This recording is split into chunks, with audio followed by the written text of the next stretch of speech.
advance. On day 2, the remaining 8 teams will battle it out in a double elimination bracket to determine which team will be the very best. Who will make history as the first ever Pokemon Unite World Champions and claim their piece of the $500,000 prize pool? Let's find out right now.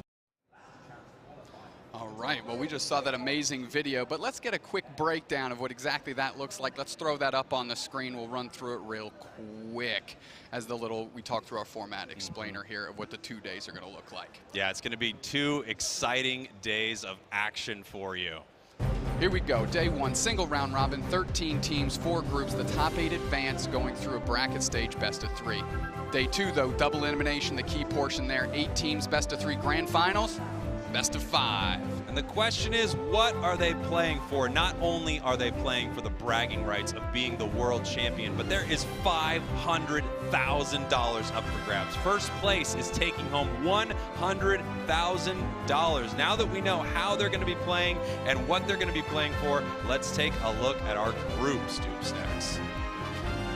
They pulled them up on the screen. Group A, Orangutan, Revenant Esports, T2 No Show. Group B, Renaissance, Secret Ship, Eternity. Group C, Apprentice Unleashed, Blackhand, iClan, and Group D to round this thing out, Nouns Esports, IX Gaming, and Z's. Oh man, so much exciting action, and it is so exciting here in this arena. I can't wait for you all to see it. We actually have someone on the floor right now. Hello, Jeff Hoagland.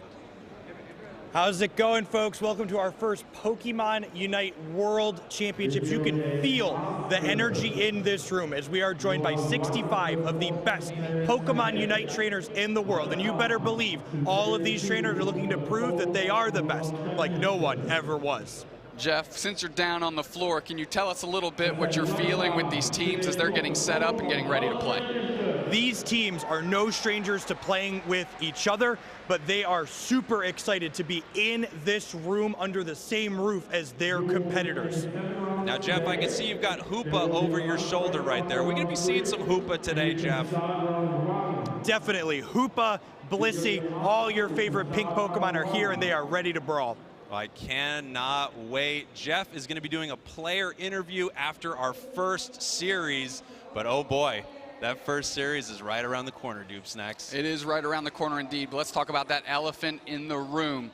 We're talking about Nouns Esports representing the home turf here in London. That's right. Nouns Esports, probably one of the best teams in Pokemon Unite, and I think every team must be preparing to deal with this titan of a team, winning almost every single championship in the EU. They're definitely a team to watch. You've heard me call them the pace car of the format. They always seem to be setting the meta, breaking the meta, and of course everybody on their tails are trying to catch up, and as soon as they think they do, bang, they switch it up. So it's going to be up to these teams to try and catch up to Nouns Esports, and it's not a tough task. Or excuse me, it's not an easy task. It's certainly a tough one. It's certainly a tough task, but all of these different regions and teams bring something to the table that others do not. I mean, let's talk about the APAC region. They are so adept at counter-picking their opponents. It almost feels like they're able to keep their opponents at unease throughout every match. Absolutely. Well, we're seeing Nouns Esports and Apprentice, 2 EU teams, and like their NA counterparts, they like to brawl. They like to take those 5-on-5 team fights, take them calculated, collected together, and of course at every major objective. Japan feels like a team and a region that can just win no matter what. I think they're wildly underrated, and they also bring out some really exciting choices. Is there anything that sums up India better than the big question mark? They only had one regional event, not a lot of footage out here about this Revenant Esports team, so all of these other teams are going to be doing a lot of guesswork when it comes to squaring off against India. Let's talk a little bit about the teams from the Korea region. I mean, they are playing a different game of Pokemon Unite, and I really think it could be tough to deal with. I think when they are hot, they are unbeatable. South America East is going to round this thing out in 3 words for them: burn it down. They want all these objectives, bringing all the moves with objectives secure, and they're looking to take every objective on the map and win in that fashion. We have some matches coming up for you very, very soon here. Out of Group A, our first match, Orangutan versus Revenant Esports, and this is what we've been talking about, Doomsnacks. Revenant Esports, 1 tournament under their belt, 1 first place finish, but can they compete on this world stage? Well, we're going to find out.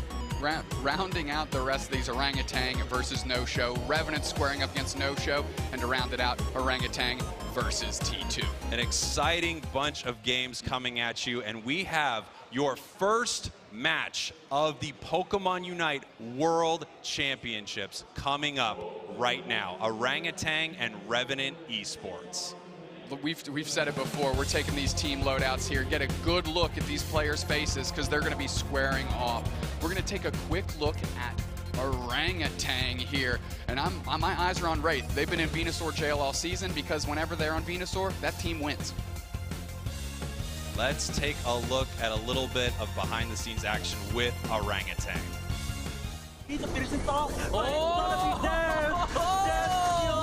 The pride of Indonesia at this point, making it happen for No Lucario.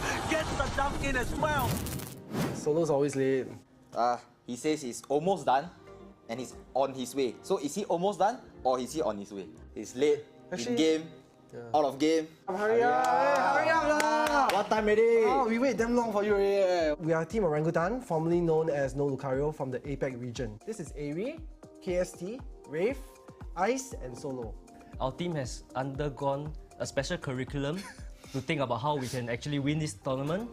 No matter how dire the situation is, we'll always be looking at the positive side. I'll keep telling myself that I'm better, I'll do better, and I'll win it all. Alright! Alright! If or when we win, I hope that it can inspire all the other female players out there to participate in competitive esports. I don't know how many spectators will there be, but I'm pretty sure all of us will get nervous. So I think we need to be mentally prepped for that, and we just have to play as a team. We just got one simple message for you. I hope you're ready for us. Gonna drop to the deck. The rest of the defenders for No Lucario coming in though. Can they hold them off? Rings unbound power by KST. It's just an absolute chaotic team fight here, but there's no fight to be had. There's no shot. No Lucario will be your Asia Pacific champions. I love the confidence there, Dupes Next. They're saying no matter how dire, we are going to win this thing. I love to see it. You might have noticed on their jerseys, No Lucario, formerly known as, now Orangutan. Look at them getting ready. Maybe sending out a couple social media tweets letting people know we about to get underway and kick this thing off for Pokemon Unite. I really doubt that they're throwing out some tweets right now, but wow, what if they were? What if everyone's down here letting them know that they're about to play the first game of these World Championships right now? If their team video was any indication of their confidence level, they're slinging tweets right now. Guaranteed. I think so. Guaranteed. Look, they all have their phones up. They're all tagging each other. Guaranteed, no question. They are ready to go right here. They're getting set up for what could be, I mean, the biggest start without question of their professional career here in Unite. Yeah, but absolutely. Standing in their way, Revenant Esports from India. Let's take a look at that squad. I'm eyeing down Crowley, a person with tons of on-stage international experience as just a gamer. And of course, one regional final first place finish. They're anchoring that team pretty hard. Revenant Esports, our big question mark. Will they be able to beat the best of the best? Let's take a look at some of Revenant's backstage action. To survive, and he will not. This is not good for Ascension. Revenant ke Hoopa bhi is on fire. Hello, we are Revenant Esports. We are from India and we are very excited to compete at Worlds. Being the only team from India, it's not that much of pressure, but it's actually cool because we get to represent India alone and there's not like a second seed or something. I'm kind of excited as well as nervous in front of the people. It's obvious because it's my first time. Yeah, I mean a lot of people will be watching, and a lot of us are playing the LAN for the first time. So a little bit of pressure is there, but excitement is more. The strength of our team is like we come from different MOBA games and we have like a lot of experience playing solo carry roles in different games. So I guess that would be our strength to like perform in like new situations, like out of the box things. I'm very excited how we perform versus the Japanese and the Korean teams. See how our meta fares up against a different region. Back from Dragonite और यहाँ पे base में वापस आएंगे पूरी की पूरी Revenant की team base के लिए full elo की आई है यहाँ पे Ascension के लिए बहुत problem होने वाली है. I don't think they can come back from this. They are making a statement to the world. All right, Revenant Esports getting ready down there on the big stage. By the way, what a beautiful stage Dupes Next. They don't let us walk it enough. They shoo us off there pretty often, but not these pro players. Well, no, not at all. They're getting set up. They're ready to go. We're taking a look at the stage right now, but let's take a look at Revenant as we're just eyeing them down the line. And I'll tell you what, that team video made it very clear.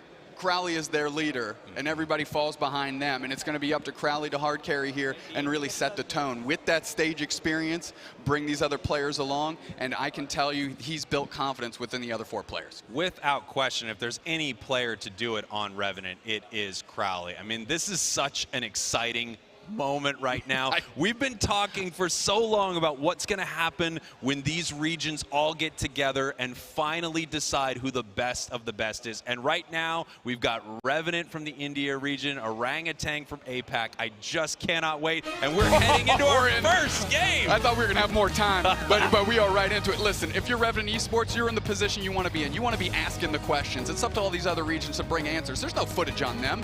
Nobody got to study Revenant Esports, and now they're going to be throwing things in like Crowley back on that A9, carried them through the regional championships. You kidding me? Omen locking in a Talonflame? Are we starting off this squirrely this early? Let's go. I cannot wait to see what this is going to bring. Ladies and gentlemen, you are watching the most exciting matches of Pokemon Unite that have ever existed. These are the World Championships. Our first game of the World Championships. This is going to set the tone for the rest of this weekend. I just cannot wait, Dupes Next. I'm just gearing up to say stuff. Wraith, out of Venusaur jail, they found the sword in the 2 months between the regional championships. Both teams with good levels to secure. Dragonite on one side, Talonflame on the other. Talonflame is such an exciting pick. I mean, I feel like you don't get to see it enough, but when it takes to the sky, it can secure any objective around. Dreadnought, Zapdos, Rotom, even some big enemy KOs. So that is a really cool pick and something that I think a lot of teams would probably not expect, and that could be the difference maker here. Yeah, when you take a look at Talonflame, it can do its objective secure at a distance. It doesn't have to get into the fray. Oh, we're in the action. Here we go. Omen in the central area, and so is KST. That Dratini is going to try and evolve real quick because that's how you take over the game if you're Orangutan. Here we are. Orangutan, your purple team. Revenant Esports, your orange team. The first game of the World Championship starts right now. I think that Blissey, woo, just almost not making it out of there. Just barely get. You know what these teams are hungry for? The first KO with the Pokemon Unite World Championship Series. We might see it now. Crowley's getting low. They bail out. Wraith not willing to chase.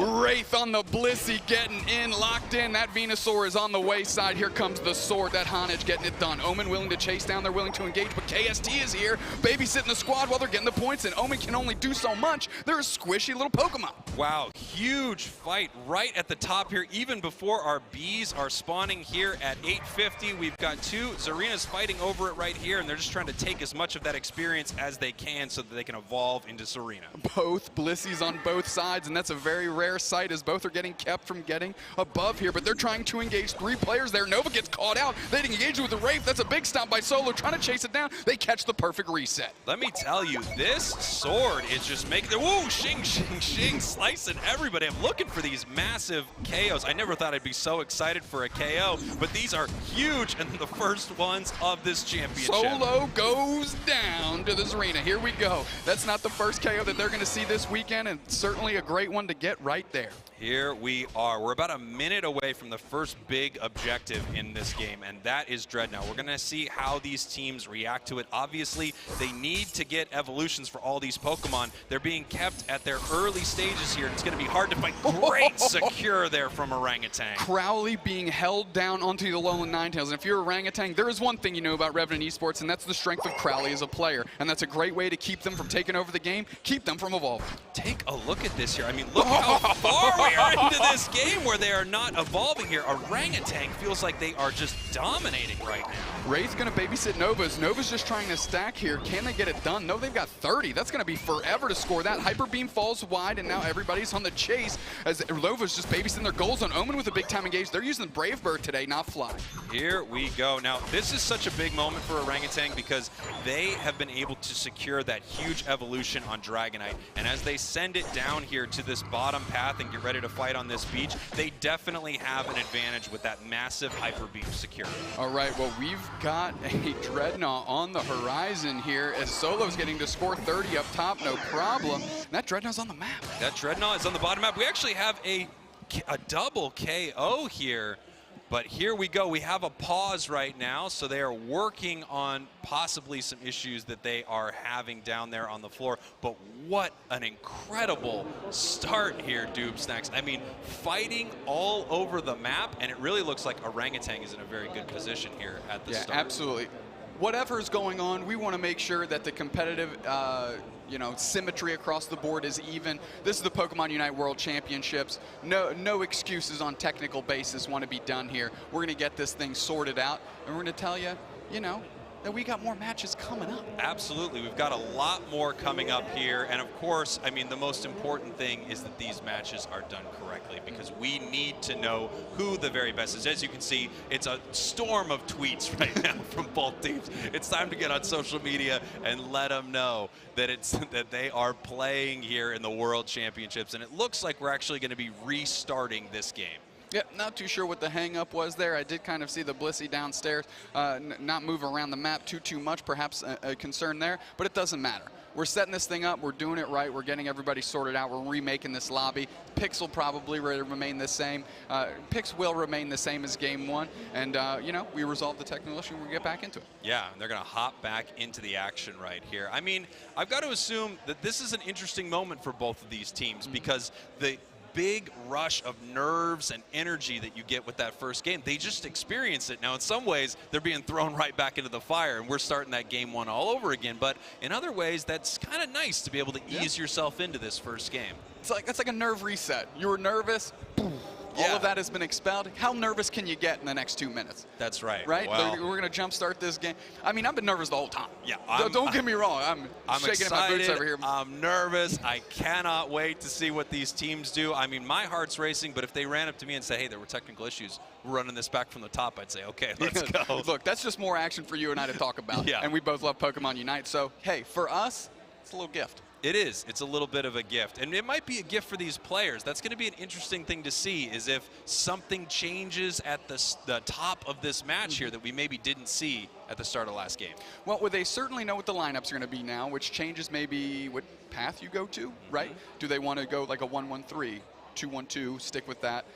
That's the options that they actually have kind of at their disposal.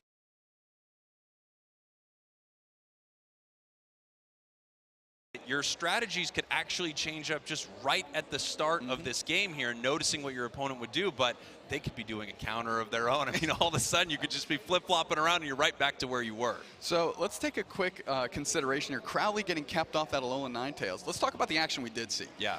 Crowley kept off the Alolan Ninetales. They need to solve that problem. I don't even know if you send them into the central area just to get one of those easily wild Pokemon to get that level 4, guarantee it, because that is an instrumental part of their game plan. Yeah, without question. I mean, that Pokemon is so dominant early, and the amazing thing about it is as soon as you hit level 4, I mean, bang, you are ready to go. You're on fire, ironically, given that it is an ice-type Pokemon. Exactly. But you are ready to go. And it being gate-kept and not getting the experience it needed is actually a huge detriment to that Pokemon. Yeah, you have to give a huge credit to Wraith the Aegislash, the Hoopa down in that bottom path. They were keeping Revenant Esports absolutely anemic the whole time. Yeah, I mean, I can't wait to see what they're going to bring into this next game. I wonder how aggressive that Aegislash is going to be because that was so aggressive on Wraith, just pushing, picking up massive KOs. Well, let's take a look at these two teams here that are squaring off. And of course, Orangutan at the top of your screen, Revenant Esports at the bottom. Crowley's the person we've been highlighting a lot, but Omen is also an absolute mutant in Eos Island. Yeah, I mean, they just have so many great players here. We're taking a look now at Orangutan. I mean, Wraith, just as we talk about all the time, it just feels like you can't talk about Orangutan without talking about Wraith. They are a playmaker massive KO potential. Yeah, they really lean on Wraith to take over the game, but KST on that Dragonite to secure those objectives. They both have equally important roles in their own rights, and it's up to Solo, Air, and Ice to do what their roles are, which is support those two players in their quest to take over the game on the KO front and take over the game on the objective secure front. Let me tell you, Ice is a player to watch. They are around every single big objective. Let's take a look at Team Revenant Esports right here. As we've been talking about a lot, as you saw in our package, Crowley, I mean, just such an incredible player to watch, but don't sleep on any member of this championship team. No, they were really showing out. It's, you know, it's crazy they were talking about the bottom path and how Orangutan was really kind of taking that over. But in the top path, all Revenant Esports. You could see the Blissey in the top path didn't get to evolve either. So while both ends had Blissies just on opposite sides of the map, could not get to that chance. Or excuse me, where Chansey's could not get to that Blissey. Chansey's could not get to that chance. I think works as well. And take a look at this. Our teams are loading in here down on the main stage, and it is beautiful here at Pokemon World. This place is massive. It is crazy to see it. If it looks incredible at home, you have no idea how exciting it is to be here in person. Little thing I like to point out is both teams laughing, having a good time. They understand things happen, but they're just excited to be here and ready to play. I saw Zexal actually lean down, look down the pike, almost directly in the camera, and they were just in stitches, and absolute stitches. I mean, it's an exciting time. The nerves are there, the excitement's there. I feel like I'm giddy and laughing. Hey, did you notice it says London behind them? London, baby. London, baby. And we are here in London, England for your World Championships. Take a look at this. I'm just so impressed by this stage. And actually, if you're looking at the stage while these players are playing, they actually have face cams that are populating onto that big where it says Orangutan and Revenant Esports, which for those of us that are watching from here and that are in the arena, it's just another big it's like a spectacle. It's a spectacle. It's a staple of esports as you know it, being able to see the player reactions as they're playing. Yeah, it's so incredible. I asked for them to put our faces down there, and they said absolutely not. I even wanted me to just a picture of my face in like one of the telephone booths, just so we're like kind of behind. Yeah, like a Doctor Who type thing, but they didn't go for it. There were pictures of you and I spread across this entire stage. Well, we put them up. We put them up there. To be fair, we put them there. Oh no, it was definitely us. And let me tell you, we got a stern talking to, and those were all taken down before our broadcast. Which is a bummer. We have extras here just in case. We've got extras. We've got more. Whenever we're on break, if you see those popping up all over the place, just know it was just Jake putting up pictures of me, probably to try to frame me up. But, you know, whatever. We're going to get it done. We're ready to go here. We are almost ready for this first game. This is just... It's so incredibly exciting because, you know, something, again, that we've talked about so much, Dupe Snacks, is what is going to happen when you take a team like... Let's take what we're looking at right now, Orangutan against Revenant. These teams who have maybe played together, maybe had some scrim matches together, but never really put it down, never did it for everything here at the World Championships. It's just so exciting. Well, as people like to say, scrim stocks are always high. I don't think you can chime into any team and have them say, like, oh, scrims are going awful. Like, everybody's like, yeah, we're winning every game, of course. So it's really hard to really gauge off the scrims, but at least it's good experience and kind of get shades of what you might see in the big event. But let's talk about, again, that preview that we got to see of the new map that's coming to Pokemon Unite. Yeah, let's take a look. Brand new map.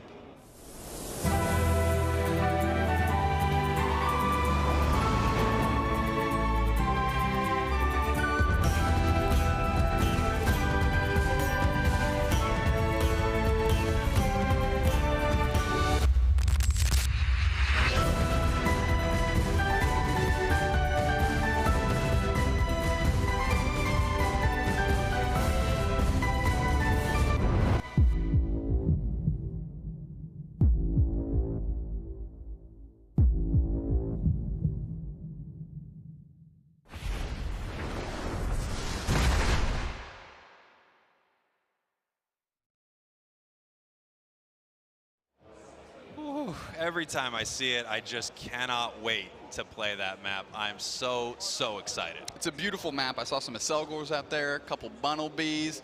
I mean, I think even in the background there where we see at least a Magnemite statue. Definitely caught a Magnemite statue. I mean, that map looks good. And of course, Rayquaza. Rayquaza there in the center. I mean, look, we have only known Zapdos. Well, actually, for a moment, we knew Articuno. Articuno, too. We knew Articuno for a moment, but essentially, that big yellow bird has been the objective in Pokemon Unite since day one. And now, finally, there's something new there, and I know it's going to affect the game in different ways. I just can't wait to see how it works. Day of Sky Ruins is definitely a place I'm excited to be.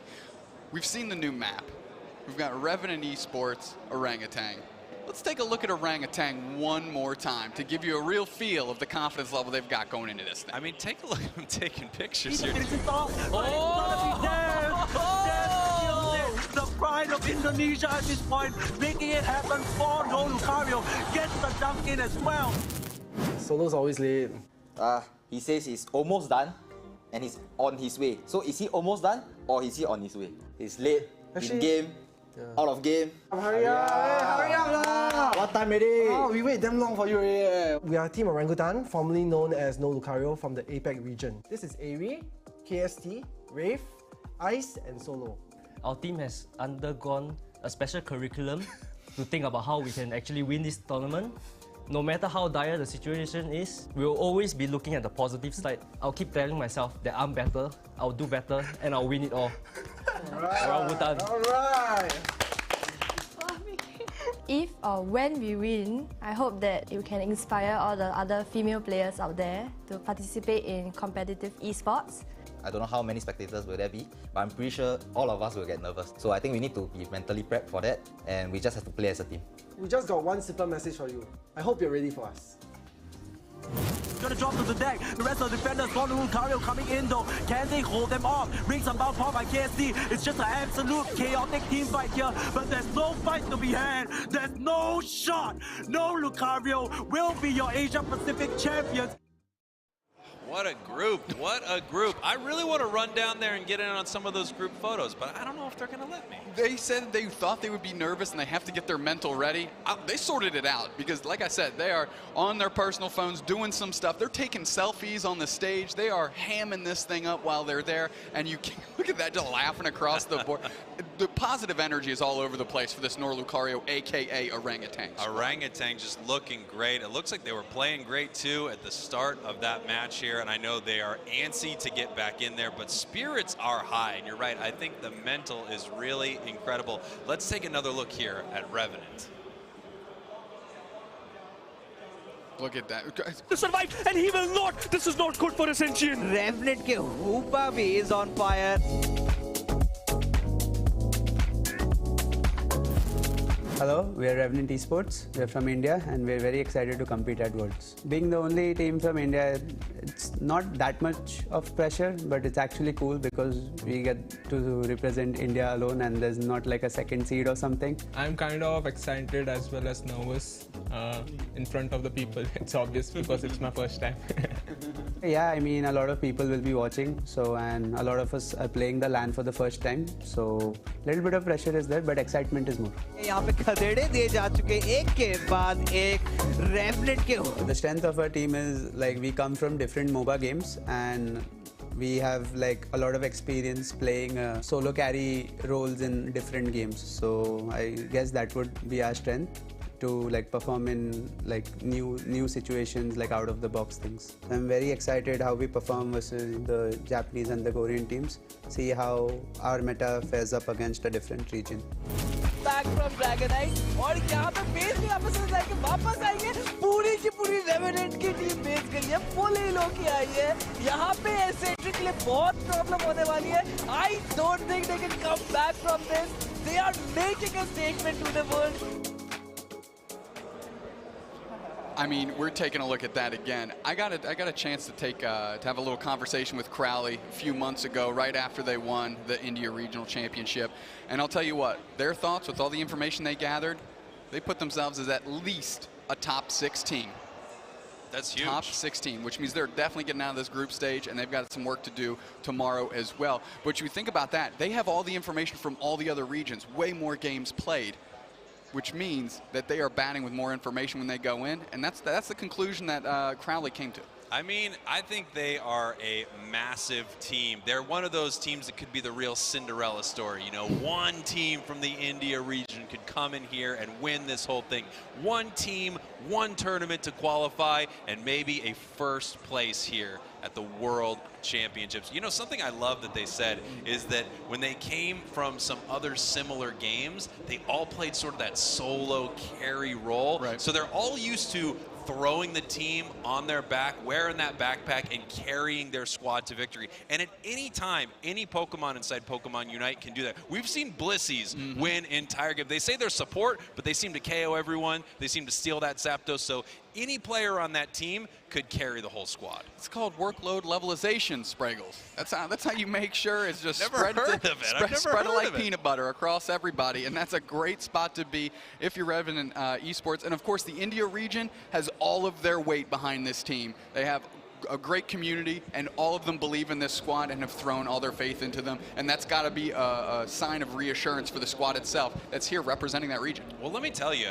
watching the regional finals from India, I mean, they were just such a dominant team. Absolutely. Watching those grand finals, Revenant was on fire, incredible. It looks like they couldn't be beat. And I wonder if we're going to see the same Revenant here today. There's so many great teams we're going to see, though. Of course, we talked a little bit earlier about, you know, sort of the EU giants, nouns. Like, can anyone take this team down? We talked about Secret Ship from Japan. There are just so many massive teams, and I feel like a kid in a candy shop getting to see them all go up against each other. And I'm eating a lot of candy. Well, who doesn't like candy? Got tons of it under the desk here for us when we're off camera. Everything below here is candy. It's all candy, and why wouldn't it be? Well, I mean, we have candy-esque suits. I feel like if you were to materialize candy into suits, this is probably what they would be. And we're just getting word, and we're standing by for the draft, which means we're on the horizon to get this thing underway again. Here we go. We do have candy-like suits, but at the same time, I said this a little earlier, I think we might be villains from Dick Tracy. A little bit. Whichever way you want to cut it. I mean, those are the same. However you want to look at it, I think we look great. What if we are villainous Dick Tracy candy stripers? I think so. I think that works. Okay. I'm hearing from the booth that that doesn't work. That does not work. Okay, Fair draft enough. is good. Let's get into the Here action. we go. This is what I'm talking about. Of course, like we said, they're locking in the same characters. What do you think that the Talonflame opportunity here is to try and take over the game? Well, I mean, it's really interesting because Talonflame is one of those picks that I feel like puts the enemy team off kilter, and now they've already dealt with it a little bit, but we don't know what on the technical side was happening right here for Revenant Esports. It felt like they were very behind near the start of that match, but heading into this here, I don't know. This could be a totally different story. Oh, without a doubt. One thing I saw was Muscle Band, Focus Band, Razor Claw on the Dragonite, which is not normally a held item loadout that we see too often. Yeah, that's true. I personally love critical hit items on Dragonite. That Pokemon has high critical hit chance already. And Razor Claw, every time they're using that Dragon Dance to build up their Hyper Beam, they're getting extra damage when they hit with their basic attacks. It's actually an amazing combo. Absolutely. And one other thing I noticed, Wraith is going to be trying to be stacking in that bottom path, assuming that's where they go this time around, of course, with that attack weight. Attack weight, such a huge item here on Talonflame. And here we are. Orangutan, your purple team. Revenant Esports, your orange team. The first game of the World Championships. Here we go. This bottom path, they're putting pressure. Swifty on that Hoopa going to try to engage early. And Crowley already level 3, and that's where they were stuck in that game 1. Zexal getting pressure. They have to retreat. Wraith and Airy doing real good on their HP bars as they're looking to contest this Audino. I will say this looks just like the last match. I mean, so aggressive here from this Hoopa and Aegislash. They're looking to take every bit of experience here and make sure that that Ninetales does not become Ninetales and stays a little Vulpix there as they need to run out and get away from this ice. Oh no! Wraith is on the chopping block here. Crowley's going to try and find an option, but that's a good little chunk of HP coming back their way, and they're going to be able to stand as KST rolls down and bullies Revenant Esports back into their goal zone. Ooh, here comes Omen. It looks like for a second there we were about to have a massive fight in that bottom path. But everyone backed off for a second and said, no, hold on. I want this to be a Blissey. I want this to be a Ninetales. Let's wait for just a sec. Well, this Bees are going to be very contested because both teams really want them. And we're going up top here. And Ice is trying desperately to secure to get a Blissey evolve into a Blissey here. Swifty keeps them off of that, and Solo gets chunked by an Astonish as they're bullying them very hard. Swifty doing good. They're kind of caught out. Solo on the chase. We do finally have a Blissey here for Orangutan, and it looks like one for Revenant Esports as well. Both Hoopas on both sides of the board here doing an excellent job of stopping the other team from evolving for so long. And look at this. Talk about stacking that attack weight. There is Omen. That's a stack. They're trying to chase down Crowley. Crowley's low. Is it going to be the Blissey? It does. That hamburger helper mid coming down, getting that KO. Zexal's the next one on the chopping block. They get evaporated by the Hoopa Airy, and now they're pushing the goal zone because they're down right now, believe it or not. Here we go. 4-on-2 in this bottom path. Sword coming in, doing some work right here, trying to take somebody out before it needs to back up. And here comes that Talonflame. They get in there. KST's going to try and retreat. Omen's coming in. Crowley with the support. They're going to chase down Ice. They each get one, and Ice is on the chopping block here. They're trying to pursue them in. They went straight for the score. Omen did. They're going to let him off the hook and let Zexal run in, take the other berry. And now Ice is trying to hold this thing down in the face of 3 by themselves, and they get KO'd, absolutely dusted. You want a bad Omen, you just caught one. That's another KO for the Talonflame. Wow, huge plays there from Talon. Not only did they get multiple KOs, they also stacked up that attack weight so huge, which is, I mean, for Talonflame, it's one of the best Pokemon to run that held item on. It just means everything it does is going to be so much stronger. Solo coming through for that opposite central area here as they're trying to posture early for this Dreadnought that's coming in a couple seconds. Yeah, take a look here. We've got a Dreadnought here in 10 seconds. I mean, it feels like the fighting has been non-stop between these two teams as we see Solo actually scoring here, but they're in a bad spot. No, they get absolutely dusted, and Dreadnought's going to be on the map. Revenant Esports rotating hard, and they're going to get there first despite the hoop on the other side. They're going to try to melt this thing. They just got to bubble out Ice. Here comes Airy and KST. KST's going to have the ability with the Hyper Beam to try to take it out, but they're going to try and catch a reset here as they get dusted before they get the reset here. Talonflame putting their team on their back, but now Orangutan's pushing forward, and they're trying to find a way in, but they can't. The double A takes it with an absolutely clutch play. The Dreadnought goes to Orangutan, but Revenant Esports is trying to catch the bodies with hard resets all around the world. Wow, take a look at this, and this fight is still going on. It looks like Sarita's running in here, trying to take the, yes, it's gonna double KO here for Solo, fighting back here at this bottom path. The sword is coming in, just slicing everyone apart. This fight is still going on. Solo going for the double stunts. KO streak of 2 for the Aegislash. They're trying to work through it as they're trying to put pressure. It's just Nova holding it down. Whoa! KO streak of 3 with the big time Unite move. That sword finding 4 heads, 21 Savage. Wow, what an incredible fight there. You know, Orangutan coming in there with that massive steal. They were able to get that Dreadnought Wraith on that Aegislash, and after that, they cleaned up that fight. What a huge swing there. It looked like Revenant had that all sewn up. Great rotation by Orangutan, and it's a 4-on-2, and that's too easy. Zarina taking out their counterpart. Omen with a big Unite catches 2. They're on the backside. Blissey Unite comes through for the save on Wraith. Wraith is going to be able to engage on Exo. Exo's not going to get out. Of course, KO by the Blissey back on them as both players from Orangutan are already working on Rotom, and that's sending that right in the face of Revenant Esports. Orangutan has taken over this game on the back of Dreadnought.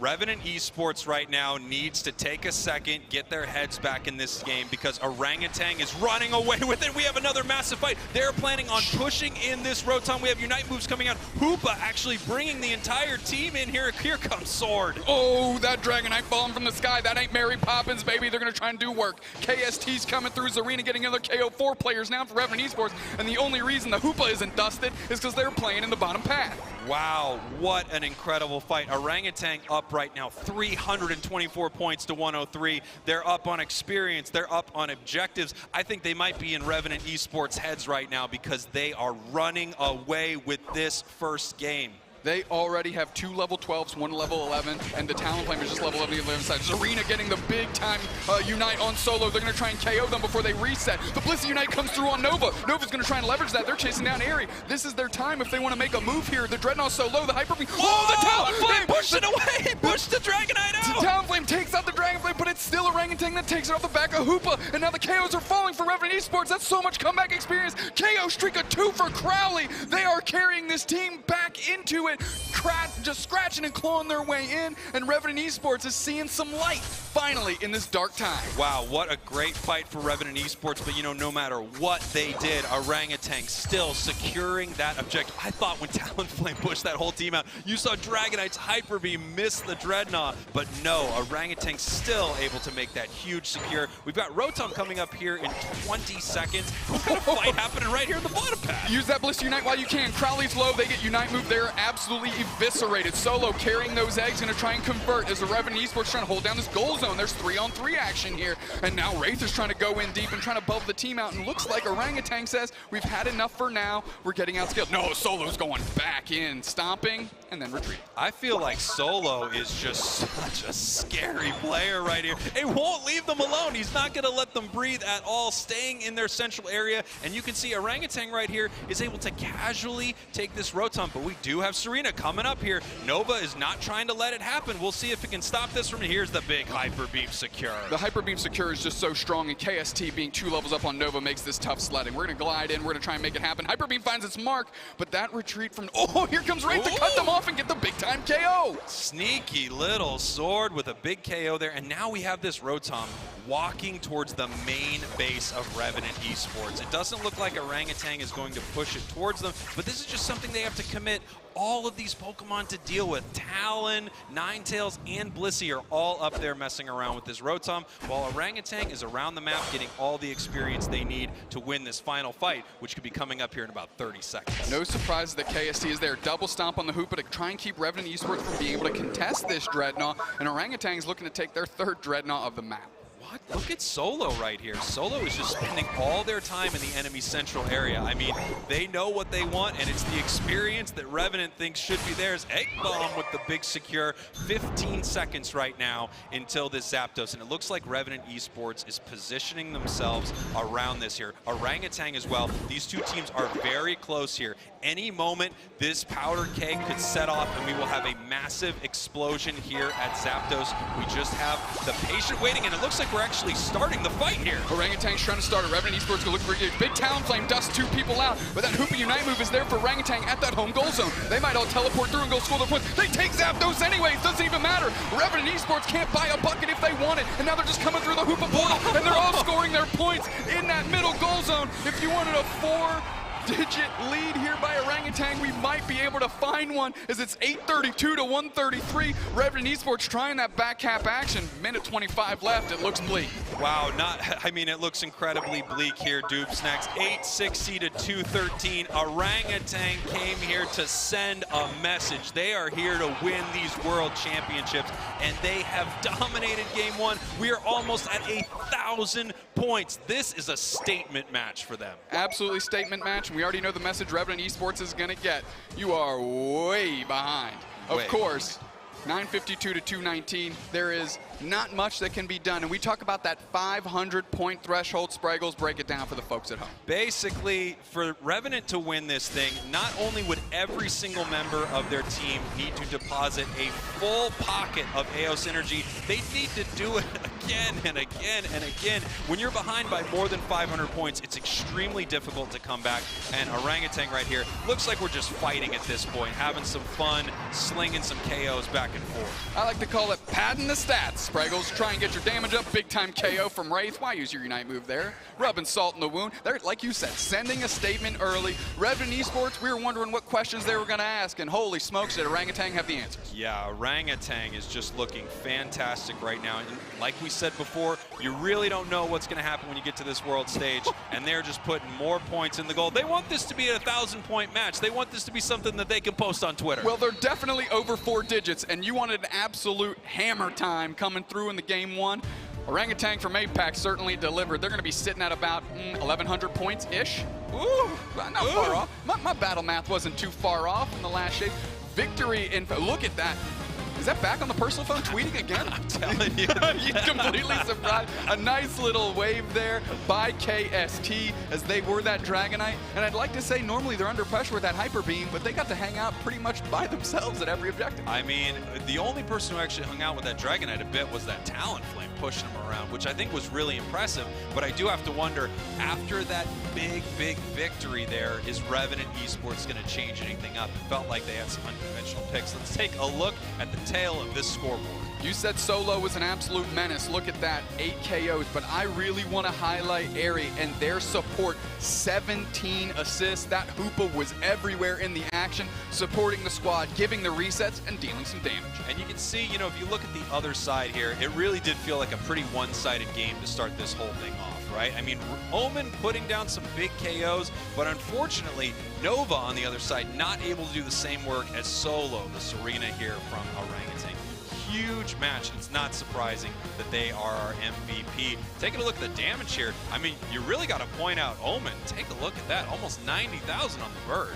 I mean, that ain't bad. And then when you choose that Pokemon, that's exactly what you're looking for, having the highest damage number across both teams here. But it's all about converting on that damage, right? Talonflame really chunks, and then the rest of the team converts on the KOs, or Talonflame finishes KOs as the rest of the team chunks, but they couldn't really marry that up throughout that game. Taking a look at this here is the tail of our scoreboard throughout this. Obviously, the match started to veer off pretty early after that first Rotom, and then boom, Zapdos, all of a sudden we've got an 1,100-point game. But even without Zapdos, Orangutan was ahead, and you notice if they didn't get that Zapdos, they were ready to port the entire team towards the enemy main base. They had Hoopa there the whole time. They said, whether we take this or not, we are scoring these points. Again, a statement game from Orangutan. They just looked fantastic. They looked fantastic, and a heck of a way for them to kick off their tournament. Revenant Esports, definitely not how they drew it up, right? They're going to have to go to the whiteboard, grab that big old eraser, scratch the board clean, and draw up something new. Now, however, if there's one person that can do that,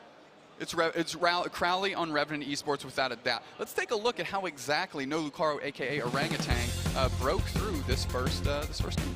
Big highlights here, everyone getting ready for this. And yeah, we had this big fight here, this 4-on-2 in the bottom path with the sword just cutting everybody down, getting to score here. Orangutan doing some work early. Absolutely, that was a big-time counterpunch. And here you have the big-time steal by the Doublade on the Dreadnought.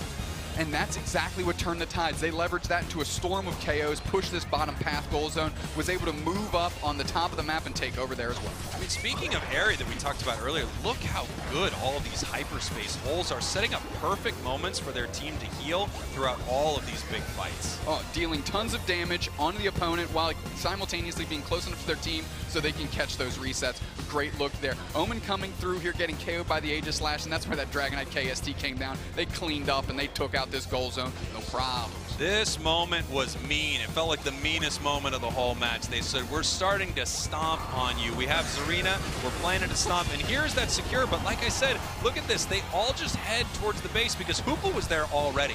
Whether they got that bird or not, they were going to be putting these points on the board. Yeah, exactly, and that's kind of the ability of the split push. Once you take out those two gold zones, your Hoopa can Avengers style open a portal and pull everybody through anyways. So when that happens, hey, put a shot in at Zapdos, but dart onto the center, get all your 500 points in anyways. Now here comes the big question, Dupesnax. You're on the world stage and you had a match like that. You're Revenant Esports. You've got to do something big to come back. That was a really unfortunate game for them, and Orangutan is flying high right now. One more of those and they are moving on from this series right here.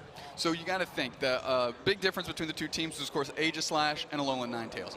And unfortunately for Crowley, they didn't really get going early enough again this time around. So if they don't want to switch up Pokemon itself, you really need to hard feed Crowley early so they can take over that game for you, because that's kind of what they're there for. And if they don't get to that point, then you're kind of, dead in the water. You're not really going anywhere. And of course, that means that Stage 2 evolution like Aegislash can really take over. Yeah, I mean, and Aegislash, by the way, oh my gosh, how incredibly mean throughout this match. It didn't put up the kind of numbers that Talonflame put up, but at the same time, this Pokemon was securing massive KOs. It was securing objectives when the Dragonite wasn't ready to do it, so I feel like that pick was amazing for Orangutan. And now, the big question in my head, Dupesnax, is does Talonflame stick around?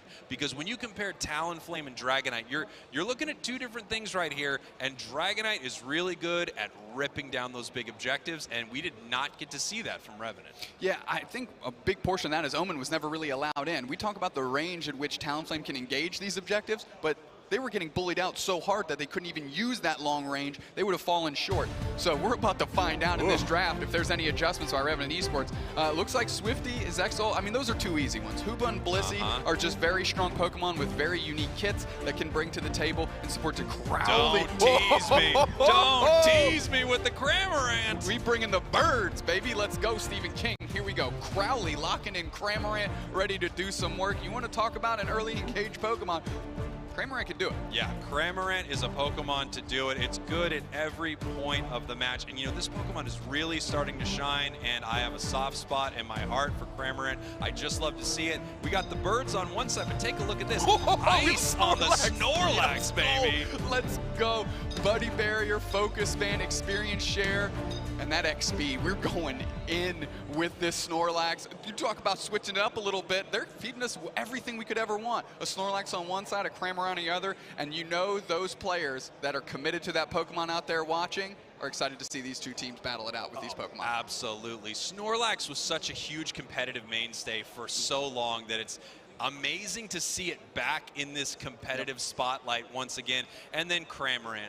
Oh, my lovely Cramorant. What an incredible bird. This thing is so unbelievably mobile. It has a Unite move that zones enemies out. It's just such an interesting choice here. And I love that both teams are saying, we're changing this up right now. You don't know what we're bringing to the World Championships. Yep, I agree completely. Omen trying to wait and sandbag that Lillipup, but unfortunately a little bit ahead of KST. KST going to get the better share of that experience, but we're going down to the bottom panel. It's Ice holding it down to the face of Swifty, and they can't be excited to see that as Ice actually chunked pretty hard. They're down to a third HP. They're getting pushed on. Can they convert on that? Not yet. Not yet. Wow, Snorlax just so incredibly difficult to deal with here. We are in game number 2, Orangutan versus Revenant Esports. Your orange team, Orangutan. Your purple team, Revenant Esports. Wraith leaving with that odd note on the side of Revenant Esports. They can't be happy about that. That's Experience just hemorrhaging the other way early. Look at Ice, just waiting to get into that action with that big body. Sneaky, sneaky Ice. I mean, it's just a Pokemon that's early on. You can't really do much to it. It has so much health. It's so mean. These big tackles coming in. It looks like they're just making sure that they can see everything going on from Revenant. Here comes the big moves. Just chonking that belly, Yokozuna style, right in the face of Nova as they have the presence around these beasts. Oh, but Ice is stunned by the Astonished, and that lets Revenant Esports get some majority of that experience. That's huge. And normally, Snorlax's early game secure, very good. That's right. Not able to make it happen this time. We see KST making it down here to this bottom path, but it looks like the fight is not going to be happening. Just heading back to the center here, making sure they can get enough experience to become Dragonite before our first big objective. We're actually coming back maybe for a fight. They're rolling down 3-on-2, pushing Revenant Esports back in their goal zone. This is shades of what we saw game 1 when they had the pressure. They're trying to score KST too many points in pocket. It's sitting on 24 and their HP is low. They come back in and catch the prime reset by who else? Airy, the best support we've got going right now. That Hoopa is looking frosty and they are not letting him off the hook easy. Big engage by Wraith on Crowley and they're trying to find it. Wraith is caught on the backside, and that might be a KO right in the hands of Revenant Esports. Look at this here. I don't think they do. Omen was there, but they steal the barrier. They're trying to make it out. No, they go down, but what a valiant effort. We've got a fight happening right here. Nice reset there for Revenant as Cramorant comes in to pick up a big KO, and points are going to be raining in here in this bottom path goal. Are they going to be breaking this soon? Maybe. I mean, that was a heck of a counter punch by Revenant. They were able to engage, understood. They reeled back right at the right time, took out the Doublade, and then pushed back in the face of Orangutan, getting it done. KST trying to score in the face of Nova. Nova trying to hold it down. That's a big-time stomp, and that's an easy KO as Orangutan is going to get some points of their own. That's a 60 banger in the top path. Let me tell you, solo on Zarina is unbelievably good. Just being able to outplay their opponent on Revenant Esports there. Now, they also stopped them from evolving early, so they were just able to toy with them on that top path goal. They got all those Bs, rotate down. They're going to be able to take advantage of Revenant Esports Esports here being a little bit lower on level, but they're pivoting to that Dreadnought. Let's see where they go to the engage. Solo's playing very far forward. They engage the team. That's stomp number 1. That's stomp number 2. Hyper Beam comes through. Zexal's chunked. Solo's chunked as well. They're on the backside. They need some support. Aries just waiting to put the hoop down. Here we go. They're pushing forward. Nobody down for either team except the hoop for Revenant. They're moving forward. Finally evolved into that Aegislash. Big Heavy Slam comes through on Zarina, and everybody is low, but 2 players down for Revenant. Orangutan might get the free ride here on this Dreadnought. Beautiful play there from Orangutan. You know, Solo just diving into that enemy team. I thought Cramorant was known for the dive. I think it might be the Zarina here today, jumping in and stomping on everyone as the points rain in. Bottom goal is being broken here, and Orangutan once again looking clean here in game 2. Nova just trying to hold it down in the face of Solo, who's holding 18. Double Stomp finds its mark, and they're 2 levels ahead again. And it was really hard for Nova to find their footing when they were down on HP, but they pick it up. There's 2-on-1. Aegislash comes through the wide guard. Solo goes back for the engage. That's a stomp. Nova forced on the retreat, but here comes KST with the Hyper Beam. And of course, of the big time ice on the Snorlax, and you want to talk about buying time for your squad on Rotom. There it is. Wow, what incredible plays here. Once again, I feel like Orangutan is just on fire in this game, Dupsnax. They're in control, and they're pushing towards this top path goal. We almost have a level 10 Zarina here. Here comes the sword, just pushing in, using that wide guard to get the enemies out. Big Unite moves coming from 2 members of Orangutan. Solo's focus is Crowley, and they have not let up this whole time. Look how far back Revenant has to play here as all of Orangutan is smothering this goal zone. That Rotom is hit. Now they're just scrambling to get points. They want to close this thing out.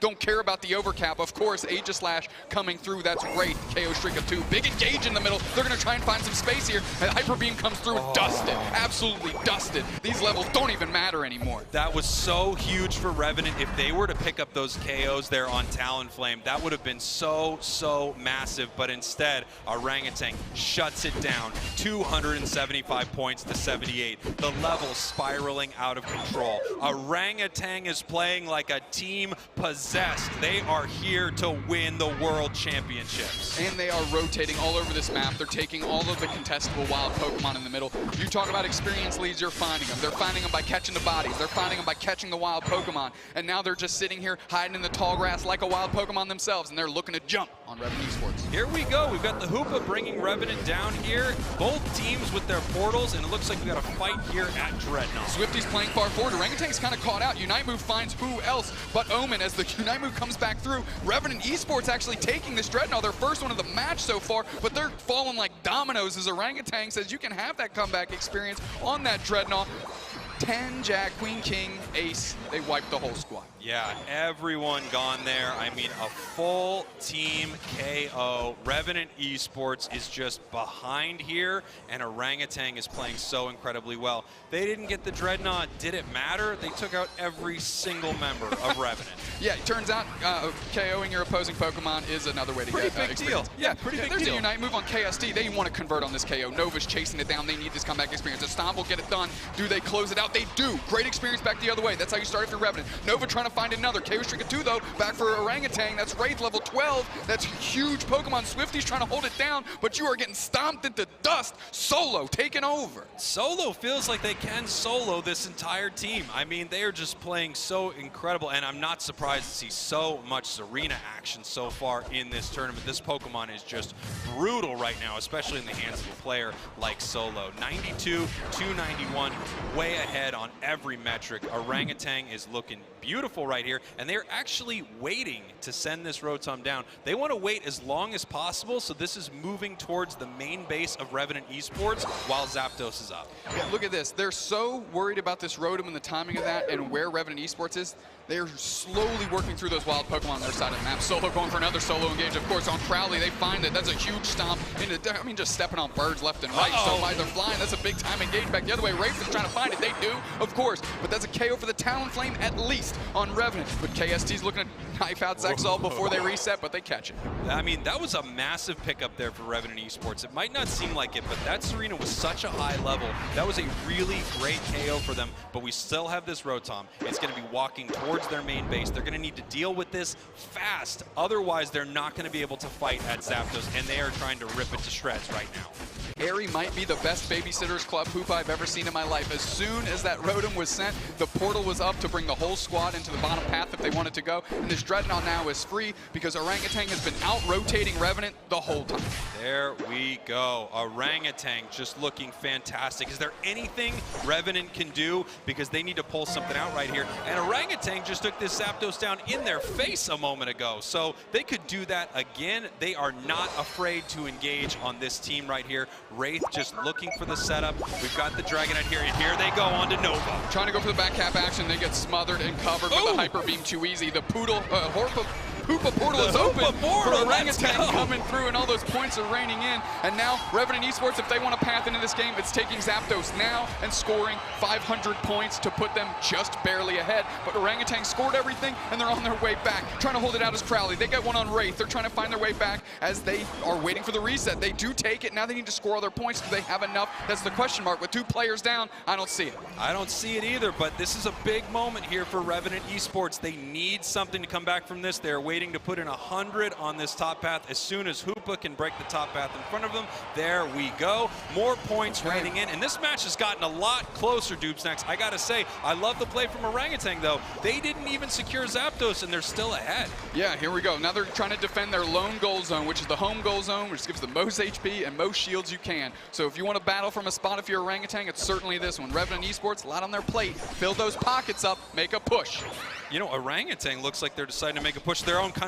Gonna chase down this Blissey right here. This is not good for Revenant Esports right now. They need every Pokemon on the board. And here comes the Aegis/Serena, that massive combo of the Sword and the Stomp. That Blissey getting caught out spells bad news for Revenant Esports as Nova's trying to meet up with the rest of the squad, Crowley and Omen, and we're going to see where they push. Straight up the gut, they say, hand me the rock, I'm going down the middle. Nova's trying to find it. They're trying to engage back in. Unite move clears the home base here of 3 players. Is that enough time to score, though, as the rest of Orangutan collapses back on their middle goal zone? Swifty's low, Crowley's low.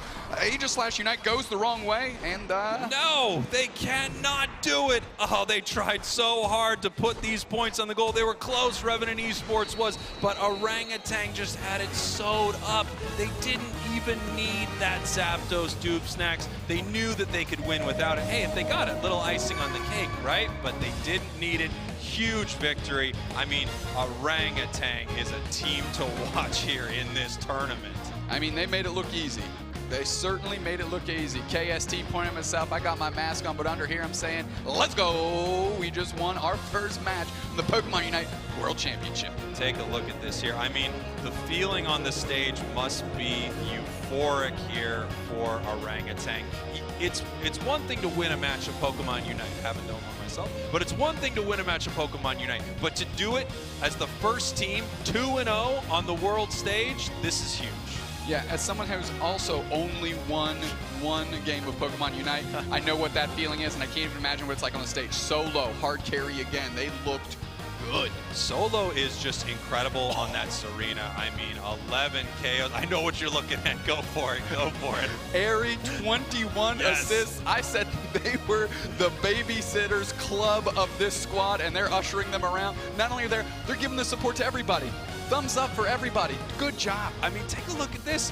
Are they a support? They're doing 52,000 damage. They're out damaging Talonflame and Serena on Revenant Esports. That's what's happening here with Airy, that Hoopa. Just incredible. Of course, Wraith putting down insane numbers as well. If you just take a look at the scoreboard right here, Dubesnax, this is what we were talking about earlier. Orangutan putting so many points in early, they didn't even need the big bird. They don't get it, and they still win. Yeah, I think the story of this one is the big counterpunch by Orangutan. Revenant Esports got a ton of points in, and then it was almost like the tidal wave collapsed on top of them. Tons of KOs, and then Orangutan ended up actually scoring more points over top and never relinquished that lead for the rest of the game. So now you can see our teams, you know, just taking a minute to get back from that desk, and wow. What a time. What a time indeed. That's our first match of the Pokemon Unite Championship Series. You cannot be upset if you are Orangutan. Great performance here. But let's take a look at some highlights from Game 2. Let's do it. Here they are doing a group hug, something that we do right before every broadcast. Every single one.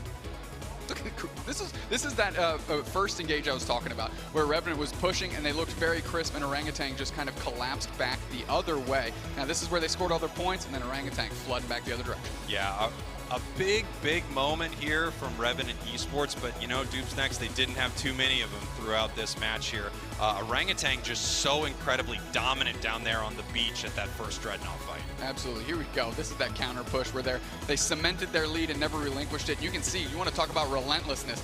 Solo eyeing down Crowley, understanding Crowley is the anchor, and if we throw all our resources at them and take them out of the equation, too easy. It just feels like Solo is kind of bullying people. I don't know if you can get kicked out of this tournament for it, but it really feels like bullying on that Serena. I mean, that's an understatement. That's an absolute understatement. Here we're watching here the Hoopa play where they just Hoopa united everybody through and they scored a bunch of points getting that dub. MVP, Solo, who else? That Zarina is nasty. I mean, are you surprised? Are you surprised? I'm not at all. Solo was just so incredibly dominant throughout that series. Some of the best Serena play I have seen, and they got to do it right here at the World Championships. If I am Orangutan, I'm feeling great. You just 2-0'd your first competition on the world stage. If I'm Revenant, I'm a little worried about your prospects. You might need to switch up what you're doing. Might need to switch up what you're doing. However, down, certainly not out. That's what pool play is all about, right? You can drop one, still find your footing, win the next two, find yourself in the top two of your pool, and move on. That's right. It's absolutely not done for either of these teams. And even though they had a great start, we'll have to see where Orangutan goes from here. We actually have the incredible Jeff Hoagland down there with a member of Orangutan right now. I am here with Wraith from Orangutan, kicking us off to an explosive start for our World Championships for Pokemon Unite. How did it feel to rack up over 1,000 points in our first game of the day? Wow, you know, being the first game of the day, it's always pretty exciting. We've been waiting for this for quite a while. It feels really good to be walking away with a winner. But I think both teams played really well. Big shout out to Team Revenant. I think they give it all, and it was a good game. It was a good game.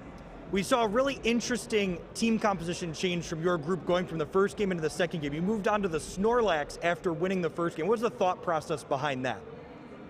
To be honest, the thought process behind that was we didn't really get as much time to scrim other teams and get some practice here in London as we would have liked. And we just wanted to just try around, test some new stuff. Yeah. Awesome. Is there anything you're looking forward to in the rest of the tournament? What's your goal for the weekend? Do you want to win it all? So what I told my team was, our main goal, we're here to win it all. But our secondary goal, we're here to win the hearts and minds of everyone in the audience. Fantastic. Well, hearts and minds will be won with that first 1,000-point game, I am sure. Let's send it back up to Dupsnax and Spraggles here now. Wow. I mean, winning the hearts and... Heart won. Yeah. Heart won. Absolutely got my mine. heart. I'm not sure what's going on in my mind sometimes, but I know that they won the heart without question. What a dominant performance right there, Dupsnax. I mean, Wraith, such a humble individual. Of course, congratulating both teams. Oppressive and very impressive win by them. But we're going to have to take a pause for the cause, Spraggles. My heart is fluttering from just being captured by Wraith and Orangutan, so I'm going to need a break. You're going to take one, too. And we're going to be back in a few minutes with more Pokemon Unite Championship Series action. That's right. We will be right back.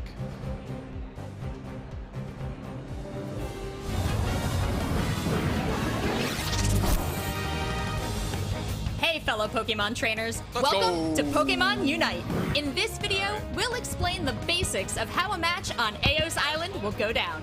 Pokemon Unite is a team battler that takes place on Eos Island. In Pokemon Unite, each Pokemon plays a specific role. All roles have their own strengths and weaknesses, so you'll have to work with your team to create a composition to cover all your bases. During a match, Pokemon will learn a wide variety of moves as they level up and get stronger. Some cause damage, defend your teammates, or heal your allies. Once a Pokemon is leveled up enough, it'll learn its Unite move. This is an ultra-powerful move that can turn the tide of battle. The main objective for each team is to collect Eos energy and deposit it into the enemy's goal zones, turning it into points for their team. Whichever team deposits the most energy after 10 minutes wins. You win! Well, that's Pokemon Unite in a nutshell. We have so much more to tell you, so if you want to be the very best trainer on Eos Island, stay tuned.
Welcome back to the Pokemon Unite World Championships here in London, England.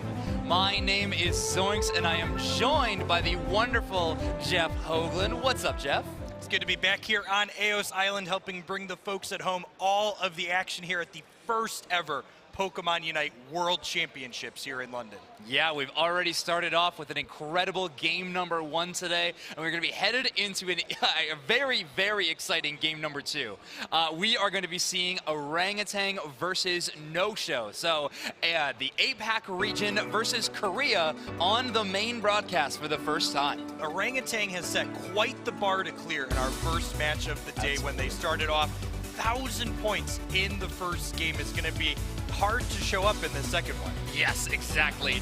No Show, their first debut here is going to be very exciting. But let's focus in on that team that we saw just before. Orangutan, KST, Solo, Eren, Wraith, and Ice. A formidable squad as we saw in that game number 1.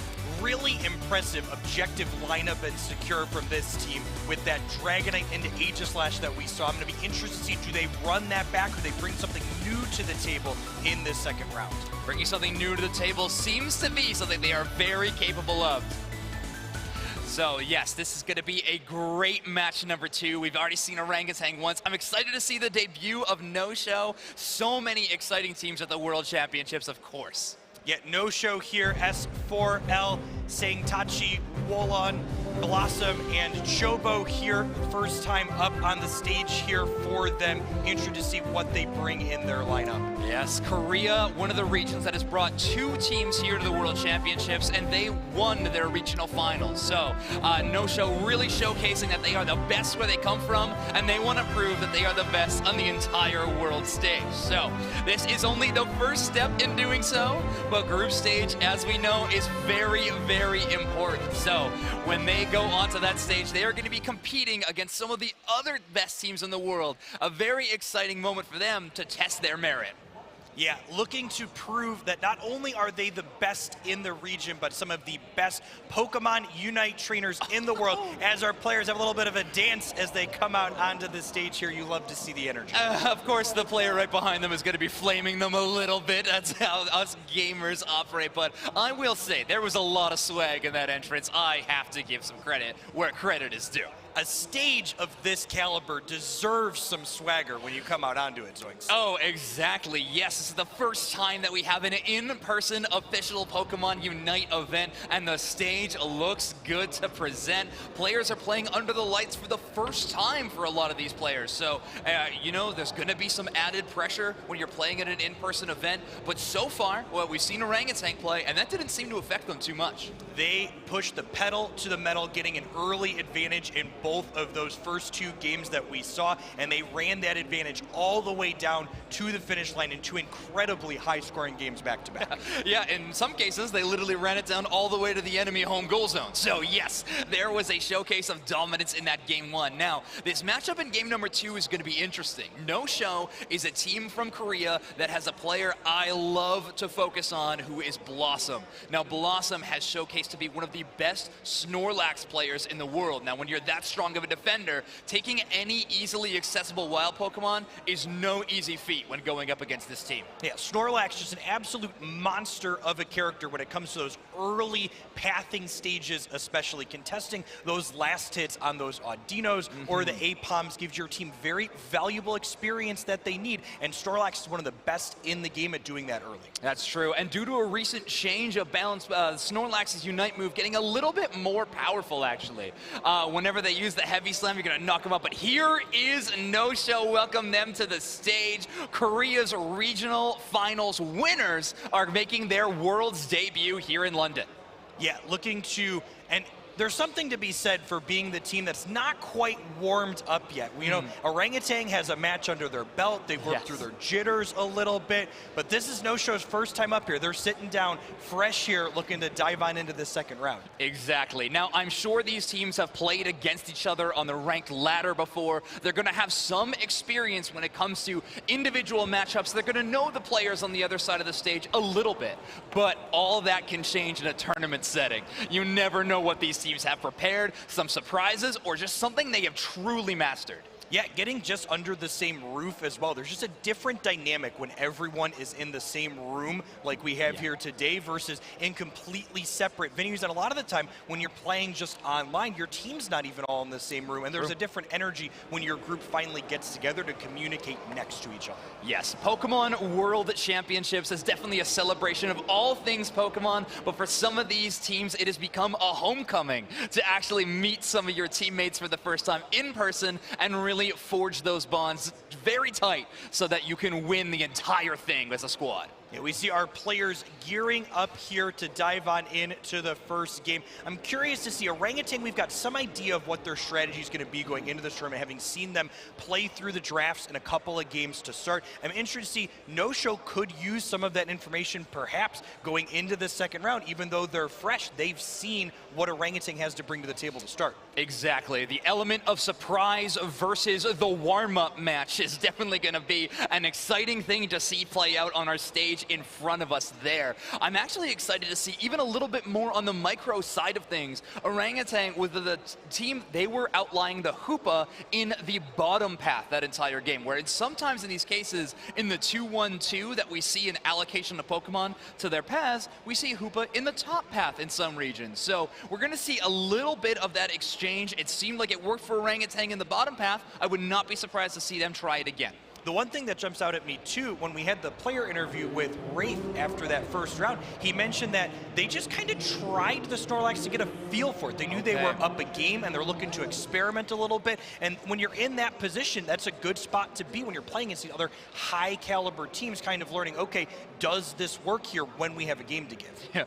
Jeff, you know what that tells me? That tells me the confidence is through the roof for this team. If you are trying things out on the world stage, that is got to be a good feeling. But hey, we are in the group stage of this tournament. So all day one, we are going to be playing group stage matches where 2 teams out of each group are going to head to our top 8 finals bracket tomorrow. So if you are going to try things and get used to new strategies and new Pokemon, then maybe the group stage is the time where you can experiment a little. Yeah, because you can practice and practice and practice, but when push comes to shove, even those scrim matches against other high caliber teams, they just don't have the same stakes and pressure that these matches have. Yeah. That sometimes you just need to get here on the main stage to really know, is this going to work? That's true. If you are watching at home, trust me, the stage is a sight to see. I'm sure it looks good on stream, but it looks even better in person. So these teams need some adjustment time to get set up, of course, but they are going to be looking amazing when they head into game, definitely. We've seen some exciting strategies so far. Jeff, do you have any specific wish list that you really want to see of a strategy employed or even a Pokemon selection in maybe this game or the entire tournament? You know, honestly, we're going to see some highlights here in a second. Orangutan brought one of my favorites. I think it's in a great position here, and that's the Aegislash in these matches. Really excellent at securing objectives. Looks like we have some No Lucario versus Renaissance here. Orangutan, formerly the No Lucario team. This was from their regional finals tournament that they played in. Yeah, this was their path to victory that they forged ahead and was able to make it here to the World Finals. Obviously, some incredible gameplay. We saw a lot of Venusaur from Orangutan in that tournament. It was actually something they've been known for this entire season that they've played together as a team. I believe this squad of 5 has been playing together. And hello! I see you saying hello. They are confident. We already said they are excited to play. Yeah, looking at these players, they ran up the scoreboard in those first 2 games, looking to run it up again here against their opponents, No-Show, in this second round. Yeah, all business for No-Show too. They seem locked in and ready to go. At least they're not pointing at the camera. So it is definitely, they have their eyes focused straight ahead, ready for gameplay. I feel like it's easier to feel a little bit looser once you've got that first W on the board. You know, when you're up there for the first time, you really feel like you need to prove that you deserve to be there on that stage with all these other favorites from other regions. Absolutely. Well, let's take a look at Orangutan's path to victory in their regional finals. They also had an exciting tournament.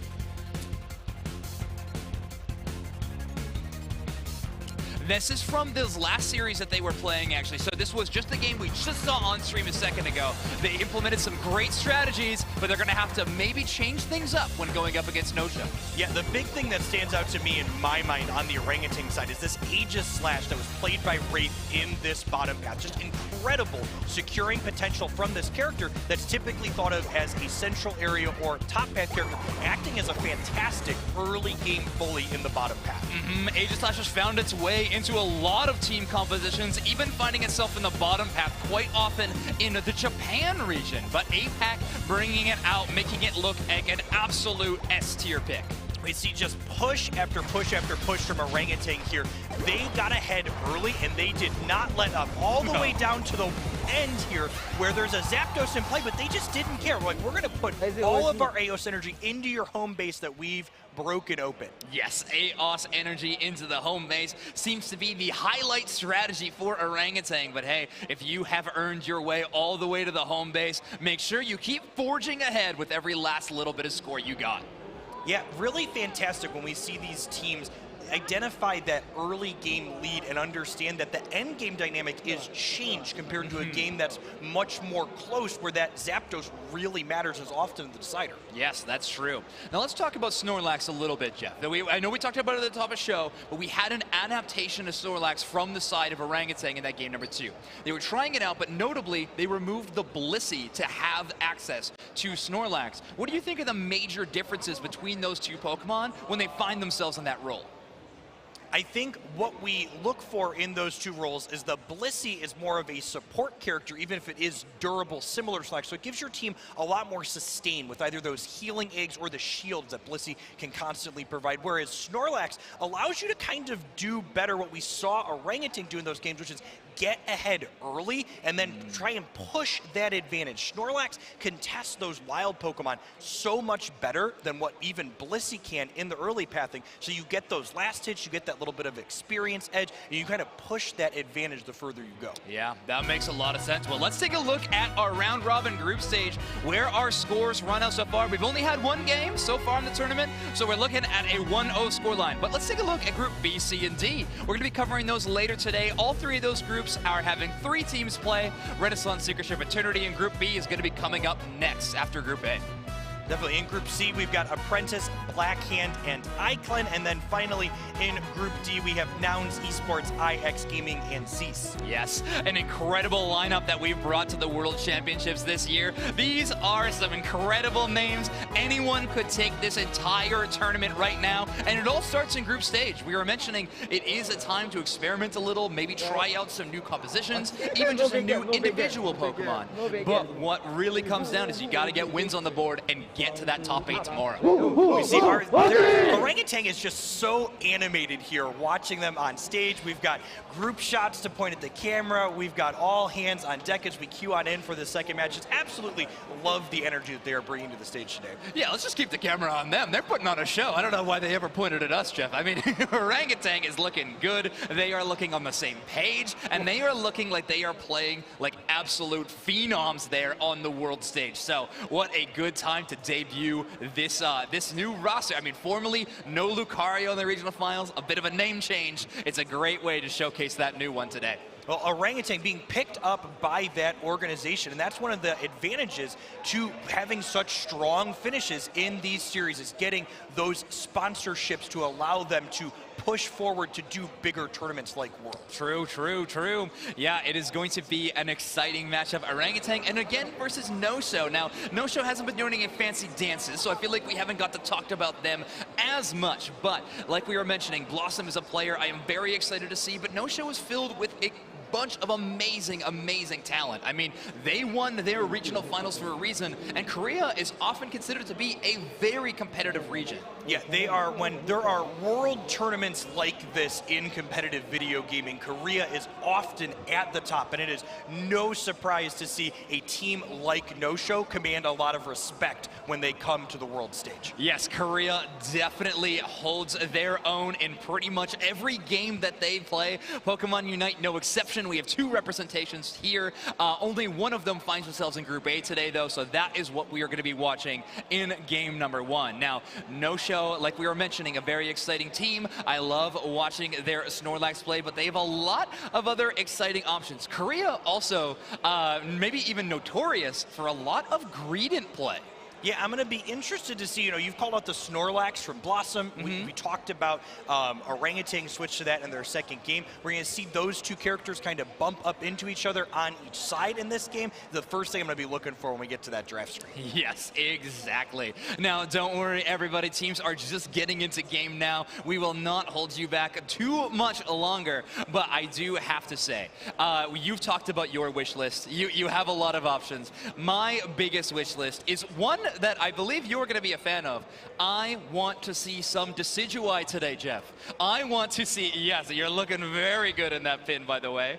I really want to see some Sniper Decidueye. I really think that they're one of the most exciting Pokemon in the entire game to watch, with that sniper potential, and with the picks like Cramorant being a little more common now. That Unite move and its gigantic range is a large threat to your team, but a Pokemon that can outrange it might be a good asset to have on your squad. Yeah, it definitely feels like objective securing Pokemon are going to be the key in any composition here this weekend. We saw Orangutan featuring not one but two Pokemon that are incredibly good at closing those last hits on the objectives, both Dragonite and Aegislash in that first round. And I think Decidueye with that Spirit Shackle could maybe be something we see in the range of some of these teams this weekend. Yes, yeah, Decidueye, Spirit Shackle, Aegislash, Coup de Grace, Unite move, and of course, Dragonite's Hyper Beam. I mean, there are so many ways to secure the last hit objectives in this game of Pokemon Unite, and that really is the name of the game in a lot of these metas. I mean, Dreadnought, first Dreadnought, if you are watching for the first time of Pokemon Unite, Dreadnought, an objective Pokemon that grants your entire team shields, but maybe even more importantly, a boost of experience to the entire squad. Leveling up in any Pokemon game is important, but in Pokemon Unite, it really helps you take over games. Yeah, teams in that final fight around the Zapdos objective, whoever has the highest levels going into that engagement tends to be incredibly favored, and getting those Dreadnought objectives and last hits on other contested wild Pokemon in the pathing phase leading up until that point really dictates the tone of how that last final engagement goes. Pokemon Unite, obviously an exciting game that we all love to watch, but a 10-minute match definitely still gets cut up into phases, even though you wouldn't believe it. We have, of course, that early pathing phase, like you were explaining, where you want to level up as quickly as possible, so you are ready whenever a fight is going to engage. And we keep playing the game out until we hit into that final stretch, which is called where all goals are doubled in points, and of course, the Zapdos spawns in the middle of the map. Yeah, that Zapdos objective, easily the focal point of a lot of games of Pokemon Unite. If your team is able to secure the last hit on that big yellow bird, it makes all of the opposing goal zones defenseless for the following seconds, allowing you to deposit your Aeos energy instantaneously during that ever-important 2x scoring phase. Exactly right, Jeff. Now, this game is going to be so exciting, which I know I have said a few times, and I'm excited to see it, but honestly, what I'm most excited to see is what these teams bring to the table in terms of Pokemon selection. I mean, Worlds is a celebration of many things, but one of those is different regions bringing their own metas to the tournament. We've seen so much variety from across the world. If you're staying up to the late hours of the AM, you're watching, of course, all the streams of every Pokemon Unite tournament. I know you're all focused on it. You see so many differences from region to region, and seeing Korea versus the APAC region will tell its own story. Yeah, and this is really, you know, the first cross-region tournament Pokemon Unite has had like this for the entire world. And the strategies that are successful here this weekend will very easily set the competitive tone across most of the world for the year to come. Yeah, that's a really good point. I mean, like we said, this is the first in-person tournament, the first chance we've had for intercontinental gameplay, you know, in-person event. So since that is going to be the first case, this really could forge a global meta after this tournament. Tournament metas form, even individual group metas can be created in these international worlds-focused tournaments. Who knows what's to come? I'm not even going to try to predict. Yeah, it's tough. You know, the teams from Europe and North America, they tend to play the game in a little bit different approach than we see teams from regions like Japan and Korea here. And I'm really excited to see these groups mash up against each other as we go through these groups, and then ultimately the double elimination bracket tomorrow for the championship. Do you have just like a quick bullet point of what do you think the main focus for the Western or the EU and North America teams are, and what do you think that one little focus is for the Eastern side? What's the biggest difference between these two metas? I think the biggest thing that jumps out to me is the early game pathing tends to look pretty different between these two regions. The North America and EU regions have really fallen into this playing a single character in the top path with 3 on the bottom, looking to be extra strong where that Dreadnought is going to be spawning as the first important objective. Whereas we've seen Orangutan and these other groups that we've seen so far start today play 2 in the top and 2 in the bottom. It looks like before we dive on into this match, we're going to go to a short break. So thanks everyone for hanging out with us, and we'll be back with our next round very soon.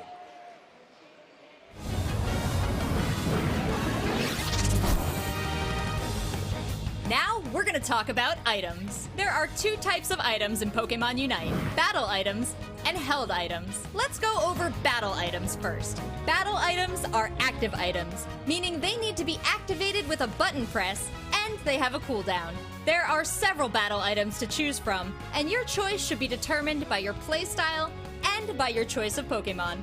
You won't start with many, but as you level up, you'll unlock more and more. Let's cover a few you'll probably see quite a bit throughout the series. One of the most common items you'll see in the current meta is the eject button. This item is simple. It teleports your Pokemon a short distance, and while the effect is simple, the applications for it are vast. You can use it to escape an opponent, rush a goal to get a quick score, or even teleport through walls. It's useful for nearly every Pokemon in many situations. There are also items that can boost stats in a pinch. X-Attack is an excellent choice for offensive Pokemon, giving a big boost in attack and special attack. This is a great option for Pokemon focused on offensive objectives and who plan on being in battle a lot. That's just a few of the battle items that you can use in-game. Be sure to check out more for yourself and try them out. Now let's talk about held items. These are items you can give your Pokemon that grant passive effects. There are a ton of held items, so we won't cover them all here, but we do want to give you some tips. You can equip 3 held items to a Pokemon, and you'll want to make sure that you're using items that will benefit a specific Pokemon. For example, Pokemon that deal physical damage use their attack stat, so you'll want to equip an item like Muscle Band that will boost your attack. Pokemon that use special attack would benefit most from a held item that increases their special attack, like Wise Glasses. In addition to passive stat boosts, there are also held items that activate with certain triggers. Buddy Barrier is a perfect example of this. When a Pokemon holding this item uses their Unite move, the user and the ally Pokemon with the least amount of health both gain a shield to help them last during major team fights. When a whole team has this item equipped, it can really help everyone from getting knocked out. There are also items that have stacking effects. For example, attack weight will increase your attack each time you score a goal. The effect will become more and more powerful each time you score a goal up to a certain amount. So try and score early and often with items like these to get the maximum effect throughout the battle. Held items are extremely important to giving your Pokemon an edge in battle. So be sure to always take some time to equip your favorite, most optimal items for each of your Pokemon and for your team. All held items can be upgraded using item enhancers that you earn throughout your time on Eos Island. That's all from us on items. Enjoy the show. Welcome back, everybody, to the Pokemon Unite World Championships. We have a very exciting game upcoming versus Orangutan versus No-Show. But before that, we have one message from a member of our caster team who unfortunately could not join the squad this time around, but they decided they were still going to be a part of it with this video. Check it out. Hey guys, it's JJ. One of the casters for Pokemon Unite World Championships coming in from the APAC and OCE region. Unfortunately, despite doing everything we could, I'm not going to be able to fly down to London and, experience Pokemon Center and watch the Worlds live. Not that I'm jealous, just like you guys, but, But we're not here to talk about that. Just because I'm not there doesn't mean I'm already out. I'm here, okay? I'm here because I still have something for you guys. I wasn't named the Prophet in APAC and OCE for no reason. And that reason is because we give hot takes, spicy takes, which I know you guys want, okay? But before we head into predictions, let's have some considerations first. The West, they have consistency. The East, they have the counterplays, they have the unthinkable ways of playing the game. Personally speaking though, I'm rooting for iClan, Orangutan, and Renaissance. But with all things considered, I think Now's Esports got this in the bag. Good luck to everyone, and I hope you have a good time. Thank you very much, JJ, for that message. It's good to hear those predictions. A lot of favoritism going towards their home region, of course, but how could you not? Here we go is the draft screen between Orangutan and No Show for game number 1. We see Blossom hovering that Snorlax that Zoinks had called out at the start. No lock-in yet, but I have to imagine that's the character we're going to be picking. It looks like Orangutan starting on the Blissey for this this first game. Yeah, that is going to be exciting. Instead, you know, opting into that Pokemon they've selected before, but I'm seeing a Azumarill on the Orangutan side of their selection screen. Yeah, Azumarill, not one that we see a lot of here, but looks like it leans really eloquently into, we see a character selection bumping over here, looking back at that Dragonite. Not surprised by that. We saw that in the first match for Orangutan to great effect. Yes, so Dragonite being selected again. Dragonite and Aegislash and Serena on both sides. It seems like the Pokemon composition changed. The only one we have is Snorlax and Blissey. So, unfortunately, guys, we just have one little technical difficulty. We'll iron that out in no time, but we'll see this game starting very, very soon. I'm excited about these Pokemon selections. They did bait us with the Azumarill a little bit, I'll be honest, but a Dragonite is a great selection of a Pokemon in this current metagame. Yeah, the Razor Claw on their Dragonite specifically is something that I think stands out to me as a really nice innovation on that character. So Razor Claw, an item that gives you a damage boost on your auto attack every time you use one of your skills, and that Dragon Dance and the Dragonite happening so frequently, you get that damage boost really regularly on that ranged attacker. Yes, certain Pokemon love their basic attacks and love using them as much as possible. Any Pokemon that wants to use their moves, though, and get great damage for them is going to love a Razor Claw. So Dragonite landing big Hyper Beams and allowing their Razor Claw to proc is going to be so important. You are right. Dragonite has been a force to be reckoned with ever since release. I mean, it saw its time a little bit where it moved away from the metagame, but for a long time, this Pokemon has been considered one of the best options to run in your central area. Now, Jeff, I know you play a lot of Dragonite, but you don't really stick to the normal way to play that Pokemon. How do you like to implement your Dragonite? Well, one of the things that's great about Pokemon is just the wide range of not only characters you can play, but the ways you can play the different characters. And we could also see Dragonite do a little bit of outrage, a little stompy dragon with that Boxer Hollowware that looks oh so great. But I would wager we're going to see some big beams from Orangutan again in this match. Yes, exactly. No temper tantrums today, just great, well-placed Hyper Beams, I'm sure, is what we're going to see from either side. I mean, both teams were hovering that Dragonite selection when heading in. Both teams also opting into the Aegislash. Now, I've watched a lot of Korean Pokemon Unite. Aegislash has not been a very popular selection in that region. So this adaptation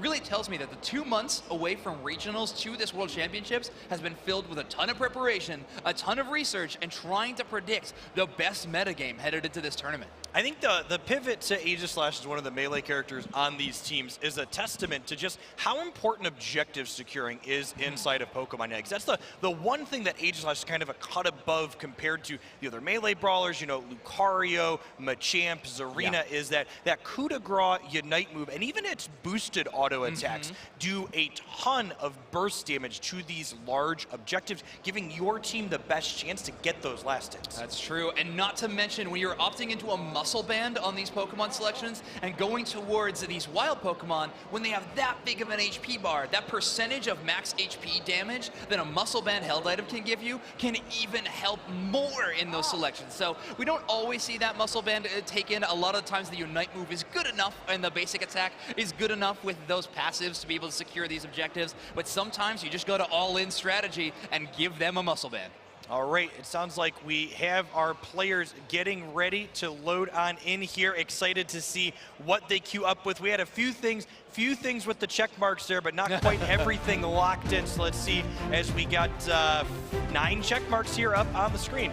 No one taunting me with an Azumarill this time around. Our players are behaving. So very excited to do that. They don't have to do that from me. 6 seconds left in the game. We are going to be headed in soon. Both of these Aegislash running the short cooldown battle item, a potion.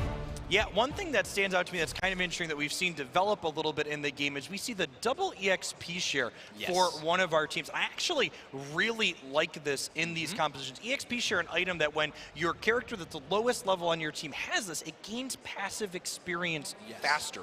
So it seems kind of counterintuitive at the surface level to play multiple copies, but the early pathing is so chaotic, it can often be difficult to control who exactly is the lowest. So by having 2 of them, you guarantee to have that bonus more frequently. Yeah, it's an interesting strategy. We've seen a lot of options too, and with these support Pokemon, ever since the Score Shield nerf, it's been kind of tough to find a good item for that 3rd slot. So 2 experience shares is a great way to do it. Yeah, we see Dragonite going into the central area for both of these teams now here with a 2-1-2 split evenly in the top and bottom path from as they start contesting these wild Pokemon. Yes. Yeah, the bottom path very exciting. Wraith trying to get a little bit of damage on these Aegislash in a noble sword duel, but this time, No-Show's Woolon is going to take the first KO of the game. Yeah, Aegislash, a character capable of dealing large burst damage to secure these last hits, but it also is very paper thin in these early stages when it does not have that shield mode. Exactly. Now, Blossom on the Snorlax is holding the experience share, as you were mentioning,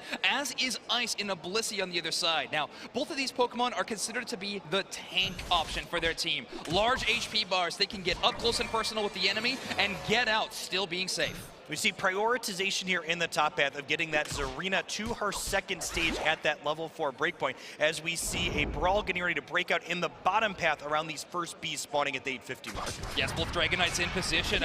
Nice little Astonish there to get a bit of a stun. Wraith goes in really deep, but they're going to get KO'd. Woolon Shadow Sneak goes to their safety of their side, and they're able to escape for free. Hoopa taking a lot of damage, but an Astonish stun will mean that they get back to their base for healing. We see kind of the danger these melee characters get themselves into in these engagements early on when they have to walk up to try and contest these last hits and just kind of get ripped apart by opposing ranged attackers. Exactly. Now, a lot of melee Pokemon in this server. 3 all-arounders going to be in it, so when we see these fights go down, it's going to be a lot of brawling, but the burst damage from Aegislash will be an important factor.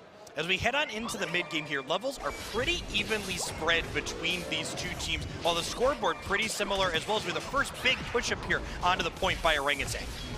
That first level spike I'm looking at is Serena, but Solo might be in danger there. The other side is going to take them out. Stomp a little bit of self-healing. They do go down to the Aegislash. Blossom evens things up, but a nice trade of KOs on either side. Yeah, Orangutan really not getting a lot out of this push and ultimately getting 2 KOs for No-Show out of it and almost 60 points scored back. You can't be too happy with the results of that engagement if you're on the Orangutan side. Definitely not. I mean, it's an ambitious push. You want to shut down that first bees, definitely get that Dragonite, lock them in at that level 7 before they hit level 8.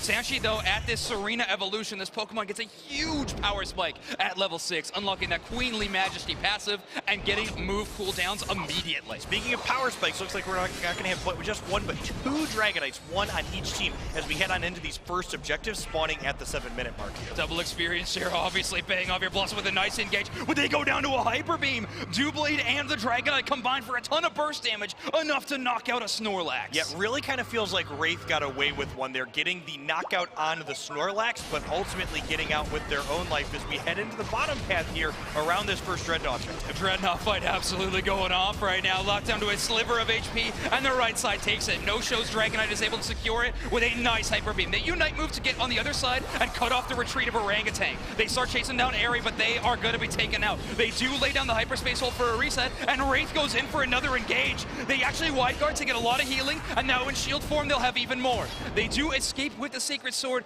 No-Show not choosing to push that one for the KO. Good idea from them, seeing the Dragonite coming back. Yeah, really love the disengage here from No-Show, looking to not repeat the mistake that Orangutan made in their top path of overextending, then ultimately giving experience back to the opposing team when they're currently ahead. Yes, and now the second objective of this game, both spawning at the same time, a little less important is the Rotom. This fight starts out, though, on the goal zone, as yet again, Woolon starts going all the way into the enemy line. They get knocked out by Serena, though, and now is getting a little bit of an exchange here. Serena from No-Show unites, but followed up by another Unite. That is a lot of airborne combat in this game so far. Yeah, we see the Rotom objective being appropriately ignored by both teams here, as they instead choose to prioritize knocking out these wild Pokemon and gaining experience. This Rotom objective, a lot more valuable if you're able to break the opposing top point before you secure it. Oh, Ice with a Blissey Unite from downtown. They were on a sliver of HP. That was a great survival method from them, and a lot of goals going in. His top goal zone left it a sliver of HP. Solo finds a nice KO. If they can find time to dunk this in, no! They are knocked out. They are traded, and Chobo is the last one left. But Orangutan keeps the siege up, and they are going to get a gigantic overdunk, Jeff. Man, 37 points over here, giving them a small point lead, but more importantly, giving them a window for this Rotom to be able to walk at the second point of no-show here, as we have a 17-second timer ticking down to our second Dreadnought spawning in this mid-game. If they are able to secure this Rotom, though, Jeff, they gave time for no-show to get back. It is getting down to a really low HP, and no-show is the one able to secure it. So now, Rotom's going to the tier 2 of Orangutan.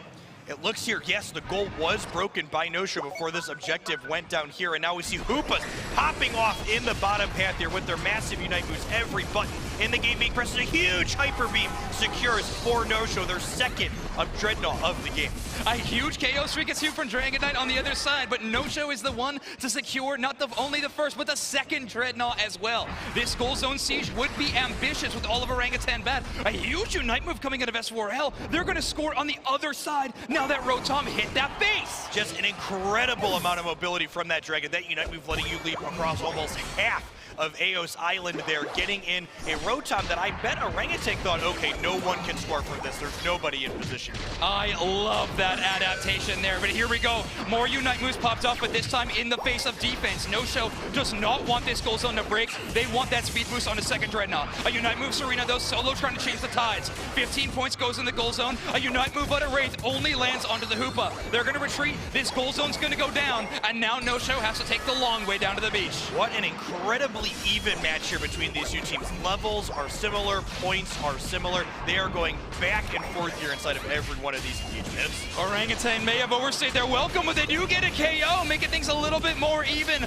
Blossom with a nice heavy slam grabs 2 of them and blocks Wraith into the wall. They're able to escape with the Sacred Sword, but the KOs keep on coming. Solo with so much self-healing on those double stumps. Hoopa's able to finally take him down, or rather the Dragon Knight. And last but not least is Ice and Airy just trying to get the rest of their team out of there. The question going to be, can S4L make it out of this engagement without getting knocked out? It looks like a key Unite move capturing KST there. Lets him get a 4 KO streak for S4L. Almost level 15 at the 3-minute mark. S4L that close to the Penta KO. Robbed by the Serena maybe a little bit, but shout out to Blossom with a heavy slam to knock up everybody away from that Uber reset portal. Really seeing the fantastic power of Snorlax here out of no-show inside of the engagements. Those blocks and those heavy slams protecting their carries in ways that Blissey just can't.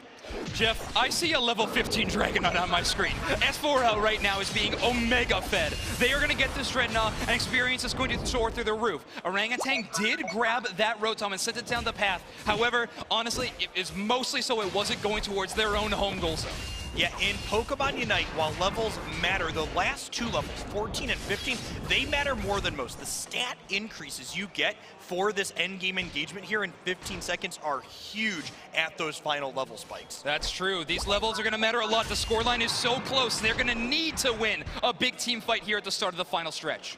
We see Snorlax and others getting in position as perhaps the brawl's going to break out a little bit early.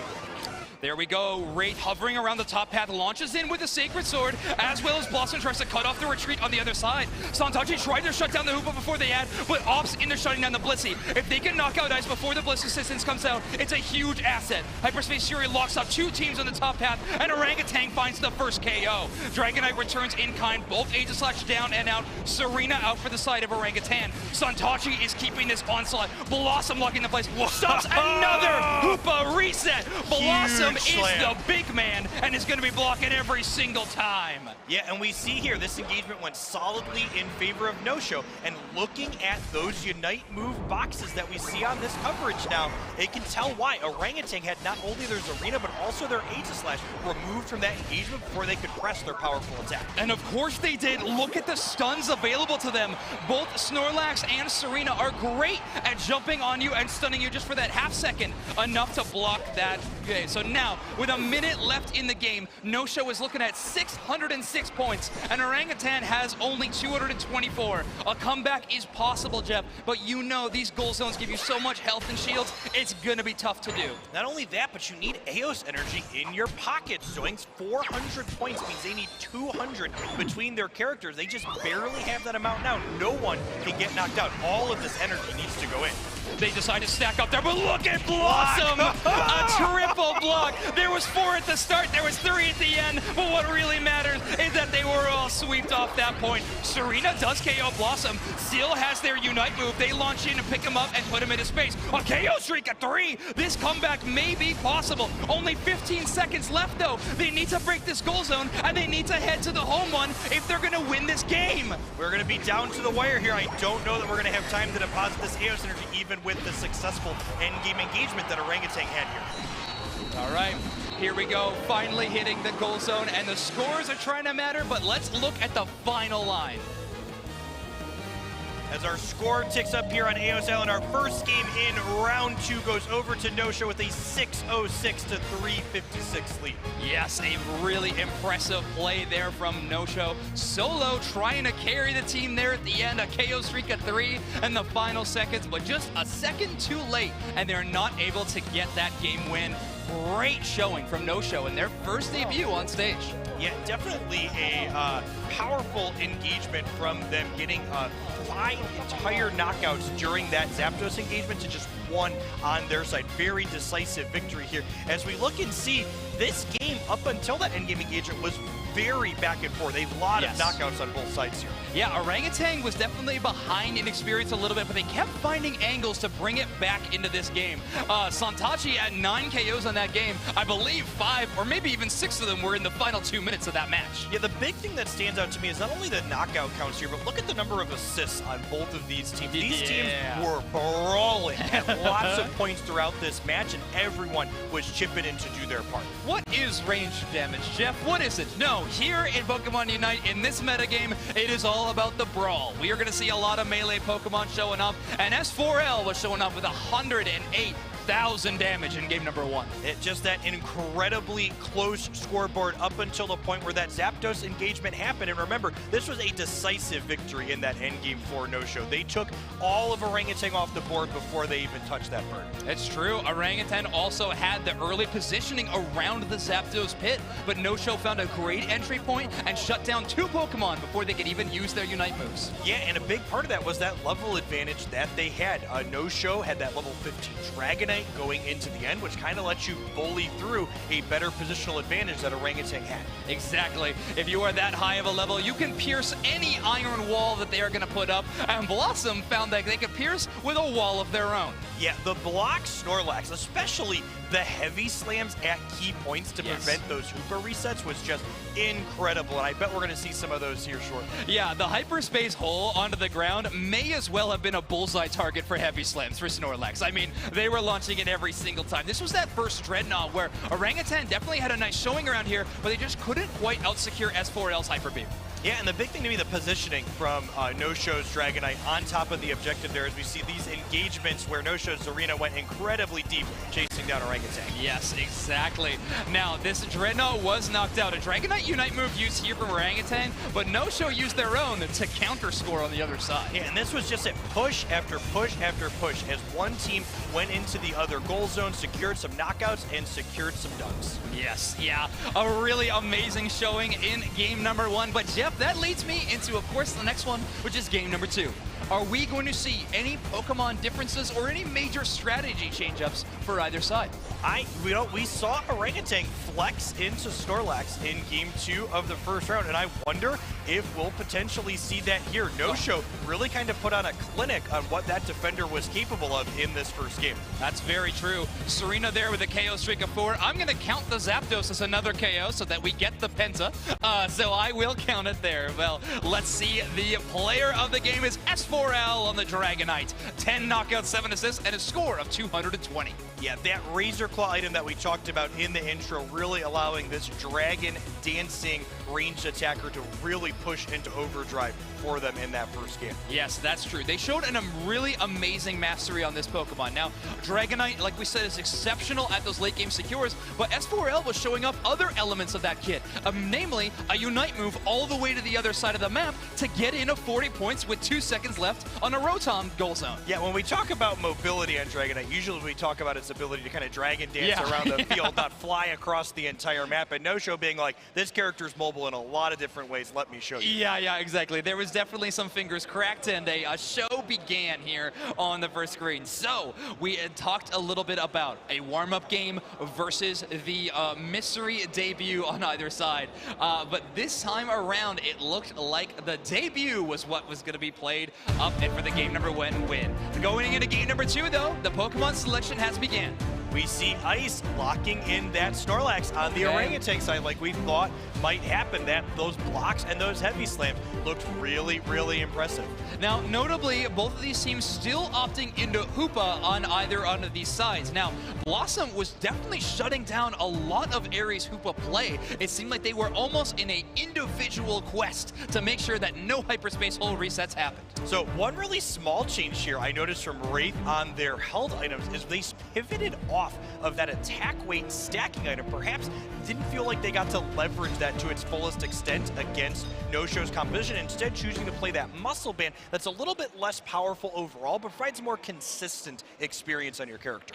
Exactly, yeah. Wraith moving into consistency could be a really good showing for their team moving on. I mean, muscle band, like we were talking about, has a few applications, boosting your attack stat. Percentage of maximum health damage, of course, is always a thing you want on your side with a Pokemon like Zapdos in the stadium.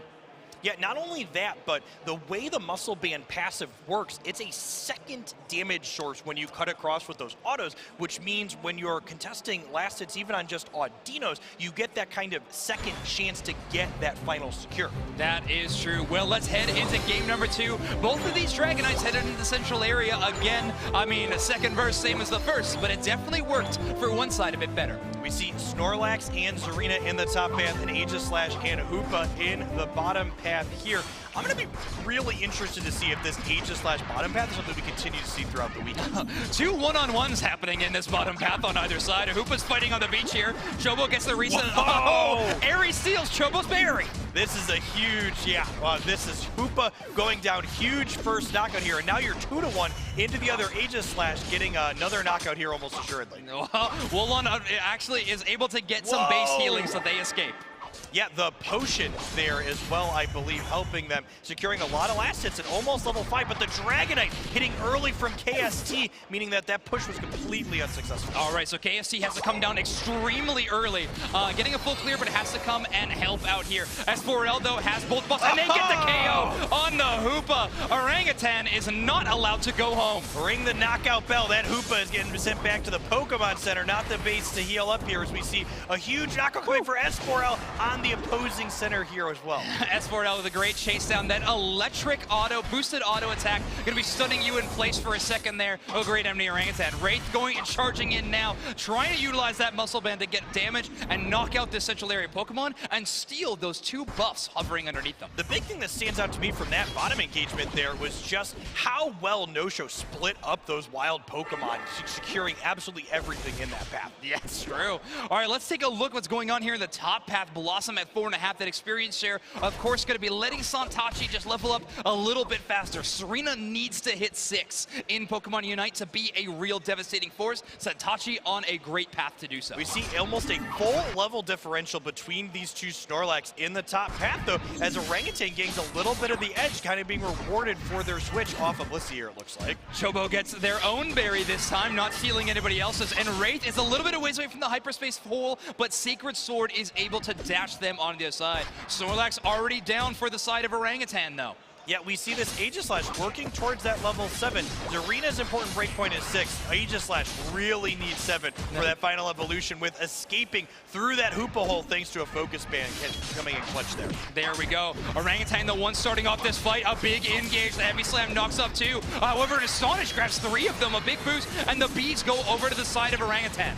There is an Aegislash evolution for No-Show there, but still not quite at Dragonite yet for that Hyper Beam at this first objective spawning in 5 seconds here. That's going to be a pretty big deal here. Solo sticking around in the top half, opting into getting this Vespiquen and Combis to try to level up a little bit more. They're even going to push Santachi and try to rob them of 6. What an incredibly rude play here from Solo, being like, I'm going to work on these bees, you start your Audino, but I'm going to take your Audino too, as the first Dreadnought goes down here in the bottom path almost instantly.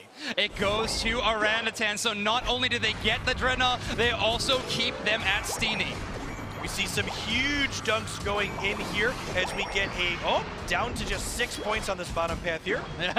Yes, exactly. No-Show leaving that goal zone at a very low amount so they can try to score a little bit of extra. Hyper Beam does not find it smart. They're able to escape, and Aegislash has Unite. They go in. KST brought down to a sliver of HP. Wolon finds the KO. Orangutan had a great couple of moments there around that objective, but No-Show coming to even the score. Yeah, really showing the chase down ability of Aegislash with those boosted auto attacks cutting across your target here. We have a Hyper Beam go a little bit early, but the Rotom does still go over to No-Show there. Yeah, I mean, S4L definitely understood the risks there. They had a no HP, and they stuck around. Solo at an incredible level 10 stat line right now. They are charging forward and getting so much damage done. Wolon has to play careful, even when they're at almost level 10 themselves. Yeah, the Snorlax's block just so incredibly rude, pushing Orangutan back into No-Show's speed zone. They're kind of trying to trap them in there. We see a Unite move from Ice on this point. They really want this point off the board. Yeah, and a full 5 down for No-Show. Orangutan siege on this goal zone here has paid off major. This is huge. And yeah, they're going to get even more goals here in the second tier goal zone. Orangutan getting this extremely good push. This game number 2 is looking spectacular from them. Yeah, and this is why we saw them push that top point so aggressively. Before that 5-minute mark, there's no launch pad for No-Show to use to jump on their heads as they respawn off of that engagement. As we look down here, this Hoopa is level 7 for No-Show. It is so far behind what Orangutan has to bring to this engagement. Level 7 and not even having an experience share to give them a bit of a passive. This time Hoopa is going to have their Unite move. They launch it down there on the beach. Now all of Orangutan is here to fight. A very aggressive Hoopa portal on the other side. First one that goes down is the Snorlax. Blossom is removed from the fight as Santachi keeps finding KO after KO. Aegislash just finds one of their own. Now the focus is down to Dreadnought. Another huge streak of KOs. Hoopa the only one not sent back to base, and they find themselves the second Dreadnought as well. Look at just the incredible level disparity between these two teams right now. Level 13, level 12, level 11, and still level 8 on the No-Show side of the board. Yes, now No-Show's turn to try to find themselves a KO. The level disparity is huge, but when you're not good at Pokemon that large, you get a lot of experience back. Blossom all of a sudden in the double digits level of XP. Yeah, and these knockouts matter more for Orangutan. When you hit these higher level Pokemon, you risk more when you get knocked out. We see Orangutan back away from this point, going, okay, you got this. We're not going to give you more experience when you knock us out here. That's true, and a lot of Unite moves baited out there. So now if they wanted to contest this Rotom, they're going to have no powerful Unite moves to do so. Orangutan having a couple of their own, but they're going to get it essentially for free. We could see a push with this Rotom because of how many Unite moves and the time on the clock. Yeah, we'll see here. That 3-minute and 30-second mark, kind of that last opportunity to use your Unite moves and still have them back for the Zapdos engagement at the 2-minute mark. We can also see here, it looks like Orangutan is using this Rotom as a little bit of map pressure as they push in to run up the scoreboard at that bottom outside point. Solo chooses KOs over map pressure, it seems, and they are going to charge in. A Unite move launches into the air, but a Kidnap from the Snorlax block brings them all the way back down. Solo takes so much damage. They get a little bit of shielding off of that stump, and they try to make it back to the Hoopa reset, and they do. What a just incredible split push there from Orangutan. They got the 50 overcap almost in the bottom path, bringing their lead to 311 to 87, while the Zarina also escaped on the back of that well-placed Hoopa portal. Now, this has seemed to be kind of the identity of Orangutan so far. Look at that. The home goal zone is available. We've seen a couple of times them opt not into the Zapdos fight, but instead to score a ton of points in the home. Yeah, we see both teams kind of looking at this Dreadnought no-show, getting a very forward position. It'll be interesting, does Orangutan want to contest this third and final objective in the bottom path? Yeah, it's interesting. No-show having the lion's share of the property here. KSC gets a position. Now we have dueling dragons trying to set up their hyper beams. Great shutdown by Blossom to shut down the objective secure. They may go down, but they push everybody away from the team fight. Yeah, this is really the power of Snorlax here. Both teams had a Dragonite, but one of the teams had a Snorlax that got that forward position and pushed out the opposing secure, giving Orangutan a clean objective there in the bottom path. That's not the only position they got either. They have complete Zapdos position here, and they're going to take this fight early. Solo launches in Unite move onto the Hoopa. They are removed from the game before they could use their Unite move. A quick little reset, hyperspace hole, and they're going to re-engage. A Hoopa Unite of their own to bring everybody just in case, and to give access to hyperspace Fury. A Unite move of their own tries to shut down the Dragonite, but SLT is going to get away for free. We see this final objective. There's a big beam, and it goes over to Orangutan. The last and most important objective of the game are going to allow them to take their advantage and push it even further here.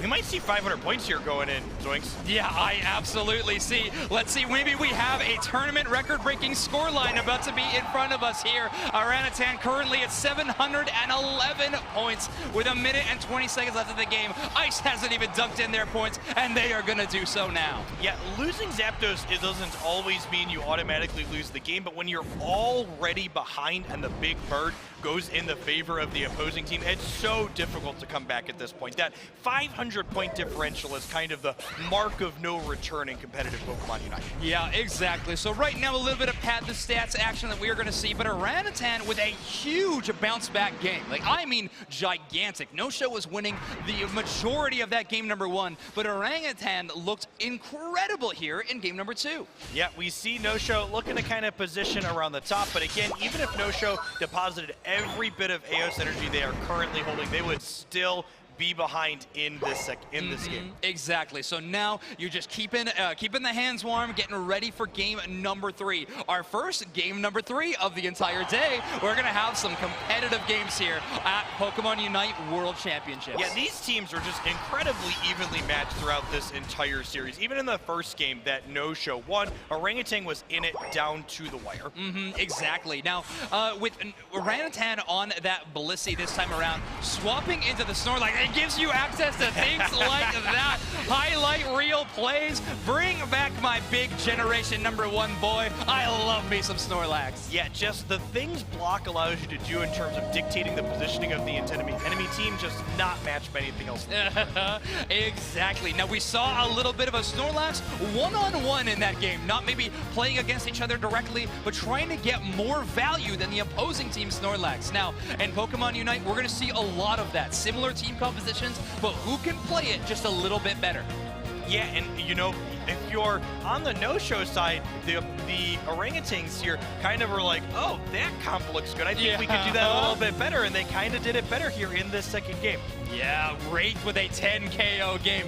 They woke up after game number 1. Exciting to see them pumping up as hard as they were. And of course, Solo putting up amazing stats like we've seen every single game so far. Yeah, really more one-sided engagements this time around. We had a few knockouts for No-show, but Orangutan was in the driver's seat pretty much start to finish. Exactly. Now some nice numbers across the board. Solo breaking that 100K mark this time around. 110 damage for them. Yeah, turns out when the opposing team has a thick plant like Snorlax, it is really great to get those big damage numbers up here. Yes, that is very true. And if you see the scoreline like you were mentioning, that was Orangutan's game to win there. 811 to 315, a great game. Yeah, Orangutan really good at running up the scoreboard so far in our tournament here today. Let's take a look at some of the highlights from this second game here. Yes, yeah. See, right side team taking it there may seem a little imaginary. They were losing the team fight, but they did get that objective, which kept them their heads above water in the experience race, and they held that lead for experience the entire game. This point here, I think, is where things really started rolling for Orangutan. They got that outside point. They acknowledged the timer that, hey, this is a good time to run it down, and they just got such an incredible point lead and experience lead from depositing all that Eos energy in. Yes, exactly. Now, Airy on Orangutan on the Hoopa play was playing phenomenally. Always out-leveling No-Show's Hoopa side, especially because Orangutan was focusing that player very, very hard. Yeah, this end game engagement here around the Zapdos, also exactly what Orangutan wanted to do. They got an early knockout on the Hoopa, and then they started hitting the Zapdos to pull No-Show in when they were at a disadvantage in the final and most important fight. Yes, exactly. A great rushdown strategy, and it was paying off for them extremely well. Ice, of course, having to throw in their 100 as well. You said running up the score. They're going to make sure that happens no matter what, Jeff. It seems to be their team's entire identity. But let's take a look at our player of the match. We are going to be giving it to Solo, running the Serena. Yeah, that stomp on the Serena, especially when you scale it up with that attack weight, just such incredible amounts of burst damage when chained one right into another, and then just the incredible mobility this character gets to pair with it, whether it's your X speed battle item or your drop kicks that allow you to not only dash with your character but slow down anybody else that steps in the glitter you leave behind. Yeah, drop kick and grassy glide are both great displacement tools, but it seems like this time laying down that green area of effect with drop kick is the player's choice, the very popular meta game choice. Yeah, Zarina, a character we've really seen come to prominence as the premier melee brawler in Pokemon Unite of the late. Just no other character matches just that incredible 1-2 burst damage that her stomps are capable of. And Serena, unlike some other options as well, really does great once they hit that final evolution at the earlier to mid stages of the game, and still do great even into late game. Their Unite move so strong at shutting down individual last hitting targets. I mean, Dragonite is definitely going to be that main focus. It's tough to Hyper Beam when you're sent all the way to space and being kicked by a Serena 20 times. Yeah, Zarina excellent at getting those squishy carry Pokemon and isolating them inside of those engagements. A lot of these fights come down to Dragonites that we see locking in here on both sides. We see Blossom hovering nothing here. I wonder if they're contemplating that Snorlax. Yeah, no, I would be surprised if we saw anything else for them. Now, what I'm interested to see is if Chobo decides to move into the experience share on their Hoopa. Right now, they're running the Focus Band, Choice Specs, Muscle Band. A lot of that burst damage is what they're looking for, even running an X Attack. Yeah, X Attack really nice when paired with Hoopa's Unite move, but we saw in that last game, their Hoopa didn't even have their Unite move at the second Dreadnought, so they really didn't gain the advantage that that battle item offers because they fell behind a little bit early. Yeah, if I'm No-Show, the game plan is absolutely get Hoopa leveled up this time around. You don't got the experience share. Make sure they get some wild Pokemon knockouts so you have that very important Unite move for the second Dreadnought. Yeah, not only is the Unite move good in general, but again, with that battle item, the goal of that X Attack on the Hoopa is to supercharge when you turn into that unbound form. You want those attacks to hit as hard as you possibly can, and X Attack enables that, but you gotta get to that level 9 breakpoint in order to put that combo together. Gotta put in the work, Jeff. You gotta put in the work, and the work is not done. Game number 3 between Orangutan and No-Show. 10 minutes left to decide who is going to be going up in this matchup. The big thing that stands out to me to watch in this top path here is that Orangutan had a level advantage on their Snorlax early. I'm going to see, is that the case again as we head on into this third game? Another 2 1-on-1 situation here in the bottom path. The Swords want to duel and the Hoopa wants to duel, and when you're trying to steal those berries, it could be important. We see Blossom here ending a little bit ahead in this exchange here in the top path. Oh, huge knockout as the first KO of the game goes over to Orangutan and their Aegis Slash. Wraith gets the knockout, but still a little bit lower level than Wolon. Wolon finding more knockouts on the wild Pokemon, 16 Eos energy, but they almost get knocked out by KST. KST gets intercepted there by the Dragonite of No-Show to stop them in their place. Yeah, we see 10 seconds until these bees spawn here at the 850 mark, and these Audinos are still present for Orangutan here. A lot of early engagement seems to be the Eastern metagame for sure. These bees being engaged on now. Santachi trying to get as many knockouts as possible. Solo just barely out-leveling them right now. Procs that X attack battle item in case they wanted to do a little bit early damage. No-Show shows respect and decides to back off. Yeah, we see much more even levels here in the top path between No-Show and Orangutan this time around. Perhaps No-Show adjusting to that opposing Snorlax a little bit here in the third game. And honestly, the scoreline to me is looking like not many stacks from either side have went into that goal zone, so attack weight not fully boosted yet. KST leads onto this siege. Chobo goes down. A big KO there from KST. They need to get to that level 8, and they are well on their way. Yeah, I'm gonna wonder, is Woolen gonna be able to get this knockout here? And that is huge as Orangutan bites off a little bit more than they could chew, trying to push into this first goal zone. Eri there are prioritizing the Dragonite escaping, decides to take aggro, if you will, and get in the face of Aegislash and not let them knock out their Dragonite.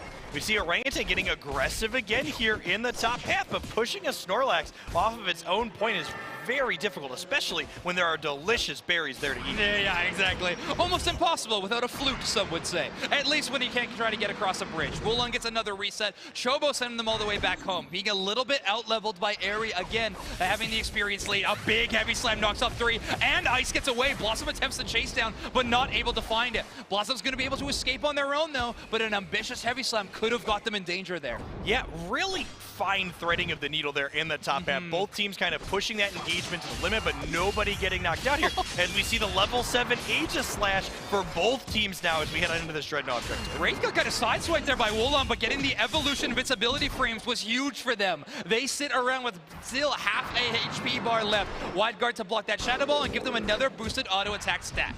We see Dragonite here for both teams as we head down into this objective, and S4L just starting to rip this off the map before the other Dragonite can get here.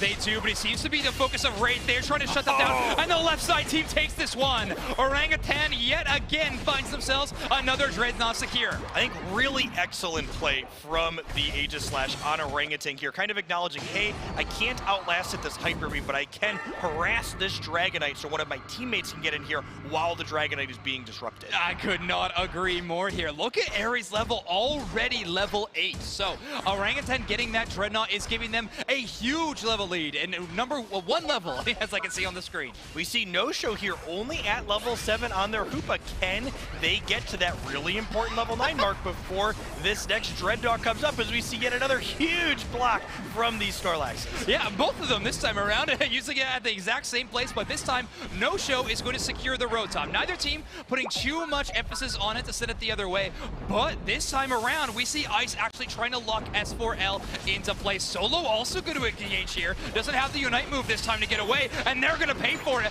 Big KO there from Sentachi. Just what incredible plays from these Snorlaxes on both sides. Catching people with these heavy slams and then pushing them back into the opposing team with that block has looked good again and again and again. Can we get the knockout here? Huge for Zarina here, getting experience on that higher level Dragonite. Sentachi looking amazing with a KO streak of 3. Wulong therefore, I believe it was moral support, hanging back, not helping with the engage. This time they are going to get their hands dirty, trying to fight against Wraith. A Unite move used there, but being KO'd there, they're still going to have it set up to use again. Okay, No-Show, while all that action was going on in the top path, their Chobo here, their Hoopa was clearing wild Pokemon in this bottom path completely uncontested, so they have that really important Unite move for this engagement here, as we see 4 Unite moves on each team for this big mid-game fight. When Sentachi's showing off there in the top path, the Chobo is able to get to the evolution. Hoops Unbound coming down from either side. No-Show the second late ones here, but a big block shuts down the Serena brought all the way down onto the beach, and they're knocked out mid-Unite move. Sentachi keeps on the advance, trying to shut down the Hoopa now. Eri's taking a ton of damage. They're able to get back to the goal zone. Sentachi keeps on the advance, trusting their team to knock out the Dreadnought, and No-Show takes Dreadnought number 2. What an incredible difference this engagement has when both teams have those Hoopa. I have to imagine that X attack from No-Show's Hoopa really being one of the difference makers in that big engagement there. Yeah, no kidding. Chobo showing off that they can do damage just as much as the other team. Wraith here coming to make a difference though. They find a big KO, not able to get the Hoopa before it resets though. Dragonite does go down. Orangutan is never out of this game, Jeff. They are keeping the advance. They don't have many points so far, but the KOs are starting to stack up, and the siege has begun number 2. Yeah, you know, No-Show got that Dreadnought, but they gave back a lot of that experience with the knockouts that quickly followed. But speaking of giving experience, Orangutan went real deep here in this engagement. They are getting super punished for doing so. Yeah, they did. They found the KO on the Serena, but you are right. That is not gonna be enough. No-Show is going to hold on to an experience lead because of some of that. They got a couple of level 12s, and the other side of Orangutan is only sitting at 11 at their highest. Serena takes over to 12, as I said it, as is usual. Yeah, Snorlax, really good at punishing even the slightest overstep for either of these teams. You step up a little bit too much, and Snorlax is like, all right, I'm going to heavy slam you up, and I'm going to push you in even deeper than you already were, getting you incredibly out of position. In my personal opinion, I think it's a great mark of Snorlax. They're not engaging every single time. They know when to sit around and bait in the enemy team. No-Show breaks yet another goal zone, making sure that at the final stretch, Orangutan has no close goal zones to retreat to. On the other side, Orangutan has a measly 35 points and no goal zones broken. Now, the important thing to note here, even though we do have a score differential between these two teams, is that the levels are incredibly close here. In a game like this, it is ultimately going to come down to that engagement around the Zapdos, and this could definitely cut in either direction here with these incredibly close stats. Exactly. No-Show not having any gigantic level 15s this time around, but a Dreadnought will certainly send them on the fast track to 14 at the least. Yep, No-Show getting this objective off the board essentially for free here as their Dragonite ticks over to 14 with the extra experience boost they obtained from it. Yeah, a good macro call by Orangutan. You definitely cannot risk getting knocked out by the No-Show's power experience there. Otherwise, you would be giving up on the Zapdos fight essentially. We see both teams getting positioned in the pit here in slightly different ways. Can Blossom get vision without getting caught out? Here's the question. Orangutan trying to dunk in 50 points. That's going to become 100 as soon as the final stretch happens, but a Dragonite Unite move shuts down the score. Ice gets an engage, blocks on a couple, but No-Show just moves away. We see this fight taking place on the top point here for No-Show, which has to favor them a little bit, I'd say, as the first knockout goes over to Orangutan here. Santachi goes down through so much CC, they couldn't use their Unite move. As Forel also goes down, Orangutan is absolutely cleaning up this fight right now. KST is starting to hit the Zapdos. The rest of the team has decided to go take the enemy Pokemon. Bullon tries to get engaged with a wide guard and stun anything up that they can.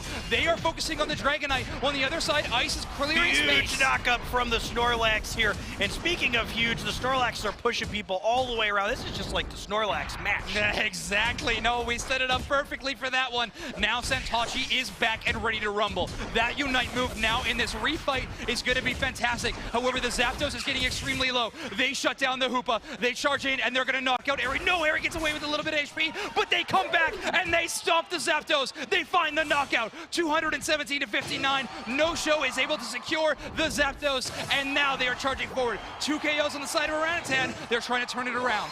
Whoa, we had a lot of knockouts here on the No-Show side. Can they get enough points in here? This lead is not that large. It's 100 points go in. We have about 150 point differential between these two teams now. This is Pokemon Unite Worlds, everybody. This is going to be fantastic. Woolon getting so much damage. They are one of the last lines of defense for No-Show, but they are buying a lot of time. Eri is going to get 48, a full 50 thanks to their passive of Magician, and they are going to get that double scored. 259 to 333. Hope is alive for Orangutan. But with only 2 Pokemon still up and ready to battle, it might be too tough for them to overcome. They need another set of full pockets to get in here, and I think you hit the nail on the head, Zoinks. I think with everybody back up from No-Show now, the window has closed, and it looks like No-Show is going to be winning our second round here on the main stage. An admirable effort from Orangutan there at the end. Of course, Wraith throwing off with a KO streak of 2 to try to bring some life back into Orangutan. But as we see these score lines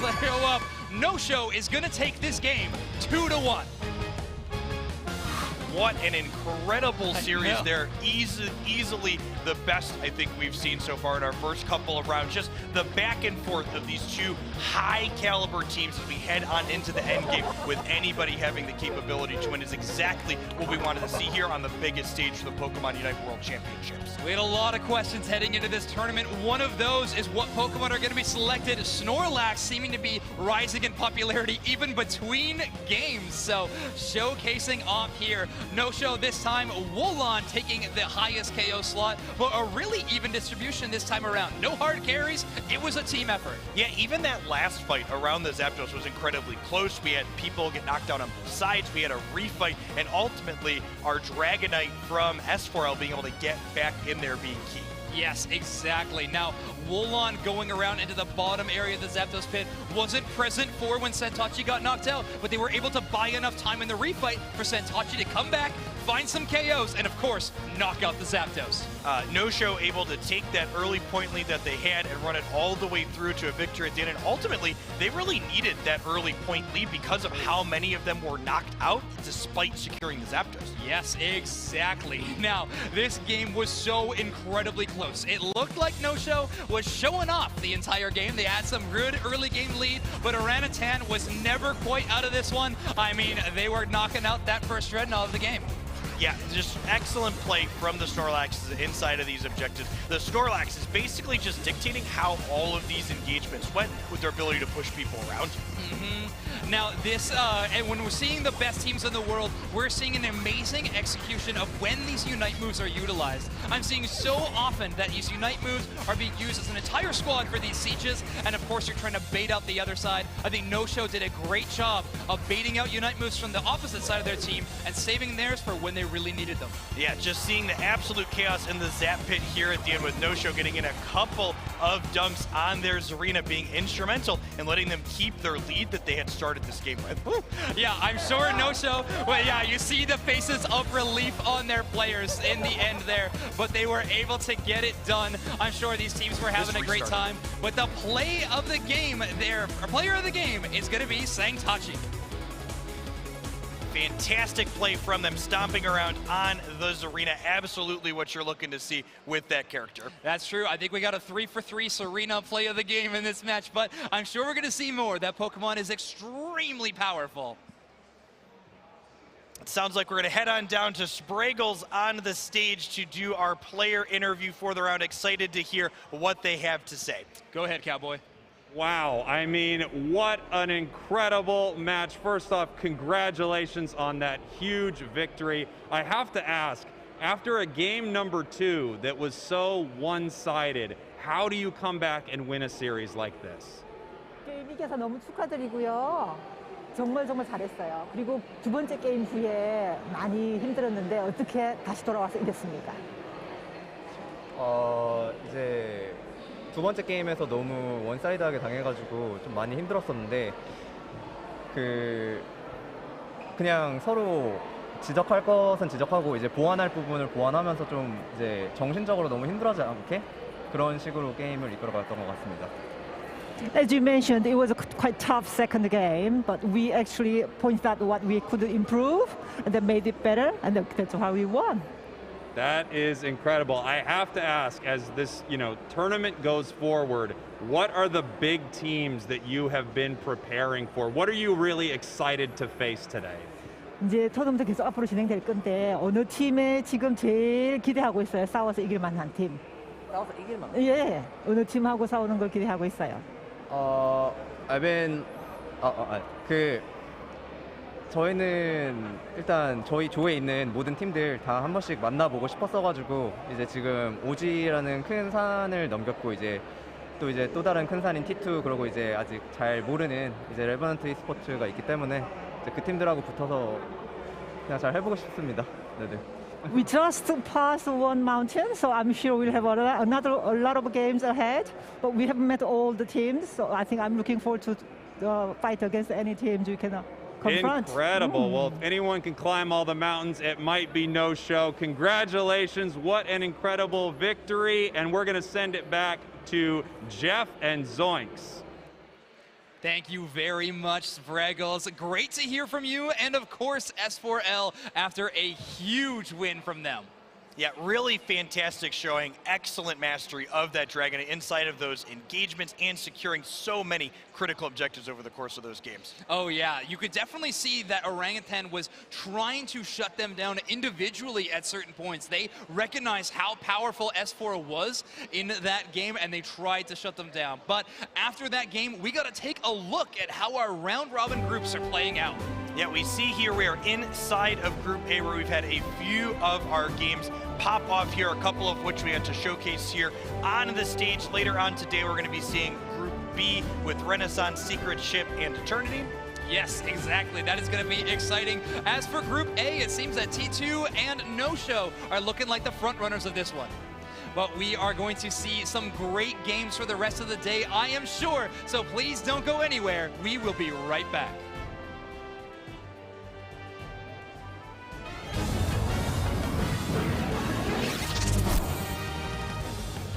Hey, fellow Pokemon trainers. Welcome to Pokemon Unite. Now it's time to talk about team composition and picking the best Pokemon for your team. It Windows up. Ready, go!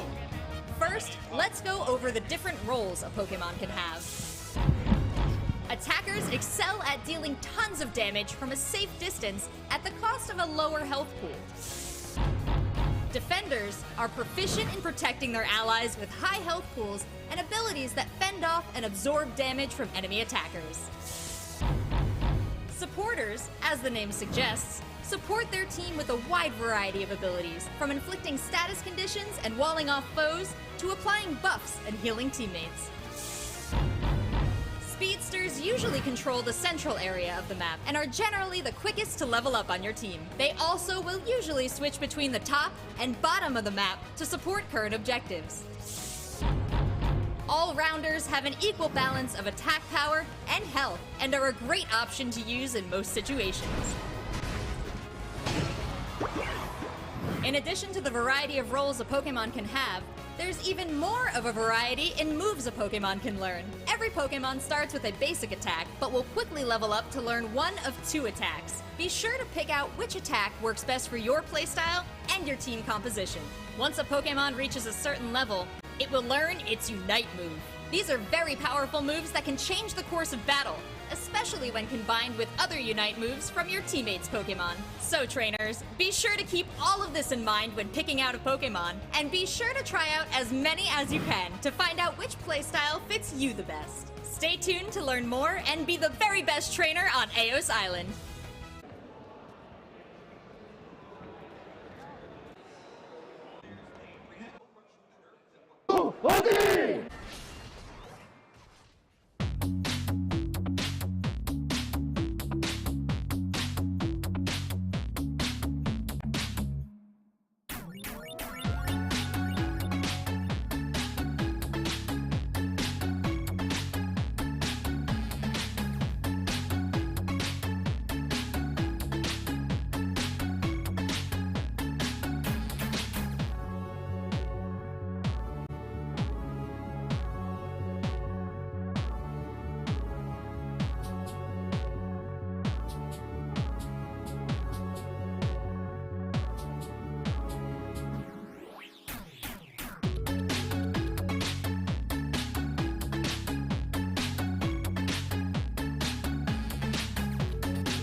incredible series we just saw here at the Pokemon Unite World Championships. We have more amazing games coming up. Dupes next. That was a real, as you might say, barn burner. Absolutely, and Snorlax really showed out in that one. Blossom looking great. Of course, the adoption by Orangutan to bring it onto their squad as well really gave them a fighting chance in game 2 and brought this thing down to a game 3. So now we're taking a look at an amazing game between these next two teams, No Show and Revenant. So we just saw No Show put on quite a show. I mean, yes show, I would say, is what they did. Revenant is going to need to battle back here, however. I mean, we saw them lose earlier against Orangutan, so the question is, can Revenant pull out a big victory? Revenant really looking for their stage redemption song here against No Show, who has been held out on stage. And here we go. We're taking a look at Revenant Esports. Crowley, again, is kind of their leading anchor, or the person that holds down the squad. But we saw great work out of the rest of the squad in their first match, looking to up that ante a little bit here. Yeah, of course. I mean, Revenant really needs the victories here. Here is when they have to turn it on and start really taking these teams down. Can they do it against this amazing squad of No Show? It's going to be hard to say. No Show, just such an incredible team. That's without a doubt. But Revenant Esports going to hold it down. Look, we're taking a look. They do have 2 losses already. They're trying to leave here with the win, and that's what they're talking about right now, how they're going to get this thing done. Yeah, they need some big victories right now, and these are these moments where you have to put it all together. You have to figure out every strategy that you decided to bring here today and how you're going to make this work. Well, let's talk about No Show.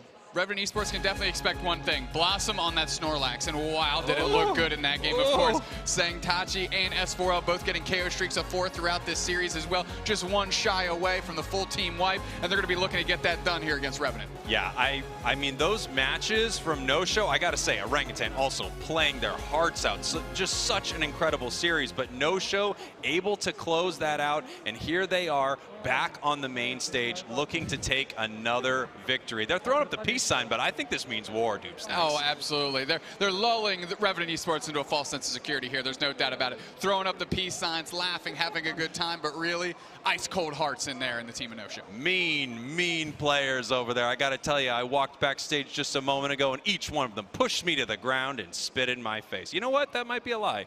That sounds like a lie. I think they're actually extremely nice. Yeah, I think that's based on the What a nice group, but also what an incredibly mean group when they get onto Eos Island. We just saw an incredible series. Again, Revenant needs to pull this one out. Yeah, we're going to take a look. Just in my mind, I'm thinking of what Revenant brought to the table and what No Show is going to show them, which is for sure that Snorlax, which is a hurdle they're going to have to overcome without a doubt. So how do you think they might strategize against that particular strategy? You know, it's a great question because they've brought out this Talonflame earlier, and I feel like that is always a difficult Pokemon to deal with. I don't know if it's going to be the counter to Snorlax. I don't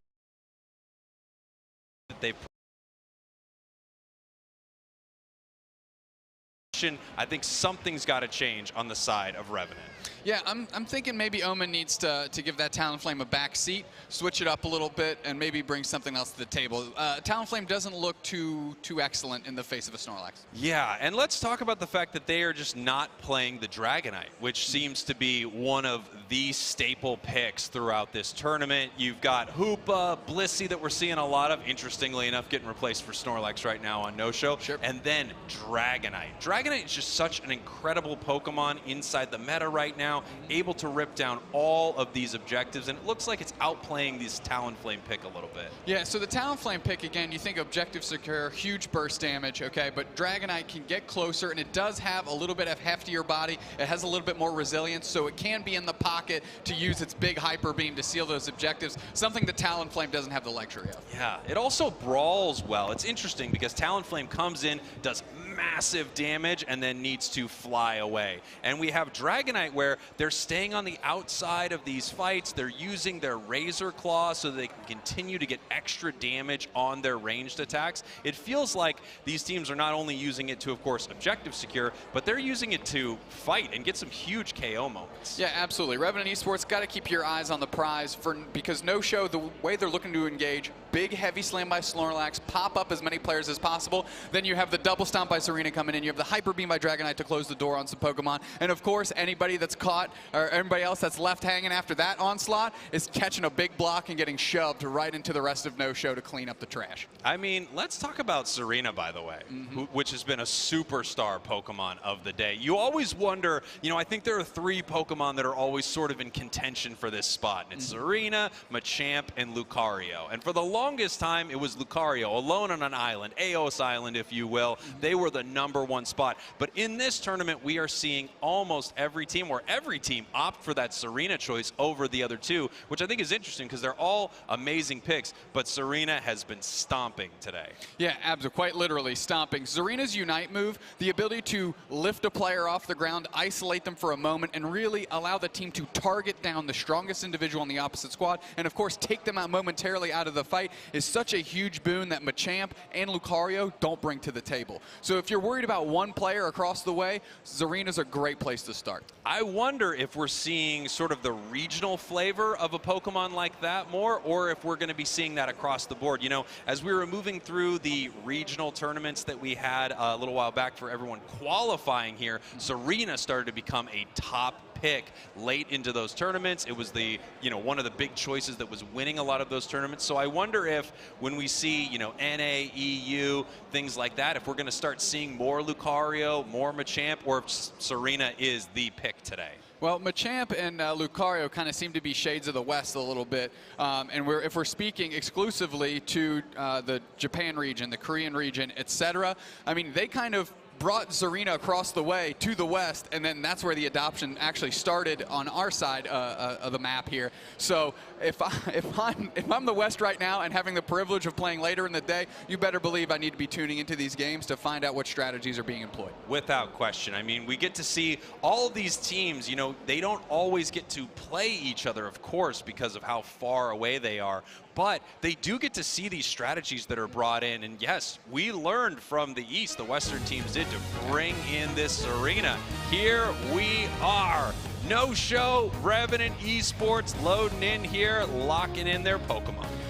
Now, we talked about Snorlax and Blissey and kind of how they interchange here. And something you and I were actually talking about off broadcast is it's much easier to lock in Snorlax for your team when you know the other team is not bringing a Blissey. And we're seeing that happen right now with Revenant Esports. They know No-Show is bringing a Blissey. They know Blossom is a mutant on that Snorlax, so they're going to bring one of their own to help combat that. I don't know if I'm looking into a mirror right now, Dupe Snacks, but I think everything is almost the same. Interestingly enough, we've got an Assault Vest running on the Revenant Snorlax over here, but almost every single choice across the board, very, very similar. We've got some more stacking on the side of Revenant, but wow, we've got a mirror match. Absolutely. Big highlight for me, Crowley switching to Aegislash, going to be taking that in the bottom path, which again is shades of the East metagame, is that bot path Aegislash. Crowley adopting that, bringing that in. We saw them on the Alolan Ninetales, but now it's sword time. They say if you can't beat them, join them, but I think they're looking to do both right here. So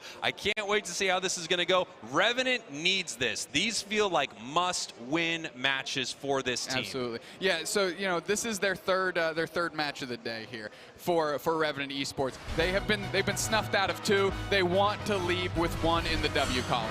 Here we go. No-Show, Revenant Esports. No-Show, your purple team. Revenant, your orange team. We've got the Korea region versus the India region right here, as we've got some brawling here in this bottom path. And hey, there we are. Hello, hello, hello. Okay, right back into. We're standing and casting, ladies and gentlemen. We want that energy. Of course. Here we go. Snorlax pushing forward. Crowley getting chunked pretty low by their counterpart on the Honedge here. They're going to battle over this Audino, but Woolen actually pushes Crowley off, and it's going to be on Zexal to seal it up. Did Crowley come back and nab that? I think they might have. Wow. I mean, these Aegislash are just so extremely aggressive early. Oh, no, they go down. Snorlax taking them out. Great counter punch by Revenant here to find that before S4L can get in the action as the Dragonair. They're pushing forward. S4L's getting low, and Exil's all over them as they're trying to get out. Good astonished by the Hoopa from No-Show to buy just enough time for them to get out. Wow, that just looks like an unfortunate decision there by Revenant. You know, they They split the damage they were doing, and they were not able to secure either KO. Yes,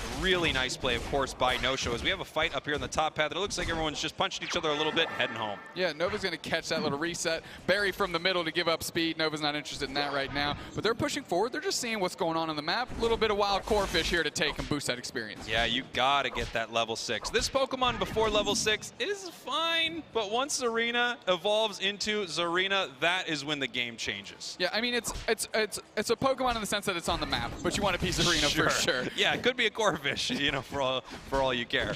Sentatchi and Blossom playing safe, just getting their wild Pokemon on their side of the map. That Apom going to easily be sealed up as Crowley, the bottom path is always where the action is. Crowley and Zexal playing very far forward and playing well together so far in this game. Here comes Wolton with a big slice, but ooh, we got the evolve, maybe saving Crowley right there. Perfect timing right into that Doublade. Omen kind of babysitting them a little bit as they need to find their way to Aegislash. Omen right now, almost level 7, in pretty good position right here, but they need to be 8 in the next 45 seconds so they can help secure this Dreadnought. Look at this. No-Show's Dragonite already there. Oof, this is not good for Revenant. Yeah, S4L having that Hyper Beam is huge. Zexal on the chase. They're coming down. Hyper Beam is lined up. Heavy slam to escape. Good use of that maneuver. And now it's all No-Show that's going to be able to posture around the 720Bs. Yeah, they're looking really good right here. Probably able to secure this, but it looks like, ooh, there's a lot of fighting happening up in the top path from Revenant. I don't know if they're trying to give up this fight or if they're just trying to pull back right here as we are diving in with this sword. Big engage by Wolon. They're getting chunked a little bit, but it's buying enough time for S4L to get some Bs. They actually get out, and that buys enough time for S4L to get that experience.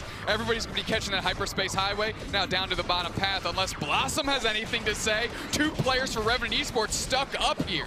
Wow, this is just so difficult for Revenant to deal with. Blossom is so incredibly mean, and No-Show is keeping their Zarina up in this top path. Look at them, stacking up, scoring those points, and now they are ripping down this Dreadnought, and Revenant's really not here to deal with it. They're going to try to steal it with this Snorlax, but I think, yeah, there it goes. Perfect calculation of that Hyper Beam damage, nailed it, and that Snorlax, no real shot. Zexal gets shipped up by Blossom. They retreat. Now they're going to see if they can catch Swifty. Oh! They push him out. Huge block. They're going to see if they can convert now. It's a 2-on-3, but the experience lead is on No-Show. They decide we're going to back off right now. We're going to let you off the hook. Great play there by Revenant, able to get that hoop out of there. It seemed like it was inevitable it was going down. Look at this level difference right here. A level 9 Zarina versus 6, and they might be taking this Dragonite up into the sky. No need. They're taking them down. Double stomp through. KO streak of 2. Sentatchi looking for another one. Zexal, the big Snorlax, not interested in that action as Sentatchi is 4 levels above them. Oh my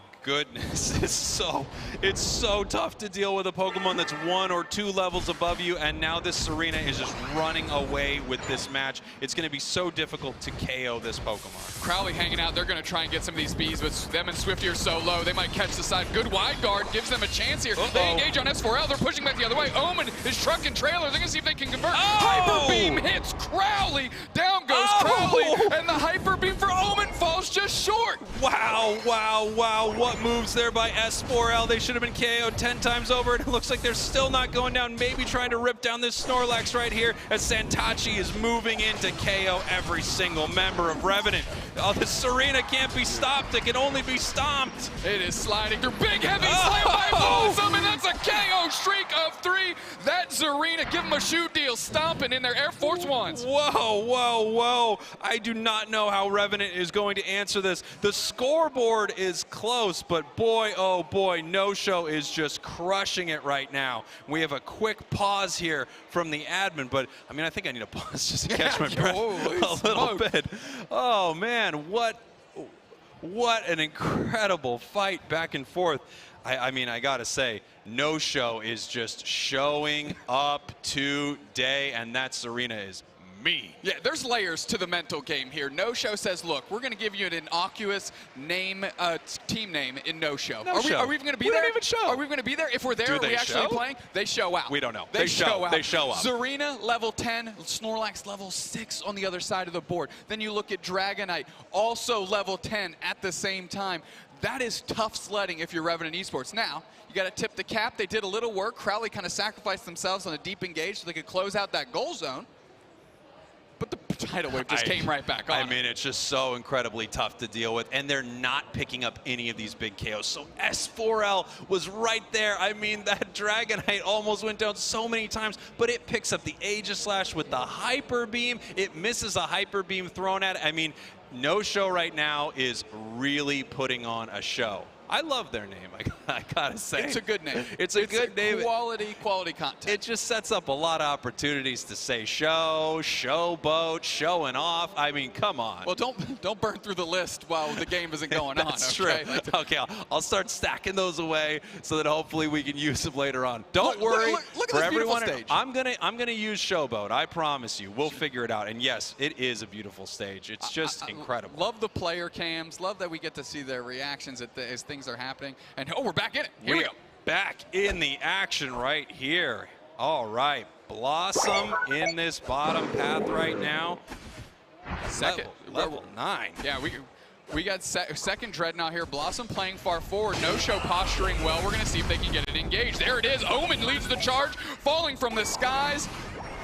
But the scores are happening up top. No Show's trying to buy some time. Blossom's trying to defend to the best of their ability. They use their Heavy Slam pretty early. Hyper Beam comes through, and of course it's Blossom! Of course it's Blossom! And now Omen's trying to find their way out, but Santachi says, no way, not today. And now they're on the goal zone block. Zexo, you are done for. And now the Bees are theirs, the goal zone's theirs if they want it. No Show showing out, showboating, took it from you. Whoa!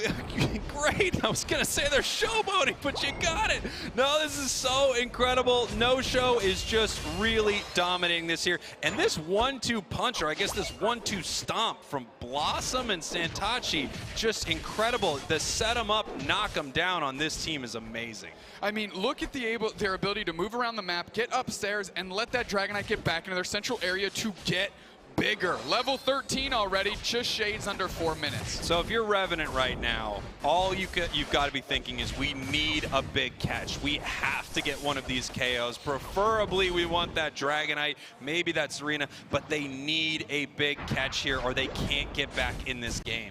Yeah, that's exactly right. They need to catch out a couple players from No Show, one at a time, get the experience pouring back in their direction that way, because there's no yellow pips on their side of the map. Yeah, everything is gone, and look at this again, this combo, Santachi and Blossom. You just have to run away, but you can't run fast enough. That early stomp opened up the Grassy Glide Santachi stomp. Crowley going to try and play some defense, but they're level 10, and that Snorlax is huge. And of course, they're going to frame him up, heavy stomp, here comes the double stomp, and you are KO, big push. It's too easy, my friend. It's too easy. Yeah, I mean, I love the effort right here, but there's just nothing that they can do against this combo. The level difference, and then also, I mean, these players are so amazing on these Pokemon. You, of course, have to shout out Blossom on that Snorlax. The picks are unbelievable. Without a doubt, and you can tell their communication is very strong across all of No Show. Their engages are together on time every time. And now this Dreadnought, their hard work for the last 7.5 minutes, free Dreadnought. Wow, Dreadnought's going down. Revenant Esports, look, they're hiding around this Zapdos pit. They're well aware that they need this more than anything. They probably are just gonna have to throw themselves at this Zapdos and hopefully they can make something work here. They all know they are there. No Show right now is obviously looking to just get some big KOs here and shut this whole thing down. Revenant's just trying to rip this thing. Zapdos at 50%, they're trying to find their mark. Big Snorlax Unite in the middle, gonna try and find their mark back the other way. Aegislash on Aegislash getting it done, and Zarina taking it down. Who else? Who else but Santachi as this fight rages on? 4 players down for Revenant Esports. Make that 5. Whoa! 1, 2, 3, 4, 5. All players down, and you know what it is. You know what's on the menu, Hundo Burgers. That's right, they're reining in those double points. 100 points, a Hundo Burger, if you will. They are showing off, showboating, putting on a show. Other things with Show, because No Show is crushing it right now. Blossom really showcasing the strength of Snorlax. How dare you come up with a better one? Oh my gosh, and look at this right here. S4L just trying to get this big KO here. They don't want Revenant to put in any points, but look at the scoreboard here, Dubesnax. 740 to 93. Ring the bell in more ways than one. Santachi is just boosting the stat sheet now. They have a huge lead in experience on the board, in getting KOs. I mean, it's all over the place. No-Show have stamped themselves as a contender here in Group A. Without question. I mean, with an amazing series against Orangutan, and now with this win over Revenant Esports, this series is not over between No-Show and Revenant, but wow, No-Show looks incredible. Just all Revenant Esports has to do is climb out of the Marianas Trench and then up Mount Everest, and they've got this. Unfortunately, I don't think anybody can achieve that in 26 seconds. It is very, very tough to do in 26 seconds, maybe even in 26 minutes. I'm not sure how far the trench or the mountain is, but I agree with you. There's really nothing that they can do here. Right now, everyone's just having a little fun. Yeah, this is a rage unite by Swifty here. They just want Santachi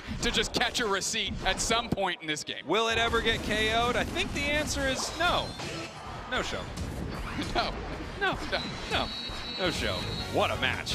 What a match indeed, and a great showing by No-Show, of course. Now I feel like we're almost, it's like burned into our brains. We got to keep saying can't stop. We have to be careful. For Revenant Esports, though, we take a look at this scoreline. 836 to 115, and they got some work to do. Yeah, absolutely. They have a lot of work to do, taking a look at No-Show and Revenant down here. Obviously, you've got two very different emotions with these two teams. Sometimes when you have a close match, I think it's a little easier, but that happened to be a Zarina-style stomp from No-Show. They looked incredible. They really did, and again, some points of reflection from me as we're looking at these score lines here. Nova was always so far behind their counterpart Zarina, and it's really hard for them to battle. Some Pokemon can. Yes. Zarina is not one of those. Yeah, it's so incredibly different. When you're 4 levels behind, I mean, a Blissey can slap you. But this is just unbelievable. Look at this here. Look at the KOs on the side of Revenant. 2 KOs as a team. Yeah, and that's where No-Show has really flexed a little bit, is their ability to engage as a unit. Revenant Esports needs to find that, especially in the early game where they've seemed to be just a shade away from being able to take over that bottom path, and we've seen them do it previously. They need to find that again. As I'm looking through these numbers, all even through No-Show, they are moving as a unit. Yeah, No-Show is playing incredible. Revenant Esports, on the other hand, I don't know if they're playing their best work, because I don't know if this is their best team for them. You know, they brought in a lot of different Pokemon to start this, and now they're holding up a mirror. We've got a mirror matchup against No-Show, and I think we're seeing that No-Show knows how to play this team composition a lot better than Revenant. Well, quite literally for them, their tournament lives are right now. If they lose this game, it is the end of their pool play for day 1, and they will not be moving on to day 2 with an 0-3 record. So if I am Revenant Esports, stay true to your roots, go with what got you here, while out, have fun, have a good time, and try and get this thing to a game 3. Taking a look at the highlights here, there was no having fun or good times for Revenant during this match. I mean, the Snorlax getting the secure. Blossom is, you know, they were unstoppable. That was what was happening above their Pokemon, but I think they actually might be unstoppable. I mean, they're without, they took over the game. They single-handedly did. You know, Santachi was getting set up all game long by Blossom, and you can tell that that's to the core of their strategy. You mentioned it during the game, and we saw it time and time again. Yeah, just incredible plays right here. And as we said, this score just got out of control. There really wasn't much Revenant could do here. I love that they are fighting back, but it's just, you know, too late. Yeah, absolutely. Let's take a look at our player of the game here, Santachi on Zarina. 13 knockouts, 8 assists, huge scoreline, and making Stomp look real good. Yeah, and you take a look at their items right there. You got that weakness policy, attack weight, focus band. So the focus band lets you live a long time in these fights before you get KO'd. If you stack up that attack weight and you take all the stacks from that weakness policy, those stomps are just stomping craters on Eos Island, and it's KOing every single Pokemon. Yeah, we're gonna have to get a road crew out there to fix the streets, because there are definitely potholes in them after that Zarina got done with them. Great work by them, and exactly. I don't. Obviously, No-Show, no changes. Yeah, I can't imagine they change anything up. I mean, they have their formula, and it is crushing it in this tournament. If anything, I think some teams are going to be taking some notes and maybe copying something that No-Show's doing. Yeah, the one thing you have to give them credit for, we are on a stage where these teams have not faced off before, right? From different regions all over. No-Show has already shown that they are bending other teams to their will. what better place to be if you're no-show than forcing other teams out of things that they're used to, like Blissey and things like that, and trying to play their game with them, and then that's the field you want to play on because they've been doing it a lot longer. Yeah, it's almost, it's home turf. They know how to play this, and you're putting it up, you're putting this strategy back up against them, but they invented this, it feels like. I know that a lot of this is very popular in the meta, in the Korea region, but at the same time, it just feels like they are just putting their name on this strategy right here, this Snorlax arena. It's just incredible. I mean, we keep harping on Blossom, but that doesn't happen without the 4 other players being there. Wulon on the Aegis Slash was dealing such critical amounts of damage in the bottom path, holding that down for a lot of parts of the game by themselves and allowing for that top path to be taken over by Sangtachi, by Blossom in that unique combination that we're able to tout so much so far. Yeah, it takes a village, right? I mean, Indeed. it's at least 5.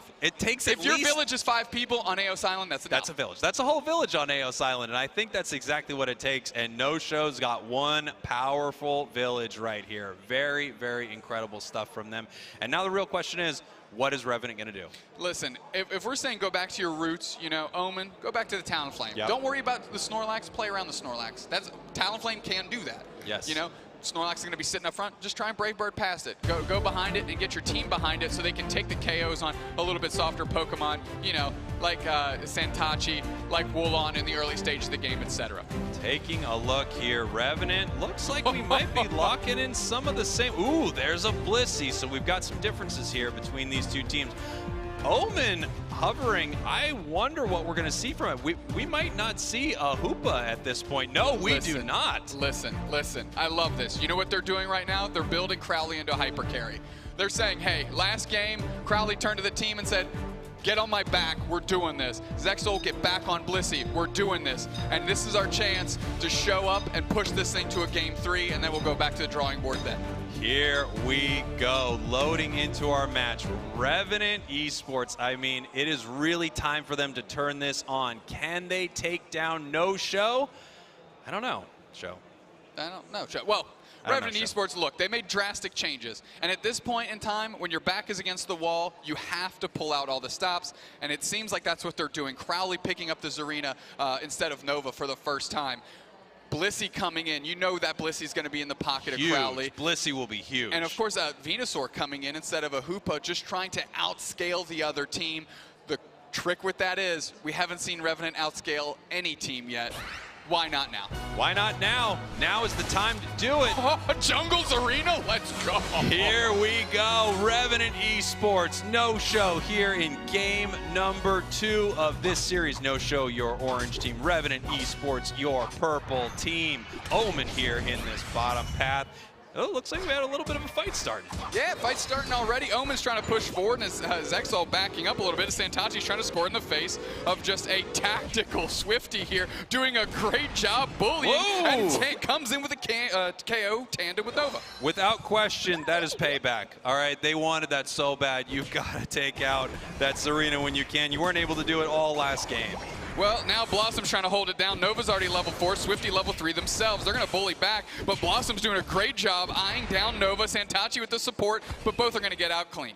Wow, I mean, this is, yes, a very different look from that game 1. I think Revenant is adjusting in some really exciting ways here, and they are shutting down Sangtachi right now. Still hanging out here at level 3. Crowley coming up is at level 5, and it looks like they might be evolving here any second. Yeah, level 5.5 going to push forward. Sangtachi's their target. That's who they want to get. Swifty, Nova, and company just retreating back with this amazing rotation by Chobo. They're pushing forward. They're going to try and get some KOs. Swifty's their target. They get them, and now they're sieging this goal zone. Crowley gets a berry. They're going to try and go back in and try and stop these scores. There's stomp number 1. Sangtachi's getting low. S4L's in the pocket as well. Can Crowley convert on somebody? They do, and that is going to push them up closer to that Zarina. It looks like they might be trying to chase Blossom down right here. No, having to back up a little bit. Dragonair pushing. Nova seeing if they can get some more damage on it, but no, not going to be able to take down a Snorlax that way. Very different look at the start of this match here, Doopsnacks. Swifty with 1 point. That goes in pretty easy. Omen with the big time engage on S4L, and and that's what you're looking at. Omen, they're playing on the other side of the map. Great work. You want to talk about hyper strategy adjustments by Revenant Esports. They just found themselves one. I mean, this is massive. It feels like Revenant is completely changing the way they are playing this game, and I don't know if No Show knows how to react to it. We've got the Hoopa here from No Show into this central area, but Crowley able to get that big secure. Big stomp on Chobo, going to get chased down by Nova. Swifty's coming as well, and this is the KO they want. They get the stun up. Can they get the stun down? Can they get the KO down? Ring the bell. They get it. As Omen's on a sliver of health, they're peeling back to base. Take a look at Revenant Esports. They are alive and kicking here in game number 2. This is a different Revenant Esports right now. Without a doubt, they're playing energized, ready to go. Nova's there, ready to lay it down. Swifty with a big heavy slam. Blossom gets the last one. Santachi's trying to find Swifty. No, they both forced to retreat because Revenant Esports, great rotation. 3 players up there for them. Now the question is, are they going to be able to shut down Santachi for the rest of this game? Or is Santachi coming right back and doing what they do best? Well, Santachi is certainly rotating to the Dreadnought. S4L playing forward. They're going to try and bubble out Revenant Esports. No Show, not starting Dreadnought just yet. But is the fight going to kick off? Omen tries to find the Dragonite, but they just evolved. They have the Hyper Beam. That's a Stomp coming through. Zexal trying to find it. Santachi trying to close it out. Stomp number 1. Omen darts out with the boosted auto to pick up the berry. Now the pages are flipped on Santachi. They're getting pushed out. Swifty's trying to find their mark. Can they heavy slam? Big time, but no. Of course it's Crowley. They're putting the team on their back. They take Dreadnought. Another push in the face of No Show. Big heavy slam by the Snorlax.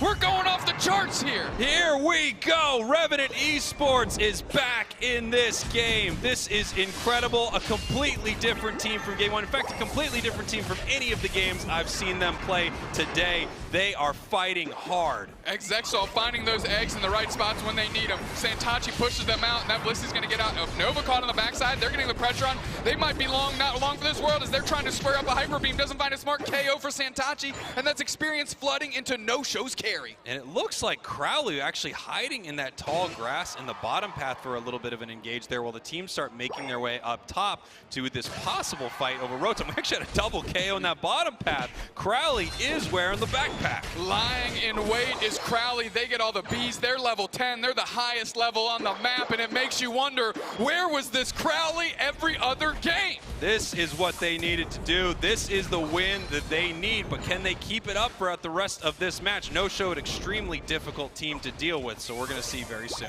Revenant Esports held together with tape and glue, but they're trying to make it happen. Santachi stomping through Nova. Nova's trying to line up a Hyper Beam. The reset comes out from No Show. Can they find their mark? The stomp comes through by Santachi, and it's back in the face of Revenant Esports, and we're going to try to use some Unite moves. S4L lands right on that goal zone to buy some time. Of course, it's Blossom up front, going to look to push and heavy slam their way as they're raining in points to this goal zone. Gone. Wow, 140, 131. This game is incredibly close, but I mean, if you look at this game compared to the last, it feels like Revenant is finally in control right here, finally playing the match of Pokemon Unite that they have been waiting to play. And it all goes back to Crowley, level 10. Of course, Aegislash level 10. Dragonite about to tick over to level 10. Just the Unite move came out for Zarina. Revenant Esports looking for some big-time picks and engages. No Show just putting some points on the board. Obviously, they have a Hoopa, so they have a bit of an advantage when it comes to moving their team around the map. Revenant having to move down there themselves. Look at that block, eating 2 players up from No Show. Swifty buying time for the squad. If they can, Dreadnought's coming through. He's going to take it. Crowley again! Whoa! And now they're going to be able to engage. The Hoopa goes down. Of course, the Dragonite's down. They're finding their mark on everybody. Blissa sits on Omen. They're looking to do work. Blossom's trying to hold it down in the face of the rest, but the Zarina goes down for No Show, and Revenant Esports has come alive. Let's go, Revenant. What is this team? Where did they come from? They are the region of India Spraggles, and that's where they're fighting from, of course. They're looking to turn the tides. Heavy Slam's going to chunk them up. Swifty's getting roped down. Look at that push. 3 players from No Show getting eaten up by Swifty. They might have gone down there, but how much time did they buy for the squad? Infinite. Wow, incredible plays here. Revenant looking like a different team. No Show on the back foot for the first time maybe in this tournament. Wow, Crowley coming in. I mean, come on. You're fighting the whole team there, buddy. No fear. Crowley says 5-on-1, too easy. Maybe outkicked their coverage a little bit on that one, but I like the enthusiasm. I think they're on their hero's journey right now. They're ready to win this thing. They know that they've got the power. Here they go. Boom, boom, boom. But it's hard to take down 5. Oh, come on. Lots of pips on Revenant Esports side of the board. They're going to have to clean those up and maybe take care of Rotom at the same time. No show, they got some work to do. You know who's taking care of a lot of that experience is Crowley. The more experience they can feed Crowley, the better, because he has just been going crazy. But, you know, having that Blissey around you has to be a huge difference maker, too. Truck and trailer. Look. Crowley's using his, Crowley's thinking with this Blissey right now. Yes. When you got a Blissey in your pocket, you feel like you can engage on anyone. You can take on the world. You can 1v5. You forget that Blissey wasn't there in that 1v5. You really do. Here we go. Final Dreadnought of the match. And you know what? You often don't see a big fight at the final Dreadnought, but we got it coming. Oh, look at this. Snorlax pushing him around, and here comes Crowley. Crowley's coming in. They want Wulon. They want them all over the place. They're trying to shatter that sword, but no. Back the other way that takes care of that Pokemon.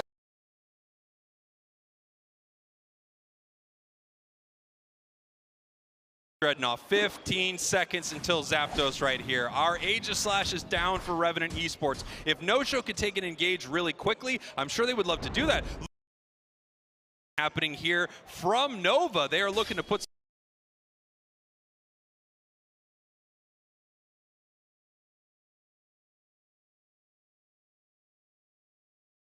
Revenant does. Exactly, that Hoopa can bring the squad in. Revenant Esports, they're looking for single targets. Who can they pick out? And it's right there. Crowley finding the Dragonite, forcing out the Unite move. Big Heavy's like, big push, actually reeling backwards to defend from the Zap Pit. They're going to try and engage downstairs. Zarina comes in with a stomp. That's Santachi. They use their Unite move. They're not going to come in. Swifty picks up the Blissey. They're trying to find their mark back the other way.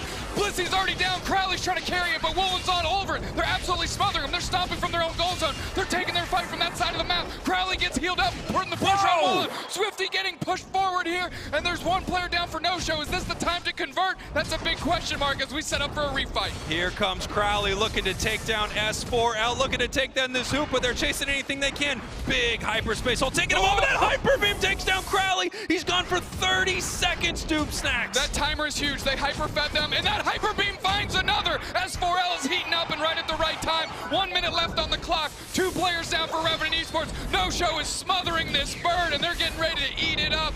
They're all around, and Omen's just trying to buy time to Unite move by the Dragonite to try and get into the mix. Aegislash comes in. Are they going to go for the steal? KO on the Dragonite back the other way. Revenant Esports, your prayer is on a Blissey. It's hunting Aegislash. Aegislash goes in. Blissey! Blissey for Revenant Esports with an egg bomb! Are you kidding me? What an absolute legend. Back cap action for S4L. They're just trying to go in and out with the bag like they're making tea, but Crowley's there to stop them. Oh my, what an insane series. 215, 188. Both teams trying to score right here, but No-Show not able to put the points in. Look at Exo right there. The incredible move. Snorlax holding back too. Someone needs to get down to this point though. Oh, this could be huge for No-Show. We got 10 seconds left on the clock. I truly have no idea who is ahead right now. Massive fight up here in the top path. 3, 2, 1. Who just won that? Revenant Esports just won it because they got a hundo banger up top. No-Show got one back the other way, but it was a bigger than 100-point difference there. Revenant Esports keeps their tournament dreams alive. Whoa! Whoa, what a series. What an egg bomb. What a fight.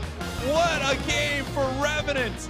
Oh, I mean, Zexal was the only one in player interviews that says they're excited and really nervous, and guess what? Nerves absolutely shattered there because that's the egg bomb of their career. What an insane fight right there. You know, you saw No-Show. They recognized, hey, we gotta take down Crowley, and they did. It was down for 30 seconds, but it didn't matter. Revenant was able to pull that together.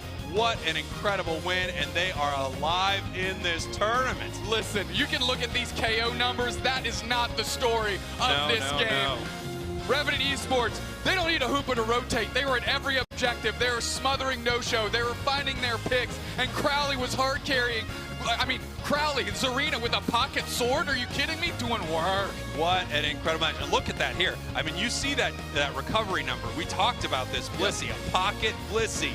95,000 HP recovery. This is so massive. These moments where it feels like Crowley can't go down. Well, of course Crowley can't go down. They've got that Blissey.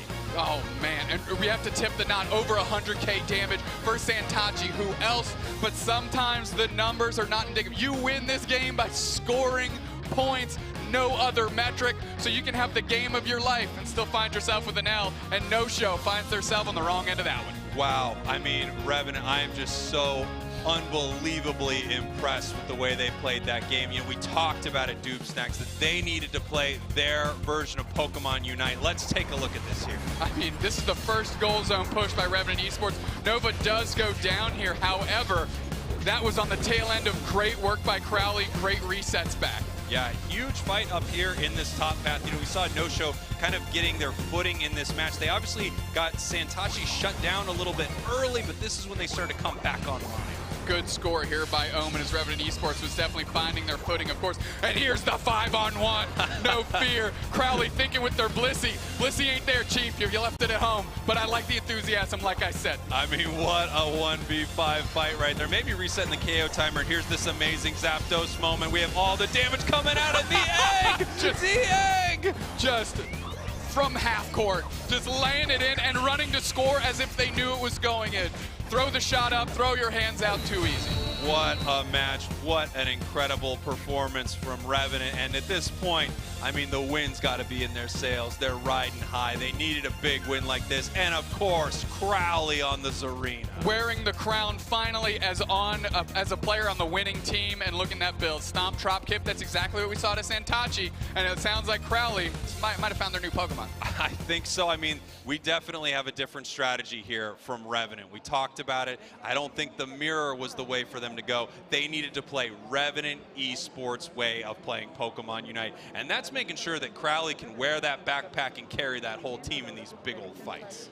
Yeah, I don't know what brand of backpack that is, but it is enormous. And it is the best battle item they could have brought with them to AOS Island. Without question. I mean, some people say it's an attack weight. Some people say it's the weakness policy. Others, the focus span. But I think it might be the backpack. I think it might be the backpack. Unequivocally, for this team, yes, the backpack. I think so. So it's one of the backpacks with like the chest clip here. You know, so it might clip twice. Yeah, it's ergonomic, like waist and chest. On. Very you got ergonomic. the whole team back there. You know, it's not even that uncomfortable. No, well, the sword is going in the hilt. Of course. so technically, it's only one's a Snorlax. You got the eggs so back there. It's big. The point is, this backpack is incredible. Absolutely huge. Eco-friendly backpack as well. It's very eco-friendly. You know. Look, I don't want to come off like we're trying to sell a backpack here, all right? Because what I'm trying to sell is Crowley and Revenant Esports turning this thing around. Listen, you want a team captain that can take charge of situations. Their back was against the wall, and it was very evident by their composition. They said, look, you're on Blissey, I'm on Zarina, I'm going to the central area, and fight with me. And that's exactly what they did, and they got themselves a win. Yes, they did. And now, I mean, this is that big question. We've seen No Show playing without a Blissey, and obviously a lot of the teams out there are running Blissey. This Pokemon is just so amazing right now. I mean, you saw at home 100,000 damage healed for your team. Yep. I wonder if that's going to change anything in No Show's mind, or if they say, hey, we didn't expect that strategy coming at us, but we understand what they're looking for now, and we're, of course, playing the same thing that we've been running all day. Here, if I'm No Show, I switch nothing. They've been fighting against Blisseys, not only this weekend, not only moving forward, moving backwards, until the end of time, they've seen Blisseys. That's not going to be part of their equation. If you're Revenant Esports, it's hard for me to come off the squad that just won us a game. Oh, without question. If Revenant Esports changes it up, I mean, it might be one of the most epic choices of all time, but I can't imagine you'd want to do anything different than having Crowley on that Zarina. You know, taking a look at something interesting here when I look at these two teams, I'm wondering if they're going to shift something up to help Santachi early, because it looks like it got shut down a lot throughout that fight. Early on, No Show was just not able to get enough experience up to Zarina. So even though they're not changing their Pokemon composition, they could be changing the strategy that they're bringing into this game. Yeah, absolutely. That's without a doubt. Revenant Esports, I'm so excited for them. Yes. Because, I mean, they needed that. We needed that. Yes. The world needed that. I mean, did you feel it? The region of India needed that. And there was just, you know, we keep talking about Crowley, but you got to give Egg Bomb for Exexol. They were always in the right spot at the right time. The team was it felt like they were communicating more this game than the other games. And I can tell that because they weren't relying on Hoopa to rotate across the map. They had to do it the old school way. They had to do it the hard way. They had to walk. And they were getting with a backpack on. And they were getting there on time. Yeah. And I think that was surprising No-Show a little bit. They got their rotations easily sorted by Hoopa, and Revenant was just beating them to the punch. Here we are, No-Show, Revenant Esports in a Game 3 here. Revenant is fighting for their tournament life right now. They need some big wins right here, but if last game proved anything, they're the team that can do it. Omen's trying to peel off. Wolan's there putting the pressure. Zexal actually coming in to intercept that attack on the Han edge there, allowing them to get back to the goal zone. As Sentachi is playing on their goal zone as well. Blossom's in for the support, and the damage is flying in. Nova's getting pretty low. Are they going to get out? There we go. Yeah, they are able to make it out. And here is that top path that they had to deal with last time. No-Show just having trouble against this Dragonite and Snorlax up here in the top path. They're definitely trying to funnel more experience towards Sentachi this time, as S4L is coming up to put on some damage. Yeah, S4L has the early rotation. I must say, Swifty has looked very at home on this Snorlax.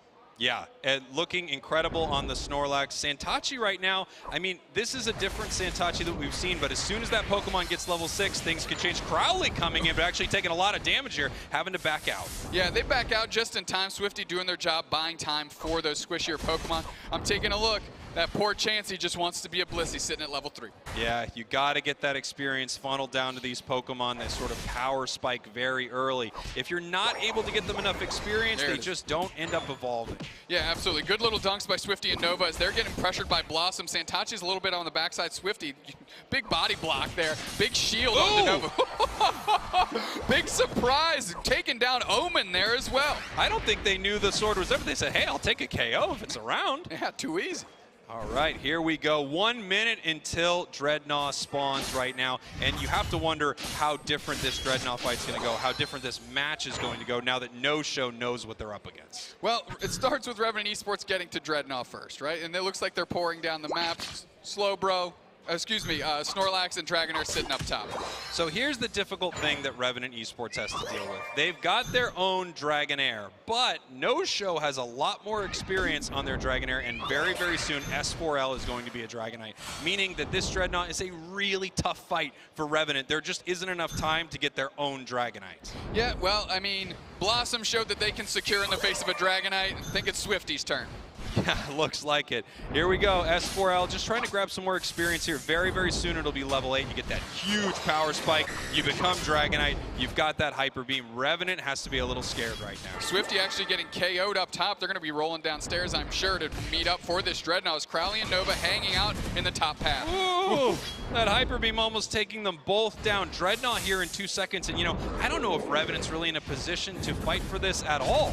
Yeah, they're actually having them hang out up top of the top path, and No-Show is kind of positioned all around this Dreadnought and looking to get it for free. I guess you could say that for this Dreadnought, Revenant was a No-Show. Yeah. Oh, come on. Easy points going up top, and that's because those Pokemon look to be stacking a little bit, so they're going to use that Hyper Beam comes through after S4L takes that water gun from the Dreadnought to the face.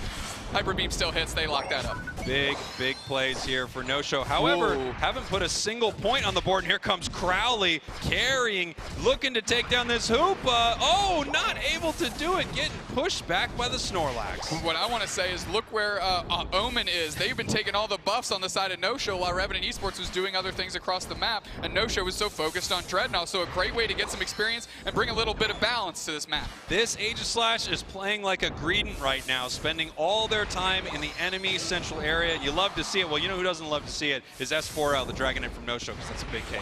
Yeah, for sure. Nova finally hitting Dragonite of their own here. They're ready to go. 2 levels behind their counterpart here, but they're ready to get into action. Yeah, I mean, you finally got that Hyper Beam, so it's really time to put out some damage here. And Exel in trouble right now. This Hyper Beam so big that, hey, Snorlax says, you're not going to hit my Blissey with that Hyper Beam. Get out of here. I'm blocking you.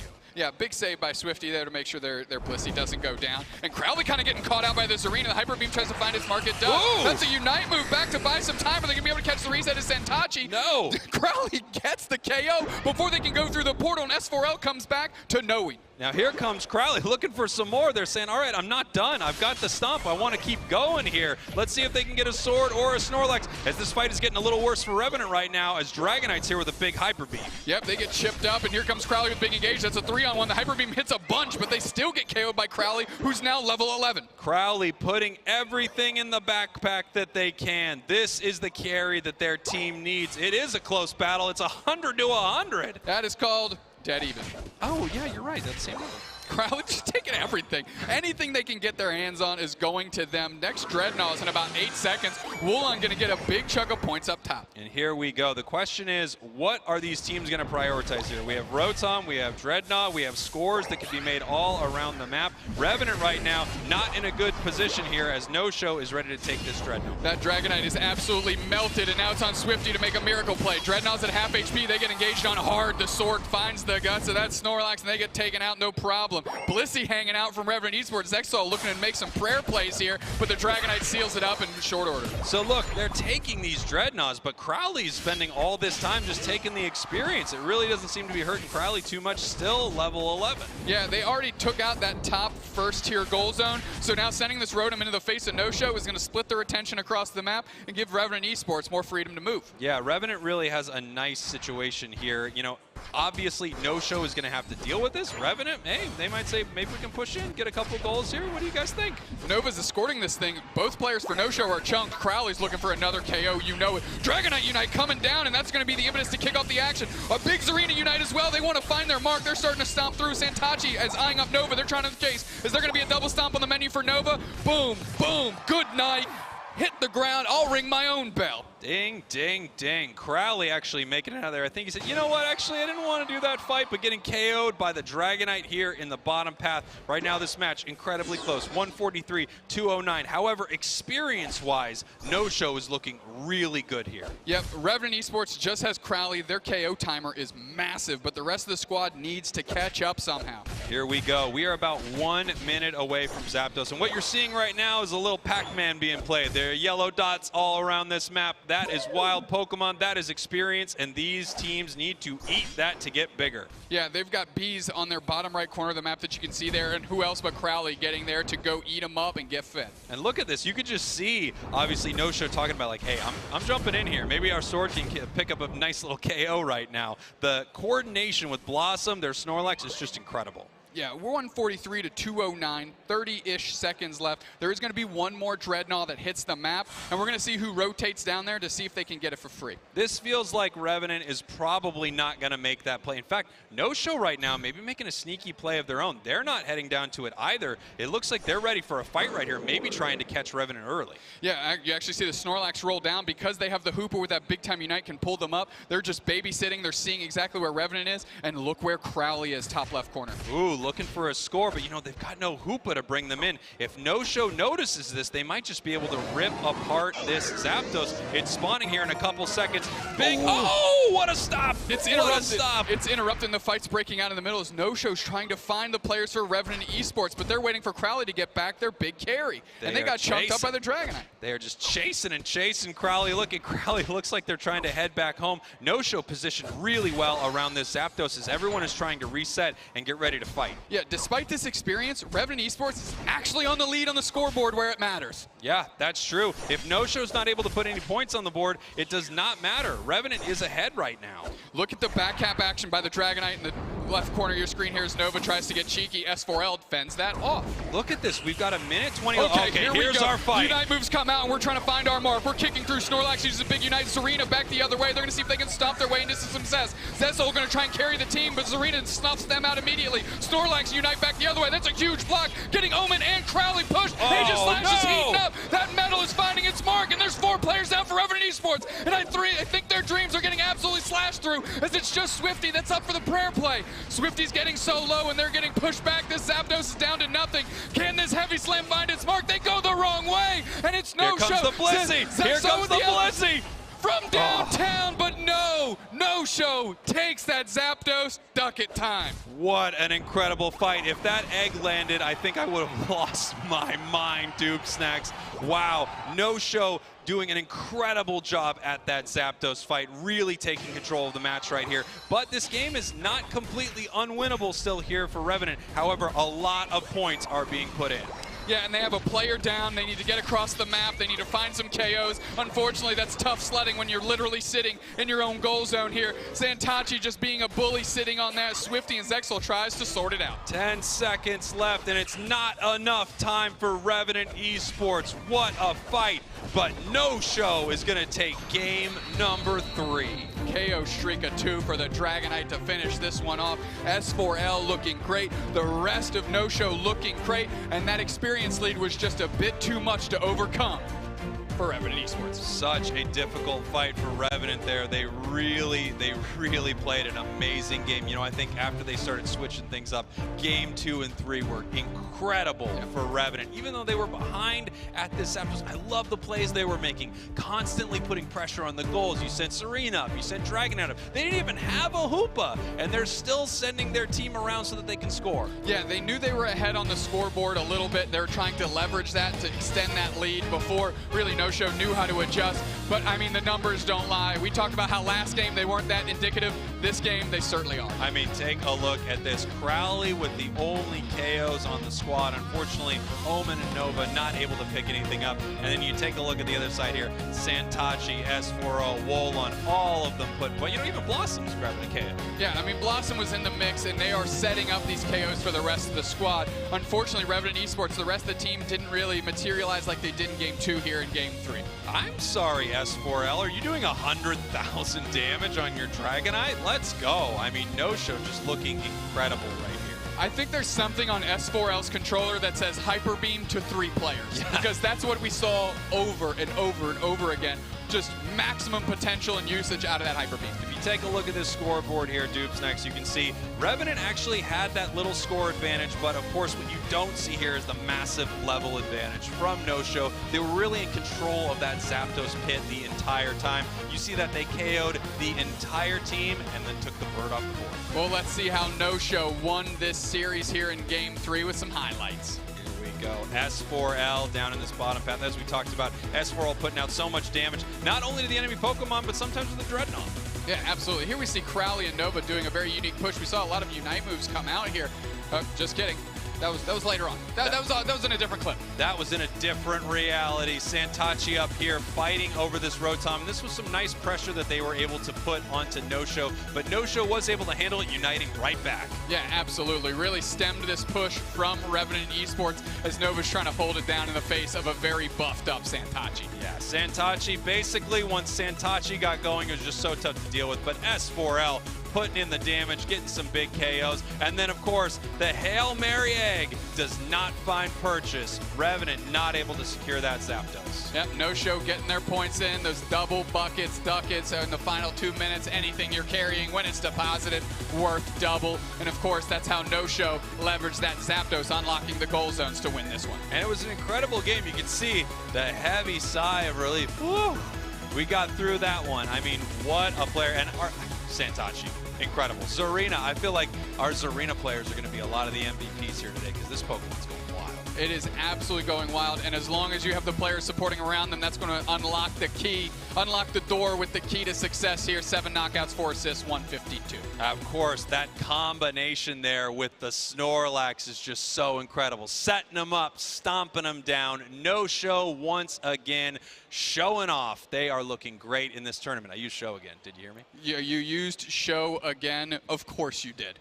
No Show looked great when we had them on screen. Revenant Esports, I'm glad they found a little bit of real estate and a little bit of shine. But let's go talk to a player from No Show here. We've got S4L down on the stage with Zoinks. What's up, everybody? Welcome to the stage. I am joined by S4L, an incredible competitor who just won 2 back-to-back best-of-3s. Congratulations. 축하합니다. So you had 2 extremely close games, and your hard work paid off. You are now qualified for the top 8 bracket. How exciting is that? 너무 축하하고요. 경기 아주 힘들은데 잘했습니다. 그리고 이제는 최고의 8개 브래킷 속했는데 어떠세요, 기분이? 일단은 진출을 하게 되어서 너무 기쁘고요. 네. 이제 위에 올라가서도 조금 더 좋은 모습 보여드리도록 하겠습니다. I'm very happy we are on the top group, and we'll show you the better games ahead. Oh, well, we are looking forward to it. We had 2 incredible games from you so far. You have 1 more game in this group stage against T2, a very formidable opponent. Are you excited? 지금 이제 한 게임 남았는데 T2랑 할 게 남았잖아요. 아주 기대되는 힘든 게임일 텐데 기대되십니까? 네, 굉장히 기대됩니다. 굉장히 기대가 됩니다. 네. I'm really looking forward to it. Okay, wonderful. Well, so are we. Congratulations on making top 8 bracket and good luck in the rest of the tournament, S4L. Thank you. 8개 그렇게. To our casters. All right. I mean, wow. No Show looking incredible right here. They are moving on to day 2, and they are a team that I think people need to watch. I think this is a team that you need to figure out how to beat. Yeah, they're sitting on top of the standings of their group. However, we've got a little bit of a surprise that we can bring to the folks here. T2 versus Orangutan. We've got the final 2 minutes of their match to really see who cements themselves and puts themselves right up there with No Show. Let's take a look. Let's take a look. Here we go. I have not got to see T2 play today yet, No, so this is going to be pretty exciting. Orangutan playing incredibly well today. You know, the first few matches we saw with them, amazing. Yeah, absolutely. I mean, they just looked great, of Yes. course. I know T2, we haven't gotten to watch them yet, which I'm glad we get to do a little preview clip. Let's take a look at that match right now. Last 2 minutes, T2 and Orangutan. Here we go. Look at the Aegislash with the cape. Hello, sir. Just 100 points going back. The Zapdos fighting and breaking out. We're trying to find it. Haruda's coming through solo with the double stomp, obviously. Whoa. And I didn't think we were going to jump into this much action. Aegislash is gone, and Orangutan's trying to find Purchase, pushing forward. Solo's trying to find their mark as well. Big Unite move by the Zarina on the Blissey. 2 players down for Orangutan. T2 looking strong. 3 players down. The Hoopa snuffed out immediately. T2 is all over this thing. Solo's trying to find their way in, but Mame's all over him. Mame, a great Zarina player, as look at Wraith caught on the backside as well. It looks like Zarina versus Zarina up here. They're trying to take each other down. Mame known for their Zarina play. Just such an incredible player. Going up against Solo, but here we go. That Sing maybe keeping them out here so that they can secure, and we do get the big secure here for T2. Cramorant, hello! Mame trying to fight their way through 3 players and find this goal zone with 50 points. Make it double 100. Supercell chipping in by the Egg Bomb Blissey, but they get their points in no problem, and that lead is shrinking for Orangutan, and it's gone. Wow, T2 looking incredible here. You'll notice no Hoopa on the side of T2. They've got the Wigglytuff instead. Oh, I mean, hey, it's looking good. They're about to win themselves a game, eh? 45 seconds left. KO streak at 2 for the Dragonite, and this is Orangutan's time to push. Yeah, look at Orangutan pushing here. 40 seconds left, and they need to score a lot of points. But we have 2 members down here for T2, so anything can happen in this moment, especially with a player like Solo, who we've seen just have some incredible plays today. Man, I love that cape so much. That is good. A top hat and a cape. Get out of here. Haruda with the big time engage. They're going to try and find their mark. They're pushing forward on Airy. Airy's going to try and find. That's a Unite move back. They're trying to get a KO. They do. The Zarina goes down. That's Solo off the back of that Wigglytuff, baby. You kidding me? Chucking mitts out here. KST rolling through, but Orangutan is just too far behind. Too far behind, and T2 taking a big win here, winning both of their games. I cannot wait to watch this Wigglytuff on the main stage. Are you kidding me? I miss Wiggly so much, Doob Snacks. I love me some Sing. T2 and No Show are going to be squaring off on the main stage to close out the group stage to see who's going to have that first seed. Who is going to be the #1 seed coming out of this group? We can see T2 and No Show both winning all of their matches. So, I mean, this is the best of Group A going at it. Absolutely. Clearly, 2-0, 2-0. And one of them gets to sit 3-0, while the other one definitely has to be a sigh of relief that they're playing in day 2 tomorrow, but would love that higher seed advantage. I think not only do you want that higher seed advantage, I just think you want to prove a point. You want to show that you are the team that other people have to figure out. You are the team to beat here at the World Championships. Well, T2 No Show on the horizon. You and I gonna go kick rocks so we can get Zoinks and Hoagland in here. So peace, love, and hugs. We'll catch you in a few minutes for T2 and No Show on the main stage. See you then.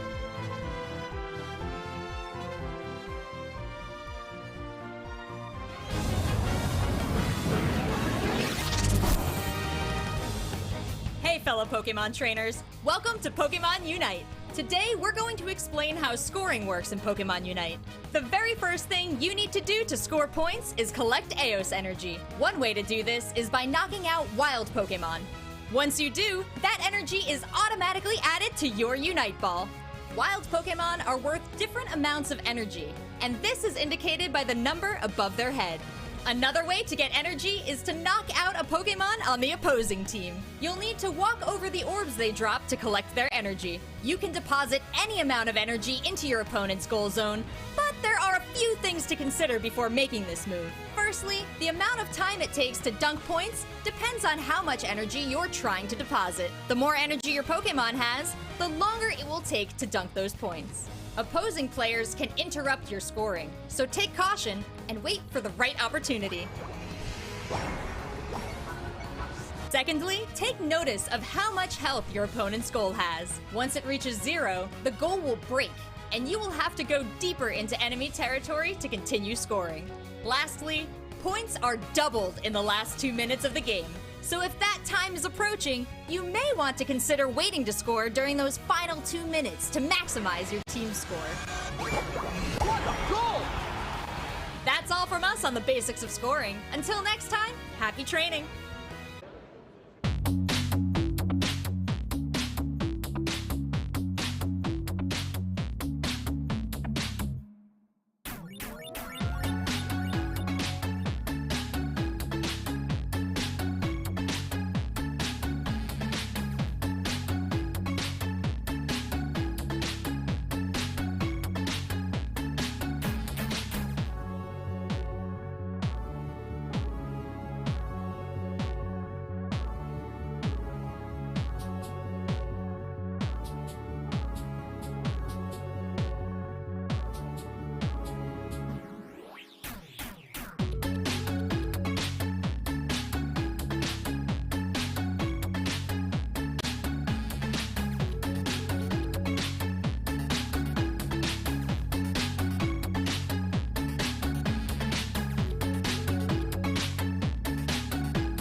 Welcome back, everybody, to the Pokemon Unite World Championships here in London. The first ever event of its kind, and it has already been so exciting. My name is Zoinks, and I am joined yet again by my partner in crime, Jeff Hoagland.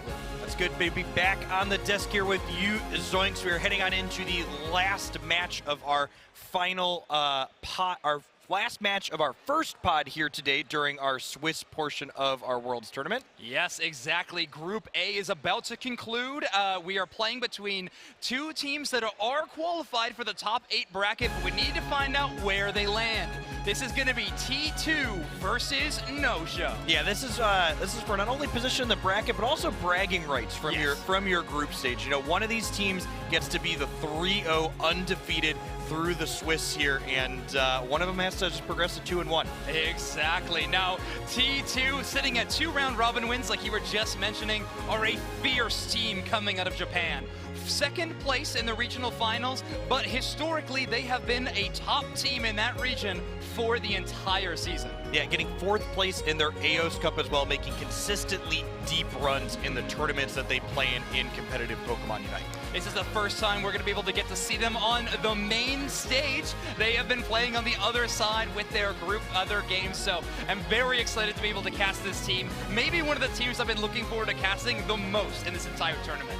Yeah, the things that come out of the Japan region when it comes to Pokemon Unite, just very different than what we traditionally see in EU and NA on this broadcast. Been previous in the season, I'm excited to see what this looks like here today. Yeah, let's take a look at it. We got a team profile here for T2. They are such an exciting team to watch, like you mentioned. Variety is definitely what they are known for a lot of the time.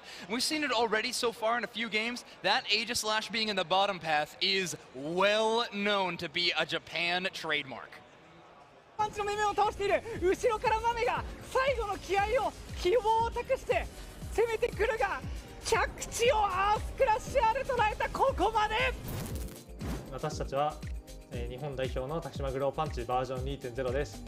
WCS で世界一を取るためにロンドンに来ました。はい、ロンドンはやはり日本と違って街並みがとても綺麗でいい国だなと思いました。やはり海外の選手とベストな環境でプレーできるのが初めてなので非常に楽しみにしています。はい、ポケモンワールドチャンピオンシップスで優勝するということは、このシーズン中に仕事を辞めてポケモンユナイトに捧げてきたので、日本でポケモンユナイトが、盛り上がると信じて、盛り上がると思います。いつも応援してくださり本当にありがとうございます。世界大会でも必ず優勝を手にしますので、応援よろしくお願いいたします。続く攻撃が刺さってタキシマグロパンチが2人 KO されています。対するシークレットシップ側全員が立っている状況。クイーンアリアルが入る。アースクラッシャーが飛び交う。ヤンキネシスが決まった。ここで試合終了。T2 looking good, already sitting down there on the main stage, ready to play. They are excited, and I mean, we saw that team profile. They have invested a lot into this. Time, energy, and of course, passion. Absolutely love the confidence in that team profile. They are here to win it all, and they are off to an excellent start at accomplishing that goal with a 2-0 start, guaranteeing their spot in the double elimination bracket tomorrow. Yes, they are not the only ones vying for that victory spot, though. Of course, No Show as well, sitting at 2 round-robin wins.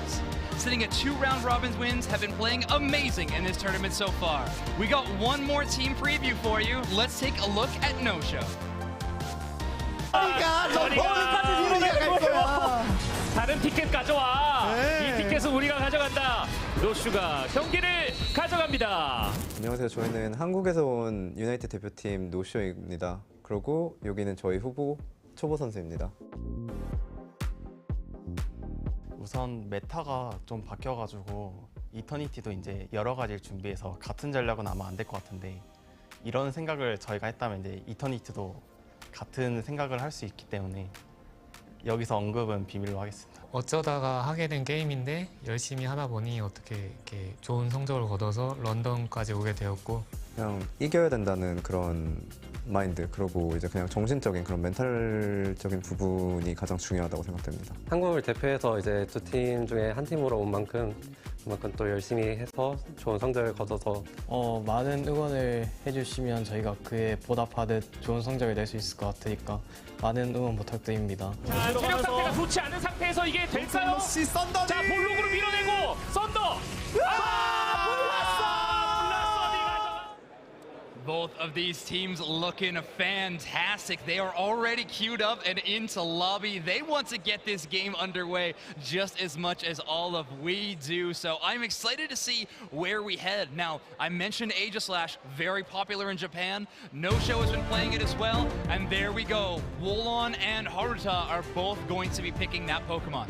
Yeah, we see a Charizard unlocked there and then locked again. Would love to see that powerful Pokemon, likely in the central area for T2, but also sometimes top or bottom path. Be interested to see how they split here. And we see a Wigglytuff locking in a much thicker melee lineup for T2 here. That is true. Supercell, well known for their Wigglytuff play, actually ups into the rollout build quite a bit. You know, Scoreshield may have saw some nerfs, and he shows it by putting an EXP share on. Yeah, we see again that kind of double EXP share loadout that T2 is rocking that we've seen some other teams have here. An item that can't be active for 2 characters on your team at once, but by having it on 2, you kind of guarantee that you always have that passive activated. That is true. Now we're going to have that Snorlax versus Blissey matchup that we've been talking in that tank position. So going to be very exciting to see how that plays out. But one thing that I have to admit I am so excited for is to see Mame in the game. This player is a superstar. A lot of people's vouch for best player in the entire world. And if Serena's looking good right now, Mame is going to make it look spectacular. Yeah, I'm going to be interested to see how this incredibly durable lineup that T2 locked in is going to work out for us here. Their squishiest character that they locked in was a Charizard, which while it is a damage dealer with its auto attacks, it is an all-rounder at its core, meaning it's much more durable than a lot of the other auto attackers that we see play with. Yes, that is true. If it gets chased down at all, it will actually be able to defend itself a little bit better than its other Pokemon in that same role. But we have to remember, Charizard, one of the 3 evolution Pokemon, it is going to take a little bit longer. And look at that. That is Pump. You know him. You love him. Repping the EU representation. You know who they're cheering on. Make sure to sound off who you were cheering for as well. What a fantastic suit there, I must say. Yes, oh yeah. At the Pokemon World Championships, attire seems to be the name of the game. We have some amazing looks. I mean, our caster's desk is looking pretty clean, I will admit, but the crowd is filled with so many good looks. I mean, every Pokemon in the entire universe is represented here in all kinds of clothes. It truly is a celebration of all things Pokemon. Yeah, in addition to just the massive championships going on here this weekend, like you said, it's like a Pokemon celebration as we see here. Yes. Just the hall is filled with people that are just sharing their love of this absolutely amazing IP. Oh yeah, we are here to celebrate all things. Across those tables are a ton of games being played, but I love watching the banners, these giant banners representing so many cool Pokemon. Maybe a little bit of a wish list of what we want added to Pokemon Unite. We gotta wait our turn, I think. A lot of fan favorites up there, but we have some already in United. I spot a Blastoise in the back there, a character we might see at some point this weekend on this stream. Yeah, we have not seen a Blastoise so far. Now, Blastoise has had an interesting story in Pokemon Unite, right? It has that defender role, and it has a couple of movesets that are great for that tank style of gameplay. But where we've seen it most often in top-level competitive Unite is actually in the central area. Yeah, that rapid spin plus water spouts turns you into kind of a more durable, consistent stream of damage, kind of assuming a role more similar to like what Charizard does, where it outputs damage but is still a little bit more durable than what you traditionally think of as a damage dealer. All 3 of the Kanto starters honestly love to find themselves in the central area, if we were being honest. Venusaur takes it after a couple of rotations, makes sure that they can hit that level 9. Blastoise and Charizard, of course, want to be on the fast track to the same way. We see our teams getting ready to do battle here. This is our last match in the first Swiss pod of our day 1 here. So both of these teams are 2-0, playing for the first seed coming out of this bracket with that 3-0 position. That's true, but that perfect win-loss record is about to be blemished for one of these teams. I mean, we're going to have a winner and a loser, as is the way of Pokemon Unite. So we are going to see one of these teams headed into bracket with that much more confidence. Definitely. I'm going to be interested to see. We saw Snorlax in one of those highlight videos for this team. I'm going to be interested to see if that character can continue to have an amazing presence on the stage. It really kind of feels like Snorlax's weekend so far. Yeah, exactly. Almost a debut, but if you've been watching these other regions, you gotta see Blossom playing it. But let's take a look at the whole array of teams we're gonna see here this weekend. Right now, Group A is playing out slowly. Only one more game left, so T2 and No-Show are the representations of Group A headed into the top 8. Group B, C, and D, though, have yet to play, and they are patiently waiting in the wings. Yeah, a lot of fantastic teams coming up in these other groups from regions all over the world. Renaissance, Secret Ship, and Eternity in Group B, Apprentice, Blackhand, and iClent in Group C, and then Group D represented by Nouns, Esports, IX Gamings, and Cease. Yes, particularly in Group B, I'm looking forward to Renaissance. Orangutan, unfortunately, unfortunately not making it to the top 8 bracket, so APAC still has one more hope to make it there, and that is going to be Team Renaissance. Yeah, it's going to be, I'm super excited for tomorrow's matches especially. We're going to get to see that really big cross-region play, NA and EU showing off against teams like No-Show, and T2 potentially is super exciting. Of course, and how could we forget? We can't forget Zeus there in South America, an amazing, amazing force there as well. So we're going to have so many teams clashing from all kinds of regions, and we've already gotten to see that a little bit today. I mean, even between regions so close to one another, we're actually seeing pretty strong meta differences between the two. Some adaptations in between games, and of course, so much Snorlax. Yeah, I think the big thing that surprised me out of the teams we've seen so far in this first group stage is we've seen more Snorlax than Blissey at this point, which is not something I anticipated coming into this weekend. No, definitely not. If I put money on it, I would be broke because I had everything invested in my Blissey stonks, and they are gone. So, you know, don't bet on eggs, I suppose. But that being said, this is just Group A. Like, we are living in a small little microcosm of whatever kind of meta we can see. We have a lot of tournament left, and there's a lot of games to be played out. Whether that adaptation happens in between games in a set, or if it happens when you're waiting for your match to start. There's a lot of strategy that goes into this game, and the top teams are exemplary at it. Well, it looks like we've got something exciting to share with you here. Pokemon Unite is going to be gaining another map to play on with lots of new fantastic objectives and wild Pokemon tick and test. Let's take a look at what that's going to look like here as we head on into the, I believe, the Thea Sky Runes. Oh, wow. I am excited. Show me more.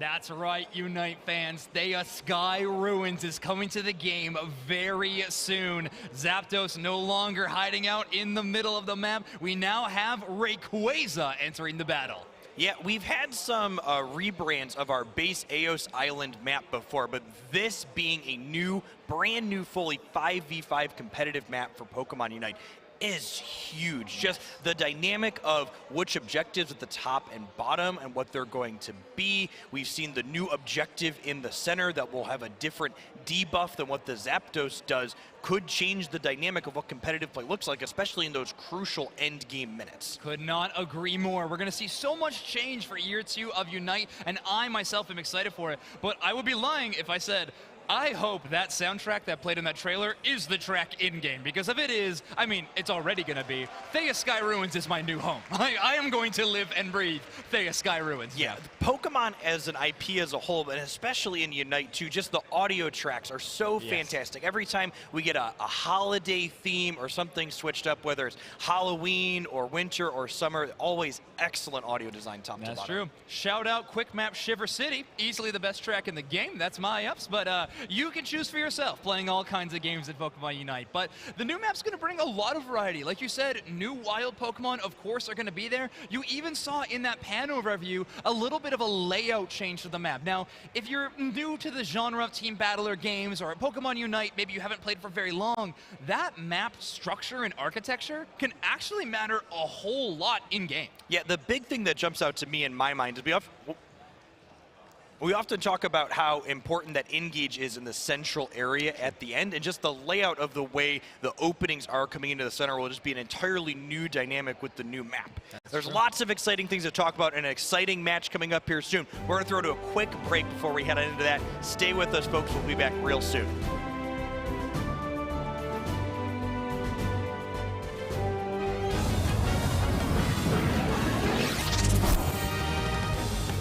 Hey fellow Pokemon trainers, welcome to Pokemon Unite. Now it's time to talk about team composition and picking the best Pokemon for your team.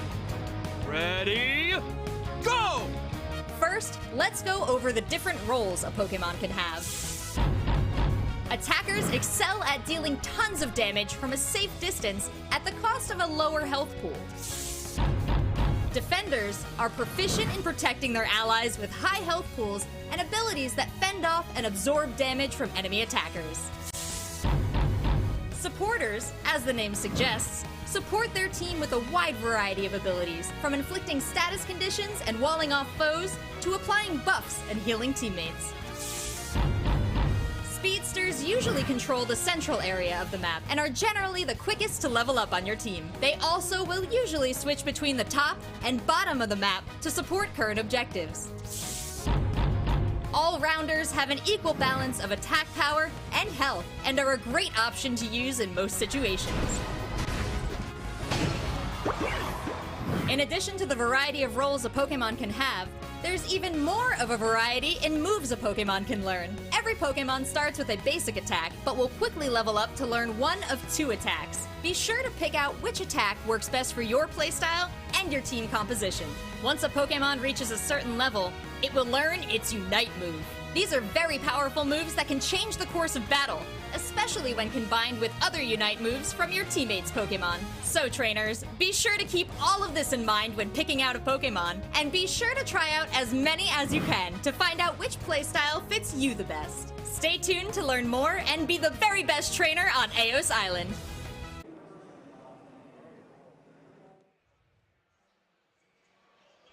Welcome back, trainers. The Pokemon Unite World Championships is still continuing. We have had so many good games so far, and only more to come. I cannot wait. Yeah, so many fantastic Pokemon-themed things here as well. We saw that cross shot of the Pokemon Pikachu trophies are wonderful. Caster desk here, and most of it London-themed with these wonderful top hats, much like you can get on various Hollowware in the game right now. You are a top hat fiend, Jeff. I mean, if there's a Holloware that comes out with a top hat, I'm pretty sure you have a standing appointment to be in that store. When I got back to the hotel room last night, I logged into Pokemon Unite and I saw that the Aegislash Top Hat Holloware was now available. And I just purchased it right away. Right, I mean, it was one of my favorite characters. It was a wonderful top hat. What's not to love? How could you not? It's got a cape too. It does. It does have a cape. Shout out to capes. So I'm excited. I'm excited about the Pokemon. You and I are both pretty big Aegislash fans, honestly. Now, that is really exciting in this tournament so far because we are seeing a lot of that Pokemon right now in Group A. Yeah, it's a character that the thing that sets it apart from the other melee brawlers is just incredible ability to secure objectives. And with Dragonite being the popular central area character right now, having a secondary person on your team that can help you get those important last hits goes a really long way to pushing your team to victory. That is true. And let's not forget, of course, Wide Guard, one of those defensive abilities that Pokemon has access to, actually pulls enemy Pokemon attacks to it. So if timed correctly, you could save some of your more lower health Pokemon that are on your team. But now, no more theory crafting, Jeff. We're into draft. Yeah, we see these Aegislashes a little bit different on their loadouts. So we see an energy amplifier on the Aegislash for T2, a mechanic that lets them unite more frequently and hit harder when they do, making it even better secure. And we see that Charizard locking on in again here. Just very durable team for T2 overall. A scope lens on that Charizard as well, so leaning into the critical hit damage. Now, Pokemon knows critical hits very well. Pokemon Unite, no exception. They are going to be trying to deal that extra damage as often as they can. Blossom, though, I am so excited to see them on the Snorlax again. Can Takashima match up in that Blissey? Yeah, I think the big thing in my mind between these two teams is how do the Wiggly and the Blissey compare to the Snorlax on the opposing team in that similar role. That is true. Now, let's not forget, S4L has been having themselves a tournament so far on this Dragonite. They have looked so good. They have got the MVP a few times on this game, but they are going up against one of the best Serenas, in my opinion, the best Serena in the world of Mame. Yeah, I think the Dragonite is an excellent call-out. Charizard is a character that kind of brawls better than a Dragonite does, but Dragonite's Hyper Beam secure on these important objectives is just not matched by anything else in the game currently. True. I like to picture Hyper Beam as a billiards ball hitting it in a pocket. Charizard picks up all the balls and throws them all over the place. So we're excited to see the two little bit of a matchup this time around. This time we're going to have Dratini headed into the central area to try to level up as fast as possible. We see Charizard kind of peeking towards the top path while a Zarina is in the central area for T2. We see some pathing here in the shoe here. Yeah.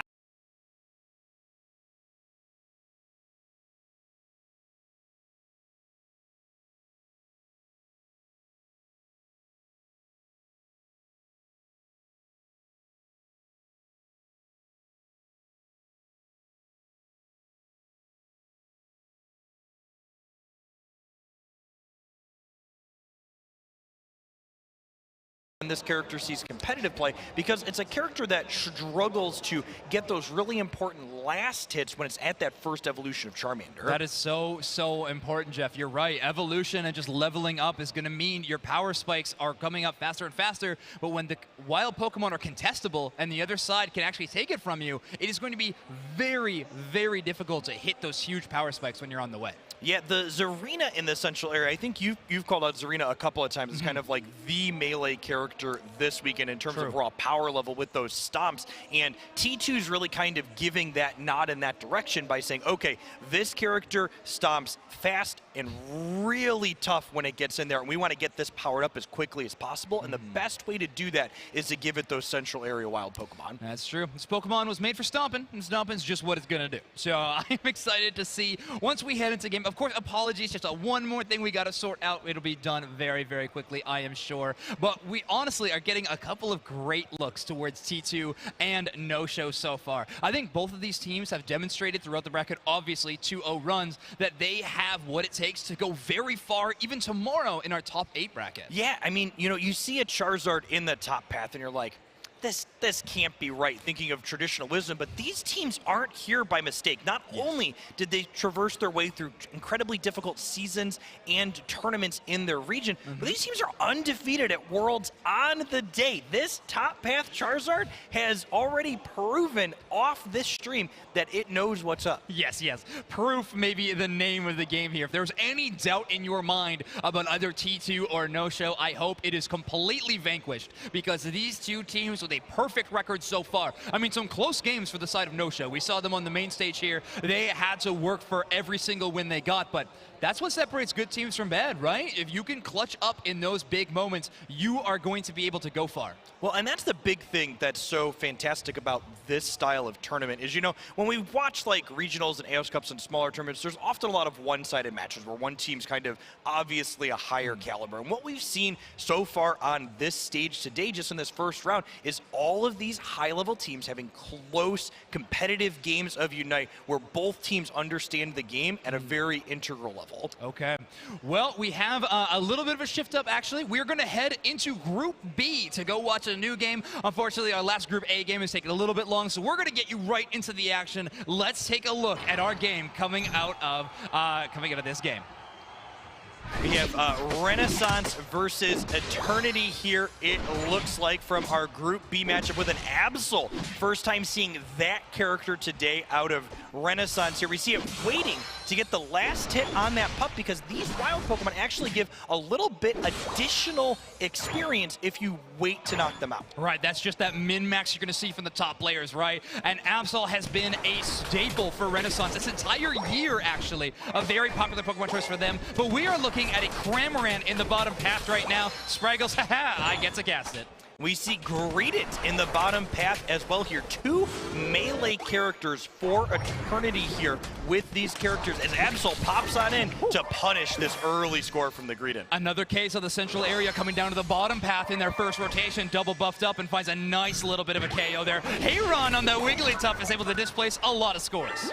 Yep, we see Wigglytuff kind of backing off here on point, acknowledging, hey, if I try and contest these three Pokemon, especially this Absol, I'm going to get knocked out. You can take your dunk Trunks, and I'm going to skip my trip to the Pokemon Center so I can be here when these bees spawn. First set of bees do spawn. Absol leads in with that Midnight Slash, takes a lot of damage on the enemy Pokemon, but no knockouts this time around. Seijun rushes back to the base, and if you are a fan of Pokemon, you know who Seijun is, one of the best Pokemon players in the world on a lot of titles. But right now, they find themselves in Unite on this Greedent pick. We see that Greedent with the fluffy tail there, allowing it to deal extra damage to the wild Pokemon, while Wigglytuff steps up a little bit and maybe bites off more than it gets you. Can we roll out of here? No! The Blissey gets the first KO there on it. X-Speed, the difference maker there. Eject button was a nice escape tool, but it only lasted so long until the X-Speed Blissey was able to catch up in that case. We see the ever-present Zarinas in the top path here, brawling back and forth with a little Hoopa backup on the left side. But you know what? Looking at Eternity's list of characters, you know what's not there, Zoinks? Aegislash? There's no Hoopa. There is no Hoopa. For Eternity. They have a couple of pink Pokemon here in Wigglytuff and Blissey, but no teleporting hyperspace holes or rings unbound to get them quickly around the map. Cool. Well, this has been a really exciting moment. We're going to head back to main stage right now. Sorry for just a little bit of teaser. We will catch you up on the score of that game coming up very soon. But we got to give the attention back to this honestly, a match I'm anticipating for so long. T2 versus No-Show. Two of the best in the East are finally clashing here at Worlds. I want to see this Charizard clash. Yes. This is one of my favorite characters. And no, go back. Go back to the Charizard. Thank you, Rune. Okay, yes. They scrolled across a bunch of there. It made me a little nervous. Don't worry, there's plenty of pink puffballs in this as well. And speaking of no Hoopa, T2 looks like they're considering no Hoopa as well here. Hyperspace hole gets you around the map fast, but you know what else does, Jeff? Roll out Wigglytuff. It does the trick. So Supercell going to be cruising in Aos Island here on Remote Stadium. And we see the Aegislashes and Zarinas on both sides, but otherwise very different team compositions between these two groups. Yes, exactly. And I think this is going to be what we're going to see a lot of this weekend. So much regional variety. It comes to Clash now. Now, T2 maybe is the most variety we've seen so far, honestly, because of the Kanto starter and fan favorite of Charizard. Yeah, definitely something you're excited to see here at the highest level. I think I'm going to be interested to see how T2 wants to approach the objective engagements in this match. The fact that they lack the Dragonite Secure would make me think that they want to prioritize team fighting as opposed to simply taking objectives off the map quickly. Makes a lot of sense to me. They've made great Pokemon selections to achieve that, and they're going to head into game number 1. Mame finding themselves in the central area, S4L taking up the other sides. Who else finds himself in the central area? That Wigglytuff running right across the map there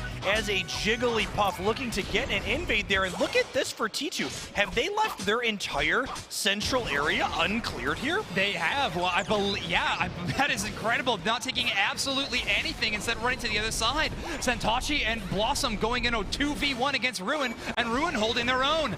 They got No-Show actually getting in some stacks previously to make sure they get up, but Ruin finds the KO. Yeah, so Charizard has an auto attack that's a little bit different than most characters in Pokemon. It is a continuous stream of damage that does 4 ticks in the timing that normal Pokemon would just do 1, meaning it can keep out these really tiny scores from characters like Zarina that are trying to get their attack weight stacks in early. That is true. Japan spreading out entirely across the map. T2, like you mentioned, they're sharing this central area quite a bit.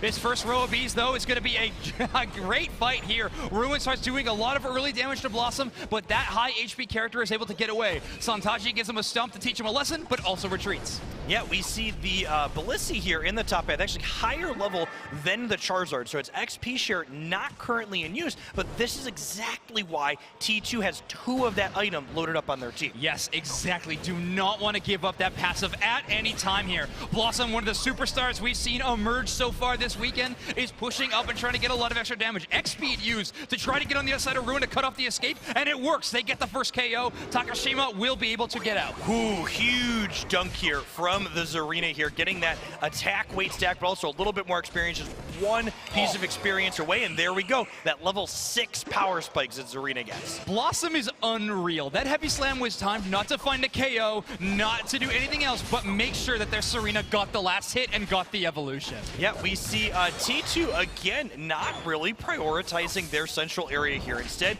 kind of fanning out around the map, looking to be disruptive more than anything else. They are not getting their own, but they are trying to make sure that No-Show gets none of their own either, taking every contestable auto-no as much as they can. Unfortunately, the Wigglytuff caught out a little bit too far. Supercell is teamed up on by No-Show, and they find the KO. That was a sing on the Wigglytuff from T2, it looked like there. So no rollouts, but still an ability that gives you a little bit of increased movement speed and provides that suppression by putting the opposing team to sleep.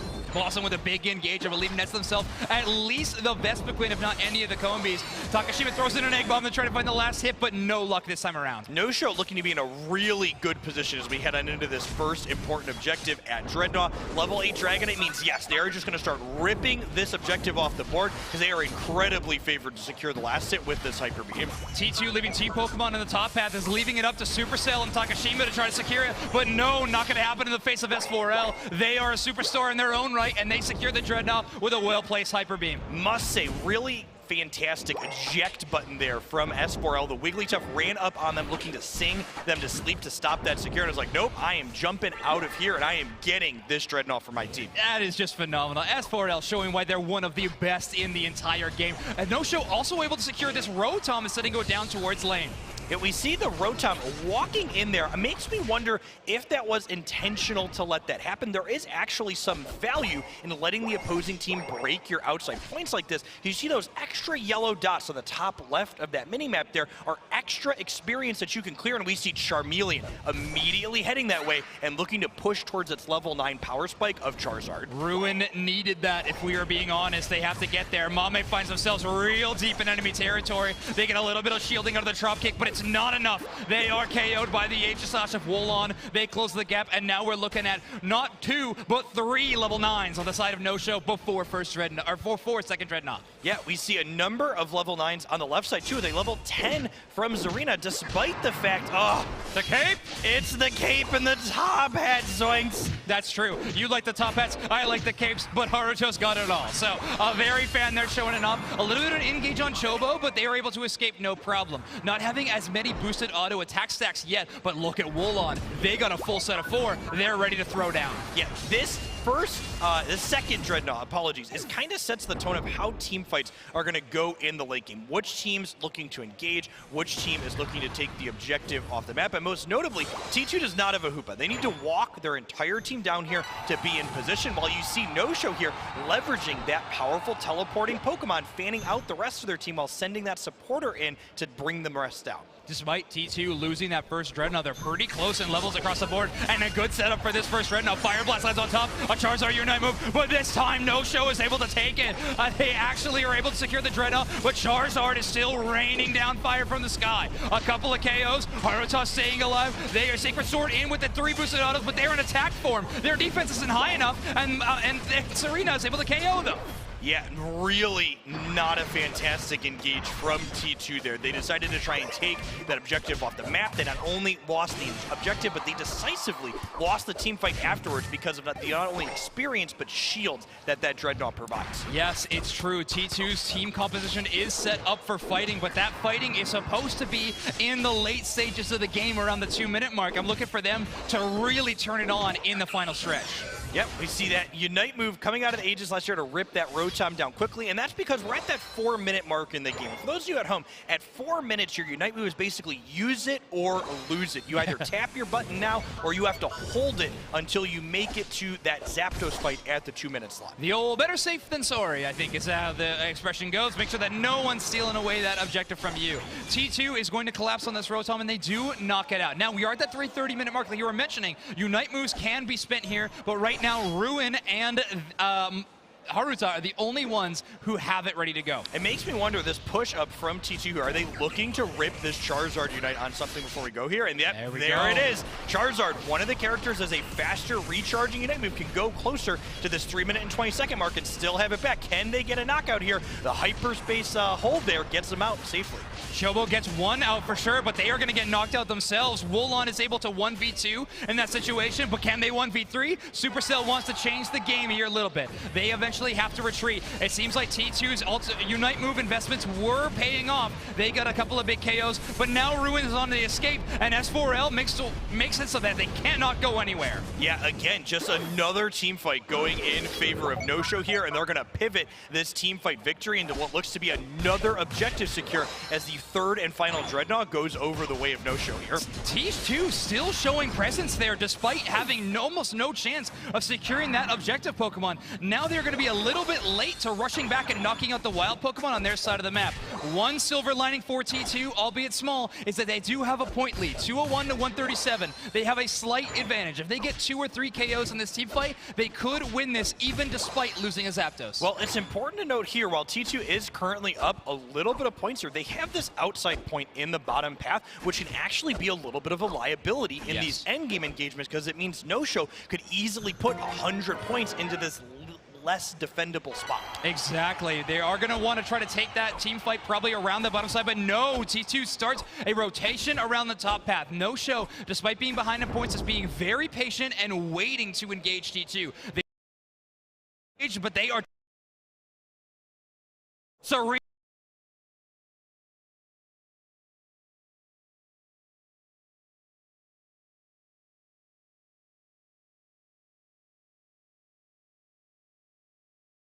Yet again, the Dragonite showing off what they can do. Yeah.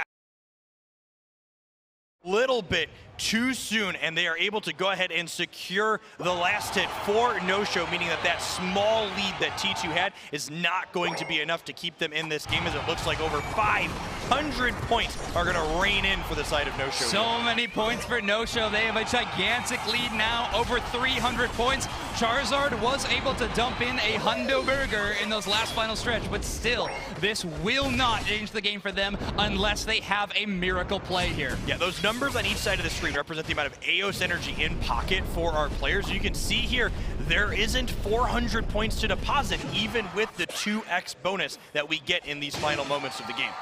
We're saying that, Jeff, but hey, a 30-second cooldown on the respawns for No-Show on 2 of their members. If T2 really could find a couple more KOs, this could happen. They gotta go, and they gotta go right now. The timer is ticking down, and when we hit 0 seconds, this game is over regarding who is going to be able to have the most Aeos energy in. They need 3 full scores and then some. They need 4 to happen, but now No-Show is returning. Blossom is doing the best defensive performance I've ever seen, and Choto does it on the Hoopa as well. Mame tries to get him points. Supercell sent back to their enemy base, and Mame is pinned up against the wall by Blossom as well. A KO streak of 2 from the Aegislash. Wolon is shutting down the hopes of T2, and No-Show secures game 1. You know what? It is so difficult to try and get points in on these Snorlaxes defending. The block goes up, the enemy team goes out, and none of the Aeos energy goes in. It is so hard to score against a Snorlax. It may be even harder to score against Blossom. Truly my pick for the best Snorlax in the entire world so far. A superstar player, and they secured a Game 1 victory against one of the best teams in the world, T2. Yeah, proving to be one of the best teams we've seen early in this tournament as well. Both these teams 2-0 right now, and as we look at the scoreboard, No-Show just dominating absolutely every team fight engagement we saw. What a highlight reel for Wolon and Sentachi. 10 KOs each, looking amazing in game number 1. But of course, Blossom and Chobo are throwing their hat in the rings with the assists, 17 each. These teams are team fighting extremely well. T2 could not find a way to win a team fight. Yeah, we look at the damage numbers here and just really evenly spread. 70,000 damage on Chobo for Hoopa. What an absolute crazy support. Unbelievably strong. I believe that might be thanks to their item build out. It's definitely a damage build, and opting an X attack, they are going to find some good value here. Let's take a look at how No-Show was able to win this first game with a bit of a highlight reel, Jeff.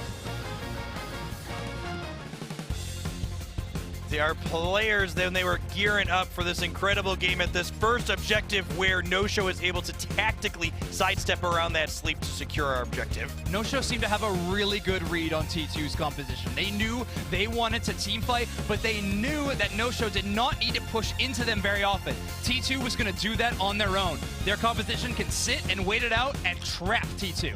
Yeah, No Show just did an excellent job picking up objective after objective after objective all the way down to the most important objective at the end of the game in Zapdos. Yes, of course. They finally secured the big Zapdos and were able to get many, many scores in. T2 had a little bit of hope here at the end of the game. I liked that push into the enemy central area. Yeah, we see the chaos that erupted in the pit, but again, just that secure from the Hyper Beam is just so difficult. It feels like anytime an objective gets started, that Dragonite is present, it is danger for the other team. I think chaos is a good description, Jeff. I'm not sure if you saw where that Bliss Assistance went, but it hit Supercell's Wigglytuff. So definitely not the target you want on a Blissey Unite move. Sometimes that can be a tough situation of where to aim it, especially when you're trying to play it optimally. Bliss Assistance, you want to use it on the opposite side of who you're going to unite, so you can hit as many Pokemon along the way to help your team. Have our player of the game here in Wolon here in that Aegis Slash that had knockout after knockout and assist after assist with this very durable build of the character, favoring not only Focus Band to survive on the held items, but Potion as an activated item to kind of control where your health total goes.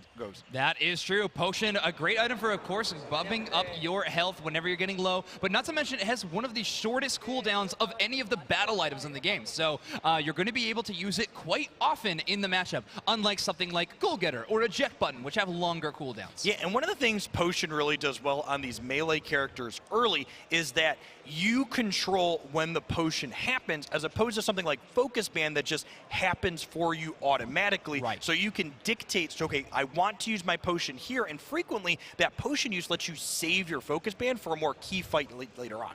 That's right, folks. Even when to use a potion is an important skill in Pokemon Unite. This game has depth all over the place.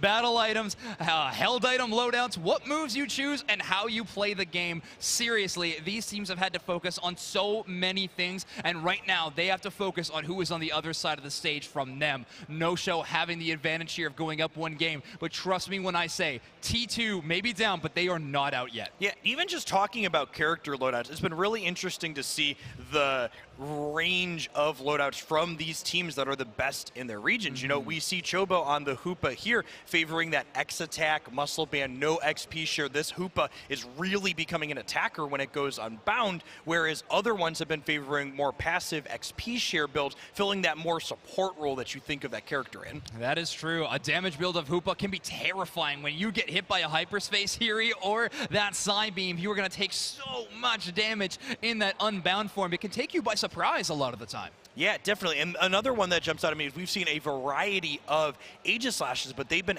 doing everything from stacking attack weight in some places to energy amplifiers to the potion like we just talked about on our player of the game in this last match. Now, what does that speak to you about that Pokemon selection? Is it that there really is so many ways to play this Pokemon, or is this Pokemon a little bit unsolved in this metagame still? I think Aegis Slash's key is that it's just very flexible. The way it's able to pivot between the sword and the shield mode really can let you fill a different role depending on not only what your team composition looks like, but what your positioning is inside of a given team fight. Sometimes you want to use your boosted attacks to stun and make yourself more durable. Sometimes you just want to cut through their Dragonite as quickly as possible so you can get that Hyper Beam out of there. Yeah, exactly. Well, if you have many options, you can definitely play extremely well on Aegis Slash. But what I have been looking forward to is No Show's play around the Hoopa. Now, T2 notably not taking that Pokemon selection, and honestly, I think they paid for it a little bit. Those Dreadnought rotations were all no-shows because of how good the Hyperspace Portal can be to rotate very often. Yeah, and the second Dreadnought in that first game really jumps out at me as one where like almost all of T2 had shown up, but they had a Zarina split pushing in the top path, so they ultimately lost a fight where they were fortified because they were trying to get map values somewhere else, but then couldn't pull their friends down. That is true. Speaking of my friends, there they are. Hi, Pump. Hi. Okay, but in the meantime, we are going to cut away back to that game on the B stage. That is right. We are going to be passing along back and forth. Eternity 1 Game 2, and Renaissance is in the backseat.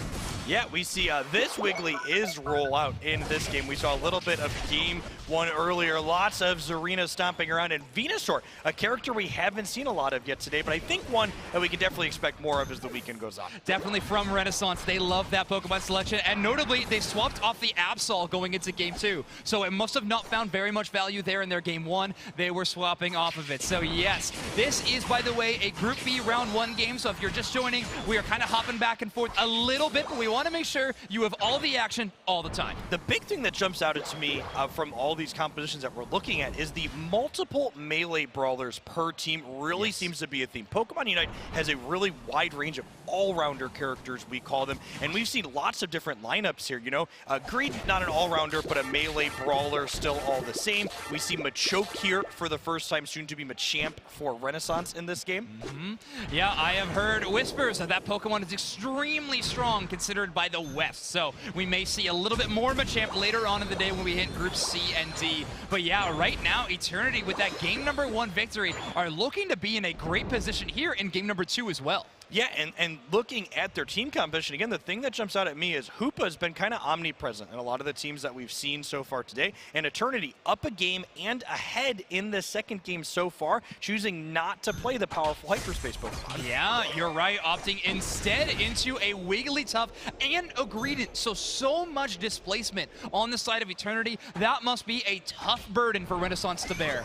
Yeah, Greedent, another character that's also very good at securing objectives. Its Belch move after its powerful Unite really gives you a big amount of burst damage to try and secure those last hits with. Not to mention, we have Sejun on the Greedent, who is running the Fluffy Tail, which is going to give you that wild Pokemon secure. We see all the shields and heals happening here as Blissey unites and Wigglytuff unites, and then so many people falling down here around this Dreadnought. And look how Divel just takes their time too. They know they don't need to get into the action. They'll wait there with their Hyper Beam. Kamiru, though, does get the KO on the other side. Yang with a clutch Giga Drain heal and a little bit of Soft Boil to keep them up. This Venusaur almost immortal, but finally, there we go. The Blissey NT was able to secure the KO. You easily can see why there are Blisseys on both teams here. Characters provides an incredible amount of sustain inside of these engagements, making these melee brawlers like Serena go into overdrive, but eventually falling to 2 melee brawlers from Renaissance here. Kamiru, one of the most popular and best players coming out of the APAC region, making Machamp look amazing in this case.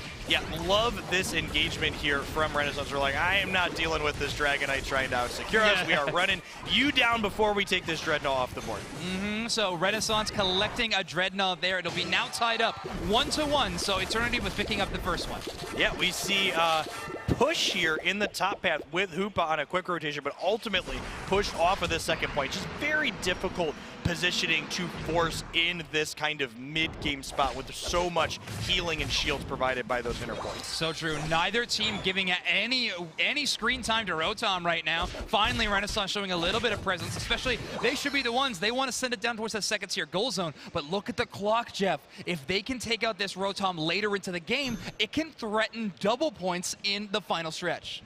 Yeah, we see here kind of positioning around it, and Eternity not really under a lot of pressure to take this either, because with the outside top point for Renaissance available, it doesn't really have a lot of value for them. And you see here, the Rotom goes down, and Eternity's like, okay, this will be annoying for a couple of seconds, but we're going to clear it before it really matters. Eternity can definitely team up and knock this Rotom out in due time, but Renaissance wants to change the game. A surprise attack from the bush to join the 6th member of their team, Rotom, and they do not get any KOs with that huge ambush. Eternity with a great amount of defense. I am looking towards Jamjune's amazing heals off the soft boiled.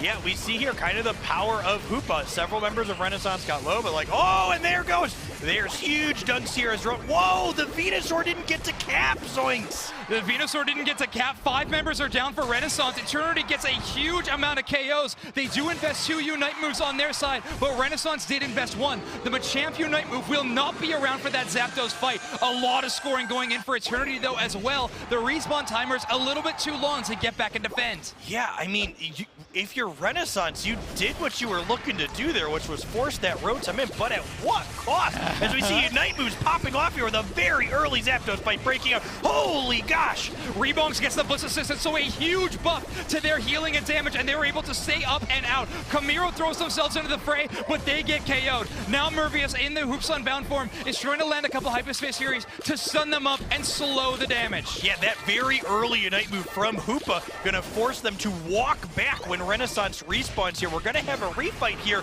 but Eternity kind of has the advantage with more members up as this goes on. Heyron with a lot less damage, but Rebongs wants to head back into the Zapdos pit. It's got too low of HP to give it any time of day. Yang, sorry, in the fight, but Renaissance is able to take it. Rebongs with the Zapdos secure. What an amazing play. The beam is too late, and the stomp runs on through here as Renaissance runs across the map with just one of their members looking to score. This game is very winnable for Eternity if they can put something together. That is true, especially with a Machamp being knocked out on the side of Renaissance. Kamiro goes down. Eternity needs to stack up and play this well. They have 3 members waiting in their respawn timers, but the Dragonite uses their Unite to push in quick.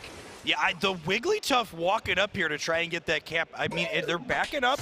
They're playing defense. They need to wait for their team to get back here and do this final push at like this 30 to 40 second mark here. I see 2 yellow pips on my screen, Jeff, and one of them is on the Serena Unite move. That could be monumental in this final push. They have 45 seconds to score over 150 points, but that is the name of the game. If they take this first game in their group and almost assuredly secure themselves a top 8 bracket spot. Yeah, you see these people clearing these wild Pokemon, looking to try and get those Unite moves back before this push. Greedent's Unite move is up, but so is Machamp and Zarina for Renaissance here as we see these powerful attacks start popping off.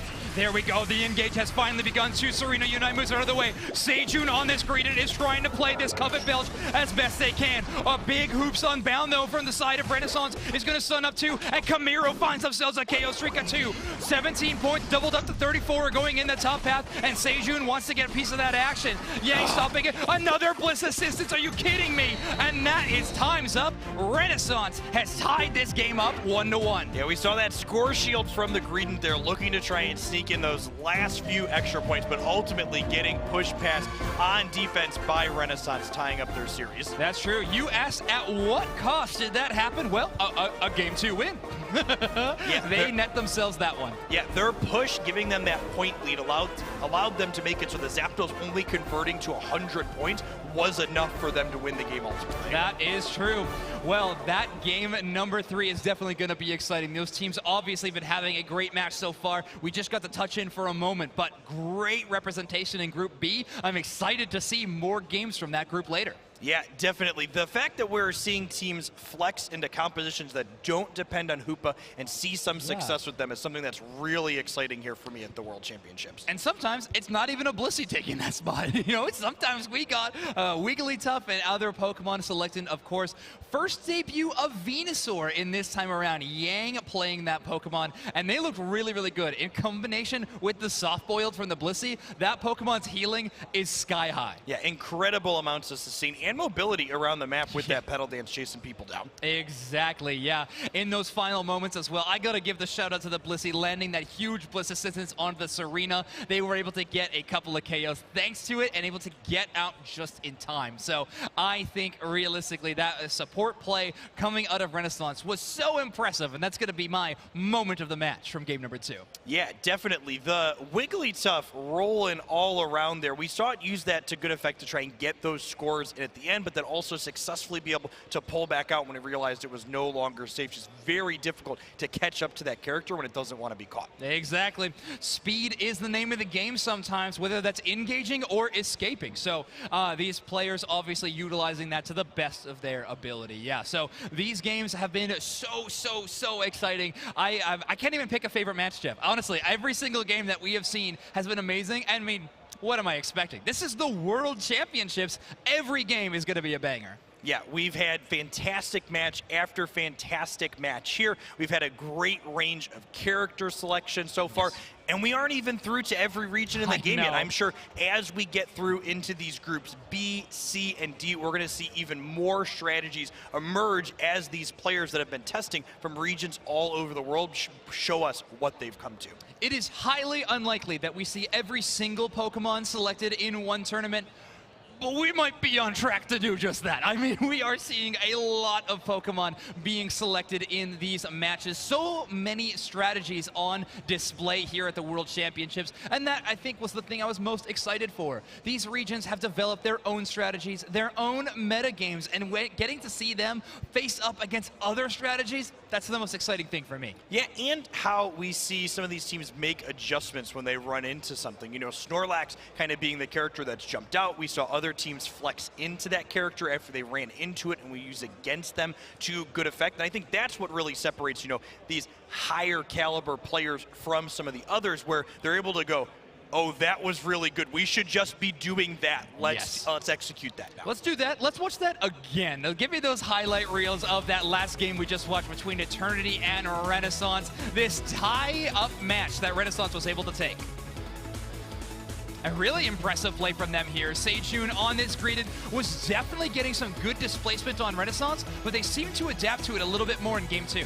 Yeah, we see them kind of hyper-mobile from Eternity here. Even Dragonite being able to Dragon Dance around the battlefield or have incredible amounts of movement with its Unite move used to really good effect by Eternity. We've seen a lot of Dragonite so far. Renaissance choosing to not play that Pokemon. Instead, sharing the central area with a Serena and a Venusaur. Grass types, definitely the play for Renaissance. Yeah, grass types and melee brawlers here on both sides, as Machamp and Zarina teamed up to excellent effect for Renaissance in these end game engagements, allowing them to push their lead into ultimately forcing a game 3 in this series. Look at that. Kamiru is a walking highlight reel on this Machamp. These final moments for Eternity were definitely possible, but when Kamiru comes back out of respawn, jump pads in, and Machamp unites you right in the face, yeah, your hopes are dashed pretty quick.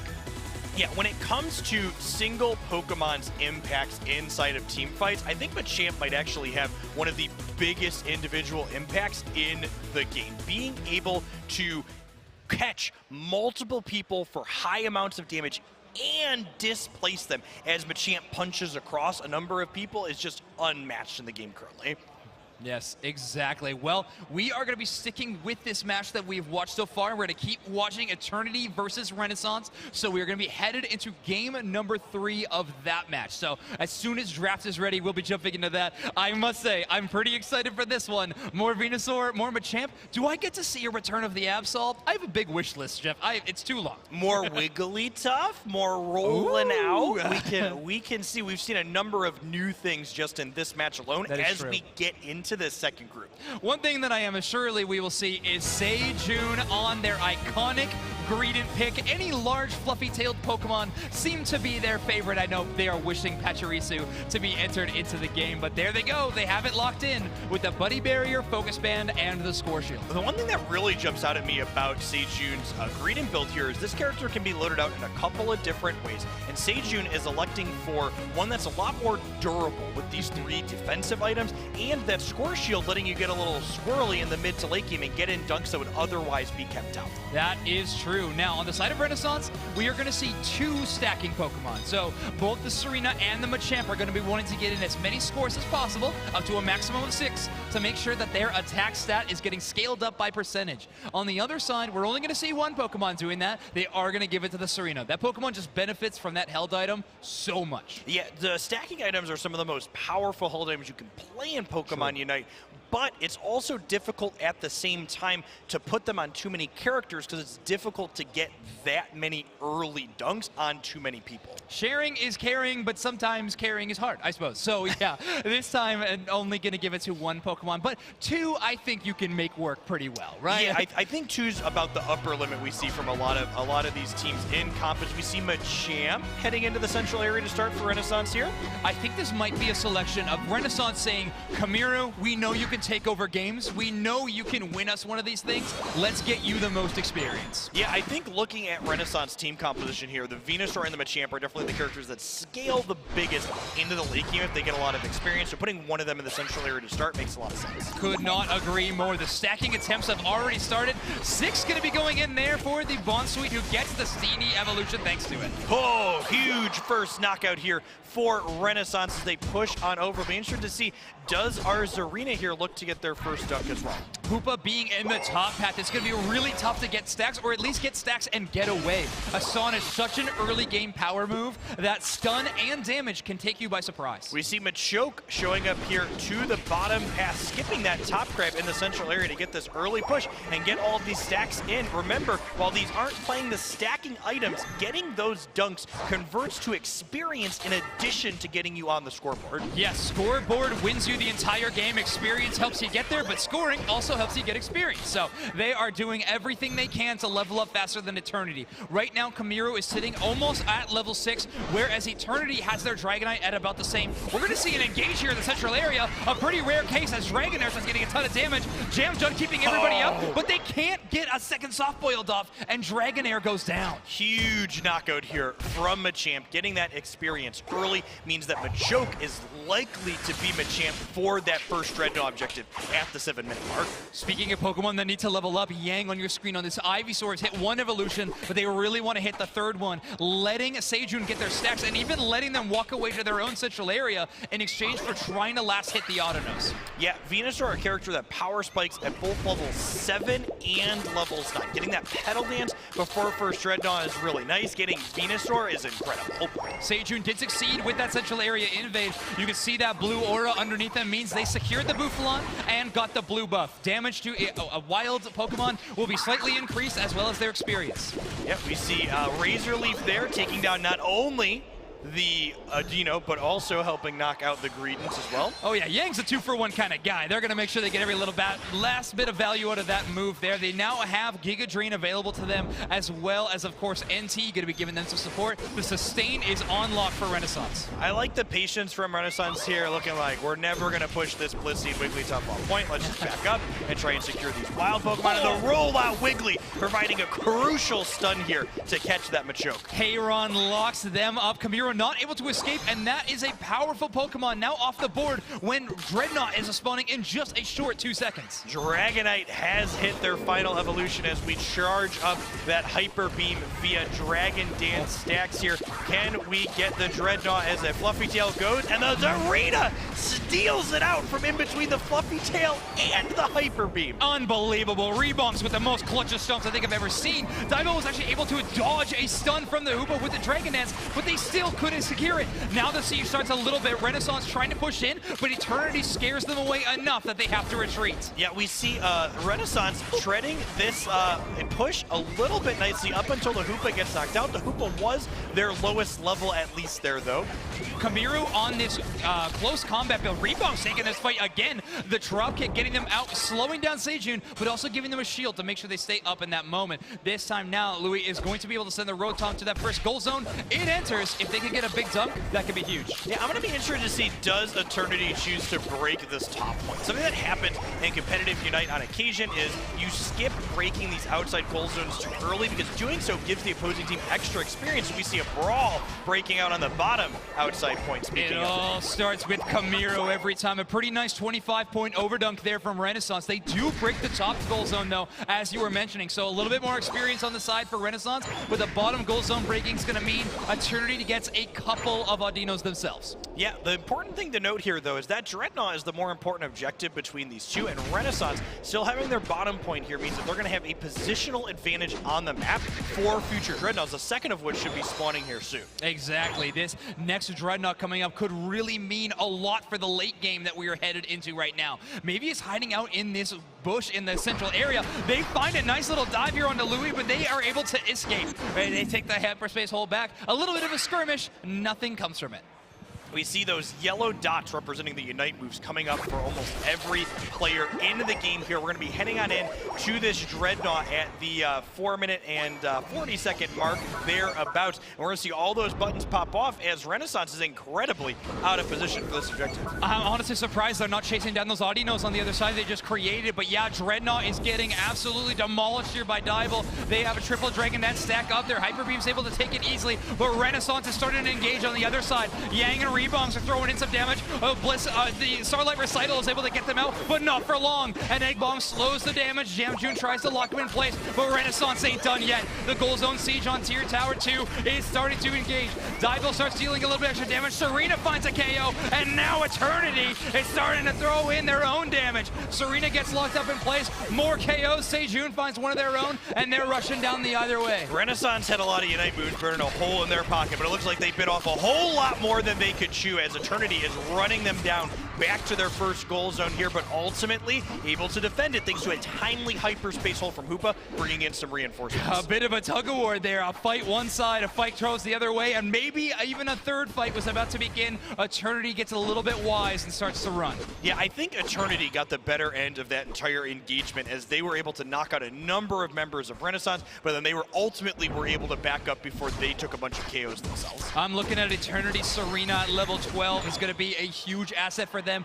Rebombs just at level 11. They do get the Rotom and send it down path, but little does the Rotom know, they're all already there, knocking out Audinos. As we head on into what will soon be the final stretch of this game, the big thing that stands out in my mind looking at these levels is, can this level 11 Venusaur find 2 levels before we hit that 2-minute mark? Venusaur gets not only additional cooldown reduction on its skills at that level 13, but it also gets a Petal Dance plus upgrade, giving it a much larger range. Could not agree more. Maybe it's actually able to escape thanks to the battle item of X-Speed there. We've seen a few options for Hoopa. X-Speed, a great escape tool. They get a reset off the portal, and they come on back. 15 seconds until this final Dreadnought of the game. It will absolutely be knocked out. Both of these teams showing presence here.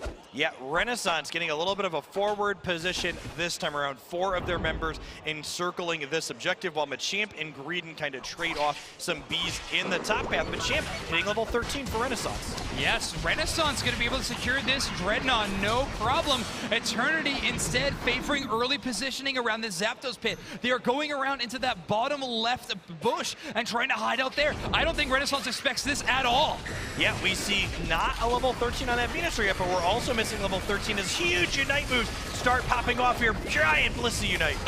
The Fraternity Blissey Unite goes onto the Wigglytuff again, but Sejun starts doing their own damage. They knock out Machamp. Kamiru out at a pivotal time. We're 10 seconds of Zapdos. We fight early here. Yang is going to keep fighting. Heron is able to escape, and they are going to be able to reset. Hoopa finds a KO streak at 2. A great evening force, but they are going to be on respawn timer for 15 seconds. Yeah, it looks like we're going to realistically have a refight here. Dragonite's still down for 10 seconds, with their teammates running into the center. Look like they should be able to hold this off, I imagine. This could be who gets their Unite move first. Dragonite not being here means Hyper Beam is not going to be the secure tool that they need. Rollout starts making its way through there. Sejun's Greedent finds the secure on the Zapdos. Greedent is able to secure it. Eternity down a few points, but not for long. Zapdos have been secured, and now the siege begins. They have a full 4 members up on their team, and their rollout goes through and keeps moving through that speed flux zone. Yeah, Wiggly kind of acknowledging here, hey, I'm going to make it to the inside. One of the other squishier characters might not make it. Let's make sure we get the most points in here, as Renaissance is counter-scoring here, only up by 150 points for Eternity at this point. That is true. This game is possible, and instead of fighting over that home goal zone, they're going to go to the secondary goal zone here. They make their way through, knocking out wild Pokemon on the way to try to find a couple of Unite moves. Yang is there. Divo maybe united too far in. They get shut down. Serena Unite takes them out, and now the goal zone is the focus. Kamiru with a big close combat, but the enemy Serena of Eternity finds big value. Yeah, we see knockouts happening here as some of Eternity steps up off the point, but Renaissance is going low, and there's the Greedent Unite with its quick recharge, looking to get these belches going on in here and defend this goal zone. Seju, that is gross, and I mean that in the best way. Belching all over the enemy team. Eternity defense stands strong. 30 seconds left in the game. They have a over 150-point lead, not to mention a full 5 members down on the side of Renaissance. Eternity has just secured up game number 3, 2-1. Looks like they are going to be one of our first winners in this second group here today. We have 4 groups playing out in Swiss, where the top 2 from each group will be progressing to our double elimination bracket tomorrow. The Korean region has looked amazing today. Eternity, no exception, bringing a roll-out Wigglytuff and a Greedent to the battlefield, and they walk away with a 2-1 victory. No Hoopa, no problem if you're Eternity, as we rack up this final score of 5-0 99-3, 96 here in favor of Eternity. I can't believe they pulled off that fight, honestly. When that Bliss Assistance went to the Wigglytuff, I was worried, but they were able to still make it happen. And look at this scoreline, a pretty low KO game, considering the play styles of these two teams. Yeah, we saw the big engagement happen at the very end, but honestly, I think the thing Eternity did really well was they pushed at key points, but they didn't really push to the point where they got knocked out overextending. Yeah, exactly. A lot of pushing, but calculated pushing. Making sure they get value, but always keep that escape route clear. And can we talk about Eternity's Zapdos fight play? Or not even Zapdos, 2 minutes and 10 team fight section? They were hiding in that bottom left bush so that when Renaissance came into the central, they could cut off both their escape and their engage spot and completely pincer maneuver them. Not the Pokemon, the movement.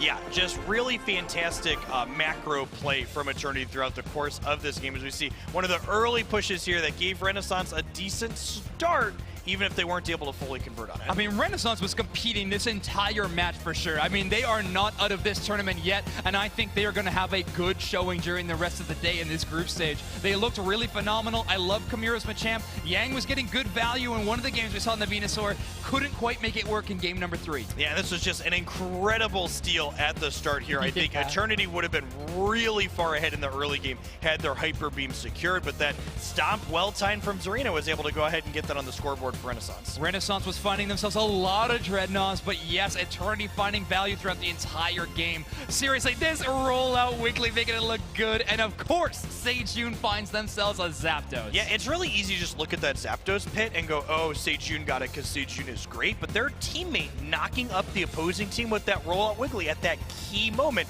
made Sejun that much more likely to be able to secure that important objective. Heron, a worldwide pinball champion. I don't know that for a fact, but it sure looked like it on my screen, so I think they were making it happen, and yes, you are right. Maybe the MVP should get awarded to the Wigglytuff. 3 Pokemon displaced is an incredible feat. Yeah, definitely fantastic angles there from the rollout Wiggly, ping-ponging around the battlefield at many points throughout the course of that set. Rollout Wiggly is intelligent because of the trigonometry. So yes, of course, angles always going to be important when it comes to playing Rollout Wiggly, and sometimes just back and forth is the best one.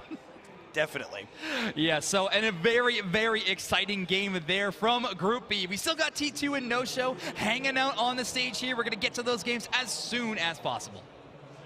Fantastic. Really excited to see which of those two teams ends up finishing the 3-0 from our first pot, getting to move on to the double elimination bracket as first seed from your group stage is phenomenal. Yes, yeah, exactly. I mean, we have games all day. They're going to be going back and forth, but having that security, knowing you're going into day 2, has got to be the biggest load off your back ever. I mean, having that security, knowing you're going into. So that's going to be interesting with this game number, game on stage, rather, sorry. They both know they are headed into day number 2, but they do need to play for, like we said, bragging rights, seeding, and of course, a bit of knowledge of how to play against this enemy team. Yeah, it almost makes me wonder, because both these teams are locked for day 2, like in the first game of that set, we saw one of the teams break out that Charizard in the top path.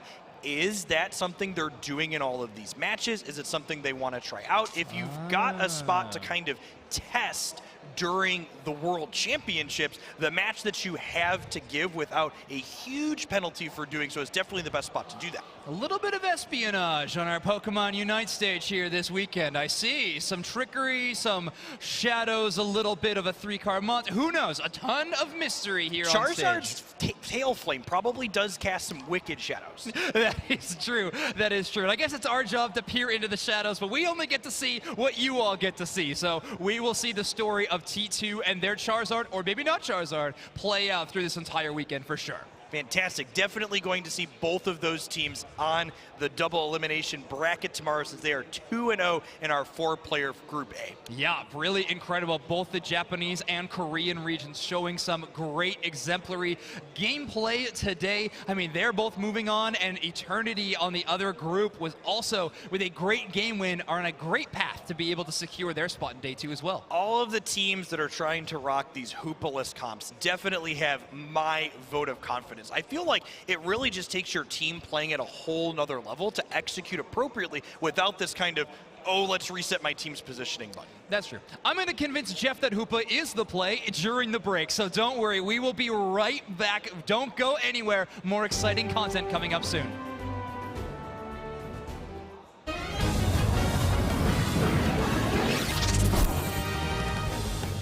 Hey fellow Pokemon trainers, welcome back to Pokemon Unite. Now we're going to cover the map layout, features, and key objectives. Remote Stadium, the crown jewel of Eos Island. There can be a lot to take in here for a new trainer, so let's go over key areas, mechanics, and objectives to get the most out of your game.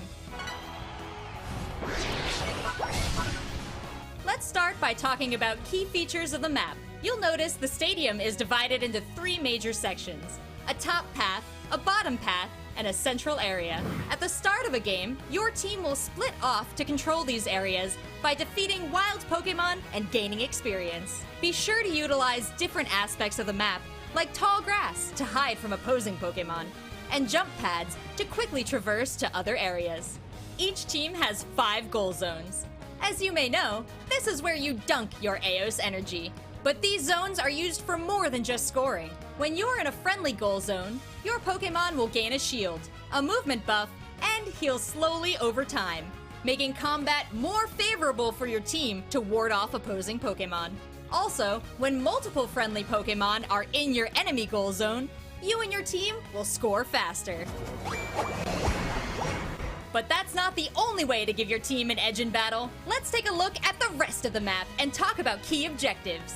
Take note of the very top, middle, and bottom portions of the map. This is where Rotom, Zapdos, and Dreadnought will spawn, and they give huge benefits to your team if you manage to defeat them. Let's start at the top. This is Rotom. Cute little guy, isn't he? Rotom spawns when there's 7 minutes left in the match. Defeat it, and it will make its way towards an enemy goal. But be aware the enemy team can knock Rotom out before it gets to their goal. Once it arrives, it will score your team up to 20 points and charge the goal for a limited time. That means your team will be able to score goals without the need to charge your Unite Ball, scoring instantly. Plus, the enemy team will no longer be able to heal or gain shields in their zone for the duration that the goal is charged. Now let's take a look at the bottom of the map. This is Dreadnought, an elite Pokemon. Pretty intimidating, huh?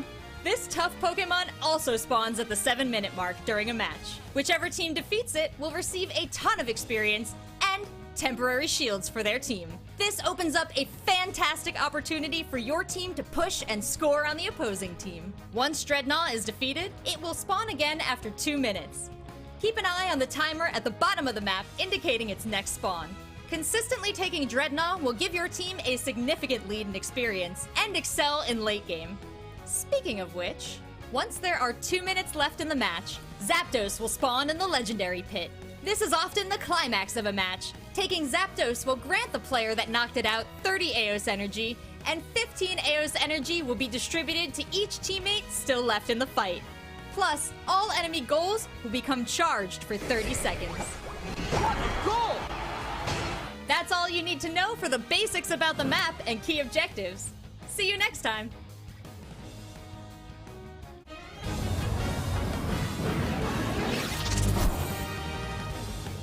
Now, we're gonna talk about items. There are 2 types of items in Pokemon Unite: battle items and held items. Let's go over battle items first. Battle items are active items, meaning they need to be activated with a button press and they have a cooldown.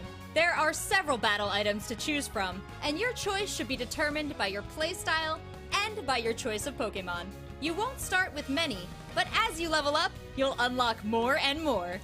Let's cover a few you'll probably see quite a bit throughout the series. One of the most common items you'll see in the current meta is the Eject button. This item is simple. It teleports your Pokemon a short distance, and while the effect is simple, the applications for it are vast. You can use it to escape an opponent, rush a goal to get a quick score, or even teleport through walls. It's useful for nearly every Pokemon in many situations. There are also items that can boost stats in a pinch. X-Attack is an excellent choice for offensive Pokemon, giving a big boost in attack and special attack. This is a great option for Pokemon focused on offensive objectives and who plan on being in battle a lot. That's just a few of the battle items that you can use in-game. Be sure to check out more for yourself and try them out. Now let's talk about held items. These are items you can give your Pokemon that grant passive effects. There are a ton of held items, so we won't cover them all here, but we do want to give you some tips. You can equip 3 held items to a Pokemon, and you'll want to make sure that you're using items that will benefit a specific Pokemon. For example, Pokemon that deal physical damage use their attack stat, so you'll want to equip an item like Muscle Band that will boost your attack. Pokemon that use special attack would benefit most from a held item that increases their special attack, like Wise Glasses. In addition to passive stat boosts, there are also held items that activate with certain triggers. Buddy Barrier is a perfect example of this. When a Pokemon holding this item uses their Unite move, the user and the ally Pokemon with the least amount of health both gain a shield to help them last during major team fights. When a whole team has this item equipped, it can really help everyone from getting knocked out. There are also items that have stacking effects. For example, attack weight will increase your attack each time you score a goal. The effect will become more and more powerful each time you score a goal up to a certain amount. So try and score early and often with items like these to get the maximum effect throughout the battle. Held items are extremely important to giving your Pokemon an edge in battle. So be sure to always take some time to equip your favorite, most optimal items for each of your Pokemon and for your team. All held items can be upgraded using item enhancers that you earn throughout your time on Eos Island. That's all from us on items. Enjoy the show.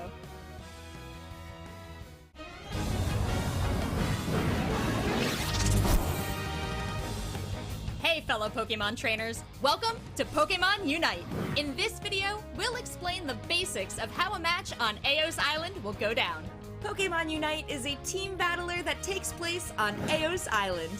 In Pokemon Unite, each Pokemon plays a specific role. All roles have their own strengths and weaknesses, so you'll have to work with your team to create a composition to cover all your bases.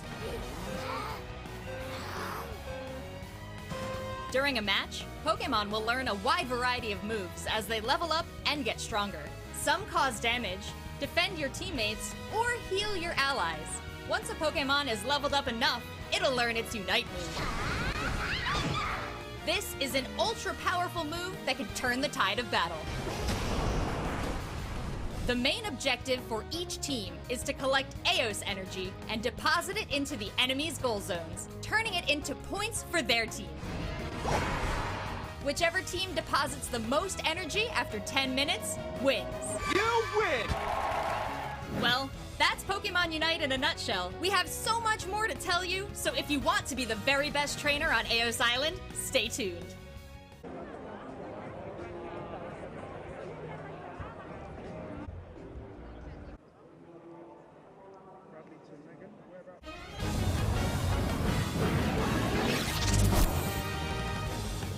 Hey fellow Pokemon trainers, welcome to Pokemon Unite. Now it's time to talk about team composition and picking the best Pokemon for your team.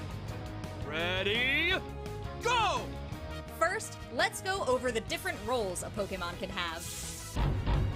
Attackers excel at dealing tons of damage from a safe distance at the cost of a lower health pool.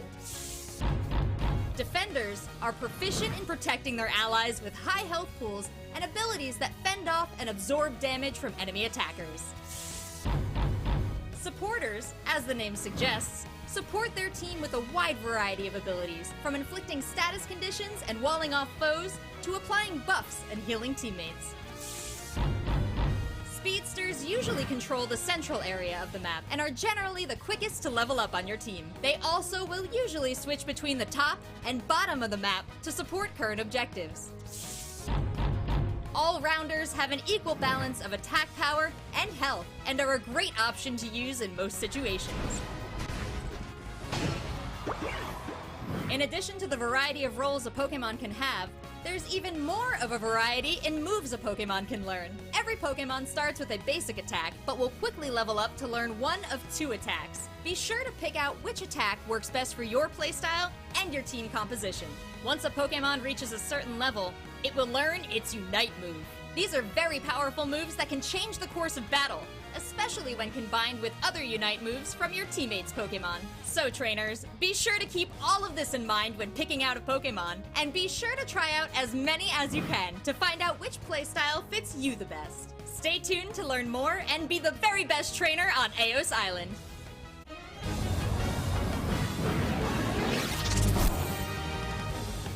Hey fellow Pokemon trainers, welcome to Pokemon Unite. Today we're going to explain how scoring works in Pokemon Unite. The very first thing you need to do to score points is collect Eos energy. One way to do this is by knocking out wild Pokemon. Once you do, that energy is automatically added to your Unite Ball. Wild Pokemon are worth different amounts of energy, and this is indicated by the number above their head.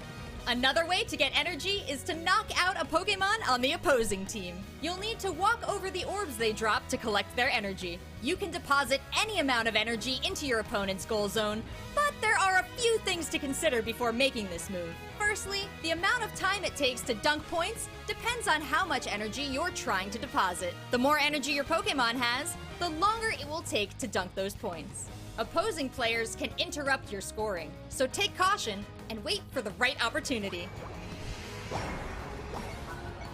Secondly, take notice of how much health your opponent's goal has. Once it reaches 0, the goal will break, and you will have to go deeper into enemy territory to continue scoring. Lastly, points are doubled in the last 2 minutes of the game. So if that time is approaching, you may want to consider waiting to score during those final 2 minutes to maximize your team's score. That's all from us on the basics of scoring. Until next time, happy training.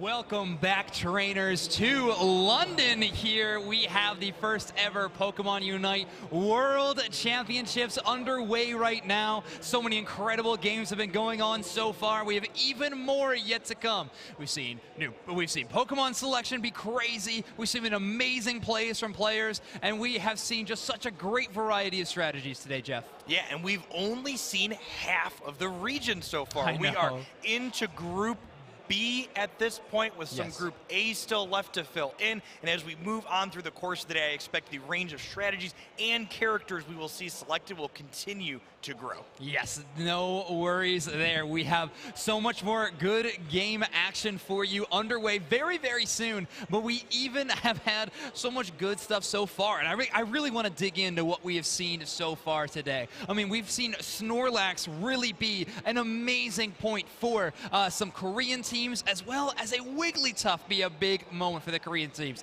Tanks very strong from that region. Speaking of our teams, let's take a look at some excellent player profiles here for No-Show and T2. Oh, yes. の面々を倒している後ろから豆が最後の気合を希望を託して攻めてくるが着地をアースクラッシャーで捉えたここまで私たちは日本代表のタキシマグローパンチバージョン 2.0 です。WCS で世界一を取るためにロンドンに来ました。はい、ロンドンはやはり日本と違って、街並みがとても綺麗でいい国だなと思いました。やはり海外の選手とベストな環境でプレーできるのが初めてなので非常に楽しみにしています。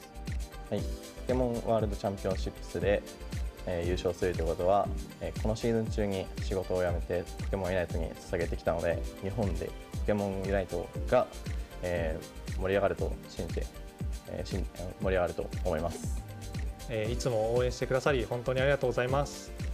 世界大会でも必ず優勝を手にしますので、応援よろしくお願いいたします。続く攻撃が刺さってタキシマグローパンチが2人 KO されています。対するシークレットシップ側全員が立っている状況。クイーンアリアルが入る。アースクラッシャーが飛び交う。ヤンキネシスが決まった。ここで試合終了。 다른 티켓 가져와. 이 티켓은 우리가 가져간다. 노슈가 경기를 가져갑니다. 안녕하세요. 저희는 한국에서 온 유나이티드 대표팀 노쇼입니다. 그리고 여기는 저희 후보 초보 선수입니다. 우선 메타가 좀 바뀌어가지고 이터니티도 이제 여러 가지를 준비해서 같은 전략은 아마 안 될 것 같은데, 이런 생각을 저희가 했다면 이제 이터니티도 같은 생각을 할 수 있기 때문에 여기서 언급은 비밀로 하겠습니다. 어쩌다가 하게 된 게임인데 열심히 하다 보니 어떻게 이렇게 좋은 성적을 거둬서 런던까지 오게 되었고 그냥 이겨야 된다는 그런 마인드, 그리고 이제 그냥 정신적인 그런 멘탈적인 부분이 가장 중요하다고 생각됩니다. 한국을 대표해서 이제 두 팀 중에 한 팀으로 온 만큼 그만큼 또 열심히 해서 좋은 성적을 거둬서 많은 응원을 해주시면 저희가 그에 보답하듯 좋은 성적을 낼 수 있을 것 같으니까 많은 응원 부탁드립니다. 자, 체력 상태가 좋지 않은 상태에서 이게 될까요? 자, 볼록으로 밀어내고 썬더. Hey trainers, welcome back to the World Championships of Pokemon Unite. We have the next game getting queued up already, one I am so excited for. This is going to be Renaissance from the APAC region versus Secret Ship of Japan. Yeah, Secret Ship, one of the kind of superstars out of the Japan region, consistently innovating and bringing fantastic things that no one else really seems to have thought of to their high-level Pokemon Unite tournaments throughout the course of their season. That's true. Definitely counter-playing into the enemy seems to be Secret Ship's best part of their arsenal. Now, we have seen a variety of compositions from them over the course of this entire year. They performed very well in all of their monthly finals, EOS, and of course regionals. They won the whole thing, but in regionals that was the only tournament they actually won. Otherwise they have been in the top 4 spot in Japan, a very competitive region, but actually hitting first place. Let's take a look at these two teams. Listen, if you're gonna pick a spot to peak at, you definitely want to do it during the regional finals heading into Worlds. It's a great time to hit your stride, and Secret Ship is looking to keep that stride in lockstep here. Could not agree more. Now on the other side, Renaissance here is going to be wanting to actually get a round robin win under their belt. They did lose that first game versus Eternity, so now they are in a desperate spot to get a win. Yeah, definitely. Remember, only 2 of the 3 teams out of each of these Swiss groups are going to make it onto that double elimination bracket and get a chance to play for the trophy and that $100,000 first place prize tomorrow. Very true. Let's get a closer look at Team Renaissance. Right now, Renaissance is ready to roll, and RJ Gaming now has to answer, how am I gonna deal with this pesky team? We are Team Renaissance from APAC. So actually, we've been playing together for over 6 months. So actually, we've been building the synergy since last year. I think our team's biggest accomplishment this season is qualifying for Worlds, because we worked really hard for the past 6 months. Yeah, the team is feeling great right now. I think we've prepared very hard for this, and we're very excited for this. Playing in front of such a big stage, right, with so many fans, it will be very exciting. Yeah, we're quite confident from where we are right now. I think winning it all will be a very special moment. If I win first place, I guess I'll be getting using the money to get a Pokemon tattoo on myself. Maybe on my forehead. Yeah. Thank you for supporting us for like this whole journey. I think we will win it all. There you go. It's going to be poured down into the side of RJ Gaming, and no one else is going to be alive here. Z-Ray is going out as well. That's why I told you, dude. That's what I told you guys. That is going to be a 5-man sweep here. There we have it. That is Team Renaissance, a formidable squad here at the World Championships. They have been working for 6 months to make this happen. Really fantastic energy there in their player interviews and their dancing around at Poke. You can tell that they don't just jam this game together. They're friends and they're having a good time. That's true. Well, let's take a look at their competition they're going to be headed up into next. It's a Secret Ship from Japan. Yeah, they finished in the top 8 of the EOS Cup and then ultimately first in their regional finals to secure their spot here in Worlds. You could call it a comeback story, but honestly, Secret Ship's story has been a bit more than that. I mean, these monthly finals outside of just EOS Cup have had some top 4 finishes and some a little bit lower, as you see on your screen right now. But you mentioned it, Jeff. Peaking at the right time is so important, and winning the Japan region was what Secret Ship was doing. Yeah, let's take a look here at their player profiles here and see what they have to say to all of our audience at home about what Worlds means to them.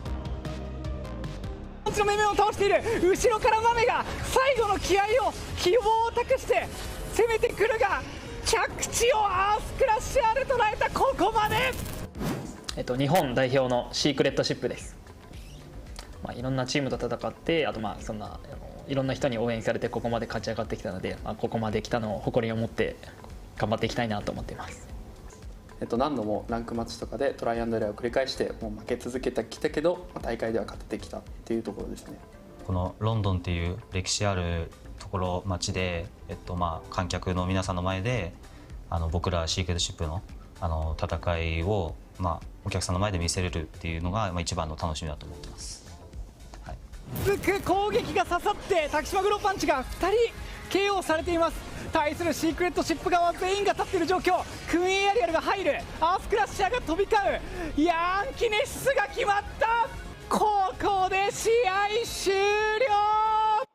Secret Ship, one of the best teams we have here at the World Championships, depending on who you ask, suppose, but if you're asking me, I think they are an absolute threat towards this championship. Yeah, I think they're going to be the team that we're going to see probably counterpick the opposing team more frequently than some of these other. They seem to really adapt and respond in really fantastic ways to what their opposing team brings to the table. Could not agree more. Their adaptation will definitely pay off here. So far today, we have seen a lot of Serena, and the Secret Ship in that regional final won the entire thing by making a composition that was hard focused on shutting down that very Pokemon. I do believe, if I recall, it involved a little Decidueye, Fred? It did. A Pokemon on my wish list. So yes, a Decidueye was utilized, as well as two other winged friends. We had both a Talonflame and a Cramorant. Now, I gotta give a shout out. I love some Talonflame, not Garchomp, love Talonflame. And that Pokemon is great in conjunction with Hoopa. Now,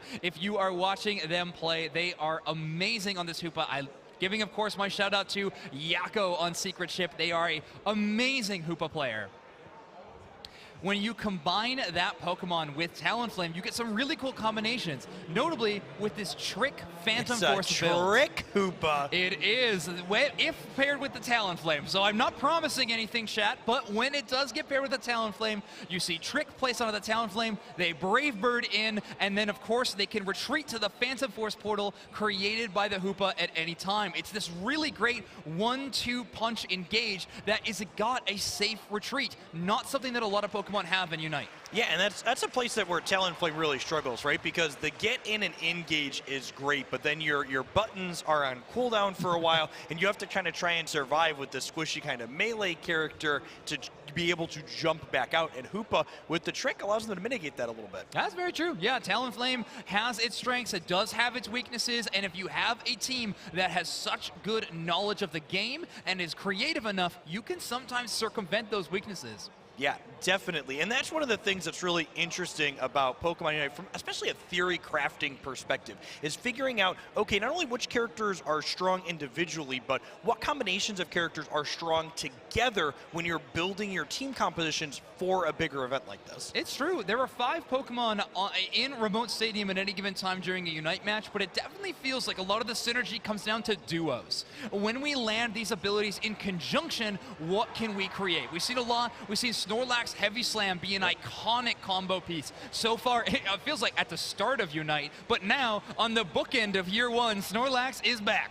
Yeah, Blissey, another really fantastic supporting character that we see it kind of keep these melee brawlers topped up with that endless stream of soft-boiled eggs, it feels like sometimes. Not to mention that Bliss assistance, when landed on that Pokemon, they can be unstoppable in a team fight. So, very exciting I believe to it's see. Wigglytuff Unite that makes you unstoppable. Yes, that is true. And your whole team, in fact, yes. Starlit Recital, a great Unite move from Wigglytuff. I miss Wiggly. I'm so glad we got to see it.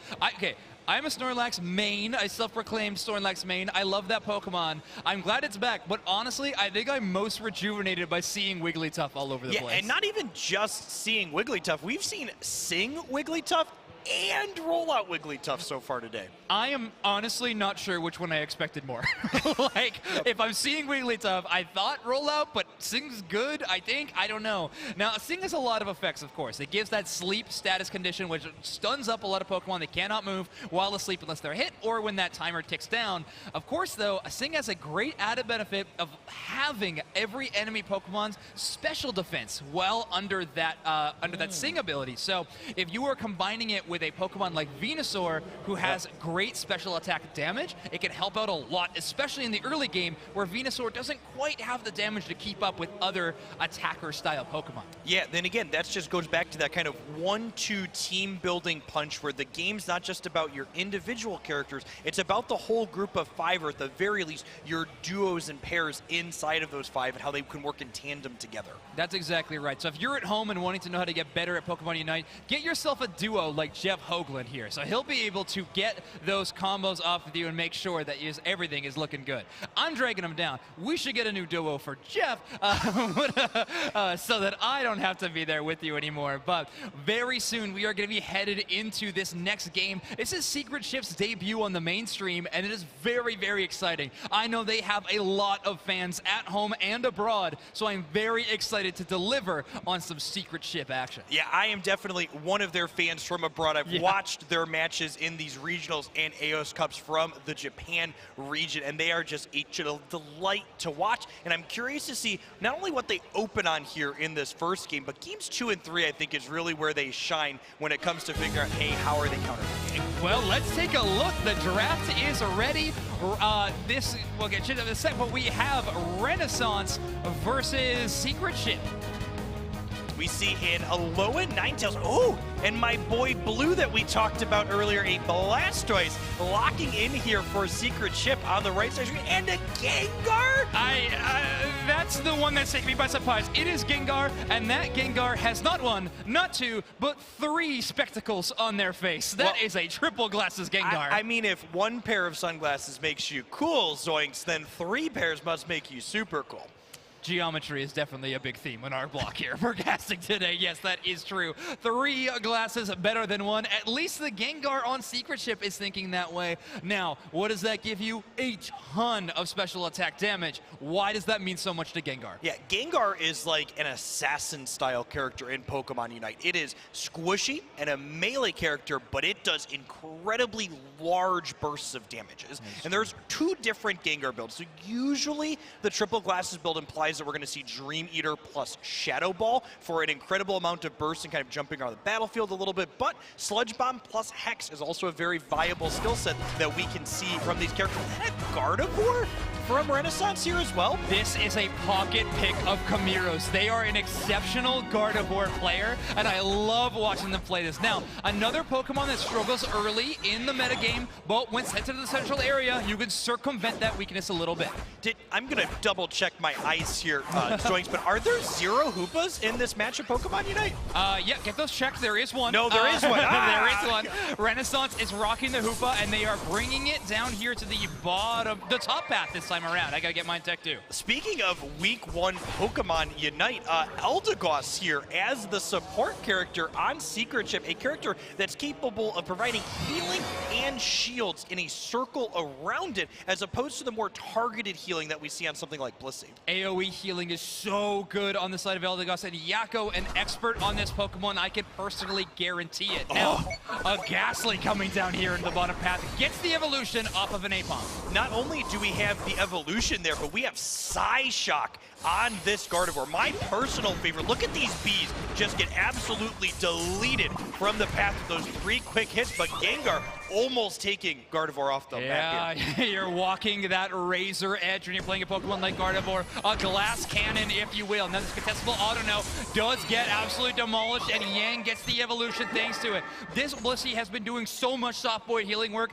I need to see the numbers after this match. Yeah, Gardevoir is what I like to refer to as an artillery character in Pokemon Unite. It's a glass cannon that it does take a lot of damage, but it blasts really heavily and from a very incredible distance with those Psyshock. Yeah, Lisa, you're now hitting that level 6, but you are right. They are going to have a tough time closing the gap between that Gardevoir to get those big KOs, especially when there's a Blissey standing between you and your target. Look at these rotations from Secret Ship. Haunter came to the bottom path after doing the first center rotation, but then gives the second center rotation to the Aegislash, who ultimately goes down inside of this fight. Renaissance starting to turn this thing around. They do have a Serena. thanks to some great top path performances. So they're going to push forward and find a couple of KOs. A KO streak of 2 for Kamiru. They're at a level 8, 40 seconds until the first Dreadnought. We see Renaissance declining to break this bottom point here. They know if they break this point, it's going to give Secret Ship a ton of additional experience early, and not wanting to do that before the first Dreadnought goes down. Yeah, great way to hold off. Yes, you may destroy the hyperspace highway a little bit, but still getting that team fast but lower level is more important. These bees go completely over. Kamiru's on a fast track to have the Fairy Singularity Unite move unlocked for this Dreadnought fight, one of the most powerful ones in the game. It's powerful, but it's also very difficult to position correctly. It puts this giant circle on the ground that sucks everything in its radius in, but is also easy to duck out of if the opposing team is being careful. That is very true. The Dreadnought rip has begun here. Ivysaur starting to deal some early damage, but no! Secret Ship's Alolan Ninetales take it. Kamiru lands the Fairy Singularity though, and starts getting a bit of an exchange. Aegislash for Secret Ship starts taking the fight up, but they are one of the last ones left fighting on this beach. We see those Psyshocks tearing through this Aegislash here from Gardevoir. Renaissance losing this first objective, but winning the team fight in a dominating fashion that follows. Yeah, definitely. I mean, they had the Unite moves up first. They definitely had the big advantage in the team fight. Now they are taking that Hoopa portal all the way up to the top. They are in position to fight over the Rotom as well, but it looks like they're itching for another team fight. Yeah, we see them pushing up on this top point here. They do break it before this Rotom happens, breaking the outside point in the top before the Rotom allows us to march down at that second goal for Secret Ship, providing an incredible amount of map pressure. And they have Bliss Assistance and Verdant Anger, 2 massive Unite moves. This siege will be worth it, and we're probably going to see some pretty heavy investment here from Renaissance. Yeah, and this is that kind of important mark in the game where the Unite moves are popping off, but there's no jump pad here for Secret Ship to come back in and disrupt you as you push on this point. That is very true there, but Q this time around with the Blastoise was able to stop him with a really big Unite move there. Alolan Ninetales Slow Gub also gets involved in the team fight a little bit. A big reset, gets a few of them back. Yang sticking around here too. NT and Kamiru doing a ton of damage still, but they pay for their insolence. Huge Unite from the Aegislash here, chopping down not just Gardevoir, but another as well. And we see the Aegislash trying to score here, but not able to get in before the Zarina can make it back up. That's still worth the style points, and the style points are very high with that cape. Cape and the top hat here as that wide guard looks to protect the Alolan Ninetales, who ultimately goes down to that powerful Unite move from Zarina. Yeah, good shot trying to take away that Zarina Unite move that Rebongs was trying to implement. Unfortunately, not quite in the right position. Rebongs still lands it on the Alolan Ninetales. A truly kind of strange position for both teams here as we head on in to this engagement at the second Dreadnought. Not a lot of Unite moves up for either team. No, and Renaissance is getting this Dreadnought for absolutely free. Secret Ship instead trying to knock out some wild Pokemon and maybe hide out for an ambush to knock out that Zarina. Zarina giving them no such opportunity and instead going away. Now, something to note here is that even though Secret Ship lost this Dreadnought, they're actually not that far behind in total levels because they've had this extra catch-up experience in the top and bottom path because their outside points have been broken. Yeah, exactly right, Jeff. Now the onslaught keeps continuing. These bees are going to be finally knocked out, and Renaissance needs to escape, and they need to do it now. A great use of the Giga Drain and Petal Dance gets them the escape route they need. Kamiru hangs around a little bit longer, but mostly just for intel. We see Venusaur moving into the central area for Renaissance, perhaps wanting to prioritize the very important level 13 on that character as a very pivotal breakpoint to get your Petal Dances happening more frequently and let them hit a wider radius. That's a great call out. Secret Ship was able to net themselves that first Dreadnought, so the experience lead is not too far in Renaissance's favor right now. Psyshock starts off the damage there. A little bit of a reset. I assume they're going to be coming right back to keep on swinging. There are 5 Unite moves here for Renaissance. I wonder if we're going to see them try and push this in here at this 3-minute and 40-second mark, or if we're going to back off and play a little more passive. They're playing quite careful, and yeah, that Hoopa portal resetting, they're not going to be able to come back right away. It's still going to be on cooldown. Hoopa Hyperspace Hole having a short cooldown once you use it, not able to spam that ability that often. Yeah, this is kind of the use it or lose it moment, and it looks like we're choosing to hold all of those Unite moves on the Renaissance point until we get closer to that ultimate fight at the 2-minute mark. A lot of patience for Renaissance, but hey, they have not allowed a single score from Secret Ship this entire match. That scoreline is currently at 0 for Secret Ship. Not only have they kept all of the scores out, but backing off at that point meant that Renaissance was able to conservatively keep their experience lead that they have here in this game. We see all these level 12s for Renaissance. They don't want to rush in and get knocked out and feed Secret Chip up to a similar breakpoint. Yeah, instead trying to knock out the wild Pokemon on Secret Shift's side of the map before Secret Shift could do so themselves. This third and final Dreadnought is definitely going to be going in favor of Renaissance. Secret Shift has some major catching up to do. Jeff, what is a win condition that Secret Shift needs to achieve to come back in this game? I actually think this game is much closer than the scoreline would imply. The big thing you want to look at when you're looking at these endgame engages of Pokemon Unite are two things. The first is, does everybody have their Unite move on both sides? These teams are excellent players. That's a check. The second thing is the total levels that you see on your screen. And Secret Shift, because they've had this catch-up experience, is incredibly close. That is true. Rebong's going to start this fight off here with a little bit of a drop kick into some action. Secret Shift takes the second dance this time around, and they start doing some damage as well. Yakko caught up in a singularity. Blastoise Unite absolutely massive to try to circumvent that fairy singularity. The team fight keeps continuing, and Yang is going on. Secret Shift and Renaissance on such low health. Again, another team fight before the Zapdos, but Renaissance wins this team fight. Gengar hiding out. Yeah, Gengar looking to try and proc a steal here, but ultimately going to go down. And without getting a dominating position in the Zapdos fight, the ship has sailed for Secret Ship, and this Eos energy is going to rain in here for Renaissance, likely pushing them up to over 600 points scored. I'm not going to say the word because I don't want to curse it, but there's a potential that a certain word happens because of the scoreline, Jeff. We will see, though. 2 members down for Renaissance. Secret Ship has a chance to come back and score some points, but yes, you are right. The story of this game has about ended now. The too big of a lead for Renaissance for Secret Ship to really come back in this game. However, they're going to try to this final push here. Yeah, we see Eldegoss does have a Unite move available, so they were ultimately knocked out before they got to use it inside of that Zapdos engagement. And can they use it to make a push here? They have almost 500 points AS energy between their team here, but they need to put all of it in and then some to break this 509 line. A lot of Unite moves being utilized on this outer side of the point. Renaissance defending all the way out here could be a danger, but Kamiro says no danger found here. We are getting all of the KOs. 45 seconds left in the game. We got a donut on the side for Secret Shift scoreline. Yeah, we saw that fairy singularity pop off for Renaissance and suck in not only most of Secret Shift's team, but also their hopes and dreams of winning this first game of this round. That is true. You were mentioning the game was quite close in terms of level lead and experience there. Secret Ship was able to find enough wild Pokemon and utilize the comeback experience mechanic to keep their heads above water. But in the end, Renaissance was just too dominating of a factor, and they are going to win a dominant game number 1. Yeah, I think the big thing that stands out to me in my mind watching that end game engagement at about that 2-minute mark that we saw was Eldegoss getting knocked out with the Unite movement. They just had far less sustain on the Secret Ship side than they expected to have inside of that fight. That's a tough place to be for Secret Ship, right? Their composition is completely built around diving and collapsing on an enemy, and there we go. 851-0 is the scoreline. But Aegislash, Gengar, even Blastoise on Rapid Spin, they want to dive a target, but to do so, you need to clump up. And you know who loves when you clump up? It's Kamiru's Gardevoir with Fairy Singularity. You're going to trap the entire squad in one place and shut them down. Just what happened, Q was able to dodge it with a great Blastoise Unite move, but unfortunately, Yakko was not able to do so. Yeah, and Blastoise, you know, that Rapid Spin, you're not unstoppable inside of that move anymore. You're just hindrance resistant. Yes. And man, is it a heck of a hindrance to try and resist when that Fairy Singularity is hitting you as hard as it is. That's true. Shout out to Snorlax, by the way, coming back in a major way. But there we go. There are your teams competing on our B stage. So we have as many stages as possible to get as many games as possible for you here today. Right now, these two teams are playing their hearts out. Let's take a look at what happened in game number 1. Yeah, we saw this big push here from Renaissance, getting that Gardevoir to its final evolution nice and early, letting them push up and deposit this Eos energy, which not only gets you ahead on the scoreboard, but look at that half a level at level 8 for that 30 deposit.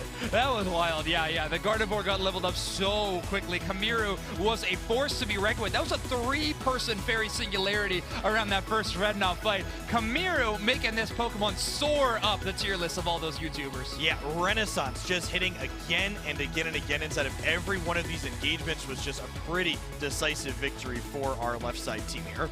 Look at this, too. 2 or 3 members of Renaissance on just slivers of HPs. I mean, Hoopa and Venusaur particularly, but still, the sustain of those Pokemon won out in the end, and a Zapdos for free. Kamiru also snuffing out the Gengar trying to steal. Great heads-up play. Yeah, definitely. You know, when you can fan out around the map and turn your 95% Zapdos secure into 100% Zapdos secure, you want to do it every time. That is true. Hey, welcome here, everybody, to the Pokemon Unite World Championships. We have a lot of fans watching the games as well. Thank you, everybody, for attending in person or watching at home, whichever you chose for this event. Yeah, really fantastic to not only have all of our players under the same roof, but this is basically a Pokemon convention here this weekend, and the energy in the room with fans watching in addition to competitors competing is just so phenomenal. That is true. The amount of fist bumps I have done must be criminal for how much I'm throwing around my fist today in the venue, but it has been so much fun. Wouldn't trade it for anything else in the world, but these teams are playing for a lot more than I am right now on these stage. They are playing for a shot at, what's the prize pool again, Jeff? There is a $500,000 total prize pool with our first place team walking away with $100,000 of it. Yeesh, that is a lot of money on the line for the first year of Pokemon Unite Championship Series. It's all coming to a head here today, and Secret Ship is going to need to find a way to come back in game number 2. A shutout is not a common thing we see in Pokemon Unite, but it is what we saw in game number 1. Renaissance did not let up. Yeah, and like I said, like we mentioned during the intro talking about Secret Ship, I think one of this team's biggest strengths is their ability to kind of counterpick once they see what the opposing team is doing.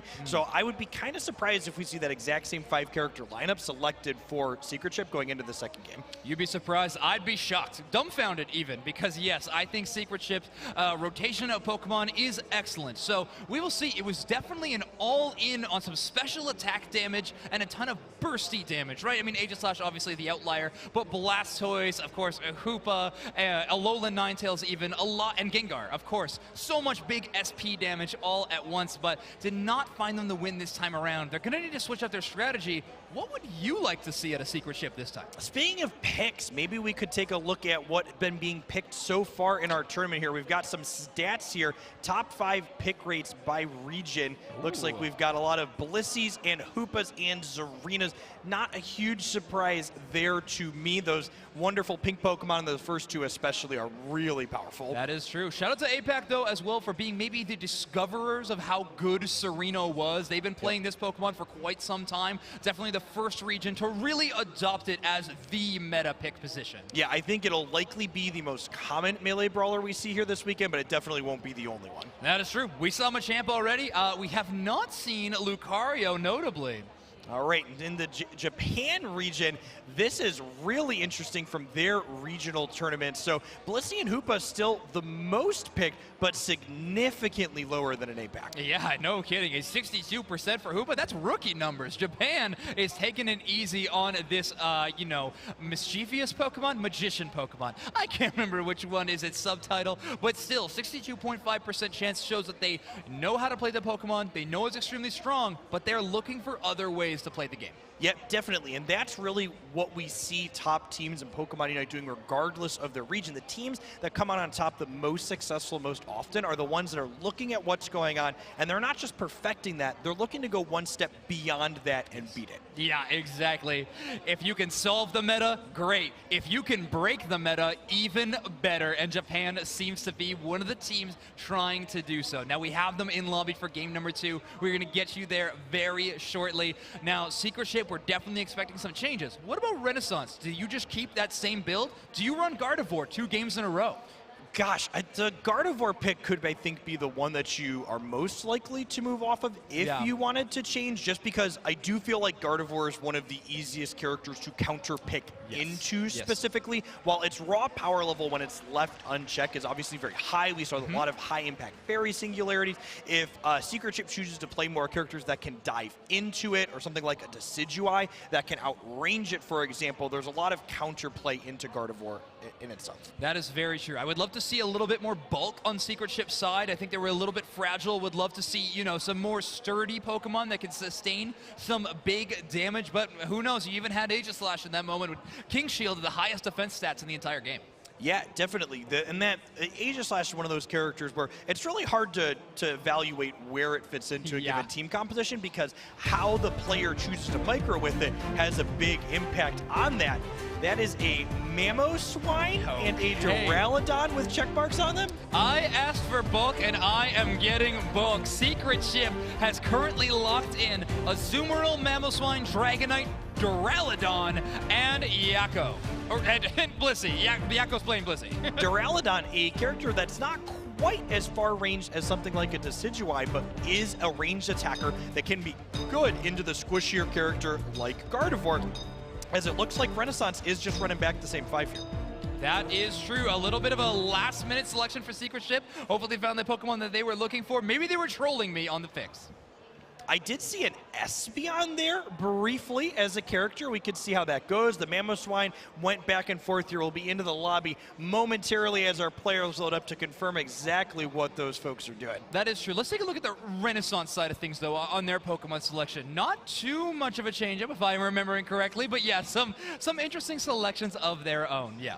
Yeah, and the Gardevoir run back specifically, I'm interested to see how that plays out for our players here, as it looks like we are getting things underway. You can see our players geared up here on our B stage. Shout out iClan, OCE waiting patiently to play their own group stage matches for sure. But of course, they have a front row seat to watch all of the action. Looks like we're going to have a little bit of a game reset. There must have been some issue with a couple of teams, but we will get that sorted momentarily. Yeah, characters bouncing around sometimes not a good sign. So we want to make sure these, as Pokemon Unite played at the highest level for the highest stakes, we want to make sure everything is working ideally for our players before we jump on into a really important match for this group. Very true. Competitive integrity is so important to us. But I honestly have to ask Jeff, do we count that as an Espeon being played?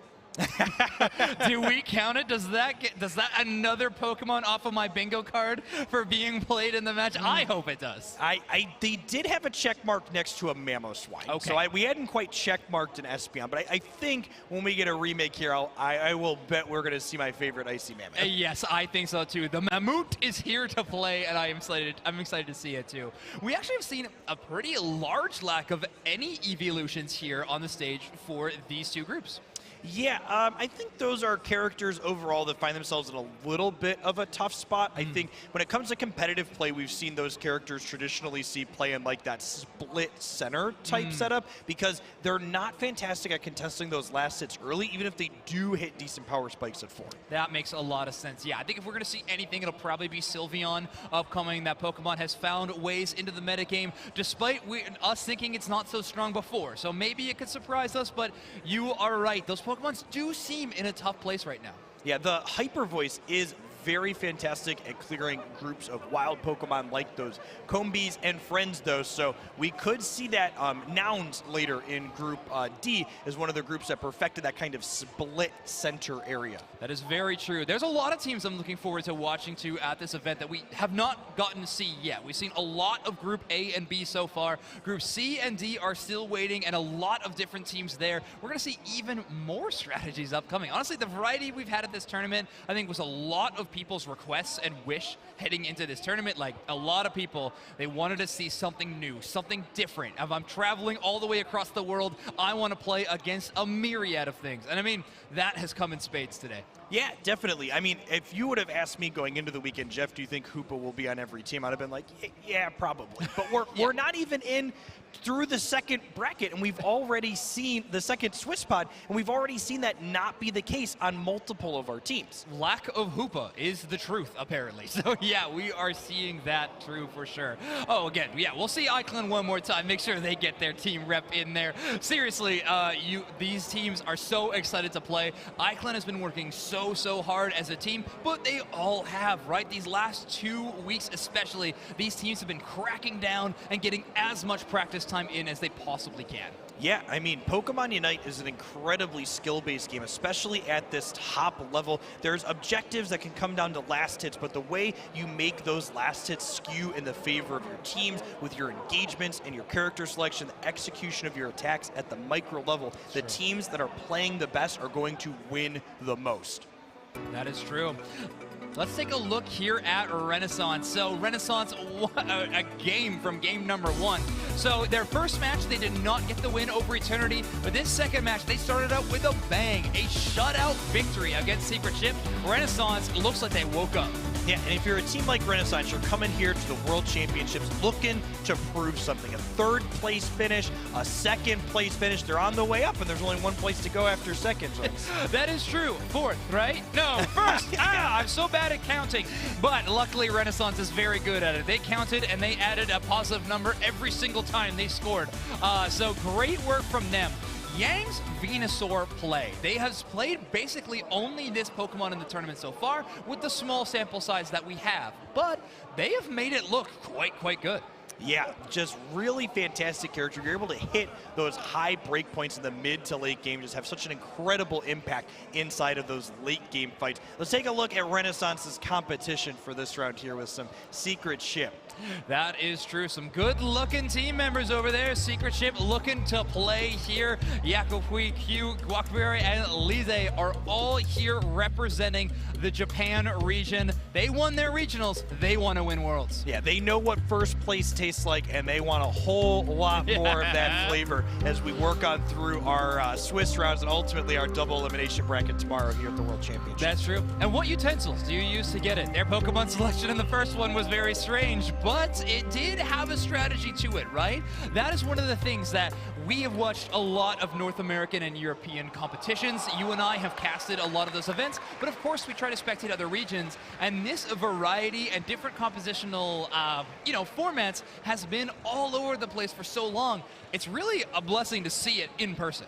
Yeah, definitely. And just letting it unfold in this really organic way that we have here. You know, these teams haven't had a chance to play against each other at this level, playing on different servers. There's always that kind of discrepancy where there's a ping difference even if they do queue up on the ladder, and being in person just eliminates all of those barriers and really lets us know what is the best and who is the best. That is true. At World Championships, there is no more excuses. It is win or go home right now. That being said, we are in group stage. You probably could have gave up one, but you gotta win a lot if you're gonna win the whole thing, and that is what every team is on the lookout to do. Secret Ship is playing against Renaissance right now. That's the game we're gonna be covering very soon, but Secret Ship is down 1-0. Yeah, and they're not just down a game, they were down a shutout dominating game. If you're just joining us, Renaissance put, what, 815 points on the board to factual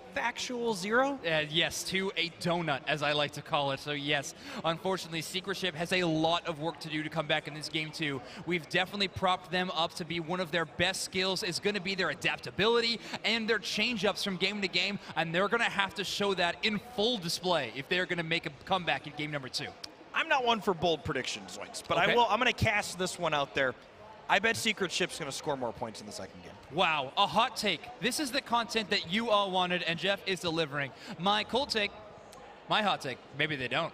Oh, no, wow, no faith in the Secret Ship, Zoinks. No, I do have a lot of faith in Secret Ship. Those players are pretty amazing. I had the chance to interview Yako recently about their composition and their path to regional victory, and honestly, what he gave it a lot up to was just their way to predict the meta and find a great counter to it. Now, we didn't get to see that, a great example of that in game number 1. Well, game number 2 is on the way, and there they are, Zeus OG Live from Brazil saying hello. And Charmander. Charmander's there saying hello too. I have a strong belief that Charmander is going to find its way on stage. You think so? I think so. We did see a Charizard in one of our games this weekend already. That is true. That is true. He's got to go home. Go join the stage. Charmander's got to be up there. These teams are waiting patiently. They are excited to play. 2 thumbs up, ready to go. We know that Renaissance wants to get this game going. They're in the driver's seat. Yeah, when you win a game like that first one for Renaissance, you are charged up. It's not just a narrow victory. It was we crushed this game and we are ready to do it again. Yes, exactly. Yeah, momentum is a huge thing in any competitive game, whether it be sports or video games or whatever it truly comes down to. Momentum is a factor that you cannot replace. What is up to the best fans of Pokemon Unite seem to be from iClan. Yeah, loving the absolute energy from our group of people there by our B stage as we get ready to head on into the second game in this best of 3. It's going to be an exciting game too. I am very excited. These players are headed into lobby. We're going to get the draft up in just a moment. So thank you for bearing with us, everyone. Seriously, we want these games to be the best they possibly can, and for that, we got to cross all our T's and dot all our I's. I'm just hoping that we get another check mark next to a Mamoswine on the secret chip side. Yes. Okay, my wish list has had a lot of things fulfilled, but Mamoswine being locked in is on there, so we got to get to that point too. Yeah, that is going to be a very, very interesting Pokemon selection. Why do you think they would opt into Mamoswine? So Mamoswine is one of the chunkier defenders that I think is better at deleting squishy carries on the opposing team. And we talked about counter-picking into that Gardevoir specifically, and I actually would kind of expect an Ice Fang on that Mamoswine, I think, because if you're looking to pick up things like Gardevoir, if you can get on top of it with its other mobility move, you can kind of flip it back into your team and take it out of the engagement. High horsepower Ice Fang, or even Earthquake Ice Fang if you're opting into the weakness policy build. Sometimes that is the selection, but you have a lot of options on Mamoswine. Not a popular pick by any means, but what it can do is completely surprise and blindside the enemy team. Yeah, I think Mamoswine's power level is probably a little bit higher than its pick rate gives it credit for. With the asterisk that it's very weak into specifically Blissey, I think gives it a lot of problems. And like we saw those pick rates from the regional tournaments, Blissey's a very common character that wasn't picked by Renaissance, if I recall. Ah, there we go. Okay, so maybe having a bit of a free range there for Mamoswine to charge in. No safeguards to worry about, but who knows? Maybe we see adaptation from Renaissance as well, predicting counter moves on counter moves. That's what World Championships delivers. And it could also be, even if you are expecting something from Blissey, an Ice Fang or the threat of it on a Mamoswine kind of forces them into the safeguard role, which then pulls them off of the ability to get those healing eggs with the Blissey. So even when the counter to your character is present, you're still forcing them to be worse in other spots potentially against the rest of your team. Good point. Good point. All right, one more short break. We have a hysterical video about the etiquette of London.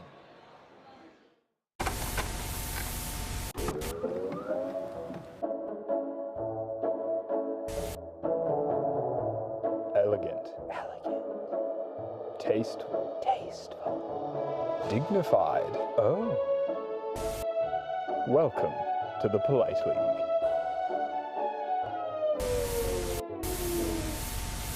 Hello, gentlemen. It is a pleasure to see you all today. My name is Lucy Challenger.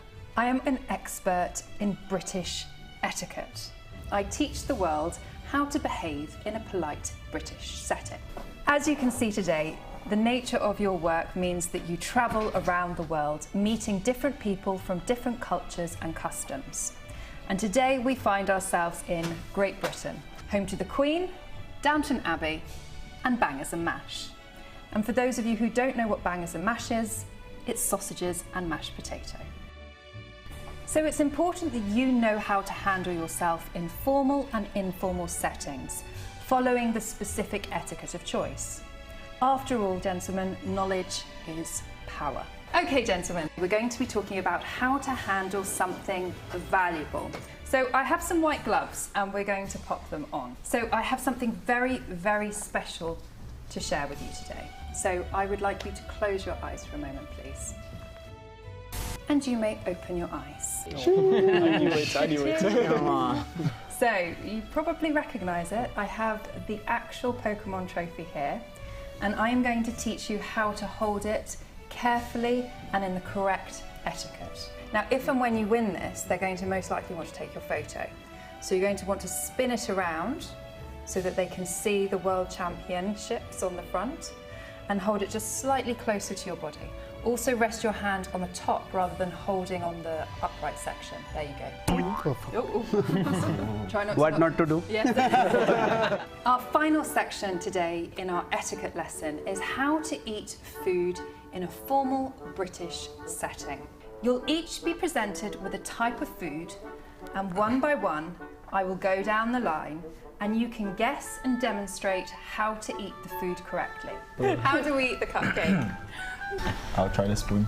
Try the spoon. So the spoon is incorrect. So- Peel apart the bottom of the cupcake So push your fingers through the centre. Yeah.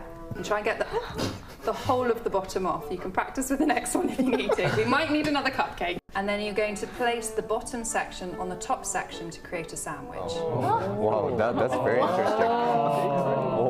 We have the hot dog. What do we think? Hands, knife and fork, or spoon? It must be a trap, right? But There's no traps in fork. I mean, it must be the hands. Or am I cutting it? We are not using our hands today. Okay, okay. Got to be quite firm with these knives because the chef has forgotten to sharpen them. Okay, and now we have the banana. If you were served a banana in front of the queen, how would you eat it? Knife and fork. Okay, show me how. This is actually the way. Yes, this is actually the way. So you want to cut it open on the side. And now what do we do? Leave the banana in the skin. Oh. Leave the banana in the skin. Good. No way. And now? Yep. Fantastic. We got there. Oh, that was Good stuff. Thank you, gentlemen. I am delighted to say you have all passed the etiquette training today. I hope these techniques will come in handy next time you find yourself in a formal British setting or indeed have the pleasure of meeting the Queen. Thank you very much.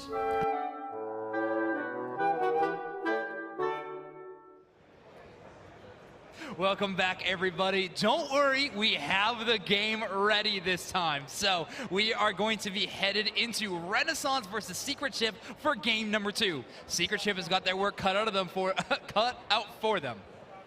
All right, bring on the Mamoswine, my favorite thick ice lad. He is a good one. Is he my favorite? Yes, he is my favorite thick ice lad.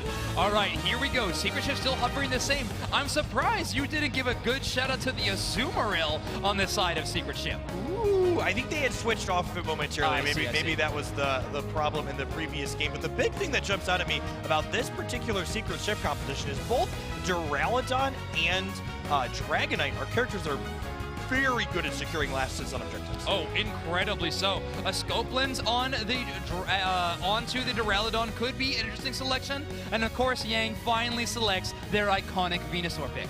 Yeah, we see here a Azumarill, a melee brawler that we've not seen yet until this game today. But it is an excellent choice for getting up on top of that Gardevoir that was excellent in the first game of the set. That is very true. I love that idea. Also, maybe the debut of Floatstone. I don't have an actual tracker if we've seen that held item yet so far. I know, I but believe this is the Azumarill first locking one. it in. Okay. Yeah. You mentioned they need to close the gap between that squishy Pokemon and Gardevoir. A little bit of movement speed might help you out. Yeah, Floatstone, an item that not only gives you passive movement speed in addition to the ability to get a bonus when you're outside of combat, but also gives you a flat attack boost, letting your character hit even harder with the melee brawler like Azumarill. Yep, Azumarill, a physical attacker, so using that attack stat to do damage, they are going to pay off very well for that. Let's watch Renaissance heading down into the bottom path here, leaving one of those Apoms up and just knocking some damage into the other two. We see it looks like Azumarill and Dragonite for Secret Ship, splitting the central area while Blissey heads up to the top to start all on its own. We see a really solid engage here from the Mamoswine, but X-Speed ultimately getting the Blissey out here. Yeah, just a small little Swinub is a surprisingly strong force in the early game. Do not count that Pokemon out before it hits its first evolution. We saw an attack weight on the Azumarill for Secret Ship, but not looking to get super aggressive in terms of getting those stacks, as that was stolen by the Hoopa there with the last hit. Yeah, Mervius has had some amazing steals so far, whether that's stunning up the enemy Pokemon to allow their own teammates to steal the wild Pokemon, or even their own swipes. They definitely are a thief in the night. We see the Gardevoir coming down here to the bottom path for these bees. That's Psyshock, an incredibly strong level 5 push. Yeah, exactly. It also looks amazing. We gotta give a shout out to that. This first bee starts off with a big Psyshock. Pewee actually trying to get in some early damage as well, but it seems that Renaissance got the lion's share of that experience. Yeah, you know, we talk about this Hoopa from the Hyperspace Hole and Unite move perspective, but just the last hitting on this character with these well-timed Astonishes and portals in this early game has just been so impressive for Renaissance. It's true. The one thing Renaissance is going to lack with this team composition, though, is any form of last hit secure on big boss Pokemon. So Secret Ship, on the other hand, has that in spades. Yeah, inside of the engagements around objectives, I definitely expect Renaissance to be favoring taking a team fight engagement, while Secret Ship is likely going to be more interested in just ripping the objectives off the map. As they get a decent engage on this Hoopa, are they going to push up and try and get some dunks here? A very aggressive portal there used for damage, but cannot be used to get them out. NT doing a great job at defending this goal zone, and Yang and Kamiru come back to combine for a KO. Azumarill does so much damage, and they're still up. They get the last hit, and they get the KO. Dragonair does a Dragon Breath and runs, and they're going to get out for free as well. With Mamoswine hitting their level 5, they're getting knocked out as a 3 KO streak gets on the board for Gardevoir here. Absolutely huge. We do see the Ice Shards coming down, the Icicle Crash, sorry, for Mamoswine as opposed to the Ice Fang that we speculated on earlier. I see. Okay, going more towards that AoE damaging move, and hey, when Renaissance is clumping up for a team fight, Icicle Crash may be a great choice into this team composition. We see the 720 Bs getting ready to spawn here. The next engagement point as we head on in to this objective. And speaking of objective, the Unite move on this Gardevoir at level 9 before the Dreadnought even spawned is huge here. Kamiru is so hyper-fed right now. They're taking the front line for Team Renaissance. The most glass cannon Pokemon in Unite of Gardevoir, and they are starting the engage every time. Yeah, we see Gardevoir kind of trying to box out Secret Ship here as they're pushing to get in. There's that Fairy Singularity, and they secure that thanks to the Singularity's CC holding Secret Ship out of that pit. Great job there. Duraludon was the only one that could get anywhere in range, but Rebongs did a great job of utilizing their melee prowess and getting up in their face. They are going to choose to break this bottom half here with a 30 points. That's going to be a 19-point overdunk. Looks like Secret Ship is at least on the scoreboard a little bit here. Azumarill in the top path, pushing that Rotom in, and more importantly, getting some of those attack weight stacks. The Azumarill did not get many of those early, and they need to deposit Eos Energy at 6 different points over the course of this game to maximize that item they've selected. One of the iconic things about Japan is that they're great at finding experience on the map without just getting wild Pokemon to the most min-max capacity. They're able to move around the map, steal some, and get levels up too. So they are trying to keep pace. We see that Unite move popping off for the Azumarill. Azumarill having one of the fastest recharging Unite moves in the game. That's going to come up very frequently as this character darts around the map. Rebongs with a nice Unite move there on the queue. They finish him off with the stomp though. They chase down Pui and they get the KO too. They are trying to fight Yakko 1v1, but instead decide to back off a little bit. They want to get one more stack before this goal zone goes away. Yeah, Renaissance looking to clean things up here in the top path, breaking that outside goal zone and giving themselves a positional advantage on this map as they get rid of both the outside points for Secret Ship. Renaissance's team composition really seems to not be a spear and a shield that we see, but sometimes a spear and a bigger spear.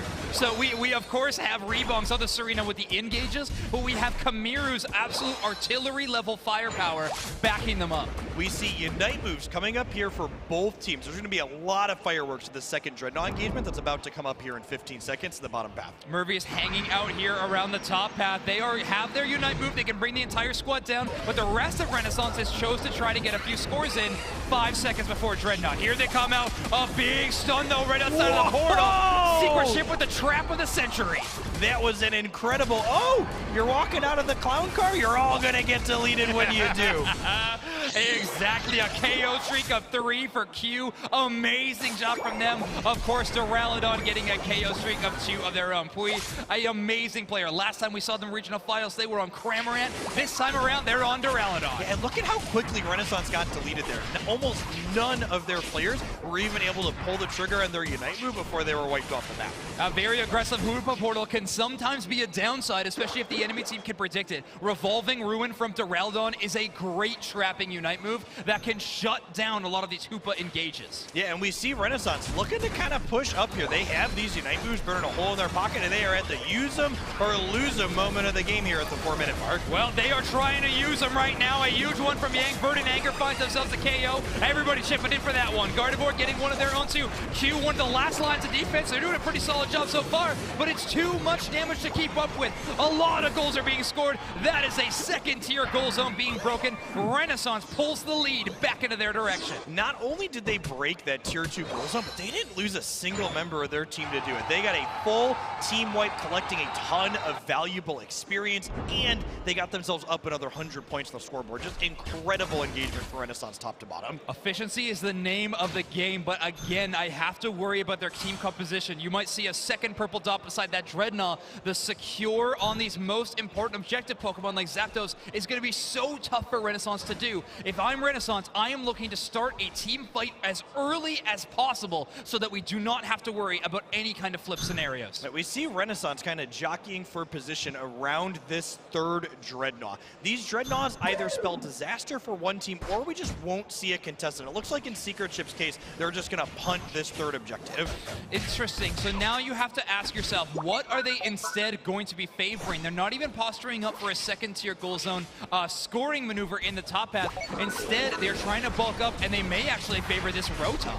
Yeah, it looks like there's some Bs in the top path to give them a little bit of additional experience. We see another character tick over to 13 in the Azumarill for Secret Chip. If this Dragonite get to 13, that would be huge, but that doesn't look like it's going to be possible before the 2-minute mark. Q and Pui, definitely two players that have made themselves known here in the server in game number 2. We are only 20 seconds away, and they're posturing very aggressively from Renaissance. Yeah, and remember here on the Secret Chip side, they have sent their Mamoswine back a little bit, fearing that Hoopa Unite move, pulling everyone into their home base, I think, but this leaves them down a player inside of the Zapdos pit. That is true. They don't have too much intel either. They're pushing forward a little bit, but Renaissance seems to be starting the engage. Interesting. They definitely want to trap Secret Chip in a situation anywhere they can. You're right, the Mamoswine's still hanging out. Rebong starts to engage on Q, and they get a couple of hits in. Yeah, we see the Zarina picking up that Azumarill. Can they get them before they unite? And they can. This is huge. Hoopa pops off, and they are taking this team fight here. A big portal. Pui throws out the revolving rodent to try to trap anybody, but no one's taking the portal. They're already here. Mamoswine still at half HP. You're right, they're taking as much as they can, but it's too much damage to overcome. Renaissance team fight composition is working well as a well-oiled machine. They charge forward. The two dragon Pokemon, though, for Secret Chip are still up. Huge stops. Rebongs gets KO. Shrika 3, a 2-for-1 deal on that trampoline below the Zapdos pit, and they secure the team fight, and they secure the Zapdos. Yeah. Renaissance with a great fight. Azumarill might be able to take out one, perhaps two. No, the Blissey makes it out on a narrow margin here, but even 2 dunks, much less 3 from Renaissance, is likely game-winning in this spot. A gigantic team lead, and we called it out. I was scared about their last-hitting secure ability onto the Zapdos, but their team fight potential was phenomenal. They utilized that to the best of their ability and shut down Secret Chip's composition. Yeah, Renaissance knew exactly how their composition lined up into Secret Chip. They knew that the name of the game for them to win was going to be let's have a brawl, and they had quite the brawl in the center, and they were able to win it quite decisively. Again, Renaissance with a commanding lead, but 30 seconds is still left on the clock. A Secret Chip is going to attempt to their best of their ability to get these scores in. Renaissance stopping them at every turn, though. Rebong throws in another Unite move. I believe it got stopped due to an unstoppable keyword, though. We see this brawl on the point not going in favor of Secret Chip here, and it looks like Renaissance might be getting the win in this round of our B bracket. Renaissance gonna be getting the win. The first 2-0 I think we've seen in a while, but yes, Renaissance with, I'm gonna say it, a dominant victory in both games 1 and 2. Yeah, Gardevoir looking real impressive throughout the course of that set. Oh, Kamiru fans are joyous for sure. This player is an amazing Gardevoir player. They played it in their region many, many times, and they got the crown beside their name for a reason. Yeah, 505 to 190 here on the scoreboard. Renaissance not quite as dominating as the first game, but still a fairly decisive victory in that end game. Secret Chip's journey does not end quite yet, though. This is group stage. They have more games to play, but they are going to be going up against a very fierce opponent of Eternity. Take a look at that scoreline, though. Kamiru with a mighty 8 KOs. And hey, a shout out to the Blissey of NT for a 15-assist game. Yeah, when the assists are in the double digits like this for these teams, it's very easy to understand how these team fights are going. Everybody was present, and they were brawling.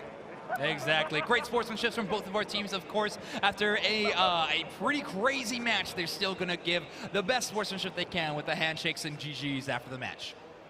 It feels like an eternity ago, speaking of, but we have word that looks like our main stage is almost ready, and I am excited to find out the end of T2 versus No Show. They are our two teams from Group A that are guaranteed to go on to our double elimination bracket tomorrow, but they are playing for that 3-0 spot and the higher seed from their group.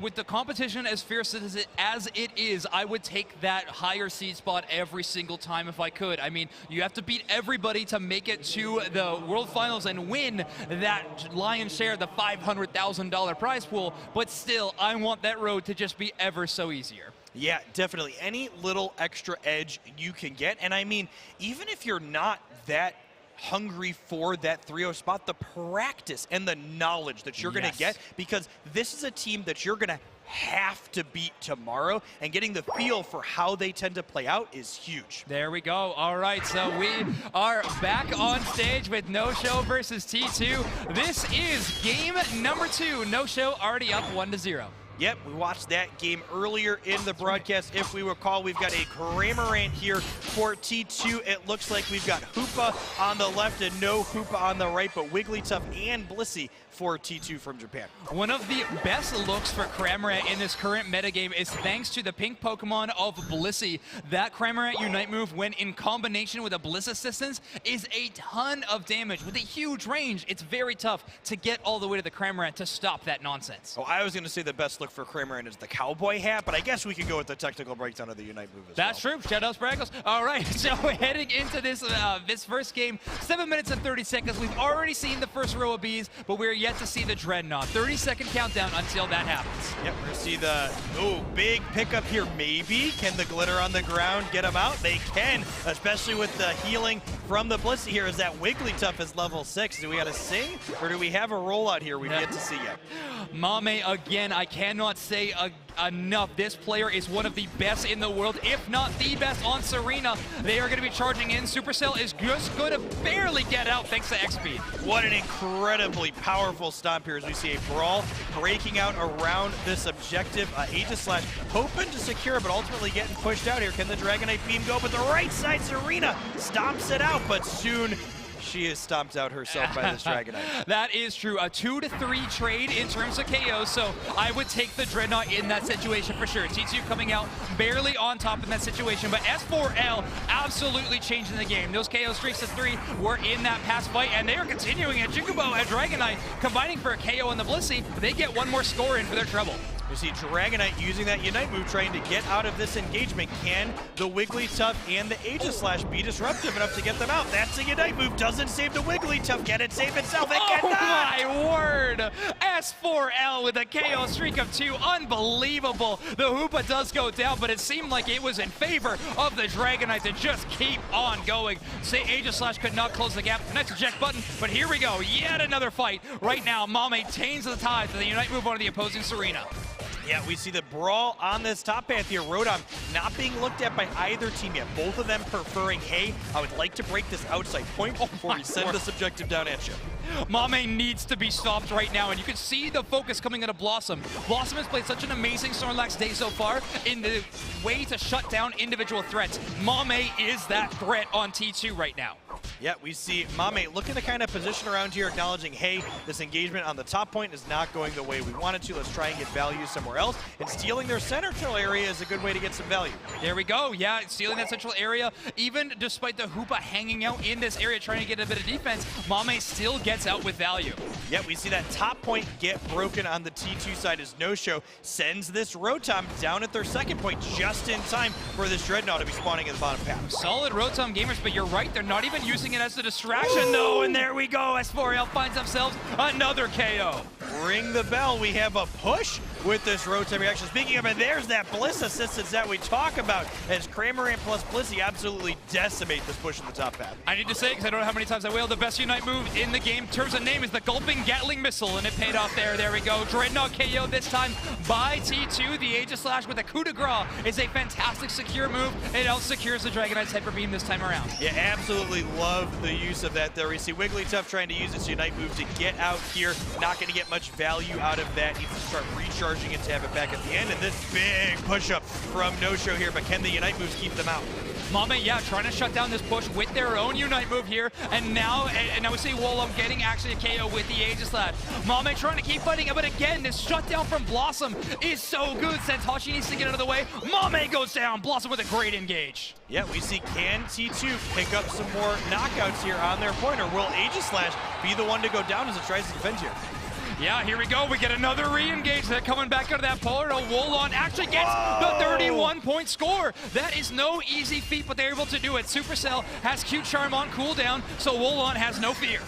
Yeah, Unite move pop off from the Aegislash. Use it or lose it. 3 minutes and 40 seconds. Can we get some points in here and break this? It looks like Snorlax is getting in. Pop goes the outside point. And all of a sudden, No-Show is here to play. They are back in charge right now. A level 12 Mame, though, on the side of T2 is a fear, but they have a level 13 Cramorant headed in to the 3-minute mark. I'm interested to see how No-Show prioritizes their map presence here. There are a lot of wild Pokemon up on the left side of the map, but there's also a Rotom spawning in the top that potentially give them some value here. That's true. You kind of have to read into what T2 is going to do to try to counterplay that a little bit. T2 showing presence around this Rotom, but only with their 2 tanky Pokemon. Yeah, kind of a similar presence from No-Show. They cleared their central area buffs off, and now they are heading to this objective. Do we want to team fight here, or do we want to rip? I have to imagine the Dragonite wants to rip. Oh, I can imagine. So look at this X speed block, making the block look even better than it normally does with that super speed. Yeah, we see kind of backing off here with this Rotom, walking at the second point, looking for some map pressure as Hoopa pulls everyone down to this bottom path via the hyperspace ult. And because that bottom tier 1 gold zone is still available, they don't even need to use the Unite for that massive speed. They're able to get to Dreadnought in no time at all.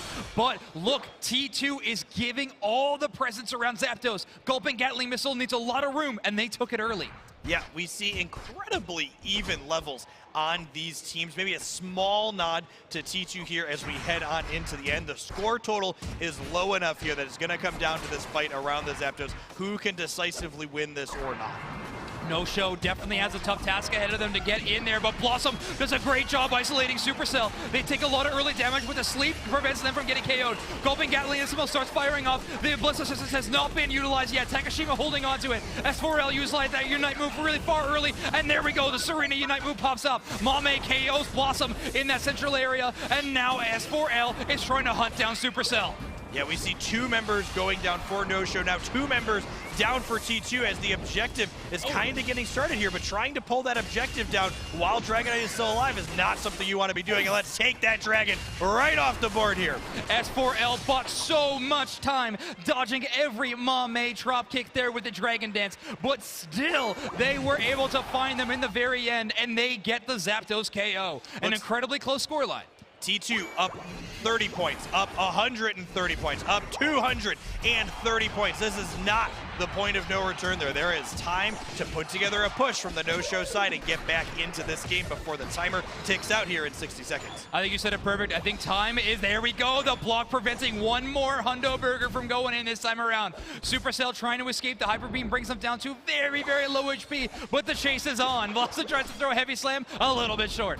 Yep, huge knockout here. Not letting them reset means you have 1 less person to try and decimate on point. Cramorant is level 15, but you know what it's not? It's not particularly durable. As we get some points in here, that's not quite enough. We need over 100 more. The Cramorant is down. Can we push? Can we make it? We don't have that many points in our pockets, and there's only 2 of us left here. The good news is Serena's not here to defend, but the bad news is Serena's dunking 40 in your home goal zone. This ain't good. Mame making the difference for T2, evening up that lead even higher. A huge play by the Sword of Wolon, trying to create some space, but the shutdown from T2 is too strong. T2 down in this game, but not out. They're tying it up 1-1. Yeah, really fantastic macro play at the end there from T2, knowing that even if they get pushed up on there, Mame's going to go ahead and get some more points across the goal zone and extend their lead that they already had. Yeah, exactly. 3:44 to 5:30. The victory screen is in full disclosure there as T2 has tied this one up 1-1. 1-2-1, game 3 in our series, another of many incredibly close and competitive series that we've seen today here, especially inside of Group A. Yeah, I have loved Group A so far. This is such an exciting game, so much back and forth. I could not stop watching that one. The numbers are going to look amazing. This is a seeding game, Jeff. This is a seeding game. These teams are leaving it all out on the line. Yeah, and we see incredible knockouts from Nosho. They were in command of a lot of those team fights, but T2 just had that bit of a level advantage going into that final engagement, and that final engagement is the most important one to be ahead in. Could not agree more. T2 had really, really good positioning. I love Ruin's Cramorant play, making sure that they give up completely on that third and final Dreadnought in favor of the Cramorant being teed up for a ton of damage. 86k was their final result. Yeah, big damage on both sides here. There were a lot of brawls over the course of that set, and both teams had really solid advantages. Yeah, S4L and Blossom from Nosho definitely emerging as the superstars for their teams, really showcasing that they can be massive difference makers there. Now, I didn't see too much in their Serena play. I think when we head into game number 3, their Serena is going to need to pick up their game to try to match up against the dominant force of Mame. Let's take a look at the highlights.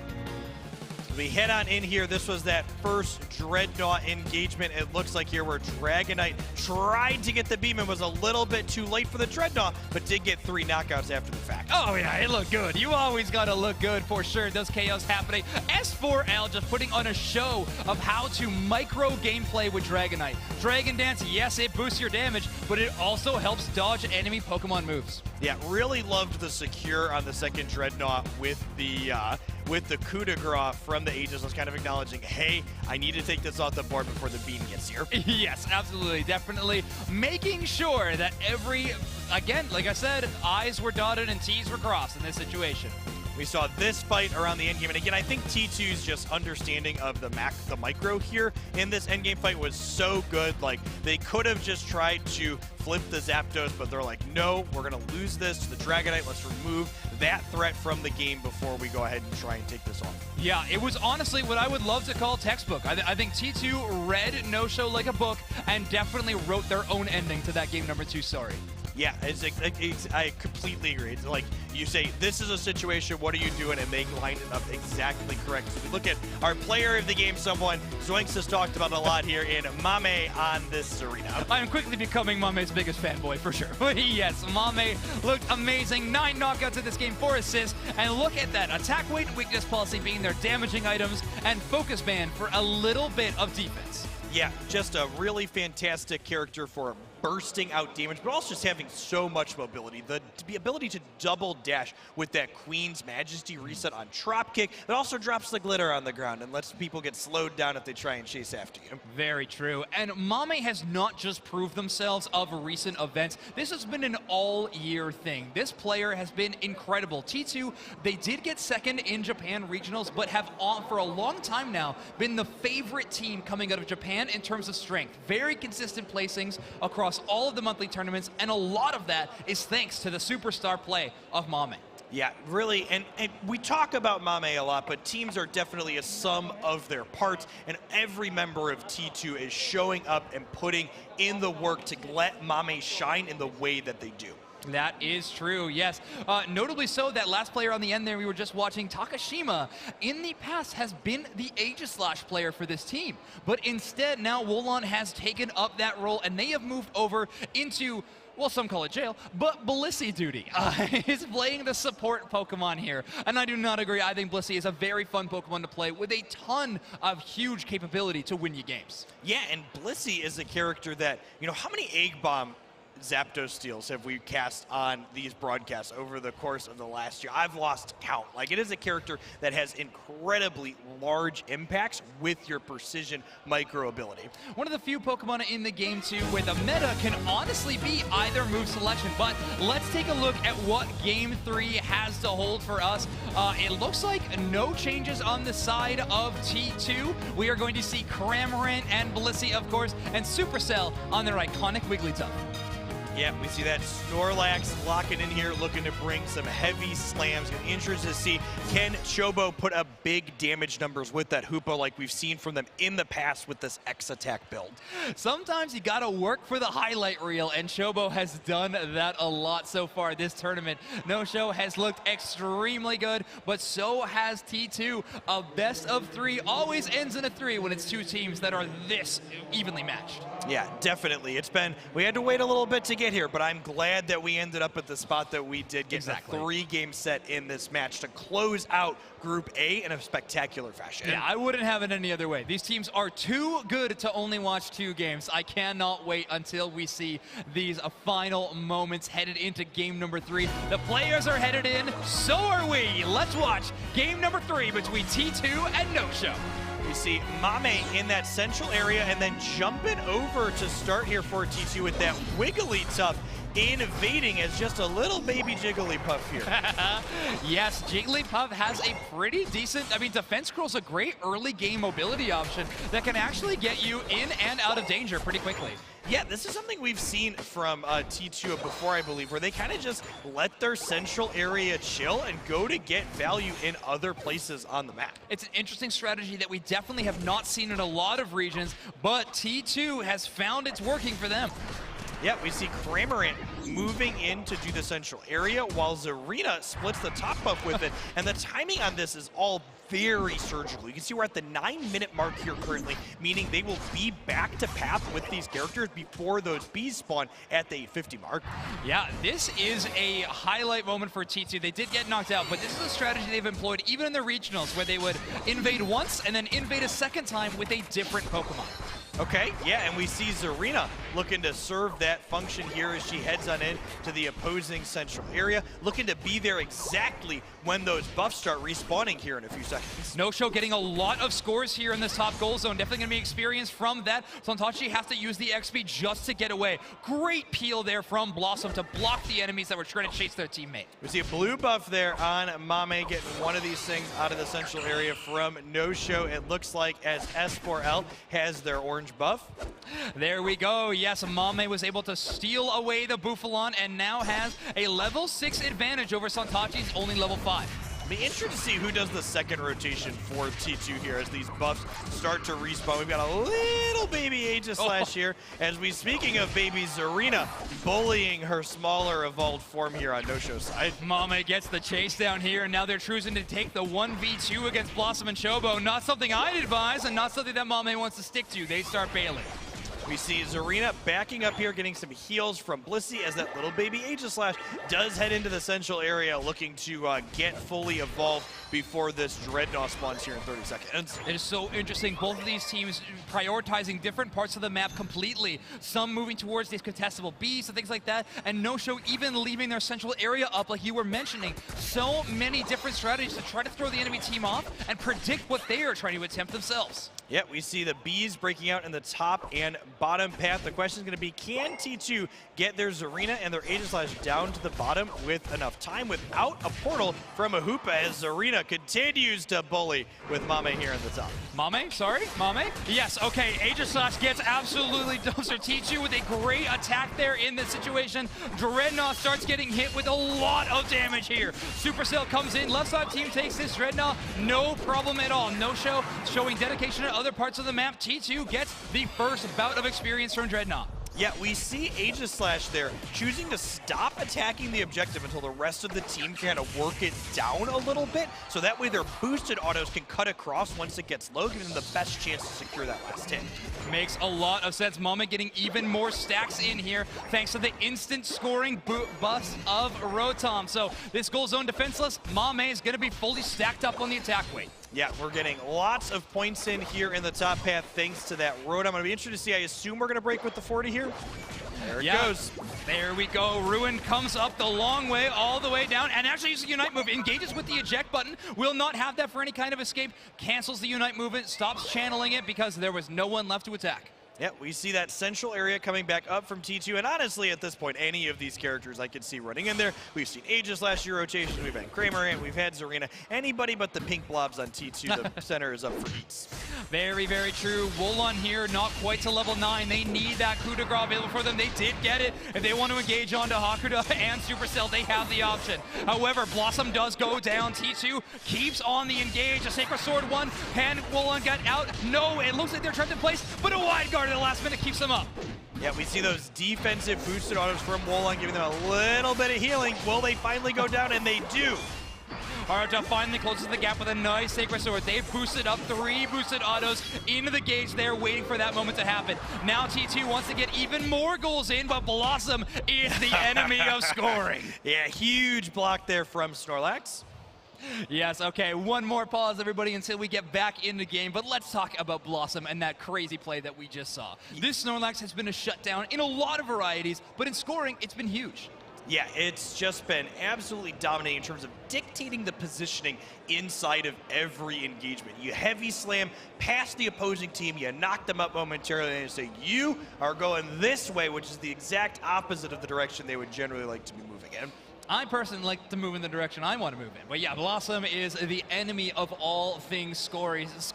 Seriously, the best goalie if we had that role in Pokemon Unite. But they are making it look amazing. On the Snorlax too, which again is a bit of a resurgence for this Pokemon for some of us. But Japan does like to play this choice. Yeah, this Group A has kind of been a clinic on why is Snorlax an excellent choice in Pokemon Unite currently if you are into defenders.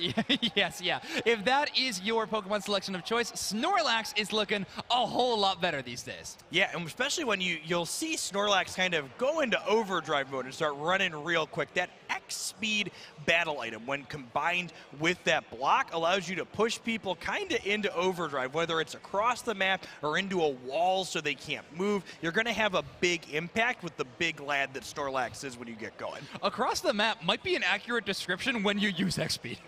When you are super speed blocking, you fly across my screen. It looks like a swipe to another camera view, honestly, when it really does happen. So that will be so fun to see. We're about to resume this game. Don't worry, the pause wasn't this long time. It wasn't too long this time. We're going to be headed right back into the action. Yeah, this is a game 3 for the 3-0 in the Group A. These teams are looking to be the lone undefeated as we head on into the double elimination bracket tomorrow.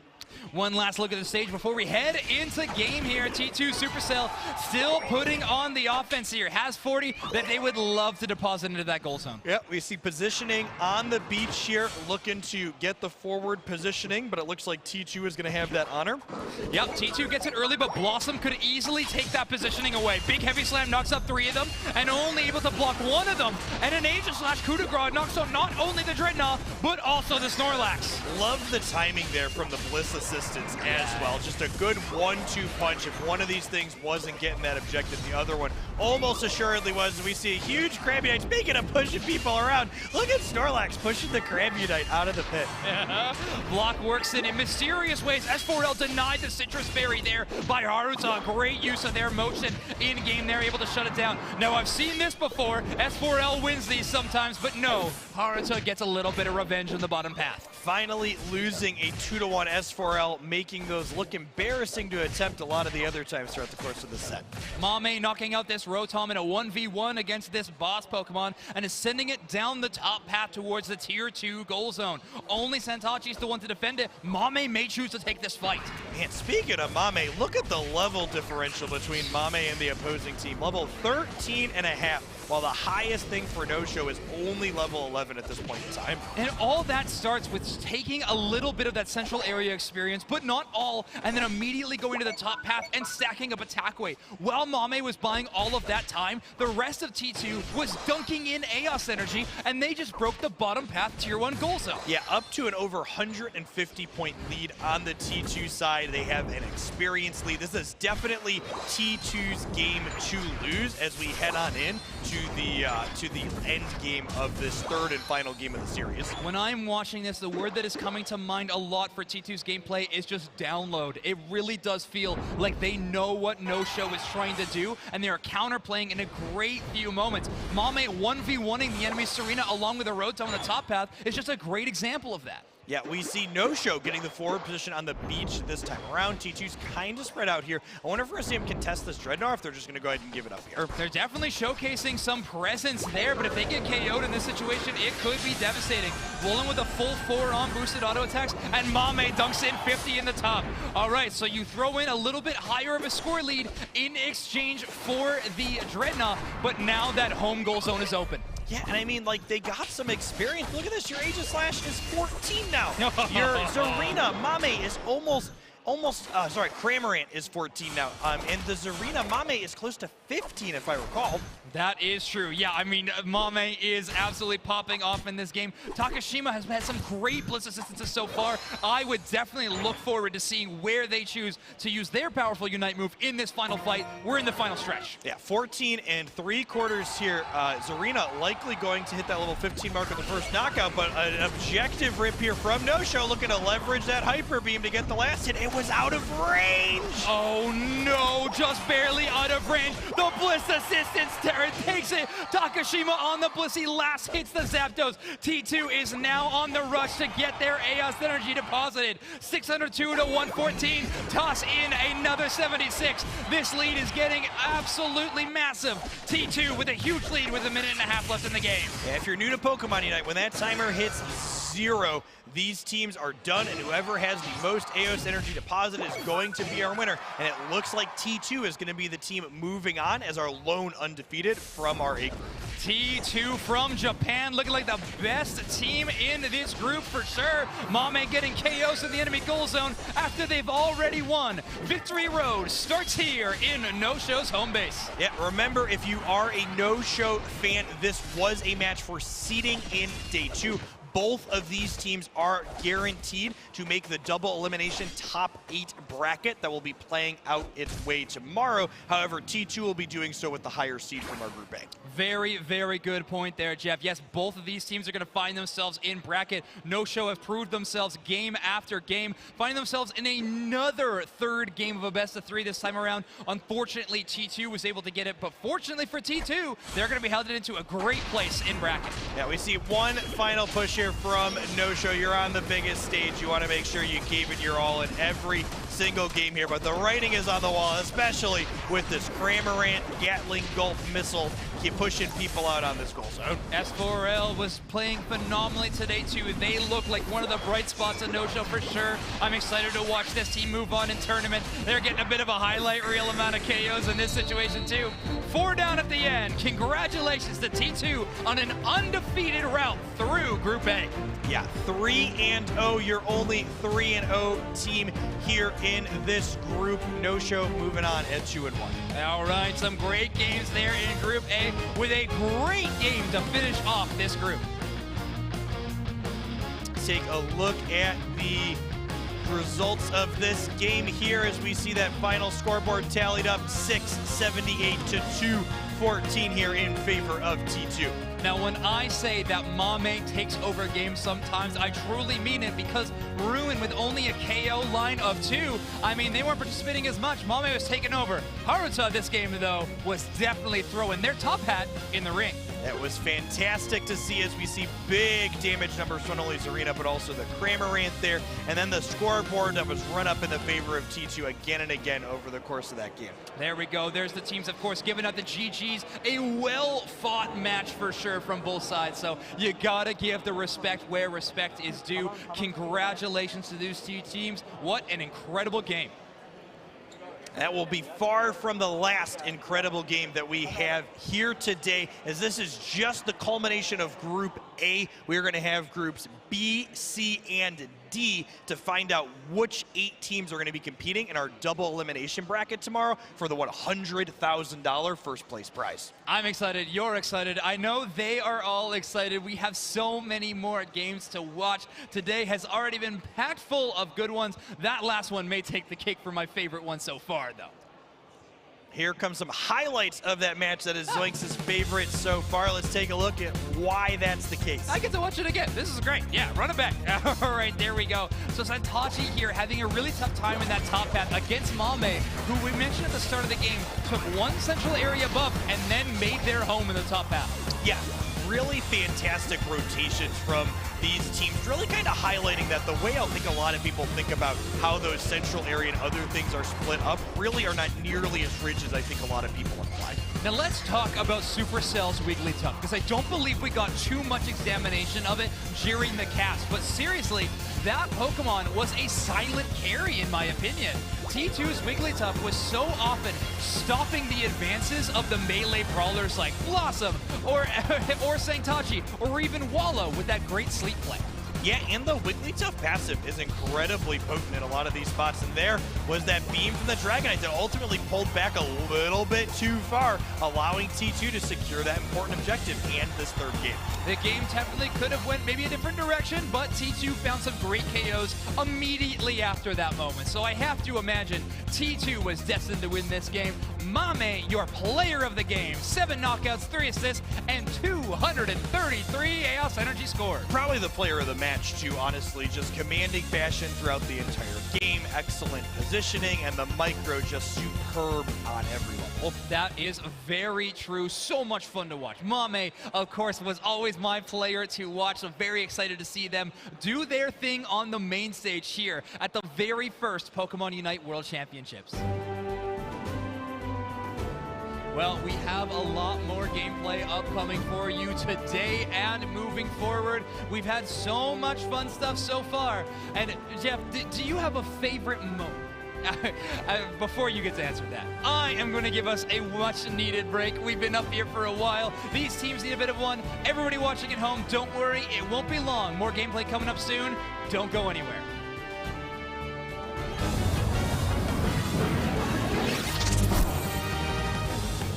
Now, we're gonna talk about items. There are 2 types of items in Pokemon Unite: battle items and held items. Let's go over battle items first. Battle items are active items, meaning they need to be activated with a button press and they have a cooldown. There are several battle items to choose from, and your choice should be determined by your playstyle and by your choice of Pokemon. You won't start with many, but as you level up, you'll unlock more and more. Let's cover a few you'll probably see quite a bit throughout the series. One of the most common items you'll see in the current meta is the eject button. This item is simple. It teleports your Pokemon a short distance, and while the effect is simple, the applications for it are vast. You can use it to escape an opponent, rush a goal to get a quick score, or even teleport through walls. It's useful for nearly every Pokemon in many situations. There are also items that can boost stats in a pinch. X-Attack is an excellent choice for offensive Pokemon, giving a big boost in attack and special attack. This is a great option for Pokemon focused on offensive objectives and who plan on being in battle a lot. That's just a few of the battle items that you can use in-game. Be sure to check out more for yourself and try them out. Now let's talk about held items. These are items you can give your Pokemon that grant passive effects. There are a ton of held items, so we won't cover them all here, but we do want to give you some tips. You can equip 3 held items to a Pokemon, and you'll want to make sure that you're using items that will benefit a specific Pokemon. For example, Pokemon that deal physical damage use their attack stat, so you'll want to equip an item like Muscle Band that will boost your attack. Pokemon that use special attack would benefit most from a held item that increases their special attack, like Wise Glasses. In addition to passive stat boosts, there are also held items that activate with certain triggers. Buddy Barrier is a perfect example of this. When a Pokemon holding this item uses their Unite move, the user and the ally Pokemon with the least amount of health both gain a shield to help them last during major team fights. When a whole team has this item equipped, it can really help everyone from getting knocked out. There are also items that have stacking effects. For example, attack weight will increase your attack each time you score a goal. The effect will become more and more powerful each time you score a goal up to a certain amount. So try and score early and often with items like these to get the maximum effect throughout the battle. Held items are extremely important to giving your Pokemon an edge in battle. So be sure to always take some time to equip your favorite, most optimal items for each of your Pokemon and for your team. All held items can be upgraded using item enhancers that you earn throughout your time on Eos Island. That's all from us on items. Enjoy the show.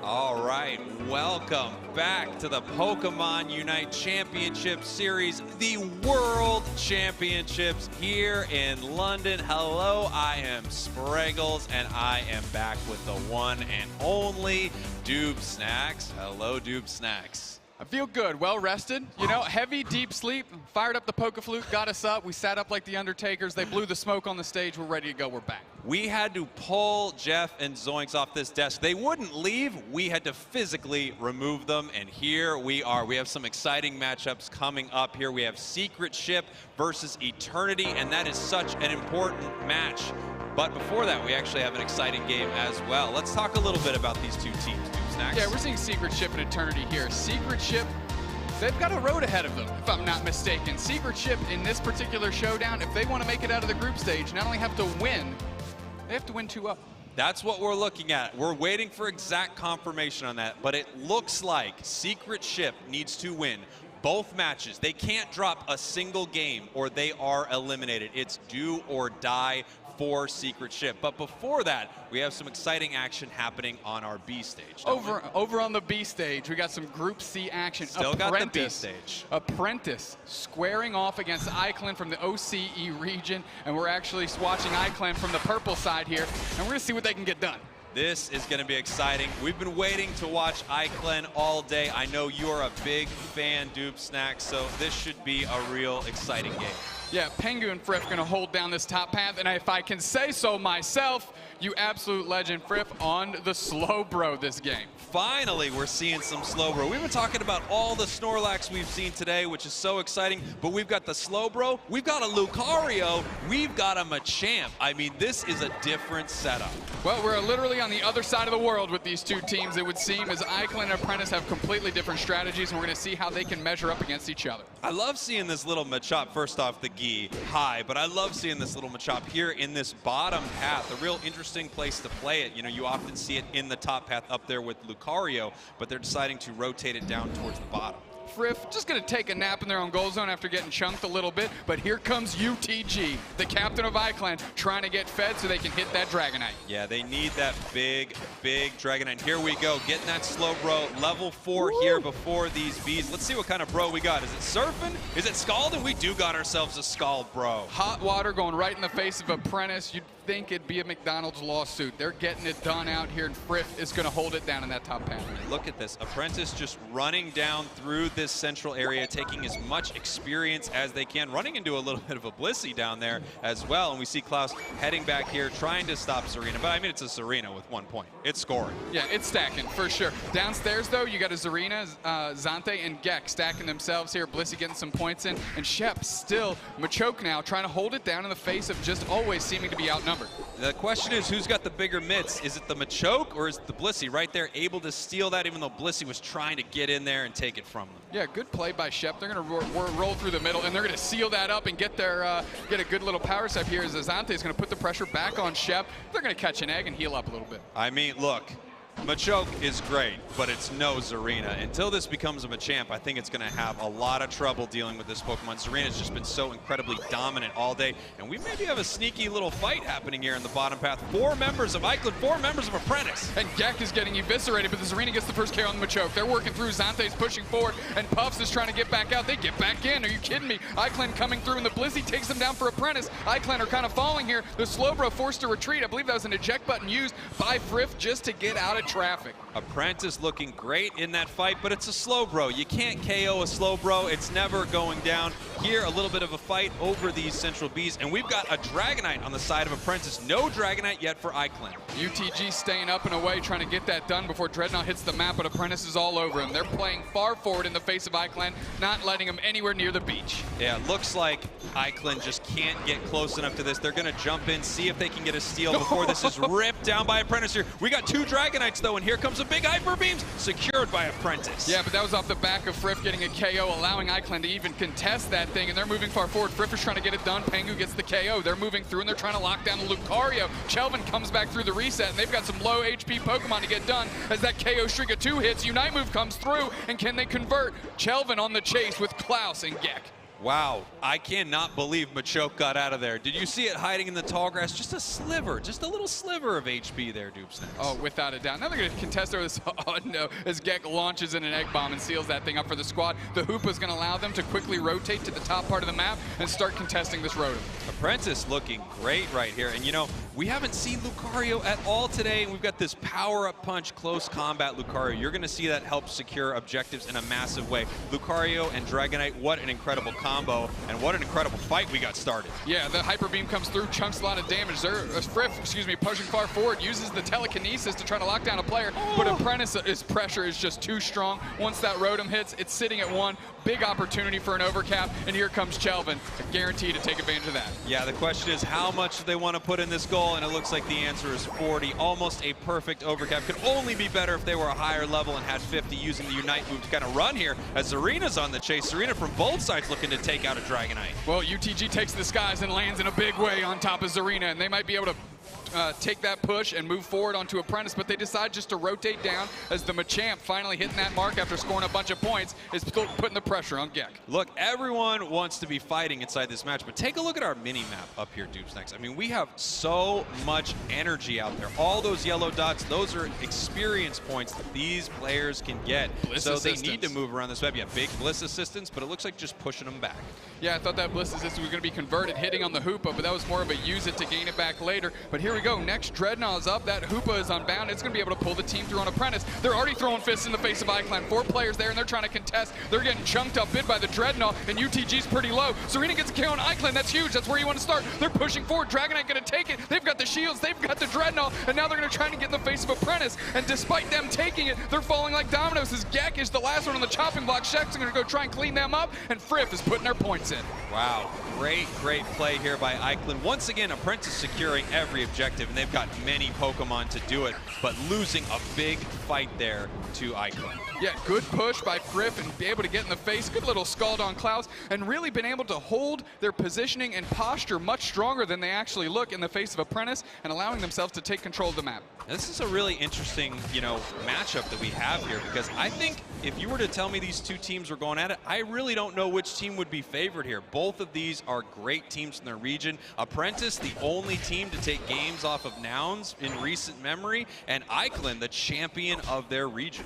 Yeah, they had one shot to qualify, and Ikeland takes down the big one, their regional event for the OCE to seal this thing up. But right now they got a Rotom to contend with this Zervis that's on the babysitting duty with this thing. UTG and Pangu not too concerned themselves with that Hoopa right now. Yeah, just taking a look here. I have 4 members of Apprentice looking to put points here in this bottom path. Break this goal. Ooh, but here comes Shep, that Machamp with the big close combat. Yeah, they're pushing back on Gek, and looks like Klaus is trying to catch a quick reset. They're hanging back and his hand banking out as Gek gets KO'd by the Machamp right there, and that's experience crucial to Ikeland to catch back up in this one because they are just a hair behind in experience, or were just moments ago.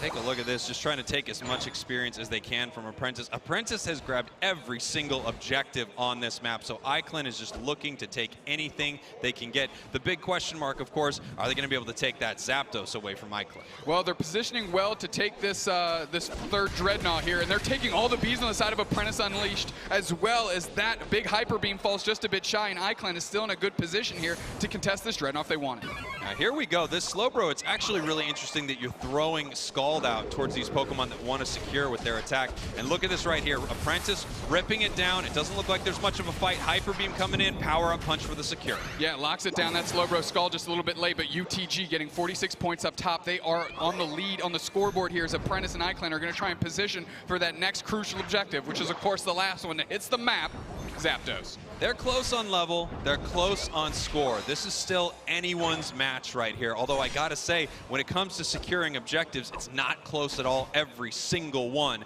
has gone the way of Apprentice. That is without a doubt, but that's where Slowbro comes in. They're going to try and identify probably the Dragonite on the other team, maybe even the Zarina to keep them from heavy engages. Machamp is going to be responsible for the Lucario. They're going in. This is the fight. This is the final fight. Get catches a quick reset. Look how far Pengu is. They're all in the face of the Hoopa. They're trying to catch a reset. They're moving far forward as the Dragonite unites move to the southern part of the map, and they're pushing forward here. One player down for each side, and they're moving through in each other's faces, but it's iClan getting the bad end in a raw deal here as there's 3 players down for them. UTG trying to be a hero. Hyper Beam falls short. Klaus is on the pressure, and can they convert the KO? Power up punch! 3 KOs for the Lucario, and iClan is trying to get back into this one as Zapdos is at half HP, and we've seen the Blissey Prayer before. Are they going to get there in time? No. Apprentice not only able to take every single objective throughout this match, but taking the big fight as well. They said, we don't only KO Dreadnought around here, we'll KO your entire team. What a fight from Apprentice right there. They're putting in points on the backside as Puff's getting a little bit in, as Apprentice is getting far more in. Yeah, 100 points at a time for Apprentice Hundo Burgers all over the map. Big Hundo Burgers raining in here from Apprentice. iClan is now quite a bit behind. Not too far to be able to come back, but it's going to be a tough road ahead of them, Dupe Snacks. They need to win a big fight. They need to throw a ton of points in on one of these goals, and then they need to move into their center goal and score even more. Yeah, UTG not having full pockets doesn't help, but the rest of the squad needs to if they want to be able to convert and win this game. We're coming through, and we're looking for a push here as all of Apprentice rolls out of the gates. Here we go. Every single member of iClan is down here. Here come the Egg Bombs. Here come the Unite moves. Yeah, they're trying to hold it down. That hyper move comes down. Chelvin lands with heavy impact onto that goal zone. Just has 1 point left. Can they break it? They do. And nobody's falling yet. 2 players down for Apprentice. They're looking pretty good as the Hoop is trying to go back the other way. But look at iClan making a push. Go. iClan keep pushing, baby. 15 seconds left. Huge Unite move locking down the Zarina, and they're trying to put these points in this goal. We got 10 seconds left. Can they get some of these big scores? Machamp is waiting there with 50. 18 points goes in, but Machamp not able to score. The Egg Bomb stops them. No, they couldn't do it. They couldn't do it, and they were right there. They were right there, and Pengu falls just a bit shy despite racking up a KO streak of 3. Chelvin on the Dragonite holding it down in the home goal zone, making sure iClan can't get those points in. What an impressive showing from both of these teams here. But of course, you have to give it up to Apprentice. They took everything. They took everything from them, every objective they could find on the map. I think what's even just another note that's incredibly impressive to me is iClan. Although not securing a single objective, obviously Zapdos is at the end, that's one you want. They were still in it on levels the entire time, and you mentioned it during the game. Look at all the wild Pokemon they had on their side of the map, which means they were getting a primary portion of their experience by taking the body. Oh yeah, it was all KOs the whole time. They were fighting so well, and I thought that Slowbro might actually be the difference maker. I mean, that Unite move, the ability to grab an enemy Pokemon and basically take them out of the battle. They have Zarina taking them up into the air. They have the Unite move from Slowbro, the ability to just shut this team down, but they weren't able to do it, and that's secure between Dragonite and power-up punch Lucario. I mean, it's just so hard to take anything away from them. Yeah, on top of a Zarina babysitting and stomping all over the place, which is also its own form of secure. I mean, it's tough sledding. But that was our B stage. That's a little preview of the action that Group C has going on. But we still got to sell out Group B, and we got Eternity and Secret Ship. Eternity and Secret Ship. And like we said, I mean, this series is so incredibly exciting. Secret Ship is on a must-win right now. Every single game, they have to win it. They can't go 2-1. If they go 2-1, they go to the airport. They are going home. It has to be 2-0, and here we go. Japan region Secret Ship, Korea's region Eternity. Sejun locking in that Greedent, a character that you and I were both watching from the sidelines, so excited to see, and I'm glad we get an opportunity to cast this one as rollout Wigglytuffs abound. Hey, you know what? This is so exciting. We've got Cramorant, rollout Wigglytuffs. We've got a Greedent, which, by the way, has just been sadly absent from some of our games today. One of my favorite Pokemon because it is truly top tier annoying. Nothing can annoy the enemy team like a Greedent. You can't KO it, you can't shut it down. It's in your central area, it's scoring points when you don't expect it to be, and it's taking objectives. I mean, I just love Greedent. We can see our teams getting ready here.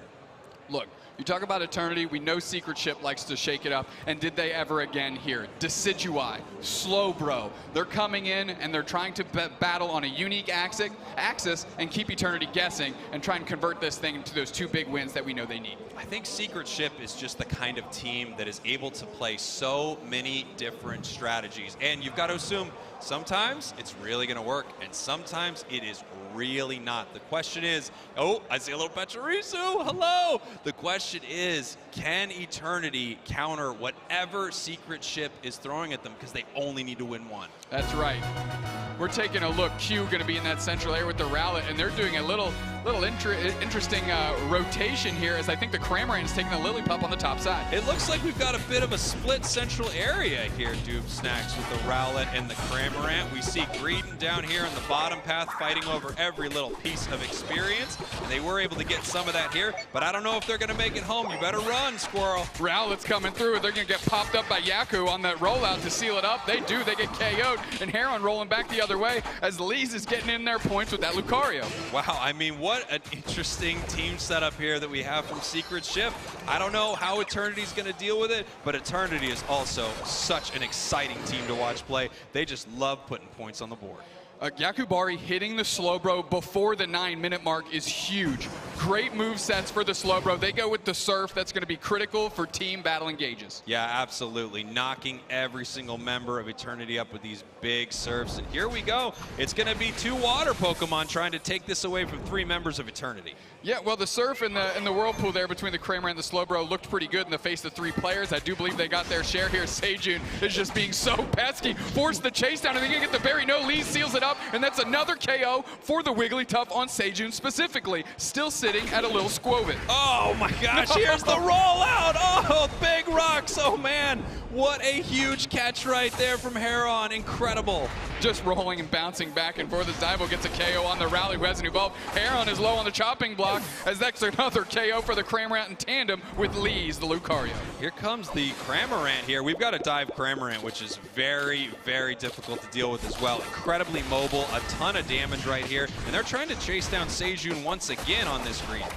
Yeah, that bought them just enough time to take that middle Audino there. The only player on Secret Ship I'm concerned about is that poor little Rowlet. Everybody else seems pretty buffed up. It's surprising that Rowlet is just such a little guy still. There we go. We've got ourselves a Dartrix. I was going to say, it felt like they were doing some work earlier. Yakubari going to be able to lead the charge here with this rollout Wigglytuff, and they're going to be able to chunk up Eternity a considerable amount before they can even get into the action. Take a look here. We do not yet have a Dragonite for Eternity, and no Dragonite to be found at all for Secret Ship. I'm wondering if their securing is coming from their Lucario. Serena up top with Dartrix as we're taking a look at Secret Ship, and it's going to be Bari. Up to Bari to use that big Surf to get into these bees and seal some up for the squad here, as those things are absolutely melted. Secret Ship and Eternity, we'll say they split it 50-50. I didn't actually see where it went. Isn't it? It's hard to say. Eternity's pushing very far forward. Cramorant, is that a Sing Wigglytuff? We got a Sing Wiggly from Secret Ship, a rollout Wigglytuff from Eternity. They're going heavy into the Surf, into the Sing. They're going to stun this Eternity team down. And here comes the Cramunite, slinging it all over the place. Rollout comes up. Dreadnought's getting eviscerated. Lucario's all over it. And Eternity's getting smothered. They're pushing forward. Who is the Secret Ship team? Another KO, 3 players down. Lee's is on the chase. Is Heron going to get KO'd by the sleep? Are they Wigglytuff KO streak of 2? 2 slaps, too easy. Wigglytuff, baby. Yaku getting in 30 points downstairs. Wow, huge. And Zarina and Decidueye just decided not to join this fight. They were up here. They were fighting over Rotom. They're doing their own thing. And is this a Razor Leaf Decidueye that I'm seeing? It sure is. Decidueye Q, not known for being able to stand toe-to-toe with a Zarina there. Those double stuns send them packing as Yaku a little bit bit heftier, willing to hang out and do their best. Yeah, and here we've got just stacking up on this. Oh, I'm sorry, I thought you were stacking. I didn't know you were taking them up to the skies, Zarina. Pushing the entire enemy team back there. They just don't want to stand there after Zarina's united. No, and of course, Eternity getting tons of points, and I have no idea how many stacks Lewis had before they started, but they sure as heck have 6 now. I think it might be 1,000. I think they might have 1,000 stacks now. Of course, you could stack an item up to 6 times. Don't think you could stack it up to 1,000. This has been an official Content Cowboy 1. There you go. Look at that Dragonair coming up, getting a portion of the bees. They're smothering that top goal zone, keeping it very low so they can go for that big-time overcap. But it's Slowbro. Yakubari doing work downstairs. Wow, and look at the score here. Really, really close between these two teams. 99-101. And I know from watching Eternity that they want to be putting more points in than this. It just looks like Secret Ship has been shutting them down. Yeah, their unique split, only take half the central area, has really paid off for them in these early stages of the game. We're just going to have to see how that translates into the back half here. Here we go. A little bit of a fight maybe happening. No, it looks like Cram's backing off, but at any moment these two teams could run into each other in this central area. Yeah, we're taking a look. They're all rotating down to Dreadnought. That second Dreadnought is ever so important.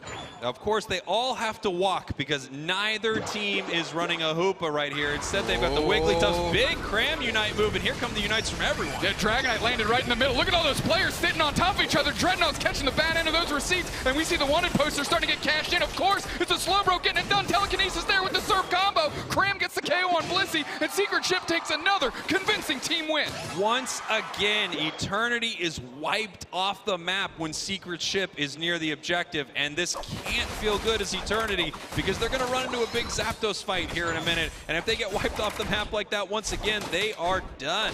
That Cowboy Cram looking real good and really supporting this team, never really getting KO'd, which is kind of its biggest weakness. And look at these teams just flying by each other in the night, trying to get those bees and then splitting away. Trying to just grab as much experience as they can. They know that they're behind on experience. They know that the score is very, very close right here. So Secret Ship, I think the only thing they could do to put themselves in a better position here is just start putting some points in that top goal. Absolutely. They're getting that experience lead, and now they have to be cautious not to give KOs up to Eternity. But like you said, the game is won on the scoreboard. Here we go. Rotom slowly pushing in here. It looks like Eternity's going to defend it. And everyone from Secret Ship just walking away, looking for some experience somewhere on the map, maybe trying to catch that Wigglytuff in the central area there. Eternity with an easy defense. Well, that Wigglytuff started on Secret Ship's bottom goal zone, and it was pushed out convincingly by Yakubari down there on the Slowbro, send them packing right into the face of a Cramorant, force them to retreat to their side of the map. Right, looks like Cramorant doing a little hiding there in this bottom bush while Eternity continues to gather their experience here in this central area. We've got one more Dreadnought coming up here in about 30 seconds. But, you know, it's usually not that popular of a Dreadnought. However, I think Eternity would really like that experience. All our solo queue players just saw that flag ping go down onto that beach for the third Dreadnought. That's where Secret Ship wants their team to be, as Eternity's got different ideas. They're rolling upstairs. They're going to try and close out this goal zone in a big way. Oh, yeah, looks like we're getting some scores here, maybe even into this bottom path right now, and Secret Ship is just hanging out. Dreadnought, party of one, taking it down. Yeah, no worries. A little turtle soup on the menu for Secret Ship. They're eating good. Eternity up on the scoreboard again, but on a level deficit going into the final throws of this game. So we're heading into the final moments here, and we do have confirmation, Dupe Snacks. If Secret Ship drops a single game in this series, they are going home. This is a must-win right now. I know that there's still more series to be played between these two teams, but if they lose at this Zapdos fight, it's over. That's got to be sitting heavy on there with that tiebreaker action on the horizon. Secret Ship postured, waiting for Eternity, what'll probably feel like an eternity for them to engage into the center. Take a look at Eternity here, all hiding in one area. Here comes the wing. Oh, big Unite moves coming down. They're just going for a full-on flip right now. Greedent went straight in. They knew that was their option. Fluffy Tail comes through, and Eternity locks it down in the face of all of the over-level Secret Ship. They threw all their resources right into the center. They get it. The goal zones are open, but Heron goes down. Let's see if they can convert points there. Dragonite's going to the middle, but they have nobody somebody to close out the goal zones. This is amazing. Secret Chip going for the back cap. They're going to go in and out with the bag like they're making tea. And Dragon Knight forced to play up here and only get 100 points. So Secret Chip can really get it done here if they can coalesce and push in the face of Eternity. It is so hard to come back after losing Zapdos, but Secret Chip can actually do it right here. This game is so incredibly close. We have 4 members of Secret Chip up. We have over a minute left in this match. It is not over. Secret Chip is not ready to go home. Decidueye has 50 points. Cramorant has 50 points. That gets you nearly the way there. Everybody else wants to keep their pockets light so they can get those quick, easy scores. That top goal zone is what they're going to be targeting down as they're trying to build up their Unite moves. Yeah, so what you're seeing right here is you're seeing these teammates walk around the map, get as much, of course, AOS energy as they can, but also charge their big Unite moves. Every single KO you're getting on those wild Pokemon is charging it more and more and more, and they're going to need them if they're going to win a big fight against Eternity. Yeah, they're not doing any eyes on that bottom goal zone as Sejun going to get those points on the Greedent. Excuse me, they've actually based back. They said defense is more important. No back cap action for this Greedent as the action's kicking off the surface there, and here comes the Cramorant Unite. They're trying to go into it as best as they can, just chucking those fish everywhere. Huge engage into the middle. No players down, but they're trying to find a KO somewhere. Cramorant comes through. Is the first player going to go down on Eternity? They need to open the gate somehow. Cramorant gets the KO on Sejun. Next goes Serena. 2 players down, still 5 up for Secret Chip. They've got the space, but landing in heavy is another player for Eternity. They're going to try and convert. Blitz assistance into the middle, but I don't think it's enough. They need these points from Cram, but I still think they might be 1 point down. 16 from Wiggly. Can Cram get these points if Cram scores? Yeah! Cram scored 100! Cram scored 100! I think that's it! I think they did it! Are you kidding me? Cram into the center. Secret Chip for their whole tournament here. They won! They won! They pulled it off! Are you kidding? Let's go, Secret Chip! Wow! 6 points is one of the most razor-thin margins you can have in Pokemon Unite, and you have to be elated for Secret Chip. They knew what that game meant, and they absolutely delivered. I see you too. We see you. Yeah, we see you up here. Let's go. Let's freaking go. Cramorant, Decidueye, Wigglytuff on Sing. Come on. When you saw that moment where they were all at that top goal, we knew that if they only scored 100, they still lost. Then they put in the points with Wiggly. They ran from that goal to the main base. I mean, what a play. Secret Chip, hats off to you. Yeah, Eternity might have flipped the Zapdos, throwing all the resources in the center. And I'm glad Secret Chip came out with this one so we can have another high-stakes game on the horizon. Cramorant, 103,000 damage. Let's go! Wow, wow, wow. So let me lay out what's happening for you right now. Remember, Secret Chip, who just pulled off an insane win right there, has to win another. They have to win 2 in a row. If Eternity even takes 1 game off them, they can send them home. And you saw how close that could be. Let's take a look at some of these big moments. Oh my. I want to see this game again. I wish I could see it in all its 10 minutes, but we only get the highlights here as everything seems to be one in this matchup. I mean, just so incredible. We saw Secret Chip really dominating many of these big fights right here. But you know, that's not the exact game Eternity was playing. Eternity was playing a score game, a flip game. They're running in there trying to take some of these big objectives. And you can see Secret Chip is just hanging out, taking this Dreadnought by themselves. Eternity is ready for this big fight. Yeah, this is when they're throwing everything in the kitchen sink right into the center. They do clutch out Zapdos here, but Secret Chip turns on the tails. They have all their players still standing, and they hit on that quick retreat. As we saw, Eternity, yes, they closed out those far goal zones, but that Dragonite was hitting to the center. Heron got KO'd before they can convert, which opened up this opportunity. I mean, this fight was just incredible. Charging up that Unite move, having Cram jump in the back, that Wigglytuff Unite, saving the team right here. You see Cram peeled off. We've got Wiggly scoring 16, and then Cramorant off screen in the main goal for 100. Oh man, I see this squad. The hype is real. Yeah, we see you, Yaku. Let's go. Give us a game 2. Oh, wow. Of course. Wow, of course. 5 knockouts, 11 assists, 206 points, and may not have been the final 100, but they opened the floodgates for that 100 to win the game. Double slap, front hand, backhand, singing them down. Yaku, your MVP. Beautiful. I mean, what a beautiful game. I'm so gassed up, Spreadles. I feel the same way. There's never been a more important time to have a finish that good for this team. Never. They're on the world stage. If they don't have that, if Wigglytuff doesn't score, even if Cram scores 100, Wigglytuff doesn't put in 8, they go home.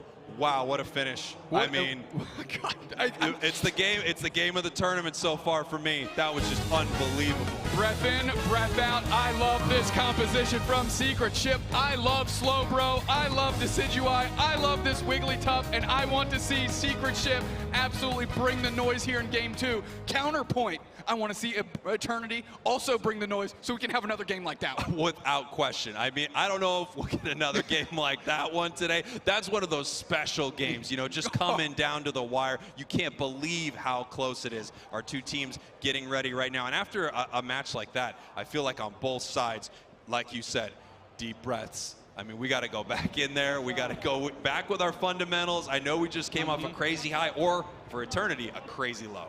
Yeah, exactly. If I'm Eternity, all I'm saying is, look, our strategy as we drew it up worked the way we wanted it to. We had just a few missteps. Heron getting KO'd, of course not covering the central goal zone there, and it slipped between our fingers. Secret Ship looking to do it in a big way. Secret Ship, it's a must-win once again, who just pulled out an insane victory. Game 2, Eternity, your purple team. Secret Ship, your orange team. Obviously, Eternity can win one game and Secret Ship still win this series, but given the rules of this tournament, they need to win 2 in a row or they are heading home. That's how the tiebreakers shake out. So we're seeing Heron just going back and forth on this poor Audino as Sejun is working through, and they're like, I just want to get points. I want to be on the opposing side of the map causing static. I got to say, it feels like early on Secret Ship did everything they could to shut down that poor Greedent, and I hope it gets a little more room to run this time. Yeah, well, that's not something that Secret Ship, they ain't no room to run when you're on Secret Ship's ocean. You know what I'm saying? They're trying to lock this thing down. And Yakubari, a very amazing presence here, getting to this quick level 4. Not as quick as Game 1, but that's exactly what they want out of a Pokemon like Slowbro that spikes with those moves. Take a look at this really early Dartrix here. Took a while last time, but this is looking great for Secret Ship down here in this bottom path. Ooh, here comes the big Sing. This has just been so brutal here from Secret Ship. This Sing, they're even able to chase down a Greedent, possibly? I can't believe it. Dival coming through for the support, but they pulled up to see 3 players from Secret Ship and go, I'm going back out, back to my central area where it's safe. Yeah, I think I gotta go. There are 3 of you guys? Okay, see you later. Rollout Wiggly, taking it. I mean, we saw some amazing rollouts in last game. I just love it. You don't see many teams play it. It changes the whole pathing of Secret Ship across the map, because a rollout Wigglytuff hiding in the grass, popping out, and clipping you up back and forth 6-7 times, that's rough sledding. There's a lot of things that you have to be afraid of when you have that Wiggly. Look at this. Slowbro by themselves up here in this top path, dealing with a Blissey and Zarina. Yeah, that's kind of what their role was in the bottom path in the first game, and they did a great job really holding it down, allowing the rest of Secret Ship to be an overbearing presence in the other path. Here we go. We got about a minute here until Dreadnought, and if you look around the map, I mean, they are licking their plate clean. Everyone looking for a piece of experience, but it's nowhere to be found. Just a little bit of a slight lead from Secret Ship here. They've got a level 7, and they're just a little closer to 6 from my quick identification here. And it's all going to come down to these Bees who gets the slight edge going against Dreadnought. I mean, a huge edge would be if somehow they could get that Dragonite coming in. Dragonite's just such a big scare. And even though they have power up Punch Lucario, that's no Hyper Beam. No, it is no Hyper Beam indeed. Yakubari trying to go for the engage rollout. Wigglytuff actually doing great work, but Heron now caught out. Knowing that the Bee is off the menu for Secret Ship, they tried to chip into the Wigglytuff, but can't find any footing. Now, we do not have a Cramorant Unite move. We did have one last time coming into this Dreadnought. We also do not have a Drag. Oh, Cram is so close. It just ticked over to getting its Unite. That's a big level 9, and here comes the Unite from Cramorant. As soon as Dreadnought hits the map, they're pushing forward, and they're trying to get into the fight here. Sejun's trying to get into that action. Lucario gets the KO on Sejun as well. Dreadnought comes through, and it's sealed up, but who gets it? We're going to push forward. Dragonite Unite as Dival uses that to push forward their Dragonite. They're looking for damage, and Yakubari's on the backside of nowhere as Heron comes through with a big-time rollout in tandem with the Dragonite. Too easy, you're dust, go home packing. Now this is a very different fight from Eternity here. They were having so much trouble dealing with Secret Ship last time. However, right there, secured the objective and secured a big KO. All right, well, Q trying to seal this thing in before an Egg Bomb ruins their day. They do. That's a good start for Secret Ship. If you couldn't get it done downstairs, head up to the attic and do some work up there. Got Decidueye up here with a Unite move. I mean, it could be used to push this in. I'm just not sure how much they really want this to even go in. Decidueye now heading back to the center central area on Secret Ship's side, and it looks like that Rotom is just going to be taken down. Yeah, Dival, everybody, like you said, kind of scavenging for experience here. They understand where Secret Ship's priorities lie. They're looking to fight, and they're going to take the wild Pokemon instead, as Q is a much higher level now than they were in the previous game. And take a look at this here. I mean, a really low-scoring game so far. It felt like last time both teams were happy to break some of these top and bottom goals, happy to put some points on the board. But right now, minimap, clean. Gathering every piece of experience, and besides that, they're fine. Yeah, they've been gathering all the experience, but you see the Aos energy all over the map here. Nobody's really been able to convert that into scores. Now their pockets are so full, it's a little bit harder to score in the face of your opponents, and both these teams guarding their goal zones well.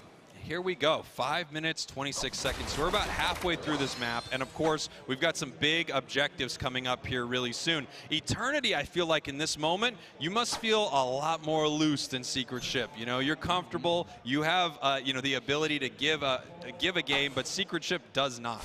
Yeah, there's also something to be said playing with desperation, and that makes Secret Ship a dangerous contender here in this second game, because they aren't looking to go home.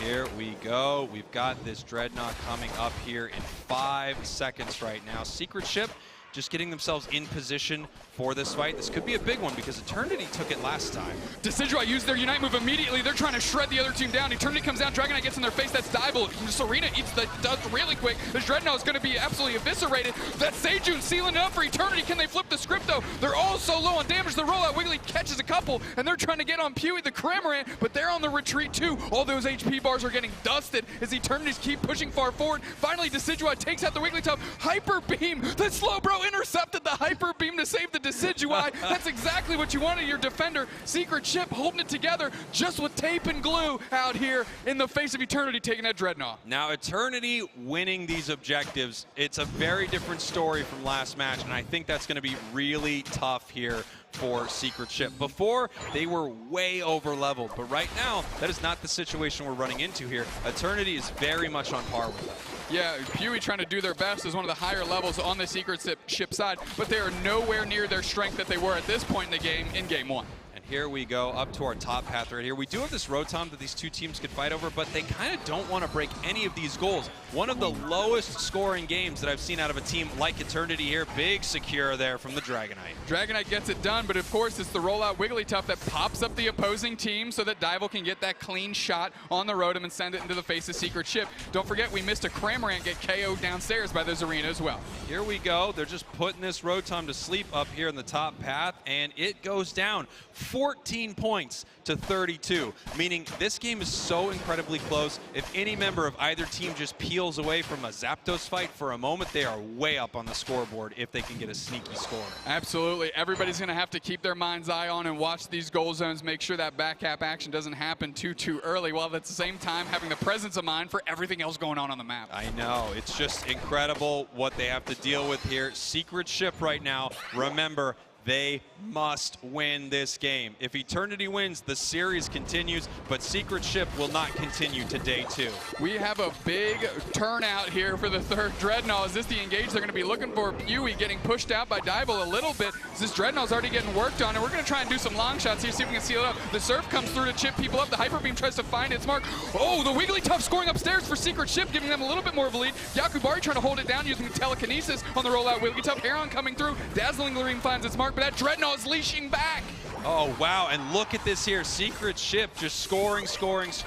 I mean, I think this is probably an ideal play for them. Now they are ahead at this Zapdos. It means Eternity needs to make a move, but I don't think they're too scared of that Dupe Snacks. Last time they just jumped right in there and took the thing. Yeah, Sejun led the charge with their Berry Belly flop into the middle, and that was the trigger for all of Eternity to go in. Dragonite Unite going to come through. Cram's going to find its mark. They're using the Unite move downstairs. This isn't the same mark that they found before. One player for Secret Ship down, 2 players down for Secret Ship. Yakubari trying to hold it together, but they are on the backside of nowhere. The Cram's actually getting into the action. 3 players down for Secret Ship, 1 back the other way. Chaos Trigger 2 for Dival as they're trying to hunt it down. Pewee on the chopping block. Chaos Trigger 2 for the Zarina as well. All of Secret Ship are finally coming back. Lucario's trying to get in the action, but Eternity is all over this Zapdos. Chaos Trigger for Zarina, and this Zapdos goes to Eternity. Secret Ship needs more magic. boy, Secret Ship is going to need to pull another one out of somewhere here, Doob Snacks, because points are raining in. The burgers that are hundo all over the place here. They're trying to get some of these KOs, but they cannot stop enough of this. Can Sejun put this 50 points in? It could be a huge difference, and yes, they do. 414 to 95. 1 minute left. Can Secret Ship pull off another miracle here? A wave of relief hits Eternity. They know they just got to play defense, and I'm not talking chain link. They got to put up the iron walls here. Give up the outside goal zone. Don't even contend there. Babysit the other two, and you've got a clear path to victory. But Lewis says, Kirk, you're wrong. I'm going for the engage, no problem. Here we go. This is actually a really nice score for them. They're able to put 2 series of points in this goal, but they're still behind here, 496 to 227. Nice little close combat right here, and we are fighting at this bottom path goal. Rollout Wiggly coming in, trying to stop everyone here. Zarina taking him up into the sky. Yeah, Hyper Beam comes through, trying to find his mark. Nobody down for Secret Ship yet until the Lucario bites the dust. Cramorant Unite going to try and find his mark. Green gets a KO on Decidueye. They're too soft now in Secret Ship. This is the Titanic of ships, and that one I'm seeing Eternity's doing so hard. They're taking everybody down, and poor Secret Ship, I think, is on their last breath as they're going to be sent home. Dusk is falling on the land of the rising sun. Wow, here we go. 5 seconds left. There's not enough time. 2 incredible games, but Secret Ship is not able to stop Eternity, and because they couldn't win 2 in a row, we will not be seeing Secret Ship on day 2. Eternity locking in their day 2 spot. Whew, that's how the tiebreakers work in this particular Group B, but this match is not over. This match is not over. We still have some incredible unite between these two teams, but Eternity pulled it out, and I gotta say, played such a better game than game 1. Secured tons of objectives, staying on par with the enemy experience-wise. It felt like they were really tripped up by what Secret Ship brought to the table, but after a game, they were able to readjust, and they were able to counter. Yeah, absolutely. And, you know, the big thing we were focusing on for Secret Ship is Q.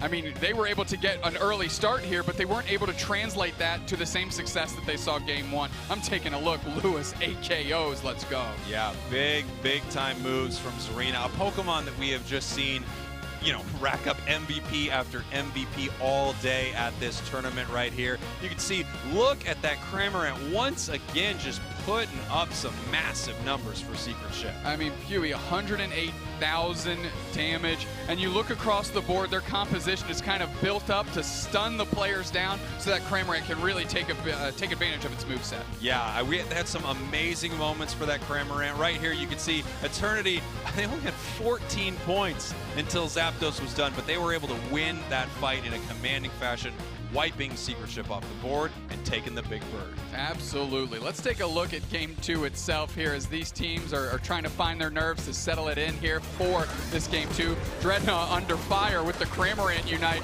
but it's Eternity that locks this one down. Yeah, I believe it was the Wigglytuff that actually ends up taking it with that Dazzling Gleam, and then here comes that nice Unite move from Decidueye here at Dreadnought number 2. Dival actually landing in front of the Decidueye to catch some of those stray leaves before it can get into the guts of the action there, and they're able to convert that Sejun, locking that one down. Take a look at this, the big Zapdos moment right here. Secret Ship not able to win this fight. Eternity once again taking Zapdos. They've taken it in both games so far, and unlike last game, Secret Ship not able to pull off another miracle. Well, we see this. They did have enough time, but Secret Ship trying to coalesce, come together. Eternity intelligently giving up that far goal zone as Secret Ship tries to push in, and the defensive stand pans out. Yeah, it does. We can see Cram desperately trying to make something happen here, just desperately trying to get away from Zarina at that point, but it was all over. And yeah, you got to understand that this is a pretty devastating moment for some of these players because their dreams of winning Worlds just went out the window. Yep. Let's give a nod to our player of the game here, Dival on the Dragonite. Just so meticulous with that Hyper Beam, securing objectives, and finding some bodies at the same time too. 5 knockouts, 6 assists, and tons of points. Yeah, Dival, I mean, some incredible plays. Not only, of course, racking up those KOs, but securing a lot right here. And this is just a tough moment for Secret Ship. You have to understand that, you know, when you get the news that you're not moving on to day 2, Yeah, that's pretty hard. Yeah, you gotta buckle up here. Pride is on the line. Represent yourself, your region. Show out and go out the way you want on your terms. Get yourself a win here. And you know, although it doesn't fall your way on the bigger bracket setting, you can at least hang your hat on the fact that you fought till the end. You know, I will say Secret Ship is just such an exciting team. I don't know what they're going to bring here into game number 3, but I can't wait to see it. We've got Secret Ship, our purple team.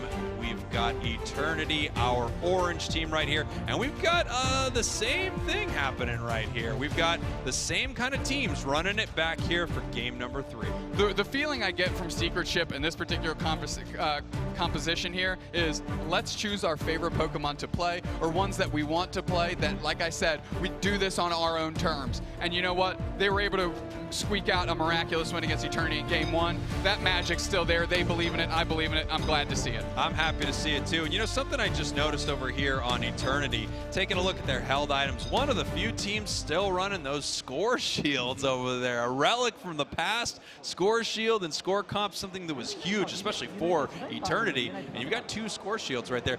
Strangely enough, they scored almost 0 points last game.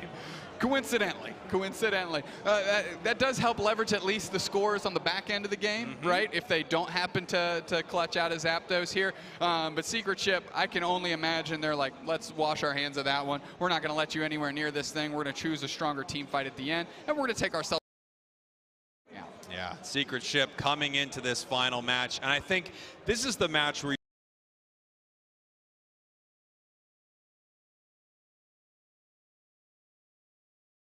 favorite teams to watch. Here we go. Game 3, Secret Ship versus Eternity. Secret Ship, your purple team. Eternity, your orange team. We can already see Sejun going deep. They're doing the split central area for Secret Ship as we've seen before, and Lee's trying to babysit this bottom path and do work in the face of this little Jigglypuff. This little Jigglypuff doing everything they can to secure that, but Lucario able to take that from them. A Pokemon that I feel like used to be at the top of everyone's list, and now you just don't see it that much anymore. Hi, Lucario. How are you? How you holding up, Lucario, as they're looking to stack per usual, but those mitts are going back and forth. Jigglypuff getting a KO on Sejun upstairs. Take a look at this. Okay, they're able to make it home. I was going to say, this Lucario may have overstayed their welcome right here, but here we go. Blissey trying to get this level 4 here. Not quite making it. Might grab it at these Bs. You know, I really like Secret Ship's approach. They're using level 4 power spikes, and then they're feeding into that and playing into that to try and take advantage of these Bs here. A big surf comes through, and actually crop of the experience actually goes to Eternity on the Dragon Breath from Dival. Must have halitosis. That was nasty. That Dragon Breath can be very, very mean. Taking a ton of experience and also making sure that they got enough where Blissey could gain their level. Pretty huge. Blissey also very good at securing some of these last hits with those big old mitts. Big old, it's like foam fingers at a sports ball game. It's all the fingers though, all the foam fingers. And here comes that rollout Wiggly. Sleep, however, on to Sejun. Good night, good squirrel. Look, Squovit, I don't care how squirrely you are when you're face down 4 players from Secret Ship, they get in that KO, no questions asked. And now it's hair on the next one on the chopping block as they're trying to roll out and do their best, and they get absolutely dusted by the 4 players from Ship. Cramorant locking that one down. Take a look at Secret Ship here. Like we said, I mean, they're playing their hearts out right now. Really impressive plays here in this bottom path. They're breaking goals early. I mean, we're at the 8-minute mark, and they're stopping that tiered 1 goal. Do you remember last game when 13 points was pretty much what both teams had for 8 minutes? Secret Ship said, hey, whatever that was, let's not do that again. Yeah, let's change that strategy a little bit. Didn't work out super well, and here we go. Zarina putting some real points on the board here, getting basically an entire level for those 30 points, and of course, stacking it up. Waiting in this tall grass here to maybe try to catch this little Dartrix. Jamjoon actually not downstairs, which is where they have been for that Dreadnought, which is coming in 20 seconds, hanging out for the beast, and look at Sejun just being a menace in the face of this Cramorant. Here we go, trying to steal something like, hey, how you doing? You dealing with that? Oh, okay, I'll see you later, bye. No, I wasn't doing anything, just eating some berries. Yeah, just nomming on some berries, trying to get down to Dreadnought, just like you. Yeah. Oh, the Dragonair went down to the Lucario Lees in the bottom path. Oh, wow, that's huge. That is so huge. It's still a Dragonair also, which means this Dreadnought, I mean, Secret Ship has a, yeah, an easy secure right there. Honestly, no one from Eternity even showed up. Yeah, but I'm impressed right now that this Decidueye is holding back 3 players from Eternity from that goal zone being broken. That's buying so much time, and now Heron has to babysit all alone. Big time rollout, can he get it done? Hyper Beam comes through, Lees goes for the engage, they kick him up, they pop him up. Can they get some support? The Gyakubari coming through, Yaku coming through as well. Zarina getting a KO up top on the Decidueye, but the work is happening downstairs. Tear that wanted poster in half, give them the bounty. That's another goal zone shatter. Secret Ship just showing how they play this game, dominating here in game number 3, putting points on the board, breaking goals, breaking hearts. I'm impressed. I love it. Secret Ship up on the experience here, up on the scoreboard. They're going to catch this Rotom too easy. And if I'm Eternity, I'm not even interested in escorting this. I want to just find other places on the map to be. Yeah, it looks like Eternity moving around. They're kind of deciding where they want to go, and I think they want to go hunting for some yellow dots right now. They're looking for some of those wild Pokemon, get some experience right here. They're not going to push this Rotom in. Secret Ship reading the rotation huge. They're meeting them at that bottom first tier goal zone. And yes, some points are going in, but the Unite moves are flying out as well. As Lewis uses their Unite move, they can pick up a little bit of an egg here for some sustain. Hyper Beam comes through, the Sing tries to catch, and he actually gets the Blissey, but Lewis, Sejun, Dival, all of them are on the retreat. Lees catches the backside of Hyper Beam, but they're willing to engage. Close combat falls wide. Big Surf comes in to buy time, and is anybody going to bite the dust here, or is the dust just going to settle? Wigglytuff, of course, Yaku getting it done. Beautiful here, and of course another one there. Secret Ship, the Cramorant just putting out so much damage here. We saw 2 100,000 plus point games from this Cramorant. Without question, one of the best Crams in the world. Pew, pew, Cowboy Cram getting it done. Look at Secret Ship all over this Dreadnought. They don't want Eternity to have any piece of this. Secret Ship wants to keep the foot on the gas. They want to make sure Eternity doesn't get anything right here. They're not even letting them inside. Come on, they want to fight at this Dreadnought too. Sejun uses the Unite to engage. Cramorant uses one back the other way. The Wigglytuff is down, but so is the Greed, and they're moving forward. Hyper Beam comes through. It might have been a little early, and of course there was Pewee getting it done. The Cowboy Cram sharp shooting out here as Dival does get a KO back on Lees, but Secret Ship does all the hard work. Heron getting chased down, and this one, Secret Ship, is getting the tip of my cap. It looks like Secret Ship almost picked up another KO right there. And it's so interesting seeing this Razor Leaf Decidueye come into some of these big fights. One thing that I think they must be using this Pokemon for, Dupe Snacks, is knowing that Eternity wants to jump in and score on you. And if you got Razor Leaf, you can hit multiple enemies at the same time. So even if they dive onto your goals, you're able to stop it there. Probably how they were able to hold down that top path goal all by themselves. Now, I will say the Secret Ship lead has shrunk a little bit in the face of Eternity as they did close out that top goal zone. However, Secret Ship still up in levels, and we just saw on that downstairs Dreadnought, their engage potential is huge.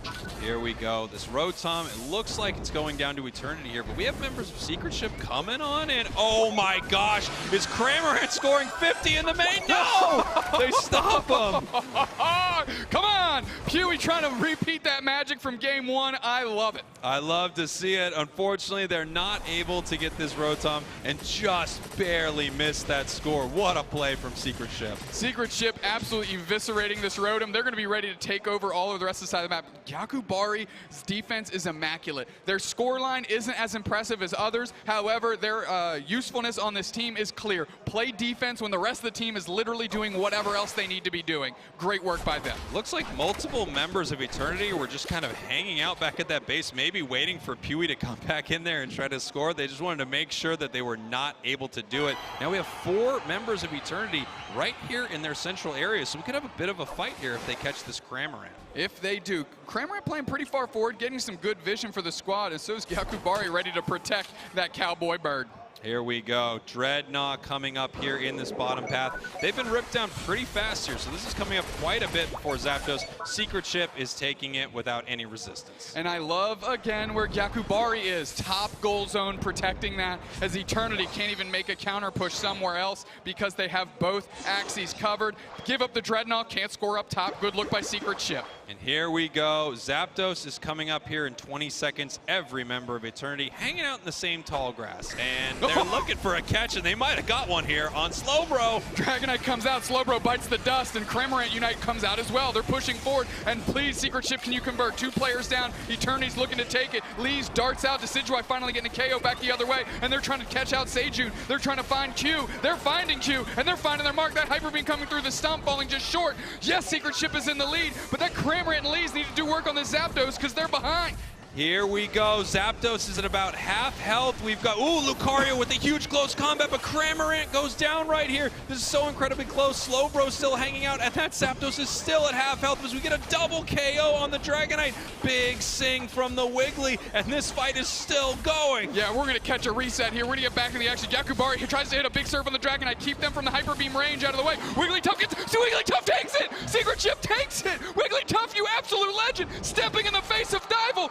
Dazzling, gleaming that thing down. Decidueye gets the KO, and Secret Ship has unlocked these goal zones, and they're trying to score. Can they play the defense while playing the offense? Look at this. Hundo Burgers raining in. Decidueye trying to make it, but I don't know if I can get past this arena right here. 386, 196. Seijun trying to get these points, but no, they go down. There's the wanted poster. Rollout Wigglytuff comes through the serve of the Yakubari, but it's just Heron in the face. They do get a quick 10, but that's not enough. The order on the menu is much more than 10. Cowboy Cram, tip the cap, pew pew, getting another KO Shrika 2. There we go. 50 seconds left in this match. Secret Ship is up, but not by that much. Eternity can come back here, but they need to get their players back on the board. Greedent is respawning right now. We've got another 10 seconds on Wigglytuff. It's going to be hard to mount a comeback here when they're not across the map. Lewis going to hang out. Slowbro just surfing on their own, hanging 10, trying to see if they can catch and engage here.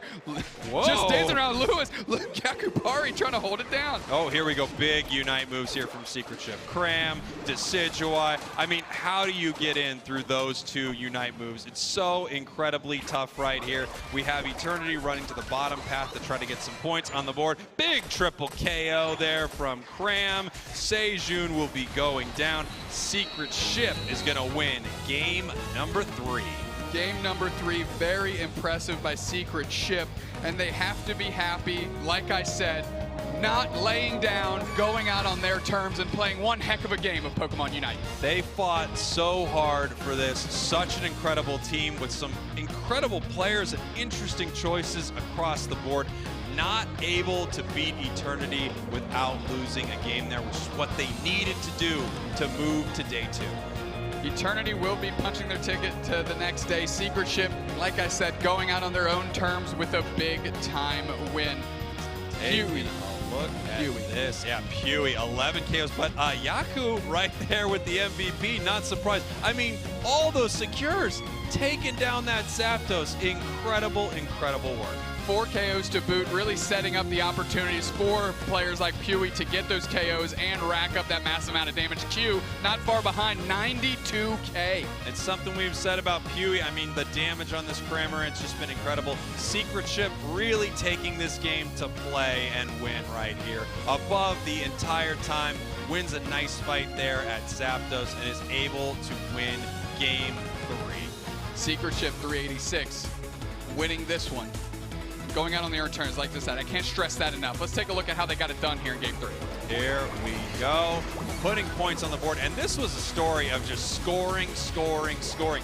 Not what happened in Game 2, a game with almost no scoring before Zapdos. This game, Secret Ship says we are scoring. We are breaking goals here.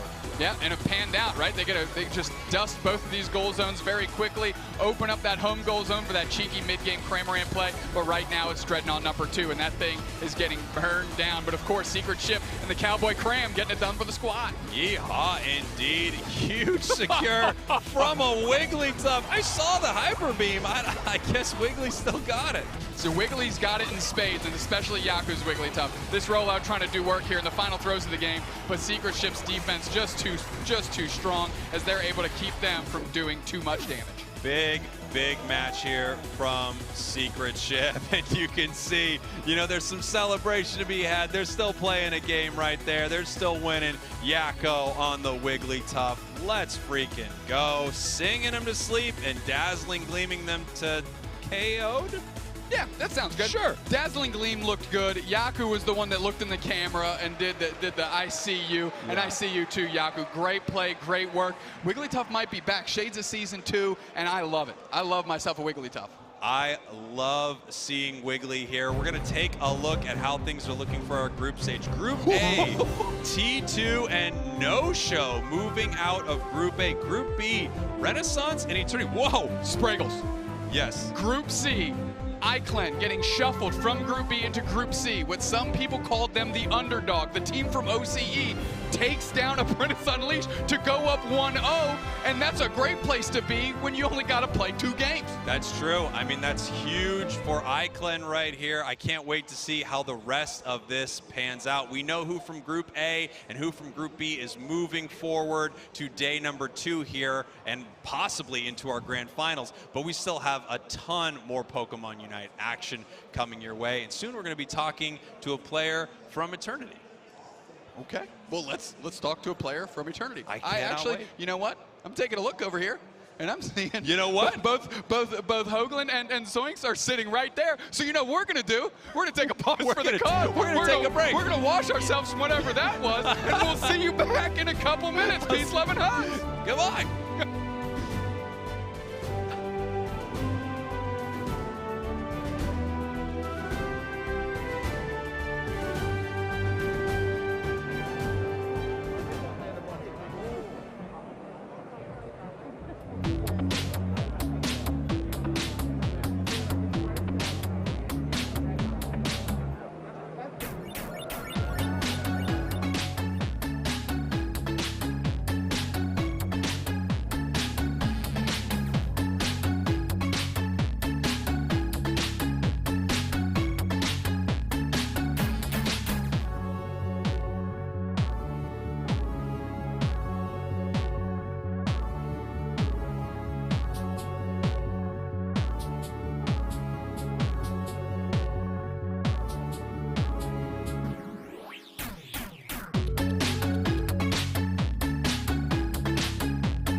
Welcome back to the Pokemon Unite Championship Series. We are here in London for the World Championships, and take a look at this. Blackhand and Apprentice Unleashed taking the main stage. Blackhand and Apprentice Unleashed are two teams that you and I have watched closely all season long in the Pokemon Unite Championship Series, but we've never seen them square off, and what a stage for that premiership. And these are two amazing teams. Blackhand, your winners from NA. They finally seized that first place. Apprentice, always right behind Nouns Esports. The only team really to be able to take games off them, so they are a formidable foe. That's without a doubt. Always a bridesmaid, never a bride.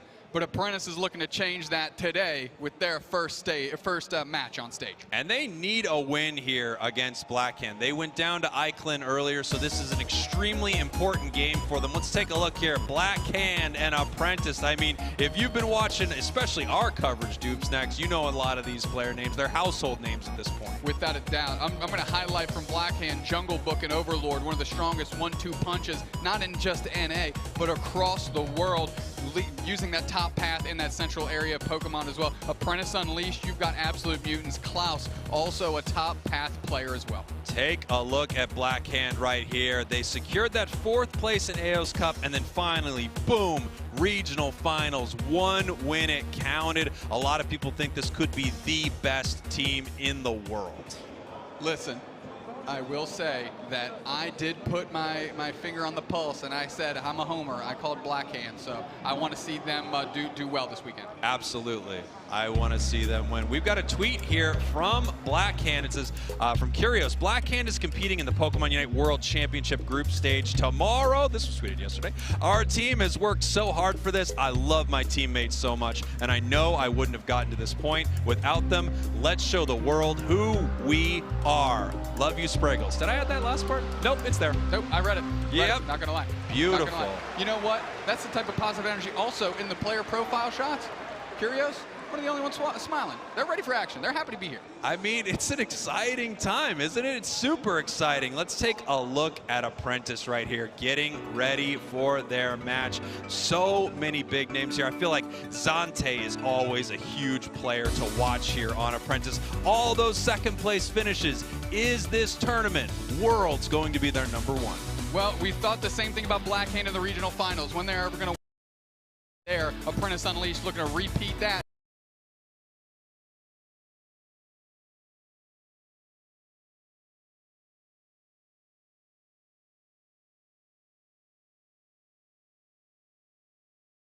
This is the first match of their tournament right here. I can't wait to see these two teams go at it. As we've said, Doobsnacks, I mean, sure, they've scrimmed, they've been across the pond, but it's time for them to be in the same room on the main stage at the World Championships and see who can really win. Well, I cannot wait for these teams to get underway. I'm going to be watching specifically in the top path. You've got Overlord for Blackhand that likes to take that path, and Klaus on Apprentice that likes to be there as well. Both incredibly great top lane players with Lucario, with Machamp, with Zarina. They can play them all, and it's just about jockeying. Who's going to make maybe the first kind of wavering pick off of that and breaking the mirror of what we expect to see between the two? Now, a question I have in my head is, what are we going to see out of Jungle Book?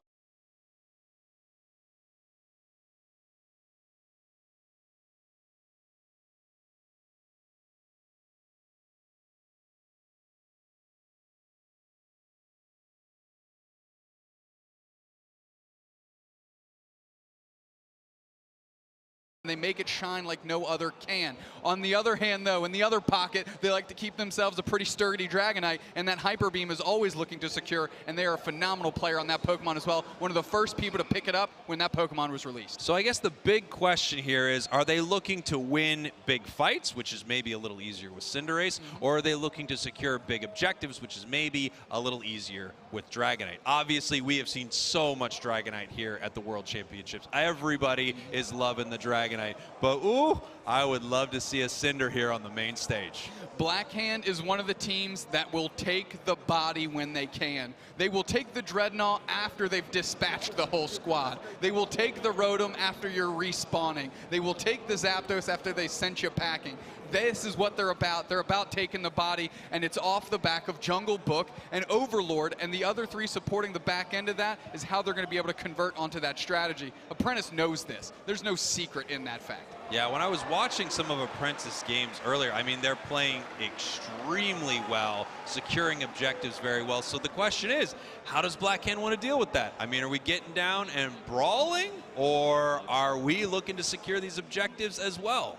I mean, look, when Apprentice steps onto this AOS Island, into Remote Stadium, I think they need to prioritize getting to the objectives before they get dusted. Absolutely. That really helps take the impetus out of Black Hand's hand. You don't play into Black Hand's hand. And then you can leverage the game in different ways starting from that point. We have to be careful with Black Hand's hand because we might start getting into a no-show situation. There are just too many ways. We're getting too handsy. It was right We're there. already there. It was right We're there. already there. Our match is just about to start here. Here we go. Oh, I can't wait. Oh, Jungle Book hovering over that Cinderace. Let's see what everyone locks in here. Zante on the Sylveon, it looks like, for Apprentice. Yeah, they're going to try and use that Hyper Voice Power Spike at level 4 to really go into the face. But what I'm interested in looking at Klaus, they're going with Zarina, and across the way, Overlord is going with Lucario. Now, Lucario will have the early game advantage, but if Klaus can weather that storm, they can take over. Absolutely. And take a look at this Curios on Venusaur, a Pokemon that we haven't seen a ton of, but that dinosaur can get mean, especially when you feed it. Getting that up to level 13, taking it into those late game fights. Venusaur is a force to be reckoned with. It feels like you can't KO it. It's healing itself the whole time, and Curios is known to play this Pokemon extremely well. Because Black Hand is not sure what they're stepping into, they've reverted to a very static composition with key components that they know how they operate, that have good matchup spreads across the board, so they can't get caught too off guard by what Apprentice Unleashed comes. And you see that in the Venusaur pick. You see that in Jungle Book going to Dragonite. Of course, Overlord going to Lucario. Those are kind of safety nets for them and really still gives them a fighting chance here. Here we go. Game number 1, Apprentice versus Black Hand. We've got Machamp in that central area. Hello, how are you? I love it. We must have missed that locked in as Gek goes on Snorlax as well. And they're doing the 1-1-3, the patented Western patterning. And Gek is getting pressured very hard because there's 3 players there. This is such an interesting strategy. Lucario, one of the only Pokemon that can play that top path all alone. And this used to be the most popular strategy, at least in North America and EU. You don't see it as much anymore, but here we do have that classic 1-1-3. 1 Pokemon top, 1 Pokemon in the central area, 3 in that bottom path. Huge preemptive rotation by Black Hand. That Dratini went up, and now Curios is going to have to babysit as the Blissey switches to come downstairs. That Slash Can. Here we go, getting ready for this fight. We've already got level 5 on this Overlord right here, and it looks like we've got ourselves a power-up punch Lucario, bringing 4 up to this top path to deal with this Serena and Hoopa. Oh, they're trying to get all the Bs, and they knocked him back on their side to Black Hand. His Apprentice is sent scrambling. There's 4 players up here for Black Hand. They're raining in points already. That goal zone only has 15 left. I have to correct myself here. That is not power-up punch. That is extreme speed. I saw a quick dash, and I called it too soon. Overlord running the extreme speed Lucario, meaning that they can go and dash between every single member of the enemy team. Zervis is not going to be let off the hook here. Overlord's going to be relentless. They're going to get their experience that way. And of course, I say that they dart back out to Klaus to keep them from getting too much going. And Zervis has to catch the reset. And this is what Lucario is known for, Dubesnax. Being up here in this top path and just making sure that they can still secure all of these wild Pokemon, even against 2 enemies at once. Yeah, Overlord has been up here by themselves a majority of the time, still out-leveling the other team, and that speaks volumes about their play skill. And you want to talk about a 1-2 punch that I mentioned before, JB rolling through with Overlord, just taking a look, seeing how they're doing. It's just so incredible to see them doing so well in this top path as 1 Pokemon when they have thrown a lot at Black Hand in that top path. And here we have Zante maybe sneaking into that central area trying to steal some wild Pokemon. Trying to. No pips on the map, though, as we can see, so maybe a fruitless endeavor as that Machoke is coming down with the Sylveon, and Elo and Gek are scrapping over this Audino. We've got ourselves Dreadnought coming up here in just about 30 seconds. We're close to a Dragonite, but it's waiting for some experience there in that central area. However, Lucario looking very good already in level 7. Curios trying to get up to level 7 themselves as Slash is pushing forward with Elo. They've got the presence of mind here because that Dreadnought is in 10 seconds. Sylveon goes down. That's a key KO. They're going to try to get back in the action. Here we go. Dragonite walking their way down to this bottom path. It looks like they're in pretty good position here. Apprentice may be deciding, no, they are not looking to take this in front of Jungle Book here as it comes down with this big Hyper Beam. Gek going to try and catch the reset from the Hoopa. The engages happen. Machoka's in the way. Hyper Beam comes through. First KO for the Book is down. That's a Unite move by Dragonite. Who are they going to land on? Lucario getting KO on Sylveon. Curios goes down though. Snorlax gets the credit for that as they're pushing forward. Klaus is trying to catch the reset. This Dreadnought's in half. And look at that big block trying to stem off Blackhand. Whoa! But it's the Zarina that comes in and takes it in the face of Jungle Book. Wow, I mean, that Hyper Beam was ready to go, but that stomp was just a little bit faster. Lucario cleaning him up right here. Big triple KO for Overlord. Is Overlord any good on Lucario? Pretty good. That huge Unite move, catching a body, and then that quick E-speed dash, catching another. And of course, they're rotating up top. Blackhand still keeping up in experience despite losing the Dreadnought, and now they're all over this road as well. And it looks like right now they're pushing a little forward. Not sure if they want to break this first. Looks like they do. Unfortunately, Slash not able to get it done, sending this Rotom down towards this top path right here, and they're not going to be able to score before it walks in. Well, that's not that big of a deal. They got to be happy with the work they did there. 115 to 20. They've got pips to take off the map. Take a deep breath. We're looking to reset. Here we go. Some bees. Time to eat those bees. Get as much experience as you can. Dragonite looking very, very fed here. Level 10 already. Hey, so is Overlord. Yeah, Overlord, the person that was in the top path by themselves almost this entire game, about to tick over to 11 in short order. This is why Lucario was so dominant for so long. They are able to take that entire path by themselves. It's so impressive, especially when you see one of the best Lucarios to ever do it. But Champ getting a quick KO on the Blissey, catching them out as Slash goes down. Zervis going to hold it down in the face of the rest of the squad as Hoopa is going to see, but we got to engage up top. That's a big heavy slam. That's a Hyper Voice trying to find Elo. Dragonite Unite going to crash down for JB. Jungle Book going to look, but they're low on HP. They're forced to scramble. They turn around and dart back. Give me my reset counter. They're trying to get back on the map as quick as possible. Blissey and Elo trying to hold it down. Slash in the face of 4. Not going to be good. That Egg Bomb falls short, and all those points are going in. Big play here from Apprentice, using some Unite moves, taking down a massively fed Pokemon like that Dragonite right there, while everyone heads down to this bottom path. We do have Hoopas ready to bring the team down, and Apprentice is opening that portal right now. So is Blackhand. Yeah, Elo trying to bubble them out, and they're trying to play far forward. Apprentice trying to find their way in as Overlord is darting to the back line. Zarina forced to use their Unite move on Overlord. They're pushing forward. Curios gets a KO on Snorlax. That's huge. Just a big Unite by Overlord back the other way, and they're going to try and dart out with that boosted speed. They're rolling back down, and it's Book that's been on Dreadnought the whole time. They get chipped up with the Hyper Beam by the Dreadnought, and Apprentice takes it with the Hoopa. That is absolutely huge. Curious gets a KO on Hoopa, but the damage is done, and the player for that on Apprentice is the Dreadnought itself. This just feels like so unlucky for Blackhand. They've got these Hyper Beams. They're ready to go. They are beautiful and stolen right from under them each time. I mean, that Dreadnought popping up. Poor Jungle Book before that Hyper Beam could find its mark, and Apprentice able to eke that out from under him. Apprentice has got to be feeling good about that exchange. Score-wise, nice little play happening here in the bottom path for Blackhand, but you can see Apprentice looking to take down this Rotom. Do they know about this Lucario? We're going to find out if Lucario could steal it. No, they cannot. Nope, just Overlord trying to, their best guess here at when they can get that thing, say, nope, I'm going to E-speed out, Bone Rush out, and catch myself on a different day.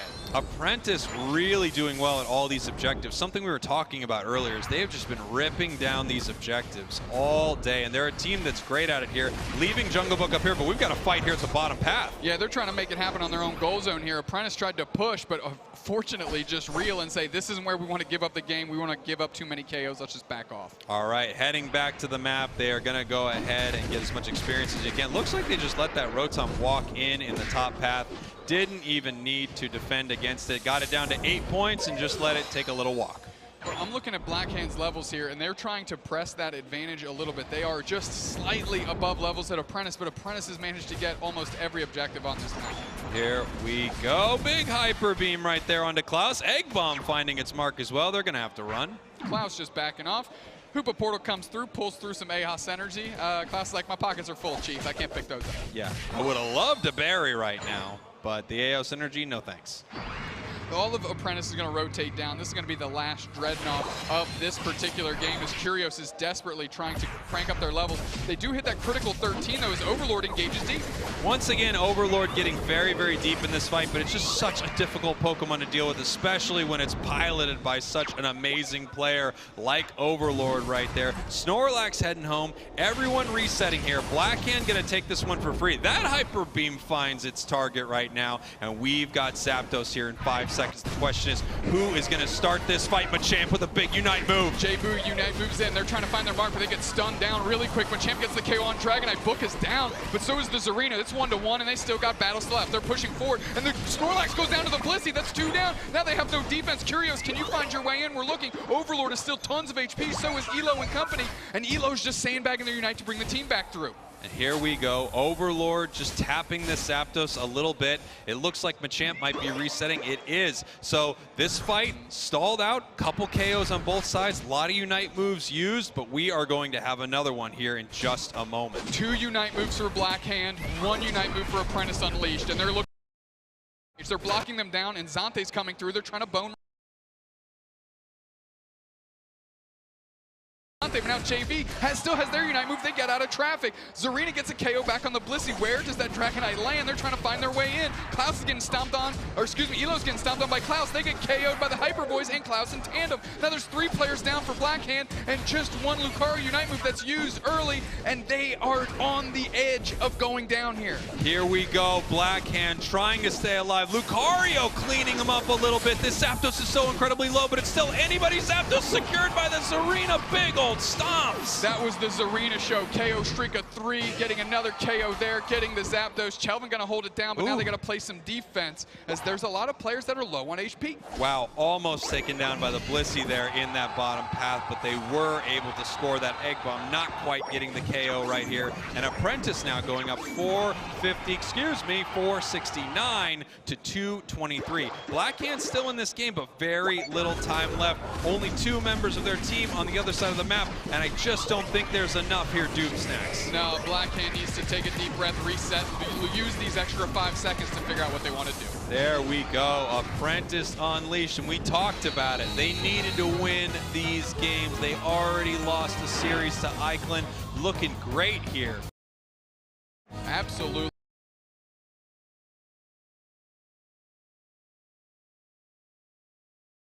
On the back end of a game 1 loss. Now it looked like Blackhand and Apprentice both playing extremely well there at Zapdos. So much so you got a couple KOs on both sides, a lot of Unite moves used. Everyone needs to reset and then come back in for that fight. And in that fight, Apprentice was dominant. Yeah, Zarina came back in. They got KO'd early, but they came back in a big way. They have 5 KOs on the game. 3 of them were in that last fight. And of course, they seal up the Zapdos as well. Chelvin with 6 KOs themselves doing tons of work. And again, just showing that the KO metric is not indicative of who wins a game. Absolutely not. Take a look at Overlord here, though. Oh boy, 101,000 damage. That's that Lucario who's all alone in that top path, able to hold off 2 Pokemon, able to put out 101,000 damage. But this is a team game here, Doomsnacks, and they weren't able to win it. No, they were not. Of course, as we can see right here, Apprentice wins off the back of a Zapdos, taking that down on the refight. They had 1 Unite move less, but the Zarina, such a powerful Pokemon, came back in a big way, sealing this thing up for Apprentice in the face of a Blackhand stand. Just some incredible stomps. We're going to take a look at our game right here. Our players getting ready, loading in here. Nice little fight up here. 4-on-2 from Blackhand. Yeah, they really tried to get those Bs and push, and they did. They got a great amount of points in here, leaving that poor thing at 15, looking for a big overcap later in the game. Here we go, another fight down here at Dreadnought. And remember, Blackhand just had every Dreadnought seemingly slip through their fingers in some very, very wild ways. Yeah, Apprentice takes this one. Blackhand was bought, as Apprentice was bought enough time by Gek on that big block and allows Apprentice to take it. And of course, another big block here opens up the goal zone. And here we go. Finally, a Dreadnought secured here. We had Overlord doing as much work as they possibly could, but it was secured once again. That stomp just doing so much damage. Big old burst to the bird, and it goes down. Blackhand is now down 1 game. Chelvin trying to find their way on Jungle Book there at the finish line, no problems. Chelvin getting the nod, 6 KOs, 3 assists, score 140, close combat, dynamic punch, and stacking, doing tons of work. Look at that there. Yeah, every time they're scoring with that attack weight, called it an stack weight. Every time they're scoring with that stack weight, they are getting bigger and bigger and stronger and stronger. Let's see if either of these teams change up their strategy here heading into game number 2. Looks like Blackhand's confident what they brought to the table. You know, they're saying, look, JB got chipped up on that second Dreadnought by a Dreadnought stomp, made him miss that hyper beam. That's something that could turn the tides there. We really could have taken the body and leveraged some KOs. Apprentice, on the other hand, they're like, let's mix it up a little bit. We see Gek on the Snorlax not locked in, and Zante was hovering there for a moment on Decidueye, teasing everybody at home. Yeah, it's going to be interesting to see what they want to bring in here to game number 2. I mean, changing things up when you're winning is a really interesting strategy. You can throw your opponent off. Obviously, Blackhand is kind of expecting what Apprentice is going to bring in, what they just, lost to. Absolutely. But that is not what they're doing here for game number 2. Yeah, notably Klaus there, just great work in the tail end of that game with Zarina. Just switched up, grabbed Lucario for that Lucario showdown that we've seen time and time again in the NA and EU regions. Yeah, of course. 2 Lucarios like ships in the night, passing each other as they take every bit of experience up in that top path. But the question is, are they going to do that, or will it be a 2-1-2 that we've seen from Apprentice?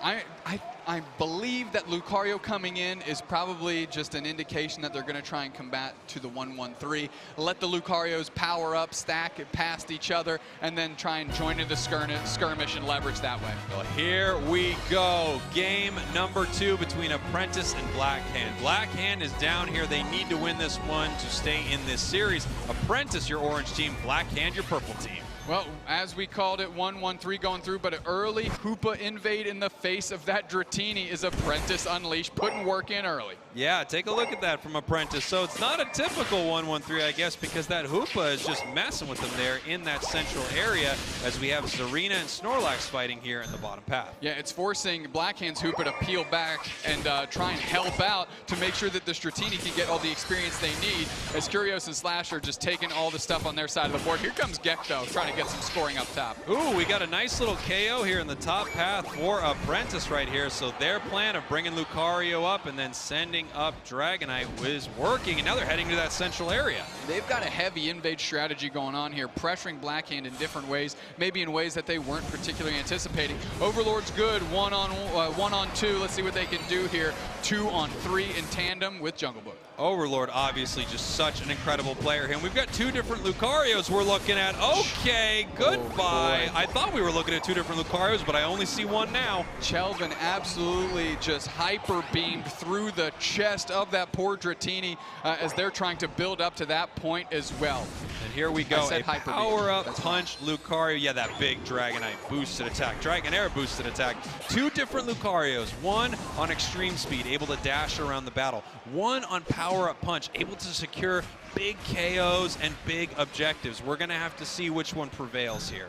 Well, Slash is babysitting. They're keeping an eye on Gek and Zante there to make sure that they can't push too far forward. But look where the Hoopa is again. Just being a menace, being in the face, causing static for Blackhand, catching their own resets because they can, and then just coming back down. Literally just being a menace. Yeah, and this menacing Hoopa has kept this Dragonair to level 5 so far. You look on the other side, you look at Apprentice, it is a level 7 right now. I mean, that's exactly where Chelvin wants to be for sure. They've got to be comfortable looking across the map to see that they're out-leveling their counterpart. Without question. I mean, the first to 8 at this Dreadnought is such a huge thing for these Dragons. Ooh, Snorlax taking a little bit of damage here, going to get pushed out and sent back home through this hyperspace hole. Yeah, they catch that reset, they're coming back through. Zante gets their points, and Klaus there as well. As Zante's going to be stomping through these bees. Klaus sitting up top, and the bees downstairs are absolutely eviscerated. As all of Apprentice gets pushed back, they take a good chunk of damage, and Blackhand looking not bad. We got 10 seconds here until Dreadnought, and you can see that Apprentice has run back towards their central area. They are looking for that Dragonite. They know it will be a huge difference maker at this fight. The question is, will Blackhand just take this Dreadnought from them before they get there?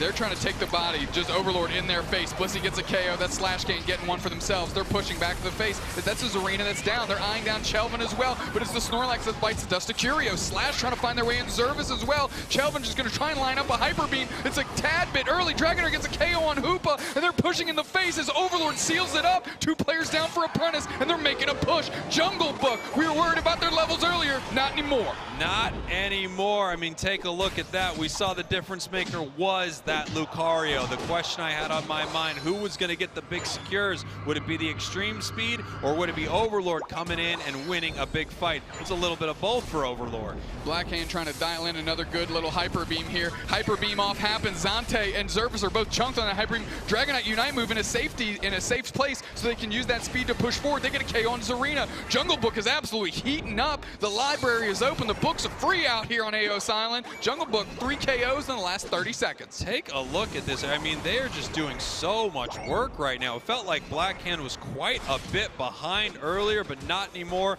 That Dreadnought has reinvigorated them, and they're looking for a big KO on Klaus here. Yes, they get it. Ding, ding, ding. Not only do they get the KO, that goal zone was at 3. Kyrios comes from downtown across the map to dunk in their 40 with 2 seconds left. Huge overcap. Blackhand up 223 to 88. I don't know what Blackhand was doing last match, because if this is what they're doing this match, it's a very different team. The score is crazy far ahead. They are winning every single fight in front of them. Maybe they just needed to adjust to what Apprentice was up to. Maybe this Lucario choice from Apprentice really wasn't the way to go. Well, they do still have this arena on the map, which means they saw an opportunity somewhere. Now, it hasn't paid dividends yet, but maybe they're looking for a tad more secure. Big question mark. Slash has been bullying by themselves, doing a great job defending this goal zone, but we've got a Dreadnought on the horizon. Yes, we do. We have both Hoopas from both teams heading down to this bottom path, but Apprentice Hoopa is only level 8. It's not able to bring the team down there quite yet, but we are able to get a big portal here for Blackhand. And we're gonna get some points and a big portal. Yeah, well, the portals are in, and Chelvin's gonna try and catch a reset as Xervis does go unbound just in time for Dreadnought, but the Dreadnought's getting dusted, the fists are flying. Overlord again takes it for the Hyper Beam, can't even find his mark. Zarina used their Unite move on Jungle Book. Jungle Book's trying to find their way out. Zante's getting absolutely chunked, but they glide into safety here as the Dragonite Unite lands on top of Xervis. Can they convert into a KO? No, they're gonna leave the feeding to Overlord and Slash playing up front.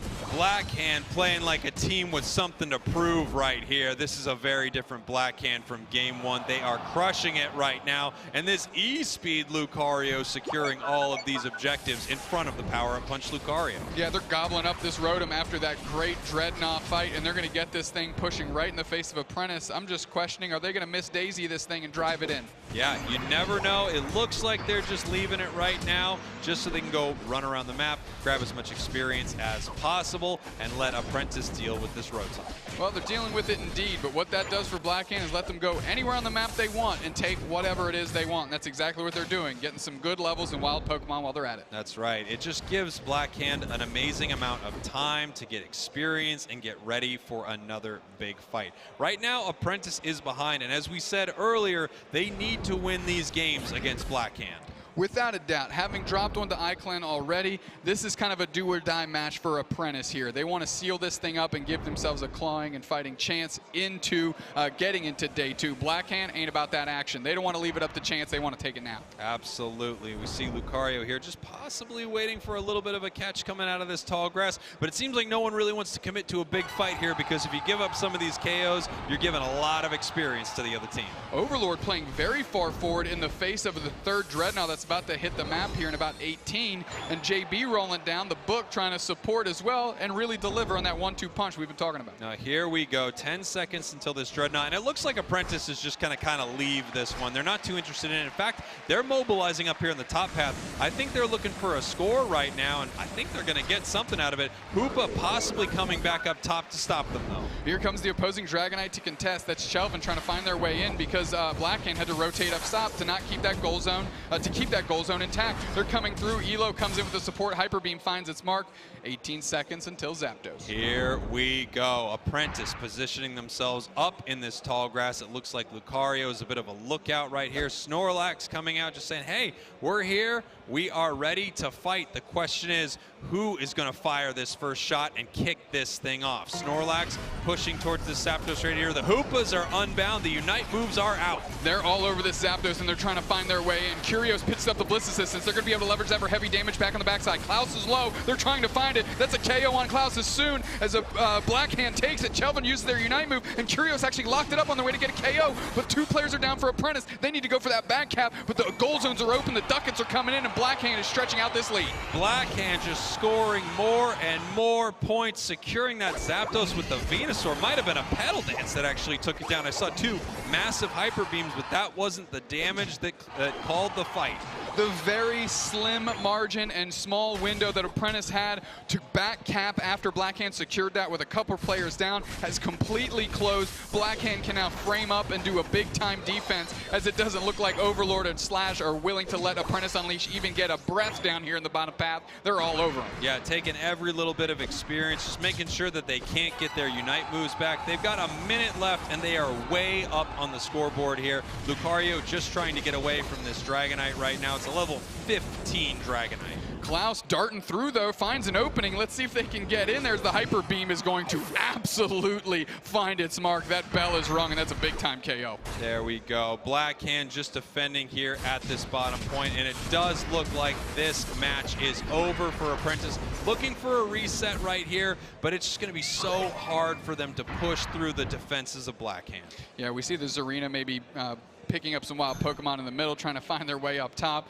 Book goes immediately up there. The rest of Black Hand's downstairs, and Overlord is just hovering. They've got a great strategy to protect these goal zones. They're implementing it well, and here comes the Dragonite to land on top of Zante's head. Yeah, big Unite move there, sending him up into the sky, but all you're really doing is sending Black Hand up to get a closer look at that scoreboard that says that they are ahead. They are ahead indeed. They're going to take game 2, no problems. JB using their Unite move as well, because why not use them if you got them? But this second game goes to Black Hand in a very convincing fashion. Yeah, so now you're at this weird spot. I mean, Apprentice was playing so amazing game 1. Black Hand is playing so amazing game 2. This is going to be quite a game 3, and it's going to decide a lot. Once again, with some of these smaller groups, you've got to win these series. That's without a doubt. We quickly saw that score line there. We saw JB with the crown, 5 KOs, tons of points, 5 assists.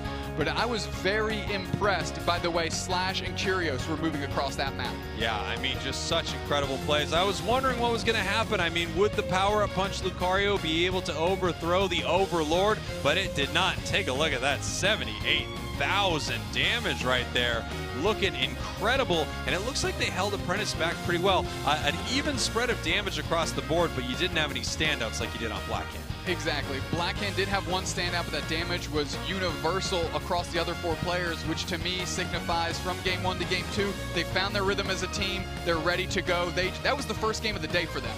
Yeah. Literally the first game of the day. So this game 2, they were heated up, warmed up, and they were able to deliver in game 2, which we'll see the highlights of right now. Here we go. Little fighting here in this bottom path as they're trying to stop this Snorlax from scoring, and now they're putting points up here in this top path. It felt like early on things were going really well for Apprentice. Absolutely. Off to a great start here all over this goal zone, getting tons of points and early KOs. They were being menacing with the Hoopa in the back in Black Hand central area, just putting the screws to them, and Black Hand really found their footing just in time for this particular Dreadnought. Yeah, what a great Dreadnought for them. And then after this moment, it felt like Apprentice just couldn't catch a break. Black Hand could do whatever they wanted. Scoring at will, taking objectives, taking big fights and big wins. Ding, ding, ding, ringing the bells. Curios again for that one, traveling all across the map to get that big 37-point overdunk. And of course, this is the big skirmish in the middle. And this battle raged on very well, but it's on Curios. They dove in, they picked up the Bliss Resistance, tons of damage, sealed it up with the Unite move, and then get their points into boot. I was wondering if it was a big Petal Dance just running around near Zapdos, but no. 2 Hyper Beams and a Venusaur Unite move at the same time. So much damage coming down upon that Zapdos, and that is a big W here for Black Hand. Jungle Book with the player of the game. 5 knockouts, 5 assists, 164 and definitely found their rhythm in this game. Actually dealt more damage in the first game, but the better team player objective-based damage delivering this game and getting it done. And for a real second there, we were over their shoulder and we saw them hover Cinderace. And here we go. Oh my gosh, I would love to see them on Cinderace, but it looks like they finally got their footing here on Dragonite. I don't know if they're dropping it. However, Apprentice, yeah, they might not be bringing that Lucario back here for Game 3. You know, Zante looked great in the Machamp in Game 1. They might bring that back. I will say this. Apprentice is fighting for their tournament lives in this game. For them, it comes down to this. If they get a win, they stay alive, and their chances still exist. Blackhand, they don't want to leave anything up to chance. They want to take the win, send them packing. Now, I don't know if this is a little bit of a bait just for us on broadcast here, but did Overlord, the Lucario King, just switch over to the Aegislash? Aegislash is clean, and Overlord thinks they've got it. We're going to see if they can do a quick bait and switch. No. That's Overlord on a sword. I can't wait to see Overlord the on a sword. The Lord of the Sword shall be Lord's determined. on the sword. Here we go. Blackhand, I mean, they're looking to shut down Apprentice right here. And it's interesting because you'd think without question that Lucario is coming back. I mean, it was such a menace in both of those games. But they're bringing a different strategy here. And now you can see, looking down at their devices, looking up at their screens, they're well aware of what they have to deal with here. I think Apprentice might be scratching their head too about this sword. Listen, their focus is dialed in. They're talking through the comms. What does this sword mean? Is it going to be going to a different path? Does it mean we need to switch up? We need to pay attention to who ends up where and rotate accordingly. And we're going to find out how this thing shakes out here in Game 3. Let's go. Game number 3, Apprentice and Blackhand. This is going to decide a ton for this tournament. Apprentice really needs this win. Need this win is an understatement. They need it bad, and they need it to stay alive. Slash pushing far forward, Gek doing a good job, and that's a quick KO on that Han Edge by Apprentice from the Blackhand sword. Overlord on the sword going down early. Yeah, nice job from Apprentice right there. And we've got the classic 1-1-3 here in this bottom path, trying to deal with a Bulbasaur and a Chansey and a Hoopa. Early Dratini rotation to support that Han Edge in the top path. And they're going to need tons of help that they can get, because finally they took over Dragonair, but it was tough sledding there for a second. This is going to be really tough for everyone on Blackhand once Klaus becomes Zarina here, obviously. Level 6, such a huge break point for this Pokemon. Almost have level 4 on our Hoopa right here. And we're getting ready for a fight. Looks like they're sending just Blissey up. Slash right here, looking to secure and not get into a big fight. Trying to head back to goal, healing themselves, but they are getting chunked down. Can they make it home? They cannot.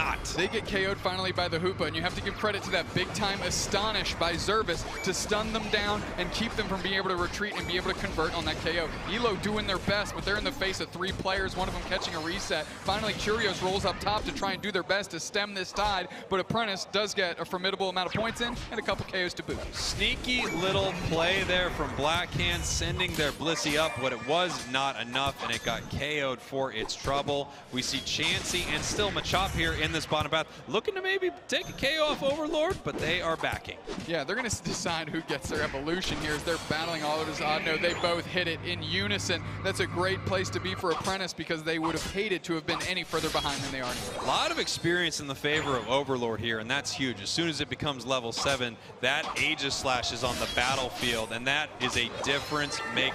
Wide guard is a playmaker. It is without a doubt. Blackhand playing very conservative, sitting on their own goal zone, seeing where Apprentice is moving to. You can actually see Curios up top, not even moving across the map, just making sure that goal zone isn't broken too quickly. Here we go. We got a little skirmish happening in the bottom path, but I think everyone's trying to be a little careful right here. They know that they can heal. They want all this experience. Here they go. Overlord diving in for it. Whoa, look at that hollow air. Top hat and a cape. We'll see what you can do. Big wide guard going to try to find the engage. Can they catch a reset? They do. Perfect timing for that. Klaus double stomping through the bees, but Overlord's willing to buy that action. Klaus catch on the backside. Whoa! Huge KO. Shrika 2. The Lord of the Sword is in fact here. Not only are they dapper to the 9s, they're delivering on the KOs. Huge, huge plays. Huge, huge cape and top hat. Should I be wearing a cape and top hat? It looks so freaking cool. Dreadnought is up right now. Overlord trying to fight 3 members of Apprentice right here. It looks like, oh, wow, what a dodge of that Hyper Beam. Overlord is a master indeed. Lord of the Sword, we're going to keep calling him that, at least I am. Curio's trying to buy some time. This Dreadnought's at half HP, but Apprentice is finally making their push in. Can they catch it? Curios takes it for Blackhand. One of the least objective securing Pokemon we got. They're making it happen. Jungle Book finds a KO as well. 2 players down, and Curios gets a KO to boot. They're on the verge of taking out a Venusaur, and now they're a big, nasty monster in Jurassic Park and Remote Stadium as they're absolutely smothering this goal zone. Take a look at this, and look, I'll just grab one right here. Just a quick stack. I'm not trying to break this path right away. Maybe I'll break it soon, but not yet. Listen. The Lord of the Sword, the caped Aegislash putting in work here in game 3. You don't throw dollars or $5 bills into the fountain, you throw pennies at a time. You know what I'm saying? They're getting their stacks up. We know what that means. Black Hands, Jungle Book catching a reset, and let's see if they truck and trailer this Rotom in. It looks like they might just hover around it and see how Apprentice plays it. You don't throw $5 bills in fountains? Have I been I doing got that it like that, Spraggles. I just really want my wishes to come true. Huge score here in this bottom path as Sword is just putting more and more in there. Black Hand up by about 60 points right here. Looking great on the experience as well. We don't even have a Machamp here on the side of Apprentice. No, the leveling has been very tough for Apprentice. They were really looking to get into that Dreadnought, but Overlord literally holding back 3 players at once by themselves, giving Black Hand the ability to rage in, and of course Curios to take over. And look at this, Klaus looking, what? They know they're there. They're saying, I'm throwing my attacks. Yes, I know you were here, Klaus. Get away from our goal. JB Look at the sussing it out. spin. And you have to give credit to Slash, who's always been, again, on the opposite sides of the map from the rest of their team, really buying time, protecting their goal zones, and keeping their lead intact. Here we go. Overlord just kind of hanging out in this top path. I don't know what it is, but a flowing cape is just menacing. When it flares up on the boosted auto, when it goes in, it looks too crispy. Wide guard coming through, playing a little defense. That top hat getting scrunched a little bit, backing off and trying to find some respite in their old goal zone. But Gek getting too frosty, too froggy, coming forward. Big wide guard knifes through, comes through. They're going to find their mark, and they catch the Hoopa reset because this Dreadnought action is underway. But there's 2 players down for Apprentice. They walked through that portal and they got dusted. 4 players down for Apprentice. Can we get the ace? Blissey comes off the respawn. Overlord is absolutely heating up. They're going to take all the Bs too, and Black Hands on the backhand, taking the Dreadnought. Wow, huge Lord of the Sword plays right here. Black Hand just dominating inside of these fights. Overlord looking incredible right here. We're at the 4-minute mark, and this is a level 13 already. Disgusting. They're going to be able to take over the game. If Black Hand just plays conservative, just make sure they don't hemorrhage any KOs back the other way, don't get caught out, they're in a great position to win this one. So much so, in fact, they're just giving up on this Rotom. Yeah, they don't need it, and they don't want to get caught out in a really bad situation here. Now, of course, they'll take a good fight, but they do not want to get caught out and give up a big KO because that catch-up experience is Bliss huge. Unite. Yeah, that was a huge Did you see that? Unite. Through the goal zone, buying time, and that's what they needed to unlock that thing. Didn't mean to cut you off, No, Spraggles, not at but all. that unlocked that play for them as Apprentice gets tons of points in and shrinks this lead. But it's Overlord there to be absolutely disgusting. They're getting skewered like marshmallows over a campfire. It is nasty business for the Sword. Machamp coming in to try to stop this a little bit. That is a level 14 Aegislash. Now, if you're Apprentice, you want that. I mean, talk about wanted posters that we've seen in some of these games. There's a big one right there for this Aegislash. If they can take that down, the experience swing would be massive. But of course, the difficulty with that, it's Overlord on the Sword. Yeah, all of Black Hand is a higher level than Apprentice. And that is not where you want to be if you're Apprentice. Plus, when this next Dreadnought populates on the map, Black Hand is going to have all of the advantages there to take it, which means that's one less opportunity for experience that you have. These are these big moments where I love to talk about that they need a catch. They have to catch someone. They have to get a big KO. If this becomes a level 15 Sword and they take it down, this game could shift entirely. Absolutely. Good thing they've got Curios with a Pocket Blissey. They're going to be looking to do work as there's 10 seconds till this Dreadnought. Apprentice Unleashed is in such a difficult position right here, putting some points on the board, but in general, they are just on the bad end of an upcoming Zapdos fight unless a miracle can happen for them. Curios putting the chase on a little bit. JB babysitting the Dreadnought, trying to turn it down, melt it down. Here comes Slash with a little bit of support, Egg Bomb, but we got a Zapdos in a couple seconds. Here we go. That brings our Dragonite to level 13. Of course, a level 15 Aegislash. If this runs wild, it is going to shing, slice up this entire enemy team. And Apprentice needs this win. They want to stay in this tournament. This is such a huge Zapdos fight for them. Everyone is being very cautious. No one wants to make a mistake here. So much is on the line. The Lord of the Sword just waiting for the big engage.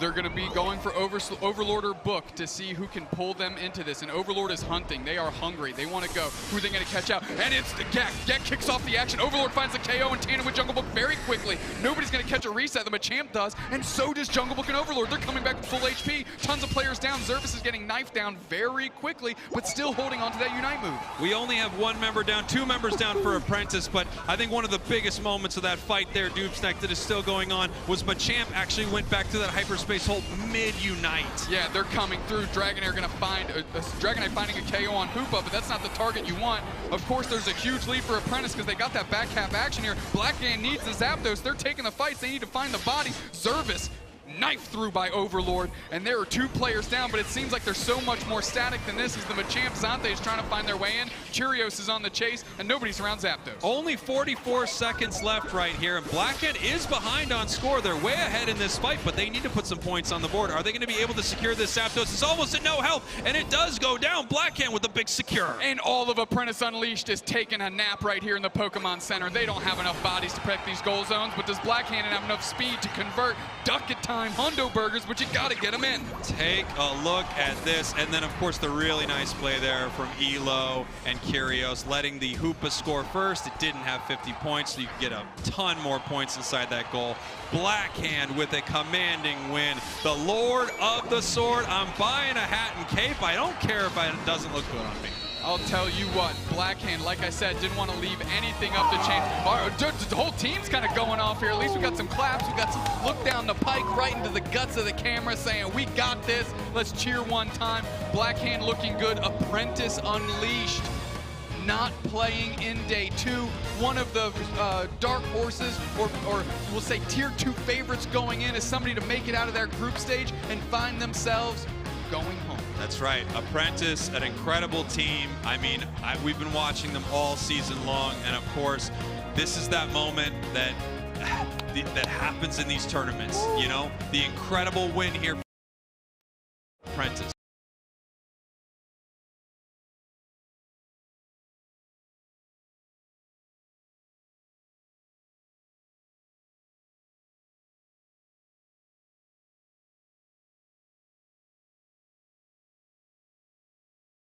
We're talking about one of the best Lucario players, I think, in the entire world. Switching off of it to, I don't know, put on a clinic with how to play a sword. I mean, this was just incredible. Well, they logged in, they saw that HoloWare and said, okay, I'm playing the sword on stage, guaranteed, no questions. That was the plan. Overlord, 90K, but look at Slash, a comparative amount, 86K recovery, just out healing their opponent, or their opposing Blissey here, 45K on the other side. Take a look at this right here. I mean, Apprentice made some really exciting plays there near the end, scoring a lot, and look at that. I mean, of course, it's team picture time. Well, you got to take a picture on the stage if you get dubs, you know what I'm saying? You're a victory on that picture main stage. with the banner saying victory. Classy shot. Beautiful, beautiful stuff. Let's take a look at some of our highlights here. This was the moment when this game just first started, and Apprentice must have thought, what is this sword pick? Oh, absolutely. Here's where we see Slash trying to hold it down. They get caught out by a nice Astonished by Zervis. They convert to the KO, get tons of points in here as Elo's trying to come through. Curios pops through here in a moment as well. But Apprentice looking very sprightly and lively here in the top path early. Yeah, Apprentice looking really good early. Serena, a really difficult Pokemon to deal with. But at this point in the match, we already had a level 12 sword, and every single fight was just seeing how many KOs it can get. And a lot of the time, it was almost the entire enemy team. Oh, yeah, especially at the end here. Like Overlord just easily transitioning from their KO streak of 3 to taking all of the Bs and experience on that side as the rest of Blackhand deals with the Dreadnought. Really solid plays here from Apprentice. They knew they were behind in other assets, so of course they could start putting some scores on the board. But it really didn't matter because Blackhand was able to win that big fight. Look at that, the joy on Team Blackhand. They are so excited.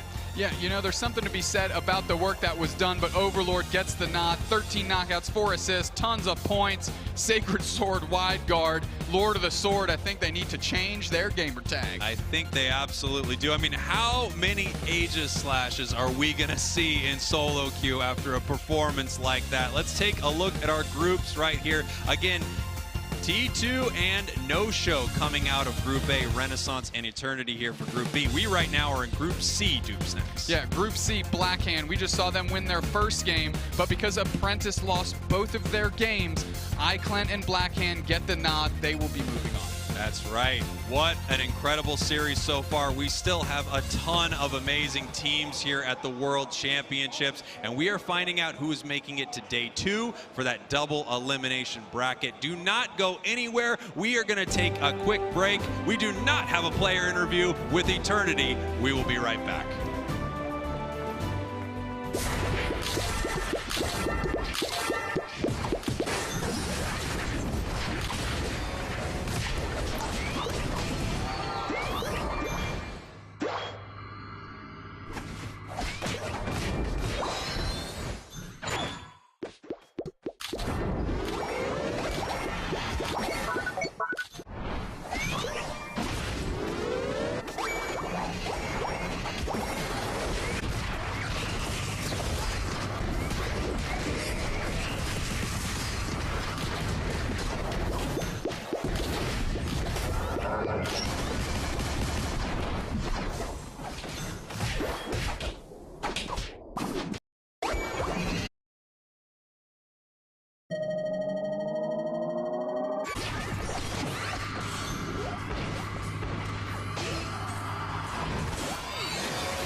everybody, to the Pokemon Unite World Championships. We are heading to even more games yet today. That's right, the group stage is still going on, and we are going to be jumping into a game between IX Gaming and Nouns Esports. Fantastic here. Nouns Esports, your reigning EU champions, very commanding, dominating performance from them, and IX Gaming, one of your North American representatives here at Worlds. That is right, North America versus Europe region here, and we are mid-game 2 right now, so we're hopping over to the other stage. IX Gaming took game number 1, but Nouns Esports currently holds a points lead. Yep, we see them getting ready to gear up for that first important objective of the match here at that 7-minute mark as the Dreadnought gets ready to spawn, and we see Dragonites on both sides of the board here. There we go, a lot of space created there by Pikachu with a big heavy slam. Now the Dreadnought is about to start getting damaged, but Nouns Esports on the re-engage. Gatlu on the Trevenant can create just as much space as a Snorlax. You see the beams go off, and it looks like a Desu, but no, it's Redmaw for the right side team with that power-up punch Lucario, the objective-securing machine that takes it down. You and I have not casted much Lucario so far this day, but Redmaw is still playing this Pokemon and still making it look fantastic. A big secure there. Also, shout-outs to Gatlu for a fantastic Unite move with the Trevenant. A lot of extra bonus damage in that team fight. It hit 3 or 4 players out of IX Gaming. Yeah, Trevenant, a character that's labeled as a defender in Pokemon Unite, but it really fills a role that's more similar to something like a Zarina or a Lucario in that it is a melee brawler, but it just happens to be a bit more durable than those other characters are. That makes a lot of sense here. Pikachu takes a lot of damage and gets knocked out by a Desu, who did have the Bliss Assistance Unite move buff onto them. So Barav and a Desu combining for a fantastic KO there on Pikachu. The defense is not able to hold strong enough. We see this Rotom walking towards a goal that has 28 points on it. So this Rotom goes in and deposits 20. There will be 8 remaining. Then you get that decent-sized overcap with the, whoa, deleted by Nudo seemingly on this arena. Yeah, they got a couple of KOs. A few of them did make it out, though. A pretty nice Hoopa reset there from Gives to try to get the team back. IX Gaming does protect their goal zone from getting made defenseless, but Nudo does keep on the advance, steals one of the Citrus Berries, but Redmaw gets enough to get out and get some healing and stop OG from scoring. Yeah, the story of the tournament this weekend really feels like these pairs of melee brawlers teaming up inside of all these engagements. Here for IX Gaming, we see this Zarina paired with a very powerful Machamp, and on the Nouns Esports side, we see this Lucario and Gatlu's Trevenant working together in tandem. Wow, nice. Nudo turning the tides here a little bit. Then, of course, that Trevenant Unite move, like you were already mentioning, so powerful and making you a little bit weaker, but they are able to remedy it here. Now the Hoopas have launched their Unite moves onto the beach so that this second Dreadnought is going to be the objective of the game. Geese has dropped down the Hoopa Unite move. We are going to have a quick pause. We are so sorry about the technical difficulties, everyone, but don't worry, this exciting match is coming back very shortly. Yeah, admin features like that useful to make sure we maintain the competitive integrity of our event while allowing our players to play out the game in a reasonable manner. We'll pick right back up. Back in my day, we had to reset everything. So yeah, no, I had to unplug it, blow on the cartridge, put it back in the game, and my Pokemon Red would work. That is how it used to operate. But no, luckily we do have some great admin features. We'll be headed back into game very soon. Now IX, we're joining this series mid-set. So IX Gaming is up 1-0 against Nouns Esports. This is the team that everyone has had so much focus on, and one of those reasons is because they get Dreadnoughts like that. Now, I will say, I did some sleuthing while we were on our break, and I found out that Nouns Esports did play Mr. Mime in the first game of this set, so I think you get to check that one off your bingo card for the weekend. Okay, perfect. Yes, it's looking less and less like a bingo card and more just like a hole punch. Snorlax launching into the gigantic nap that it loves to take Unite move. Gatlu is able to escape pretty easily, though, but we are so sorry about that. One more pause, but like I said, once we get it ironed out, we're going to be good to go, I promise you all. We saw that Dreadnought objective going over to Nouns there on the right side. Just objective securing machine, that team here, with the Lucario in tandem with the Hyper Beam on the Dragonite. They take objectives off the board very quickly and consistently typically. Yeah. Perfect. Well, thank you so much, everybody, for bearing with us. We are back into this second game. 1-0, like we said, for IX. A very close scoreline, 152 to 153 right now. Picadiff trying to go into a little bit of a tank-off against Gatlu, but they are 3 levels behind. Now we see this Rotom spawn in the top path here. Doesn't have a ton of value for now. If they get it, it's great. Then they don't have to take it off the map on their second point, but they just ship it in at this top point for IX. And honestly, I mean, IX just lets this walk in here, which will feel like a strange play for some folks at home, but letting that goal break for a very minimal overcap like Rotom provides there is actually great for IX Gaming. Gives them 1 less forward position to defend in the end game, and it gives them valuable wild Pokemon that we see Machamp clearing in the top left now. Yeah, OG is going to love that experience here in a second. We saw 1 Machamp Unite move from them so far. Didn't get too much value. I know that ain't going to happen again with OG in the game right now. Gatlu pulling Pikachu to the other side, but they're going to do a return to the other direction. No tries to Unite move, but an unstoppable feature takes it away from them, and they are not able to do so. We see the elusive third Dreadnought getting ready to spawn here in the bottom. Often taken for free, but sometimes it is the catalyst for an early end game team fight if both teams decide this is something they want to engage with.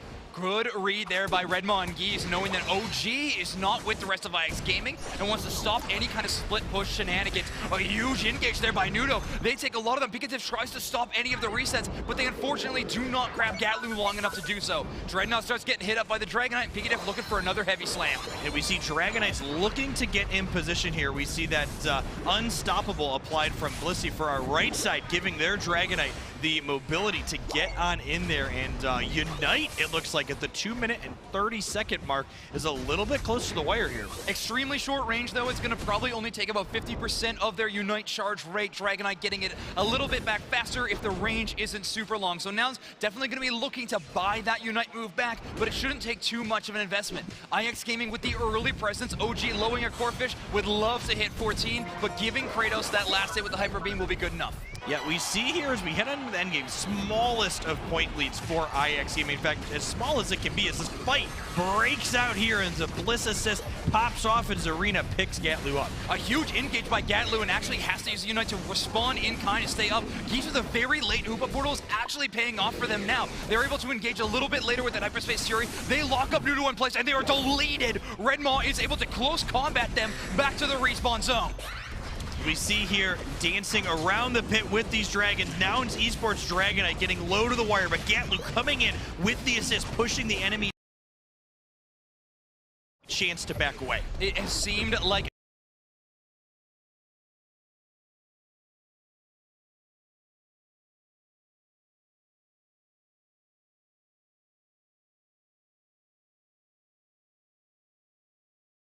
the Zapdos is the main target for now. So low on HP, a Desu finds the last hit with the Hyper Beam. They're only down by 20 points, but I can't imagine that's going to be for a long time. Gatlu gets stopped here, though. This fight in the center took a long time. Even if Nouns Esports gets pushed out here a little bit and IX Gaming has the ability to push, they really don't have time to mount anything here. These points are going to be pushed out by Dragonite jumping back, and we have a almost 200-point differential between these two teams now. Kratos attempted to score that whole 50 there, but a Desu coming off the jump pad was able to stop them. Nice little shield there, put up by Pikachu to try to stop a Desu from knocking out some of the weaker Pokemon on Pikadiff's team. They do escape and stay up and running here. IX Gaming 282 to Nouns 473. I think you are right. I think that theme fight in the middle just took a bit too long, and we are burning the candle at both ends. Yeah, we see IX Gaming like sprinting across the board as quickly as they possibly can, but even in the event that this Zarina and Blissey were able to deposit their Eos energy, they still would not be in a winning position on the IX side of this game. Nouns Esports found the last hit on the Zapdos, but make no mistake, a lot of that came from the outlast and survivability that they were able to do as a team. Some great Unite moves by Brub, a great engage by Gatlu, as well as a Unite move for that Buddy Barrier health. Nouns Esports with a great team fight to end this game, and they take the second game win. Yeah, looking at the scoreboard here, Nouns knockouts really tell the story of what happened in and around the Zap Pit. It was a long fight, but it was one that ultimately went into Nouns' favor. I think that moment where Gatlu came in and kind of pushed out the rest of the IX Gaming to save a Desu on their Dragonite in a low was such a pivotal moment in that fight. could not agree more. Now, notably, one thing we've been talking about all day in terms of metagame, IX Gaming opting not into the Hoopa play this time around. Retsu, newer to the Hoopa role, but has really taken to it in the last few months. Has become an exceptional player. Now they're moving over to Blissey, something that normally Picadiff has taken up. But since this explosion of Snorlax, it seems like Picadiff has become the player of choice to move into this new popular kid on the block. Yeah, the no Hoopa is interesting. It feels like it gives your team more power in all of the engagements where your Hoopa's not uniting, but obviously you need to have better positioning to make up for your lack of that Rings Unbound in those critical moments. That is a really, really good point. Well, let's take another look at that game number 2 here at a bit of a highlight reel here. OG getting in those early stacks on Machamp, a Pokemon who we all used to think had a tough early game, but recently has started to be an up-and-comer even on the Machamp. We see Gatlu getting in stacks with their Trevenant. Remember, even though this is a defender, it puts up lots of damage when it gets his attack weight stacks up. Just all-out brawl here in the bottom path when we came into this game at the 7-minute mark. Now, last time we saw IX Gaming in official tournament play, it was, of course, in regionals when they were able to get second place, a lot to the help of Nudo running Absol. This time, switching over to Serena, putting a stacking melee attacker in the bottom path. Yeah, I think Zarina is just one of the characters we've seen this weekend time and time again just put up incredibly powerful results alongside things like Dragon and like this Lucario for now in esports to secure these objectives. Pokemon selection has definitely been interesting here in game number 2. I'm sure it was interesting in game number 1 when you said there was a Mr. Mime on the battlefield. So we are going to be in good shape for game number 3. And there you go. Kratos just pushed out a little bit too far in that Zapdos pit to be near with the Hyper Beam, and a Desu takes it, and they took game number 2. Yeah, the displacement from Trevenant, a character that's actually the first time we've seen it this weekend up on the broadcast, really looked fantastic when it came to zoning out the opposing Dragonite from those key objective secures. That makes a lot of sense. Gatlu can really do it all. This player has played pretty much every I know they've played every Pokemon in the game, but at a competitive level, it realistically seems like they can outplay anyone on any Pokemon. Yeah, the range on Gatlu is just absolutely incredible, and it really lets the rest of their team shine in a way that you don't see with every group. You know, because Gatlu can be so flexible, it lets the rest of their teammates, you know, pick the characters that make the most comfortable for them. That makes a lot of sense. I'm looking at some specific players. I mean, Redmaw is one we got to talk about. Their Lucario gameplay is some of the best in the entire world. We've seen them on a couple of other Pokemon selections, but even when the meta really leans towards picking a different one, like a Serena, for example, Redmaw remains on the Lucario. A lot of that has to be just their mastery of that Pokemon, but also, of course, is just Gatlu can cover all the other bases. Well, and I think, too, the way Nouns Esports really seems to like to approach play is they like to take objectives off the board as soon as it's even a little bit weighted in their favor. And I would wager Redmaw has probably more objective secures on these broadcasts than maybe any other player so far. Oh, absolutely. We definitely need a stat of how many Dreadnoughts that Redmaw has secured for sure. Here is a look inside the venue. A lot of people excited to watch these games. These are the players, IX Gaming, getting in the zone. Backs against the wall in a way, 1-to-1. So this is a huge game win. We've seen a bunch of upsets already so far in this tournament. I would think Apprentice Unleashed was a team that I really thought could go a long way in this tournament. Getting knocked out in the group stage is a surprise to me. No one wants to be that next surprise. Yeah, for those of you just joining us, day 1 of our tournament, we have our 13 teams broken up across 4 different groups, where the top 2 teams from each of these groups advances to an 8-team double elimination bracket tomorrow to play for their piece of our $500,000 prize pool. Right. Yes, that is right. $500,000 prize pool. That is a chunk of change. Let's take a look at what these teams are selecting in game number 3. We see Picadiff locking in that Snorlax there, and we see that Machamp plus Zarina looking to work in tandem again here. On the Noun side, will we see any changes? Unsure yet, but double experience share on the side of IX Gaming. Bruv with the Energy Amplifier Blissey. So, Nouns Esports fully committing to the Bliss Assistance Unite move in a lot of different ways. That knock-up ability, sometimes it looks like a bowling pin headed for a strike. If you're able to hit enough of the enemy teams on the way to make your move happen, you increase that damage with Energy Amp, it can work. I think if you squint, Trevenant kind of looks like a bowling pin for Blissey to roll itself at. Okay. Well, perfect. Energy Amplifier may give them an asset, but the Trevenant is on their team, so yes, you can only hit one pin this time around. It is going to be an exciting game number 3. These players are ready. This may be the most anticipated match out of Group D. Yeah, definitely. These are two teams that many people listed as their favorite to be able to win it all, and them getting paired off in the group stage is a treat for us nice and early. Absolutely, but if we're looking at Group D, there's good games all around. We still have yet to see Z's OG live on the broadcast. Another team I'm excited to see. Let's see what their competition's going to look like. Nouns Esports versus IX Gaming, game number 3. Yeah, we see the Dragonites going into the central areas for both of these teams. This is actually, I think, the first time we've covered today, at least the two of us, a 1-1-3 composition here from Nouns Esports. Just a solo Trevenant playing in the top path for them, while they have Hoopa, Lucario, and Blissey all in the bottom path. A sight for sore eyes in some way. It seems like they really want to assist Redmaw here to get a few stacks in and get their experience moving up quickly. Geese rotates into the top path, though, trying to help Gatlu close the gap. Retsu at a dangerous low amount of HP. Early game KOs like this may not seem like much, but that early bit of experience around first Bs, so important. Yeah, hitting your breakpoint for the first big engagement at those Bs can be the difference between your team successfully capturing all of that contested experience and not getting any of it at all. Redmaw and Bruv combining for a nice KO. Obviously, IX Gaming got a little bit too close for comfort there. Nudo getting KO'd and sent back to base, but it seems like they will be back just in time for this first rotation of Beast. We see both teams look to have split on where they're putting players here. 3 in the bottom for IX Gaming and 3 in the top for Nouns Esports, as these B's objective are very quickly deleted off the map. Nouns Esports instead investing their experience towards their Dragonair, wanting them to level up to level 8 as fast as possible. Giving Hoopa there will give you a little bit better chance of knocking out those wild Pokemon. We see, is that the score shield on Gatlu there as we get that small Eos energy deposit? We went unstoppable when we started dunking. Okay, well, very cool. Gatlu trying out a new item, maybe nerf, but maybe it will be the key to success for Nouns. Pikatif here deep into the enemy area, trying to create a little bit of space for Nudo, and they are successful. Another attack weight stat for that player. We see the Hoopa rotating back to the bottom path via the hyperspace highway there for Nouns Esports. Trevenant being left solo up top and getting some friends there as they push up.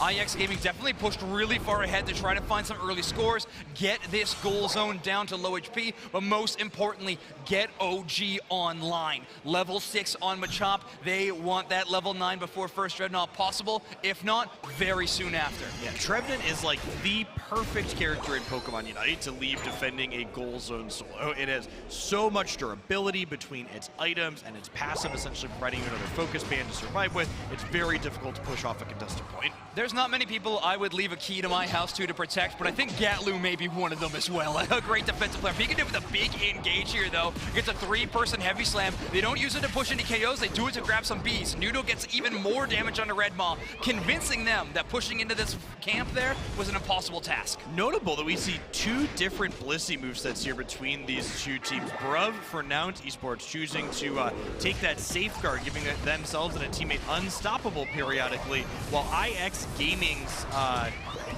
Blissey, Retsu, is looking to instead provide more sustain via the healing eggs. Probably due to having a Snorlax on their side, so much HP bar to try to fill up, but no, IX Gaming gets this one. Kratos finds the Hyper Beam, last hit onto the Dreadnought, and now the push is on. Geese tries to escape the portal a little bit too late, and they cannot vacate. Yep, we see Kratos bouncing on in to clean up on Dragonite. Can they get this 40 camp in before they get disrupted? It looks like it.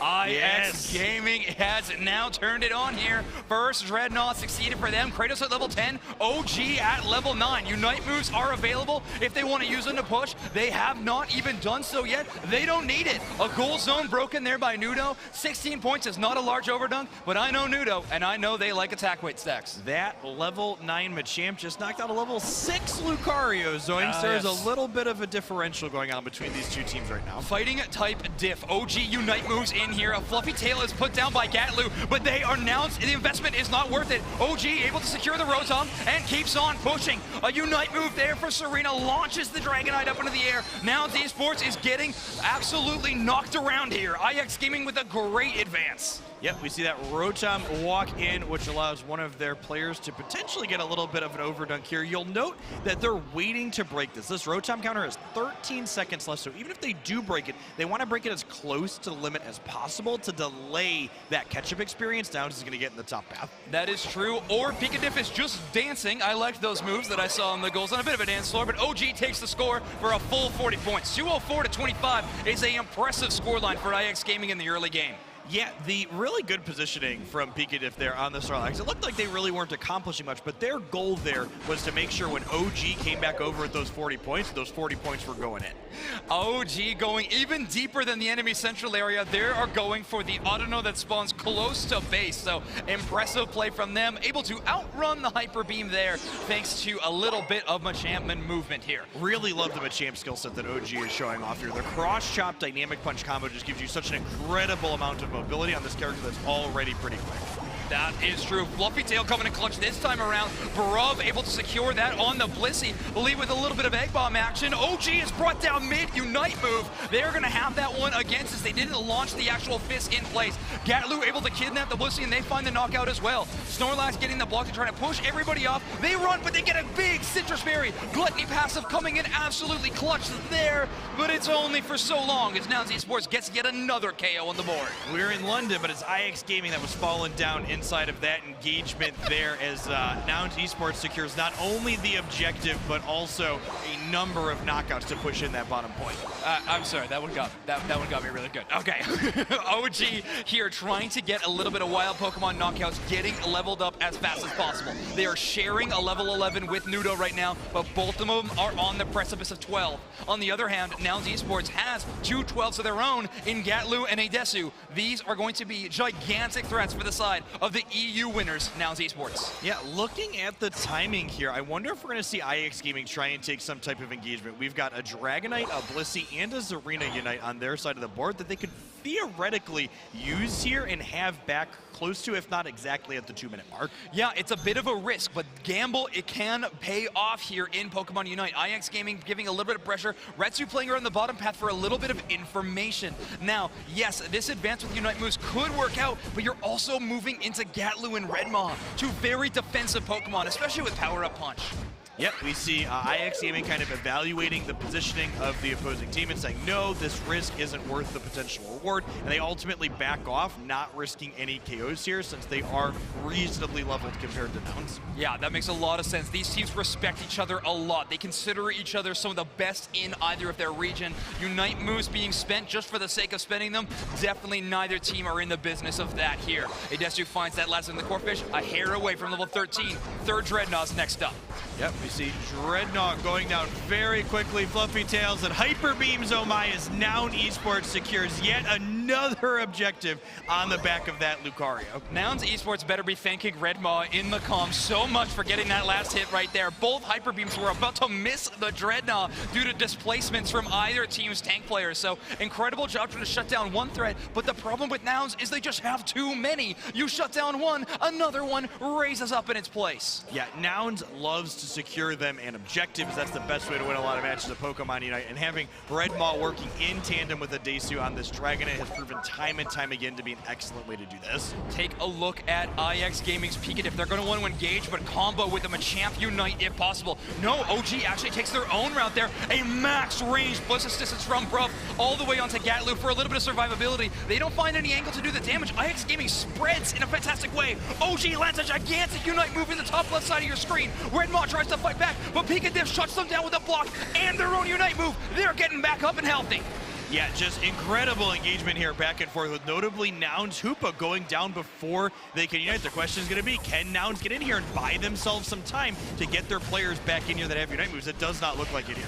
OG decides to take the fight, but this is going to come down close, but no, IX Gaming is able to secure it. A couple of players of Nouns were getting in range of stealing that objective away, but IX Gaming takes Nouns' best asset away from them, and they secure the Zapdos. Redmaw unable to pull the secure on this last and most most important objective of the game. Can Retsu dunk? And they do into that defenseless goal zone in just the nick of time. IX Gaming now up almost 400 points in this game 3 of the series. Getting that last score could be monumental. Honestly, you never know. These Pokemon Unite games can be so close. 40 seconds left, 400 points. A outside goal zone still available. A Desu and Gatlu going to combine for a score here. 100 points is about to go in, but IX Gaming is retreating and defending those stronger goal zones. Yeah, unless you are one cap away from being behind. Those outside goal zones are basically a free 100 points for the opposing team here. And these inside goal zones, not nearly as much. Can Yeez make something of this Unite move that they were unable to utilize at the Zapdos? Notably, cannot score while in this Rings Unbound form, and the timer is ticking down.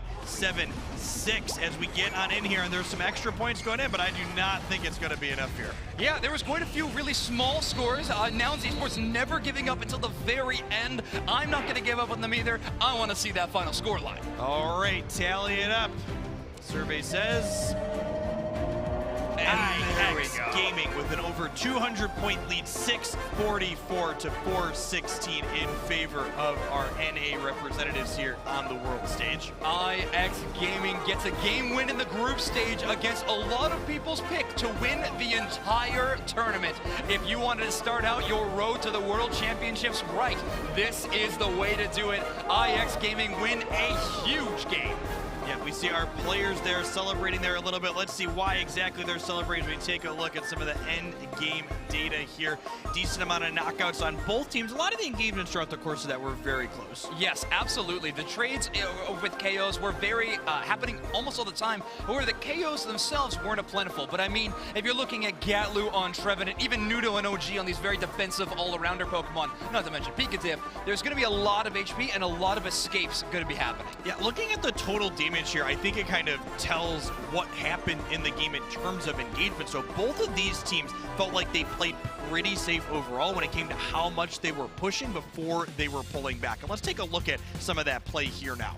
Early game, IX Gaming really had a great read on where Nouns Esports was trying to rotate around the map. Pikatif was not out-leveling anybody by any means. They were definitely behind in that regard, but when they're running that EXP share, they don't care as much.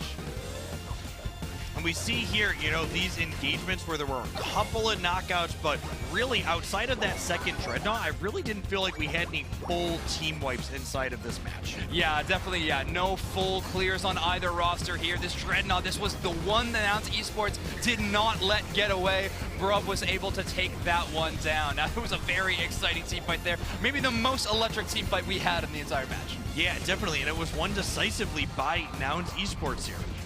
Yeah, Pikatif doing some great defensive work. I believe they do knock him out and break this goal zone all in one. So, yeah, Nouns Esports was putting on a show here. But look at this, the final Zapdos hit here. Notably, Geese not present on that Hoopa. He was shut down and knocked out before that team fight even happened. Yeah, it really can't be understated how overstated how important it is to get those powerful Unite moves off. Not only does Hoopa unbound their rings, but you get massive stat increases when you use that move, meaning everything you do in the seconds that follow that Unite move is just that much more powerful. Hoopa is a supportive Pokemon, and I mean that in the most extreme way possible. It supports the opposing team directly back to the Pokemon Center. Yes, it does that job extremely well. Geese not being able to participate in that team fight definitely spelled disaster there for Nouns. Now, they are not out of this tournament yet either. They do get to play some more matches upcoming, and we have some incredible matches upcoming.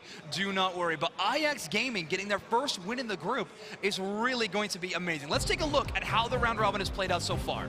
We see here some of our teams that have already locked themselves up here from groups A and B, T2 and No Show, as well as Renaissance and Eternity all advancing on. We are currently in Group D, where we've seen IX Gaming and Nouns Esports play in those last two games that we watched. That's true. And if you're looking at Group C, both Blackhand and iClan are going to be the two teams coming into that group. I believe they just need to play for seeding match still, so that's why they're not highlighted in yellow quite yet. Yes, excellent. Yeah, we have had a wonderful tournament so far. The group stage has been, honestly, non-stop excitement from start to finish. So I've been loving every single game, a variety of strategies, a lot of exciting moments, and some really phenomenal players coming up out of, you know, with new Pokemon selections. I have never seen Pikachu Snorlax before, at least in an official capacity, and it looked great out there today. Now, there's going to be a lot of great looking things coming up here, so don't go anywhere, but we'll be right back, so stay tuned.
Welcome back to the Pokemon Unite World Championships. My name is Zoinks, and I am joined, of course, by the wonderful Jeff Hoagland. How you doing, Jeff? I'm good. Fantastic to be here, bringing everyone all of the action on Eos Island for the biggest Pokemon Unite tournament in the history of the game. It truly is the biggest, and it has been the most exciting by far. So many incredible games have happened yet, and we have to close out one more group worth of games. Group C still has to finish the match between Blackhand versus iClan, and we're going to be covering that right now. Yeah, these two teams are both locked for the double elimination bracket that our teams will be playing out tomorrow to figure out who our champion will be. But it is important that we still play this match out because seeding does matter inside of that bracket. Absolutely. All right, so let's take a look at one of our competitors. That is going to be Blackhand, one of the North America region teams. They did win their own region. We're looking at Curio / Jungle Book, Overlord, and Elo. Yeah, really fantastic group of players here, finishing 4th place in the North American AOS Cup and then 1st in our most recent regional finals. Let's take a closer look at this team in a video. 50%. Unite move by Overlord buys some time right into the face of OG. The Zapdos is getting melted here. Who's going to get on it? It's Blackhand again. It's Blackhand again. Go convert your points, boys. We're Team Blackhand from North America, and we're excited to compete at Worlds. So we were a brand new team at regionals, pretty new roster. We had only played a few tournaments together prior, but we managed to piece it together for regionals. I think, you know, the pressure, like, of course it'll get to, like, it gets to anyone, right? The nerves and whatever, but I think we're gonna be pretty solid going into the tourney. So it would mean a lot to win the World Championships. We all want to be the #1 in the world and known as that. And that's what we've been working to achieve. Happen, but no, another down for IX Gaming. It is not gonna work. There you have it. Blackhand is gonna win this thing. It doesn't matter how many laser beams this Hoopa throws out. Blackhand, they are your North American Regional Finals champions. That's right, Blackhand has been looking amazing as of recent. A somewhat new roster, that is true, but the book is back and ready to play. Jungle Book, one of the best central area players we have in the entire game. Yeah, definitely a player that is just incredible on whatever auto-attacking character they pick up, whether it's Dragonite, whether it's Cinderace. They are maneuvering around the battlefield in a way other players just don't seem to manage to keep up with. There he is, looking locked in and ready to go. Of course, give a little bit of a shout out to Slash, their tank player too, a very strong competitor in their own right. But let's take a look at who is playing against them on the other side. We have iClan here, getting 7th, 8th position in their AOS Cup and 1st in their regional finals as well. iClan Gaming representing the OCE region, the only team coming from that region. Let's take a look at the inner workings of their team. You just have to buy time. 16, 20, how many Final push is here for 16-20 Kings. The champions, are we going to be crowning iClan to be the champion? We're Team iClan. It feels great to be the only team from Oceania. We're really honored. I think our chances of winning are quite high. We've practiced against all the top teams from all the regions, and we've realized that a lot of teams are overrated.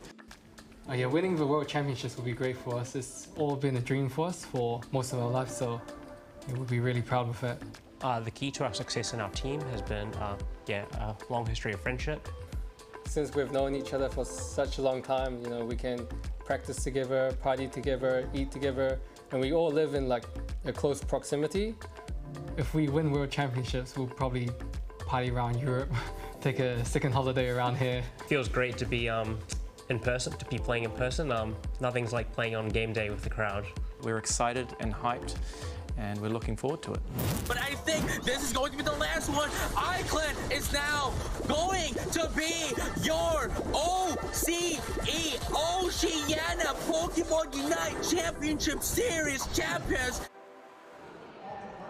iClan Gaming representing the Oceania region here at Pokemon Unite Worlds. They have had a great story in this tournament so far, notably a very nice win against a very, highly sought after team of Apprentice Unleashed. So a big Game 1 win already. They've already made their way into the top 8 bracket tomorrow, and they are going to prove even more. Yeah, looking to lock up that top spot, that first seed coming out of this Group C as we head on into the last match of this group stage. Yeah, this team has been playing games together for a long, long time. You said they're best of friends, and hopefully that can be showcased here on Remote Stadium as we head into the matchup. They, they work together well outside a game. Hopefully in-game they'll look exactly the same. And it must be. They're here on the world stage. Yeah, every team that got here did not have an easy route to get here. Like they said, they're the only team that made it through from their region, and they had to climb past a lot of challenging competition even just to get to this stage. That is true. Now, Iclan, they were not done proving what they're capable of there either. They want to prove it here on the world stage. Now, they said it themselves. They may be a little bit of an underdog story in this tournament. Not a lot of people had huge expectations for Iclan, but I think a lot of us are maybe having to rethink those assumptions. Yeah, the win over Apprentice Esports, a very strong team coming out of the EU region, thought to be one of the better teams in the tournament, is really impressive for Iclan to start here today. Yeah, what a way to start for sure. Making your way out of groups is definitely a great spot to be here. We got the teams just getting set up right now, finding into the lobby, so we're going to get a little close up. There he is. There's the Jungle Book we know and love. One of North America's best players, but right beside him is Overlord, who is an absolute phenom. Yeah, really fantastic 1-2 punch you'll see out of Team Blackhand. Jungle Book coming out of that central area, typically over-leveled on their opponent, and then Overlord gives that support from the top.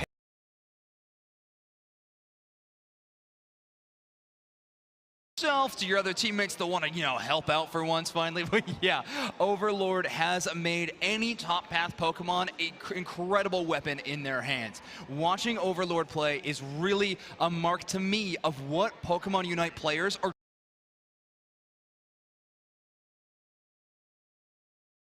Every now and then we get a player who hits it and goes beyond that, and I realistically think that Overlord is one of those players. Yeah, and a lot of the characters that they play, I think, are some of the most mechanically challenging from a micro perspective in the game. Aegislash, Zarina, these are characters that have kind of sub-things you have to be managing real-time inside of your engagements, making sure that you're sequencing all of your buttons and attacks in the exact right order to maximum effect. Yes, exactly. Coordination of your buttons, positioning, working with your team, finding moments to risk it and go in deep into enemy territory. So many things are all come together to make fantastic plays and fantastic players. So I really do think that Blackhand having a couple of these, phenomenal players, the whole team is playing amazing, but some of these superstars is definitely elevating them to the success they're finding now.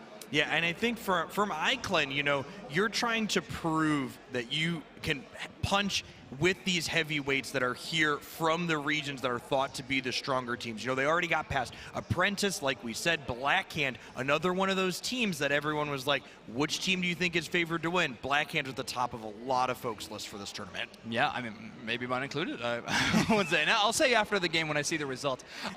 Yeah, Iclan, though, on the other side, we say they have a lot to prove. When we watch that video, I don't think they have to prove it to themselves. They have the confidence. They know they're capable of doing it. They know they're capable of beating the best teams in the entire world, and that's why they showed up today and are going to be showing up again tomorrow. Yeah, definitely. Every team here kind of has something to prove. Even these bigger teams, these teams have this history of success from our season, but Pokemon Unite, we're still a very young esport when it comes to it. We had our 1-year anniversary, and these teams really want to cement themselves in the game's history as the first champions. Yes, exactly. Okay, wonderful. We are going to have the draft coming up in just a few moments for you. I know we were very excited to see what Pokemon are going to be selected here. That we just saw Blackhand playing some very interesting things, a bit of a surprise. Overlord on you and I's favorite Aegislash.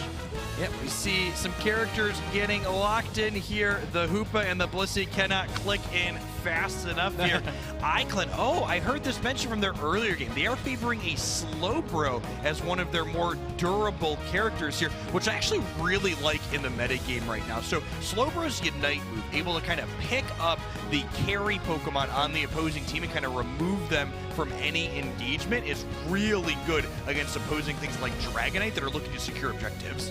Now, iClan had that game where they showcased this Slowbro with experience share a while back. Now, Blackhand has had time to see that footage and maybe adapt now. I wonder if any of the selections they made on their side of the screen were directly to counter iClan gaming strategy. Yeah, we see Overlord most notably here reaching for that Lucario pick for their melee top path character, and that differs from the Aegislash that we saw them playing earlier today. Now, Overlord definitely caught my attention when they were playing the Lucario for the first time. Extreme Speed is usually the move selection for this player. Another one of those just high skill ceiling move sets that you can really make look fantastic. Yeah, Extreme Speed is what we call a reset attack, where anytime it kites across someone that it hasn't already hit, it comes immediately off a cooldown. So if you manage who you're hitting inside of engagements constantly, you could always have Extreme Speed up, essentially. Makes a lot of sense here. So we're seeing a bit of a support Slowbro here in the top path, helping out Pengu here. Experience share onto the Slowpoke, trying to boost the experience of that Bone Sweet as much as possible. We see this 1-1-3 split from Blackhand again, choosing to put three people in the bottom path while just Overlord plays in that top path against two opposing characters, and a third as Dragonite comes up early to push on Overlord 3-1. Looks like Puffs had a understanding of this already and decided to go in a long flank and try to get these auto-no knockouts for themselves. They were able to get one, but they don't get the second to Slash secures that one. They might get the AS Energy Deposit here. Looks like it. That is just enough to take them over to level 4. Notice they waited momentarily there to collect a little bit more passive experience, so that way that 5 AOS energy would in fact evolve them. Micro gameplay is sometimes standing still, and when it works fantastic. Slash now hitting their level 4 evolution onto the Blissey. A 4-player rotation in the bottom path for first Bees. Yeah, 4-2 here in the bottom leaves them 3-1 in the top path. A lot of faith in Overlord here to carry this game on his own, as Overlord gets pushed back while Blackhand pushes up in the bottom.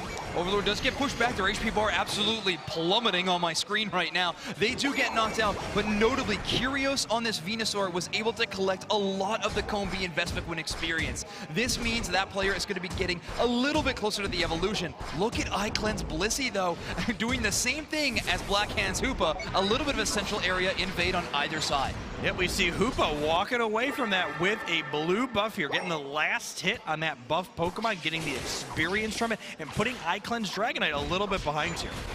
Oh, Overlord just getting out of danger there with a Meteor Mash. Otherwise, Pengu would have closed the gap and found the KO. Almost certainly. Blackhand, Jungle Book, one on the chase here. Tries to get in range, just knocks out the A-Palm, decides that is going to be good enough. Lucario rotating to the bottom for Blackhand, a little bit behind, perhaps looking to get that melee all-rounder caught up here in terms of experience before we get to this first objective at the 7-minute mark. I love this top path rotation to bottom for the set of second Bees. I think it is a really, really cool play. North America has kind of become well known for it in a few cases now. We have Untamed here trying to fight against Ivysaur. Curios doing a lot of range damage, just trying to keep just barely out of range of Shep's powerful Machamp attacks. You see those really powerful boosted Venusaur attacks, getting those vines out of its back and snapping its opponent right into place there with a very small stun, in addition to dealing it extra damage. iClan going down there is very important because of who they went down to. Every KO Curios gets baits them closer and closer to Venusaur, and at that point they can begin to take over the game. Curios at level 8. Meanwhile, Jungle Book has already started hitting the Dreadnought. Untamed is coming in through the top path around the Dreadnought, looking to find their own Hyper Beam, but they only have a couple of Dragon Dances stacked up. Yeah, we see Overlord getting completely caught up in this Lucario. Level 8 now, and the Dreadnought isn't even gone yet as multiple people tick 9 and unlock some Unite boosts here for Blackhand. Elo still having that Magician passive, is able to steal a Citrus Berry and get a little bit of healing. That Pokemon having an access to a little bit of extra healing from range is nice. They don't need to retreat all the way back to base.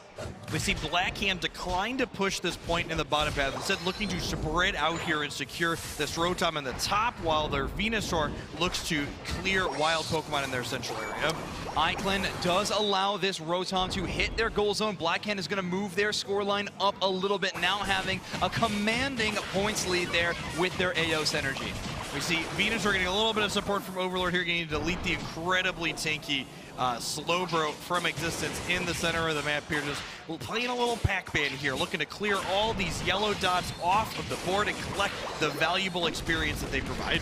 Now, notably, not many times do I see Curios out-leveling Overlord. Usually he doesn't allow that to happen, so it looks like they're posturing up here to try to change that a little bit. We have Slash backing up Overlord as they charge in. A Dragonite finding a KO and a Curios, but of course Jungle Book evens up the score. Yeah, the current experience spread on Blackhand's side, kind of a symptom of the fact that like Overlord was a little bit behind in the top path early because they were 1 to 3 at several points up there. Yeah, exactly. They are a player capable of lasting that out and staying up in that top path despite that depth, but they do take the red buff right out from underneath Jeff. Fantastic here, using the Unite move, get that movement speed, looking to perhaps escape here. Can they get away? And it looks like they will successfully. Dragonite looking for a back cap here, but that launch pad button just rolled over, and on the back of Overlord, stepping up to speed up the speed of that score, they get it in just under the wire. I know the Pokemon Unite animation doesn't show it, but I'm pretty sure they fist pounded as soon as both of those scores went in. Amazing teamwork there. Hoopa Unite move and Blitz assistance comes in to get a couple of big KOs. Blackhand takes the first two, and Curios ain't done there. Machamp Unite move coming out of Chef though, and they push away Curios and Slash, but they are still good to go. Overlord coming in from the rear side, and they find themselves a KO too. Puff stays from range with Soft Boiled, giving that steady amount of healing. Blackhand doesn't need it though. They already secured the Dreadnought. Yeah, JB here on just the rip it with the Dragonite while the rest of their team was pushed forward, guaranteeing that secure with the Hyper Beam was quite fantastic to see here. Iclan kind of posturing to maybe take this point. With all 5 members of Black here, I have to imagine that, yeah, we're going to see him back off here. Iclan showing 4 here means that Shep is going to be able to get up to the goal zone for free. However, as soon as the information is there, Elo is fast on the portal and rotates up to stop a 40-point score. Yeah, and this is kind of the big advantage of having that Hoopa accessible to you, but Iclan, seeing that Hoopa rotate up, does take the opportunity to push on this bottom point, but knockouts being traded back and forth here as Overlord comes on in with the extreme speed, dealing an extreme amount of damage. They get 1 KO. The Scald almost takes them down, but they stay up and available. Great healing coming out of Slash there. Untamed launches in with their own Unite move to try to keep this siege ongoing. Overlord resets with the Bone Rush all the way back to the goal zone, and they stay up and good to go.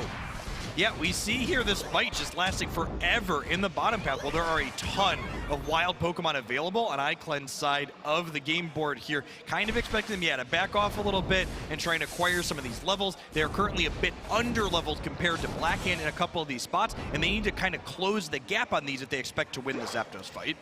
Overlord was just making these individual plays look so good, and they're chasing down Frith. That Bone Rush goes all the way back, but look at how Slash is just playing Buddy Cop the entire time, staying right near them, making sure that they are never too far up there without a paddle. Curios ticks across that really important level 13 mark on Venusaur. Not only does your Petal Dance get wider, but it starts recharging even quicker as your cooldown reduction goes up at this important break point. Petal Dance basically eternally available for them. Overlord trying to spot out, see if they could deposit this 35 Aos energy, but no dice. Iclan going to try to stop them there. Okay, Blackhand looking to get a free Dreadnought in the bottom path here, and Iclan looking to maybe generate some value in the top path, but we see the Hoopa, again, bring up everyone but the Dragonite once Blackhand realized, oh, they're not showing up to this Dreadnought. Iclan had no choice other than to just go back to base and try to knock out these wild Pokemon before the Zapdos fight truly kicks off. We see not a single level 13 on the left side of our screen for Iclan. This is a really important breakpoint for both Dragonite and Machamp. So these characters are not going to be fighting in tip-top shape for this endgame engagement just yet. Elo needs to stay back and try to be protected unless they want to throw down a very aggressive portal. Pengu launches in with a double stomp, but they are immediately shut down. Hyperspace Fury from Elo locked them in place and they get knocked out. The Slowbro Unite is launched onto Curios, but they are able to outlast it and sustain and get out of there. Great support play from Slash. And now, Blackhand has found 3 KOs and a dominant factor around this Zapdos pit. Yeah, we see them at Champ for Iclan was kind of chilling up top, maybe looking to get its 13 here, but this gave the rest of their team a chance to close in on them. There's that Machamp Unite, it's trying, and there it goes. Ring the bell. Machamp is knocked out, but what? Okay. Just happened? There we go. I have to assume that was Scald burn damage that was outlasting there on the Zapdos. iClan was able to take it. Not many players available for them to score, but Pengu is one of them, and Pups is going to put in 30 points. They do have a lead in this game. It is tiny. It is a fraction, but they are in the lead. Can this Zarina running down this bottom path get another deposit in before this defense bonus goes down? Oh, it doesn't look like it. Wow, thinnest of margins here. One score in either direction is all it takes, and not a large one. Blackhand is going to need to make something huge happen. Right now, the smallest amount of points in pocket, which is what you want, is 27 points on Jungle Book, but they are all the way back in the respawn zone. They got to come back and join the team fight. This Blissey is coming back up in a second, but Machamp is down for a while, and there are no Unite moves for either team. So I have to imagine maybe favors iClan with their defensive goal zone. Yes, they are able to get one big knockout here, but Overlord and Slash are back, as well as Elo. There is still 15 seconds left on this game. That is time enough to make something happen. No way, Frith found themselves another Unite move, as well as a Blissey one. This fight is ongoing, and iClan's defense is standing strong. Overlord's putting in 50 in the top path, but the jump pad shuts them down. Frith able to stop it at the last possible second. iClan held on to the lead. Let's see what the scoreboard says here. There's a lot of chaos going on at the end, and our final score is iClan up by 7 points over Blackhand in our first game here. Congratulations to Frith and Scald. Those are my MVPs of that match. Unbelievable. They are able to secure the Zapdos despite everything. Blackhand played that game perfect. Shut down every single opponent that came in towards the Zapdos. Frith had a hope and a prayer, but that was enough for a Zapdos secure. To give you a scalding hot take, I think that was an excellent Slowbro play at the end with the clutch secure on the burn damage tick. And we look at the scoreboard here. iClan came out on the losing end of a lot of these teamfight engagements. Oh, make no mistake, iClan was definitely never found a lead throughout that entire game. Blackhand had a dominant performance all the way up until, well, honestly, a couple of seconds. 3 Dreadnoughts, 2 Rotoms over to Blackhand. Objectives were the name of the game. Teamfights were the name of the game. Overlord had over 100,000 damage, and still, iClan, it says victorious. That is the Slowbro differential here. The pink Pokemon coming in hot in the most literal sense possible in this first game. Not having a Hoopa meant that their rotations to Dreadnought were almost non-existent unless incredibly intentional, but but in the end, the Slowbro is what was their key to success. Yeah, we thought it would be able to take out the opposing carries. Little did we know it was a securing monster when it comes to big yellow birds. Yes, of course. I mean, a defender Pokemon going to get a little bit of extra damage towards those main objectives at that level 8 evolution. So very, not evolution, but level 8 power spike there. Yeah, Blackhand just got objective after objective throughout the course of this game. Sometimes they won a team fight beforehand, and other times they're just left completely uncontested. But their lead was just not quite enough heading into the end game.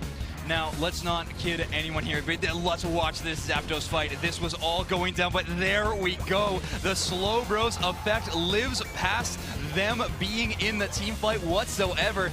They find the secure, incredible fashion from iClan, and they were able to take this game. Overlord almost got it, but yet again, Frith saved the day. We see iClan celebrating there a little bit on their Slowbro steal. When push came to shove, iClan's Zarina was their MVP of the game, but we all know Scald was the MVP. Yeah, that is very true. The game's going to give it to Serena. I think you and I personally are giving it to one move on a Slowbro, but a phenomenal pick. There is Frith themselves looking at the camera with that peace sign. They played so well. They deserve the spotlight. iClan Gaming with a Game 1 win. Now, make no mistake, when we are headed into Game 2, iClan Gaming is going to need to clean up the early game performances if they want to stay up against a team as strong as Blackhand. Yeah, I'm going to be interested to see if iClan locks in the same character roster again, because like you said, they got kind of trashed at every single engagement throughout the course of that game, and they got some fortunate ticks at the end there. The Dragonite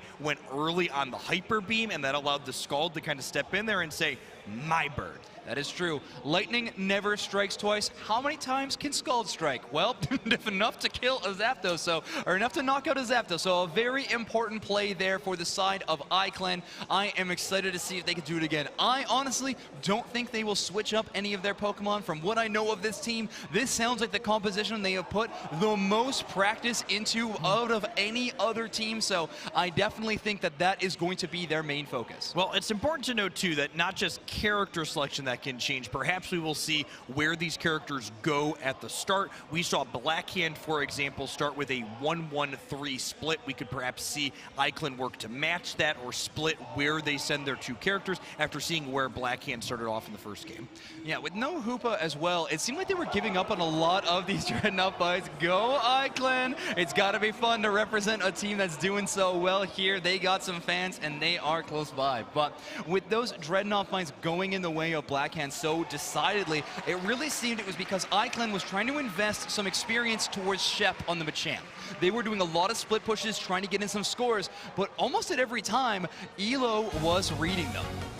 We see that Slowbro getting locked, and there's no way that one changes if we see anything change here. iClan locking in. We are getting some changes here. Yeah, I like some of these swaps. I like the swaps a lot. Shep off the Machamp to Cramorant, a player switch on the Slowbro, I believe. We now have Friff on the Blissey and Puffs on the Slowbro this time around. Okay.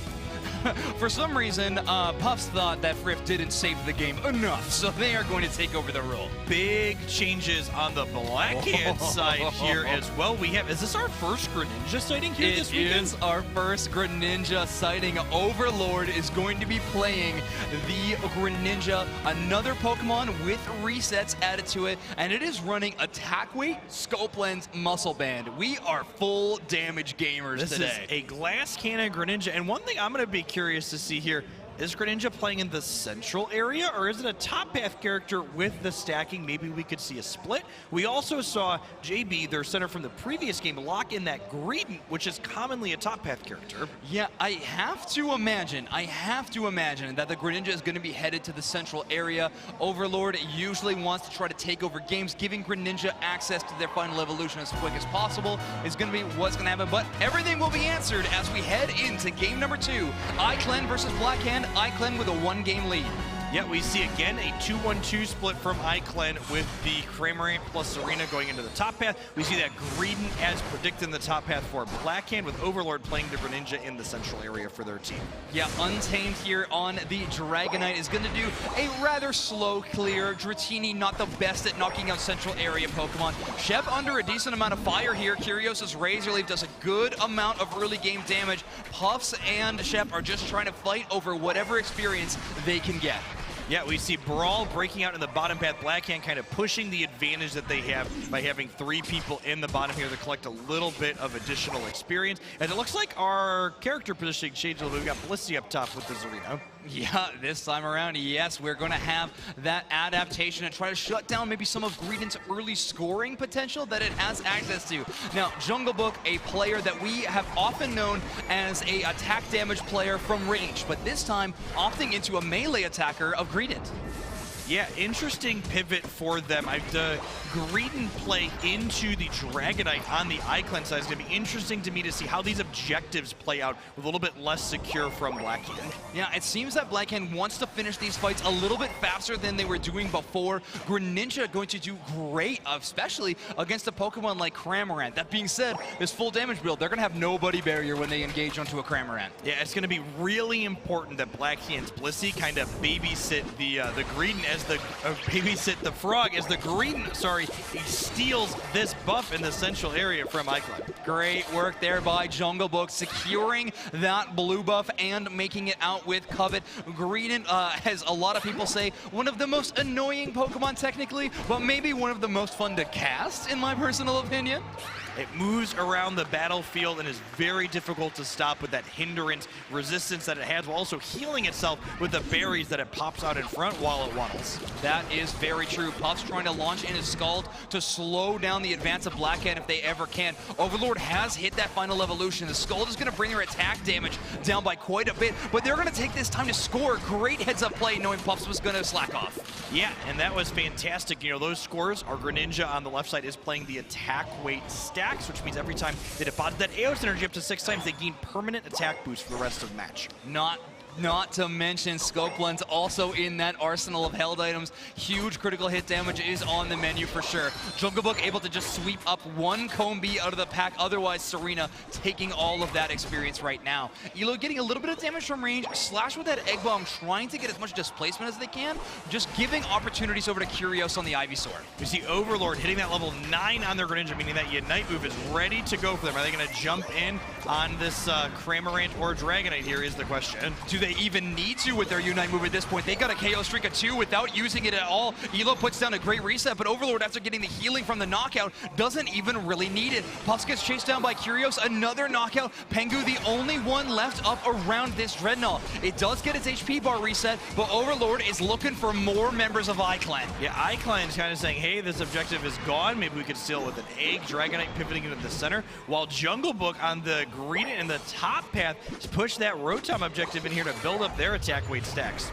Now, Greedent, a Pokemon that we normally think of as a great last hit objective stealer when it's running that fluffy tail. This time around, Jungle Book not needing it and instead opting into the split push like you just mentioned. Oh, the fish bouncing off of the Hoopa and then hitting the Greninja stops that score. Not exactly a game-changing moment, but a cool little interaction.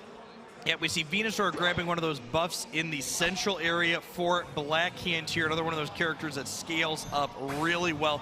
Venusaur and Greninja being the two primary things that Black Hand wants to funnel as much experience as possible into over the course of this game.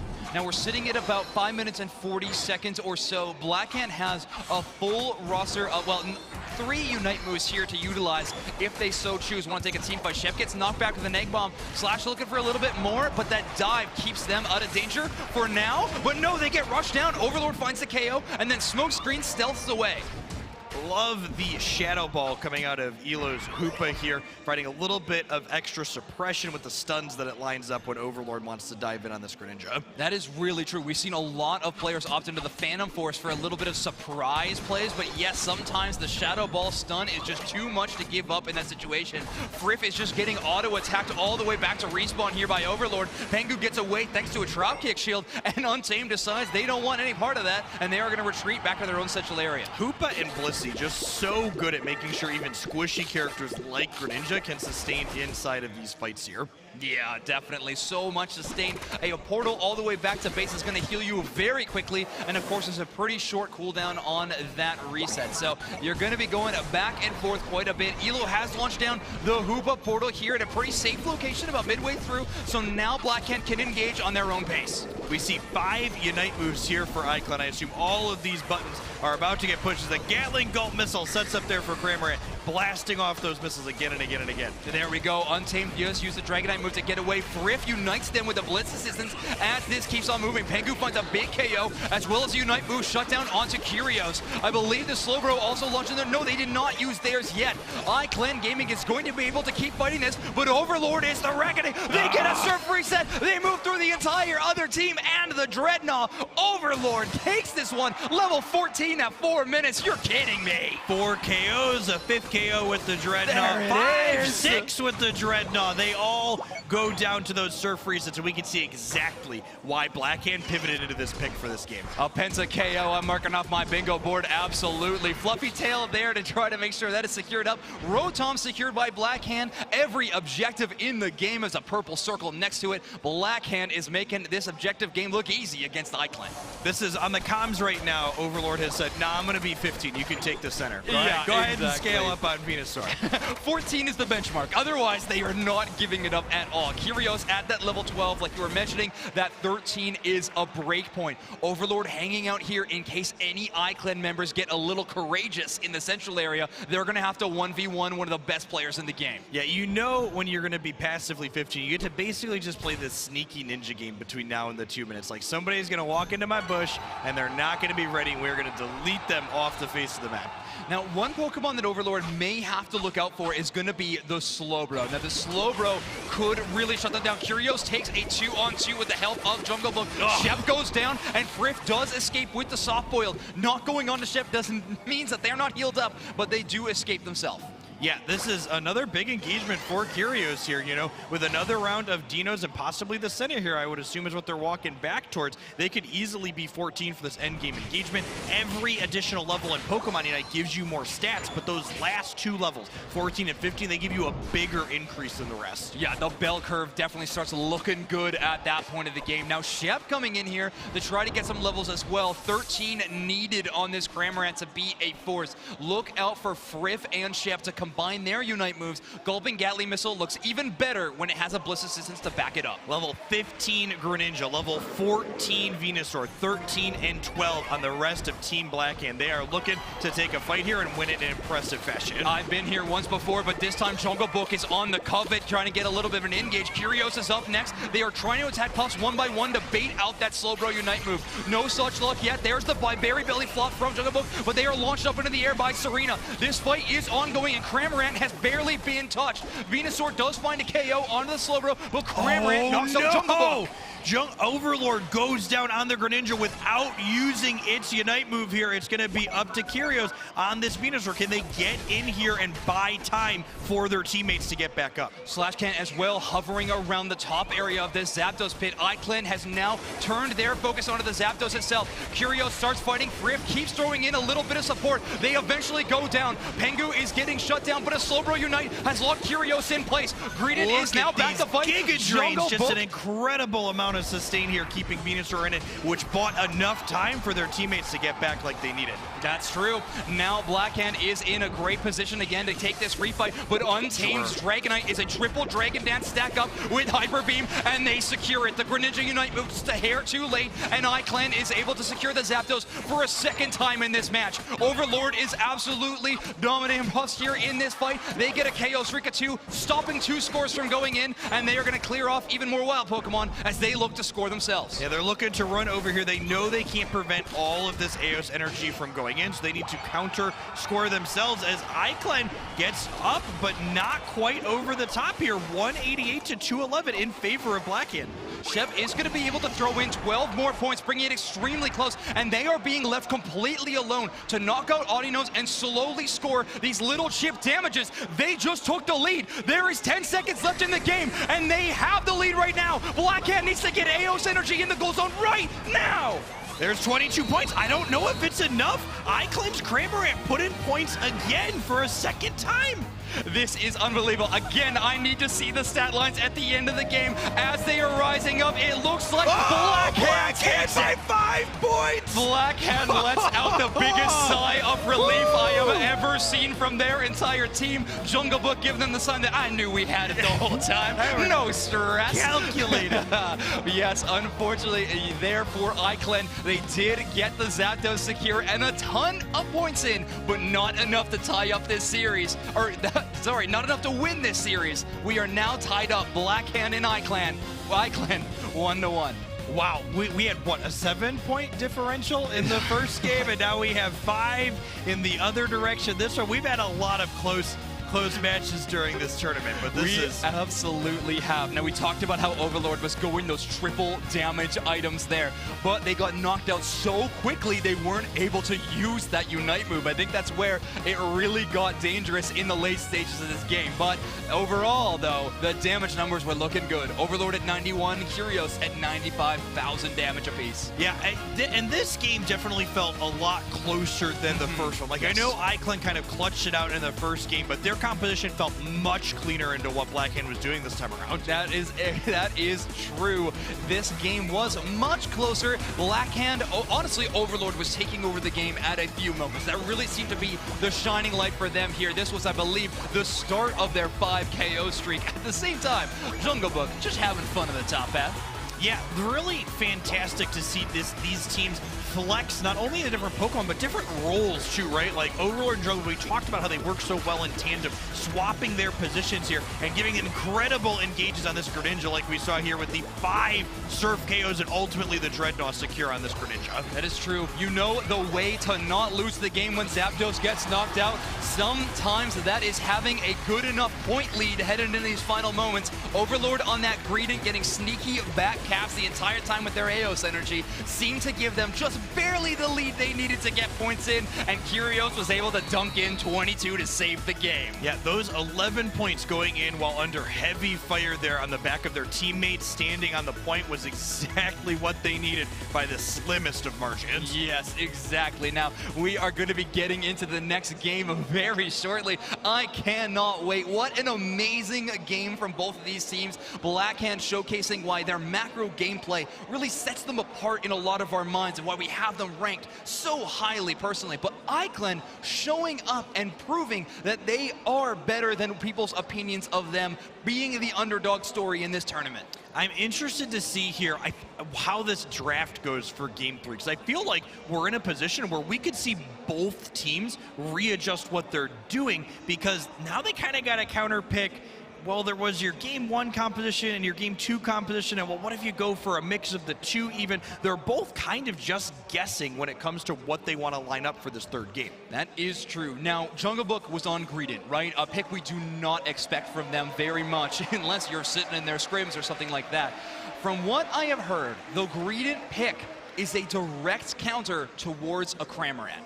If they think that Cramorant is going to come out, Greedent is an amazing selection to rush down, use a berry belly flop, and get right in Cramorant's face. Okay, let's take a look at our player of the game here. This will be no surprise to anybody that just watched that Dreadnought engagement. 14 knockouts, 5 of which came in a row for Overlord on Blackhand with his Greninja out of the central area.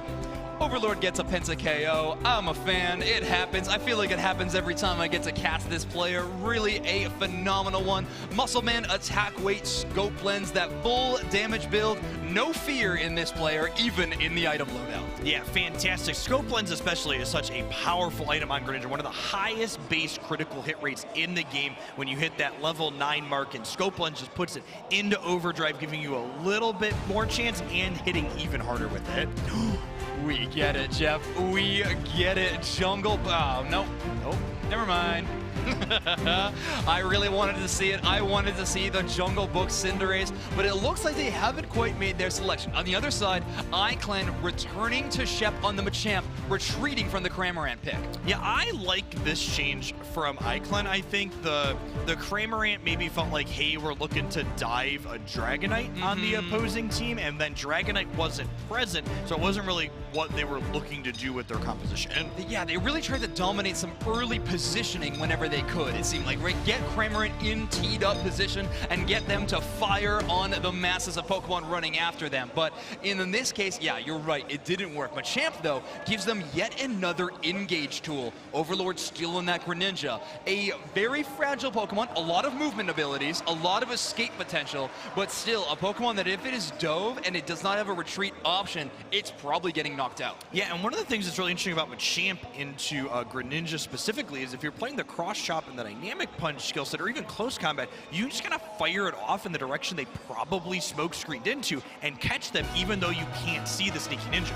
We call that 400 IQ reads, I believe, is when the close combat hits a smoke screen Greninja. But here we are in game number 3 between Iclan and Blackhand. Your two top 8 representatives coming out of Group C, they are playing for seeding right now. We have 1-1-3 versus a 2-1-2 here with Blackhand again, putting 3 folks into this bottom path, looking to take their advantage early and push it up. iClan having their Blissey kind of sneak over and try and grab a 5 before Blackhand could notice it, and being successful in doing so here. I would not be surprised if we see Elo go up to the top path shortly to go even help out Overlord and Jungle Book in that situation. But this time they are just fighting over this Autonos. They do not want this Machamp to level up, but it does find the last hit on that Autono. Yeah, that karate chop on Machamp is no slouch when it comes to trying to get last hits, and this Blissey is so tanky as we see Focus Band propping up. Is it going to be enough here? It is not.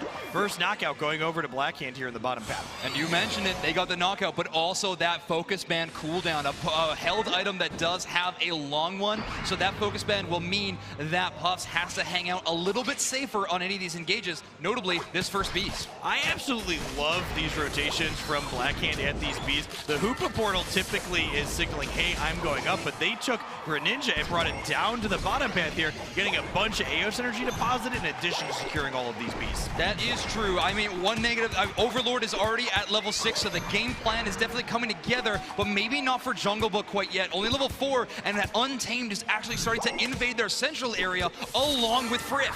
This is a double invade here as Greninja gets back. It looks like Greedent Jungle Book there did secure the last hit, but Overlord's in some trouble here. Yeah, well, that's true, but Elo does come for a little bit of backup, but Untamed is still going to get away and actually start hitting into their blue buff. Watch out for Pengu as well, and the Serena is also going to fight here. Central area fight in Blackhand's favor. They do find that knockout with the Froakie. Yep, this Serena here is over-leveled on the Greedent here, but Greedent is hindrant resistant when it's in that Covet mode, able to kind of slide on out into the top path to safety. Yeah, normally you'll see Pokemon slow down around those green bars. Instead, you're going to see Jungle Book utilize the Covet cooldown and escape away. Another double EXP shot, and Overlord starts to get this engage going here. They do get out with a nice couple of dashes and avoid that stacked up member of iClan. A lot of early damage. Friff takes quite a bit, and Overlord finds the last hit KO on Untamed on the Dragonair. They are only going to be level 7 for this first Dreadnought. Yeah, and this is really one of the things that kind of separates characters like Greninja from something like Dragonite when it comes to central area picks. Greninja hits its power spike at level 7, whereas Dragonite needs to get all the way to 8. And while Dragonite's very powerful at 8, when you got to take a fight earlier against the opposing central area Pokemon, you're going to be behind. That is true. Greninja's Unite move a little bit haphazard there. They get in and out. Great use of Smokescreen from Overlord, making sure they dodge that advance there from Shep. Big damage though from Pengu. Forces out Overlord's Unite move. They find the knockout, and Puffs is not able to save their teammate in time. We see Overlord kind of going crazy with that extra boosted damage that your Unite move provides. Perhaps looking for a Surf secure here on the objective, and the Venusaur ultimately clutches it out there with a big burst. Curios has had their fair share of clutch moments in their season, but even in this game of this best of 3, Slash utilizing this Unite move, making sure that this goal zone siege for Blackhand is going to be in their favor. They're going to be able to knock out both Friff and iClan Untamed. So great work, 2 KOs there and the secure, and guess where Jungle Book is? Yeah, this push up here really beneficial for Overlord to get their attack weight stacks, and I believe they're at 2 or 3 of those now, as Jungle Book is again split pushing in the top path, getting this Rotom in. A ton of Aeos energy is going to go in thanks to the help of Rotom, making that goal zone defenseless. Greedent going to get one more score here of just 5 Aeos, so great work. Blackhand now finds himself with an over 100-point lead. Yeah, this feels very similar to the first game we watched in the set, where it was kind of Blackhand in the driver's seat all the way through. The question is going to be, can a Scald come on in clutch in the last minute if things get cleaned up in a similar way? That is true. A lot of Unite moves coming online for iClan now. They're catching up to Blackhand in that regard. They are going to be looking to take a team fight, but Blackhand wants to give them none of it. You see their spread out maneuver. iClan does not want to waste any of these options either, and they desperately need Shep to hit 9. You see the advantage here of hitting your breakpoints extra early. Greninja for Blackhand already has its Unite move back, looking for its second use of this powerful skill when a lot of characters on iClan haven't even had their first Unite move utilized yet. Yeah, exactly. Finally catching up a little bit. Pengu at level 9, almost at level 10. They do combine for the KO onto Slash though, so Friff is going to hit that precious level 9. Slowbro's Unite move, one of the best counter Unite moves in the entire game. Overlord has got to keep their head on a swivel. Yeah, Blackhand here looking like they're out of position, but remember they have that powerful Rings Unbound on Elo's Hoopa here that's going to let them file in, clown car style, while iClan had to all walk over to this objective. And look how they created space too with their hyperspace here, giving them so much room that the portal was completely safe this time around. Pengu joins the fight though, and they start coming into it. Greninja doing a ton of damage. Overlord is still up with almost no HP. They are able to escape, get a little bit of healing. Pengu goes in for a bit of a refight, but they're caught out deep. Curios and Jungle Book combine for a nice KO, and Puffs is on the run. Yeah, we see here Blackhand looking to take this objective off the map before the Dragonite can get back down here, and the Dragonite Unite moves in, but narrowly still secured by Blackhand with that Hyper Beam not quite being charged up yet.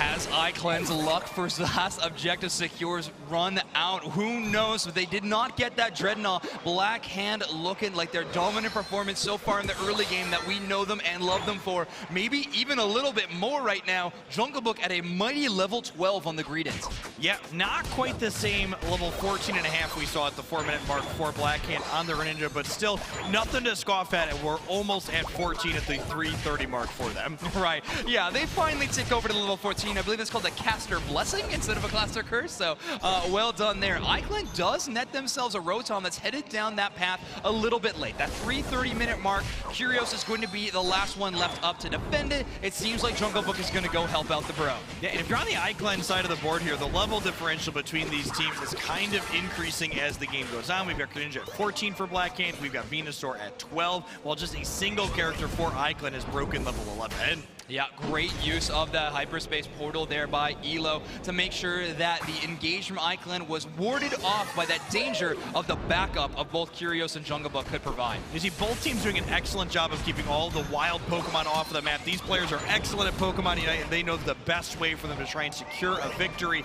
is to be big and strong by clearing all those wilds. Exactly. Knock out all your wild Pokemon so you grow up big and strong. Why not take a non-wild Slowbro on the way with it? 2 minutes and 40 seconds left. Blackhand with the lead, but definitely not as big of one as they've had this entire game. This objective is in danger of being ripped. We can never count out iClan's composition when Untamed is on this Dragonite. Yeah, anytime there is a less than 100-point difference between two teams in a match of Pokemon Unite, it just means one single 50 cap, especially when there are outside goal zones available, is the difference between winning and losing. Oh, almost got that 50 in there from iClan.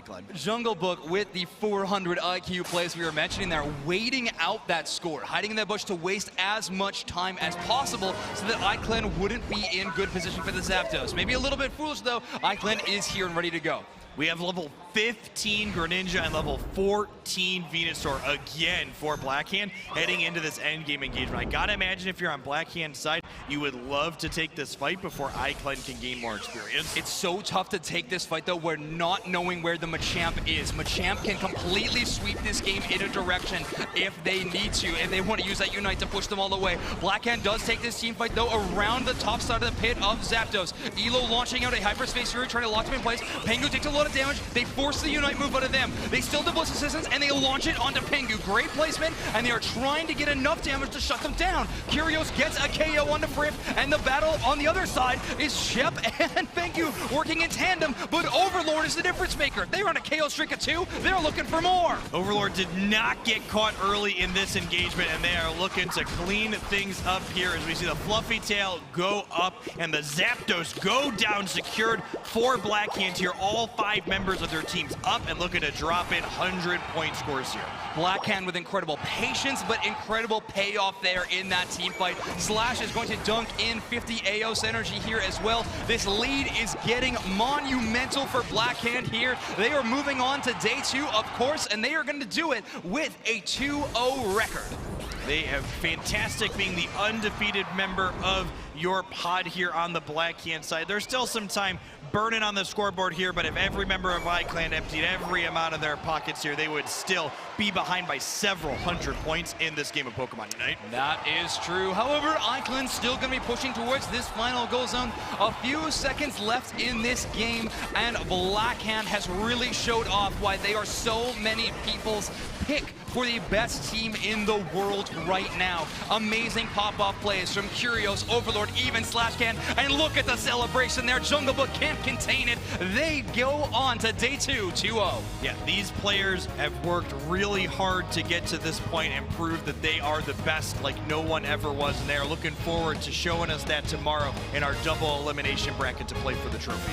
Master trainers, every single one of them here, looking amazing in game number 3. Across the entire game, I think it was a stellar performance from Blackhand. iClan made things close a few times for sure, but Blackhand with a great dominant victory in game number 3. Yeah, just in command of every single team fight, and basically all 3 games throughout the course of that set, even the one they lost to a little bit of a misfortune at the end. That is true. And even the handshakes now in this situation, both teams going on to top 8 tomorrow. There are some good vibes being exchanged from either of these teams, but still, Blackhand has to know they are currently the best that they have seen yet. Fantastic to be there. Let's take a look at some of the fantastic things that happened over the course of this 3rd game that Blackhand just dominated. Yeah, it is going to be quite the highlight reel for a few players, but of course, Overlord is the one that puts up the KO numbers on the Greninja. My personal pick for favorite Pokemon to cast in the game. Yeah, I really think the mechanics of how Greninja tends to play out and the resets on the surf when you get those knockouts are just create such fantastic bursty game states.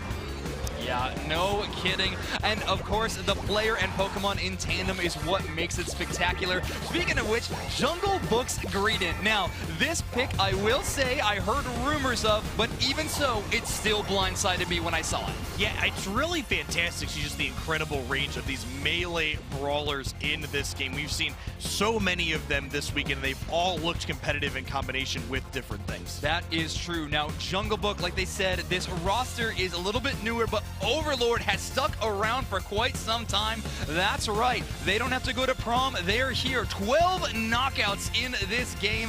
Overlord looked amazing today. Let's take a look at where we've gone so far in our first day of this Worlds Tournament and where we are headed. We have 6 teams that have punched their ticket to the top 8 of our double elimination bracket. T2 and No Show from Group A, Renaissance and Eternity from Group B, and now Blackhand and iClan in those positions 1 and 2 for Group C.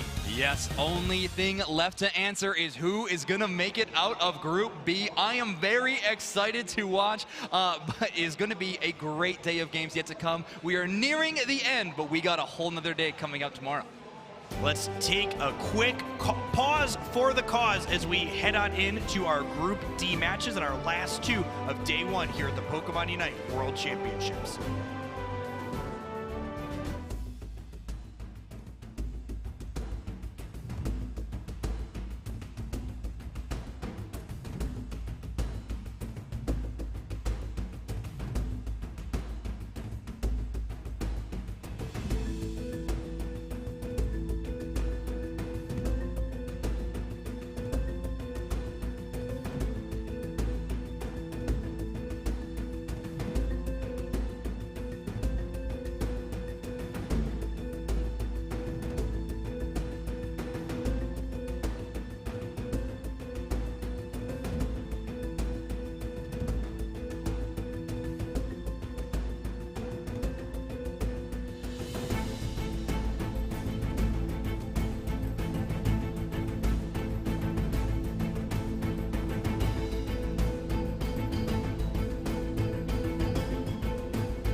All right, here we are. We are back. The Pokemon Unite World Championships here in London. Oh my goodness, Doomsnacks. What a match we have for everyone here.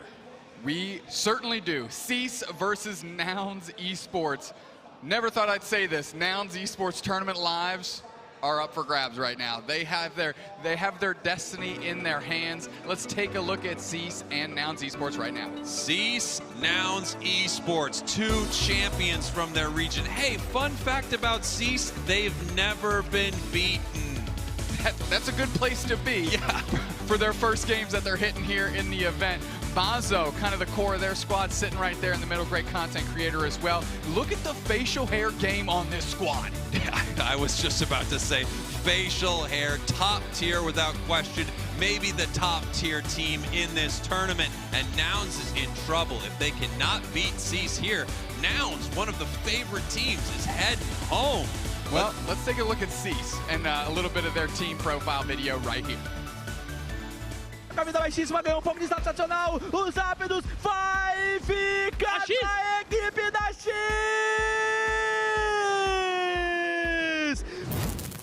We are X, we are the representatives from Brazil, and we are really excited to be playing in the World Tournament for Pokemon Unite. Como a gente ganhou os 5 campeonatos, né, os regionais, a gente está bem confiante sobre a nossa performance e como nós somos também os 5 melhores de cada posição do Brasil, a gente acha que vai ter uma boa performance aqui em Londres. We definitely want to prove that we are not an underdog coming up here, and proving is by winning the tournament is going to be the best way to do it. Winning World Championships would be such a relief because I will probably be dying of anxiety by that time, and it would just be a really awesome feeling to hold the trophy. To the other teams, I just want to say there is a reason that we haven't lost a game yet. Conseguiu, ele vem, é tetra, não é mais tetra, Renan, é o quê? Fala pra mim, Renan, fala pra mim o que é XR, Renan, fala pra mim, por favor.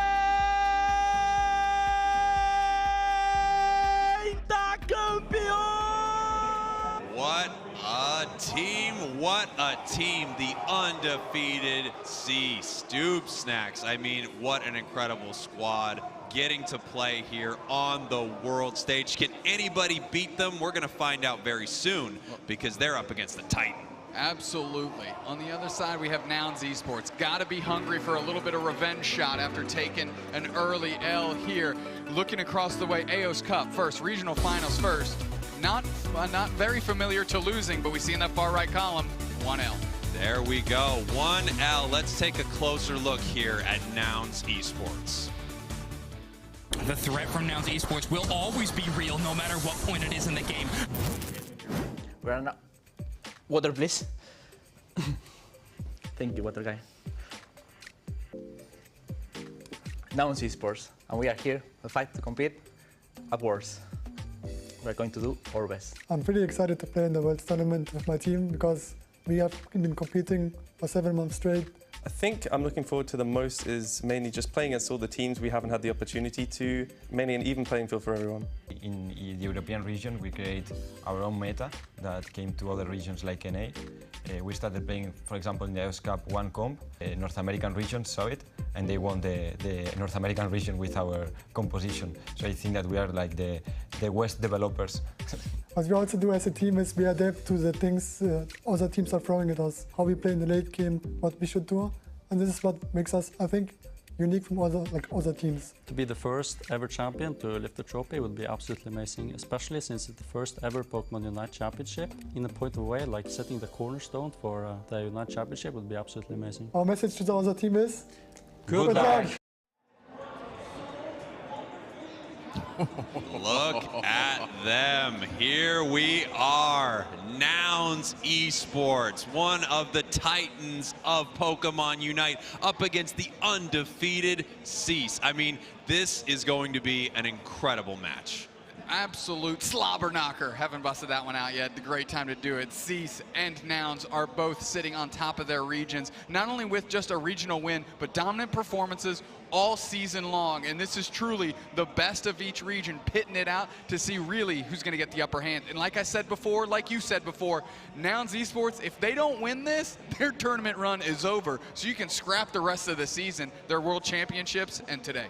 That is such an unbelievable thought that Nouns, one of the hugest teams inside of Unite, could be going home now before day 2. Upsets are bound to happen, but also they can still fight back and win this thing. Here we are. Let's take a look at what we're locking in here. Cease not waiting. They are locking in. We see green check marks very quickly.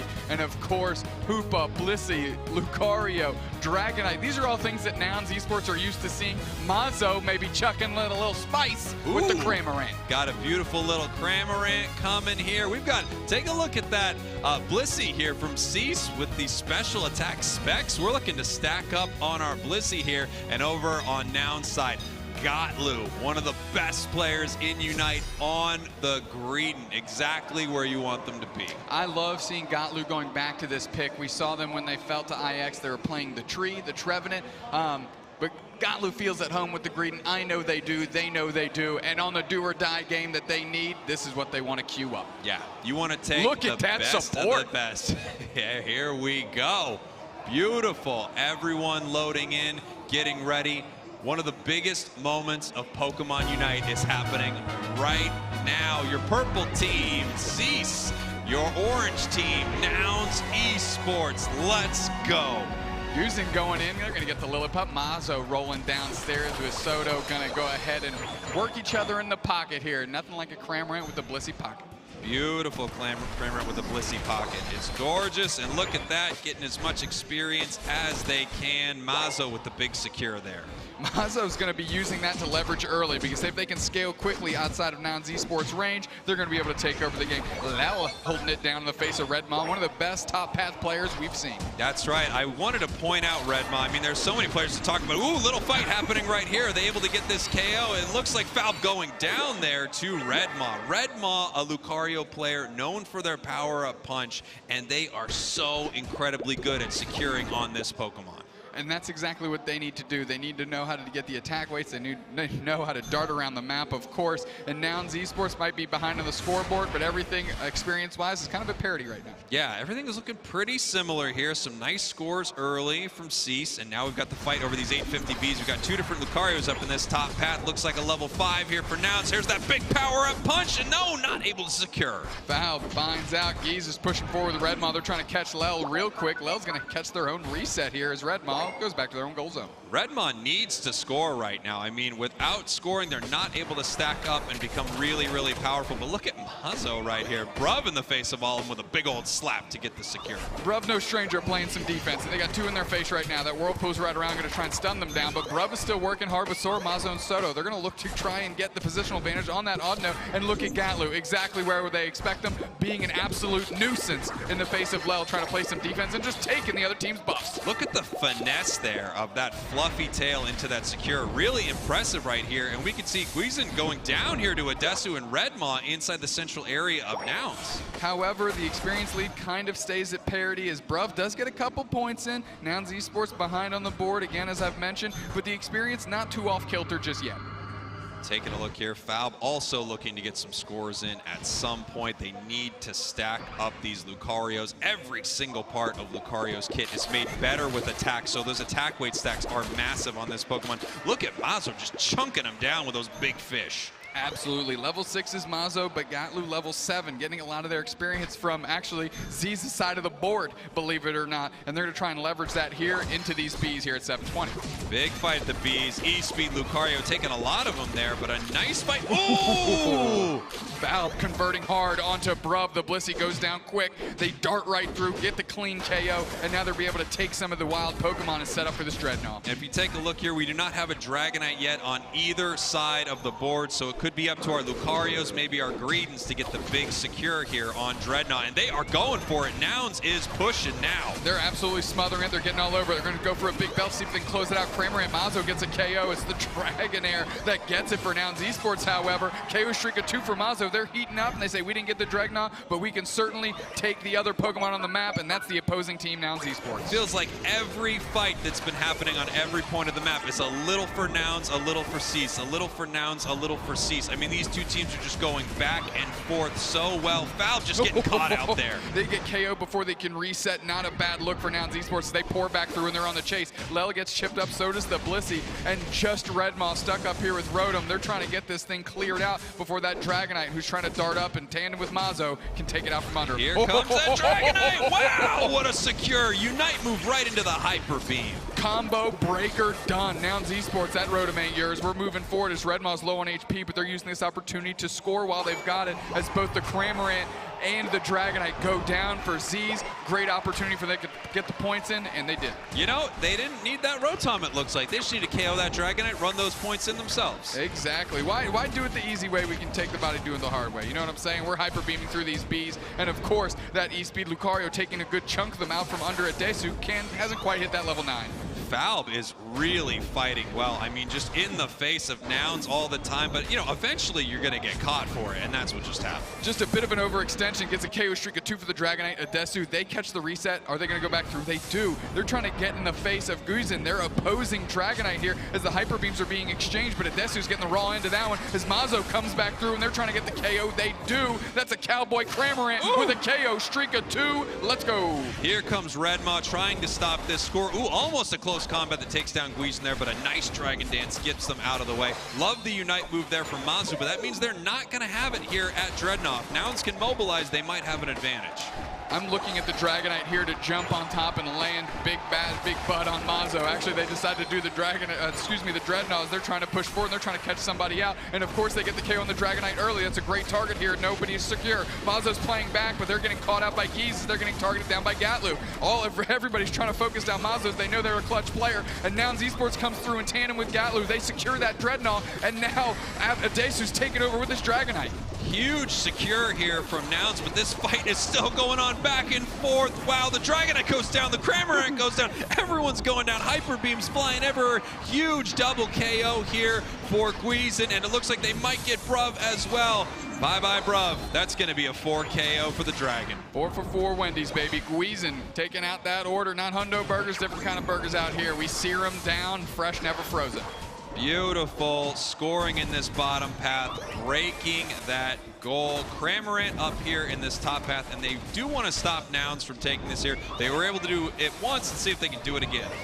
Desu looking to like getting the Hyper Beam on Soda, but they're forced to back off a little bit. But of course, Valve is always looking for the engage. Bliss assistance is found. The Cramorant Unite is on target here as Mazo's going to try and use that boosted speed to get out, and they're pushing forward. Nouns Esports setting the Rotom in their face. Guizin uses their Unite move to get into the mix, and this is going to be a big belly flop by the Green trying to get into that action. They're burping all over the place, and they're going to try to deal damage. They get a KO on Mazo. Great target here as Nouns Esports pushes relentless. 2 players down for Z's, and so does the goal zone go down as Adesu is absolutely heating up as they get another KO. 4 players down for Z's. Wow, these teams came to fight. Here we go. Can they get the 5 KO? Boom, 4 KO streak on the Dragonite. Adesu looking unbelievably mean right now.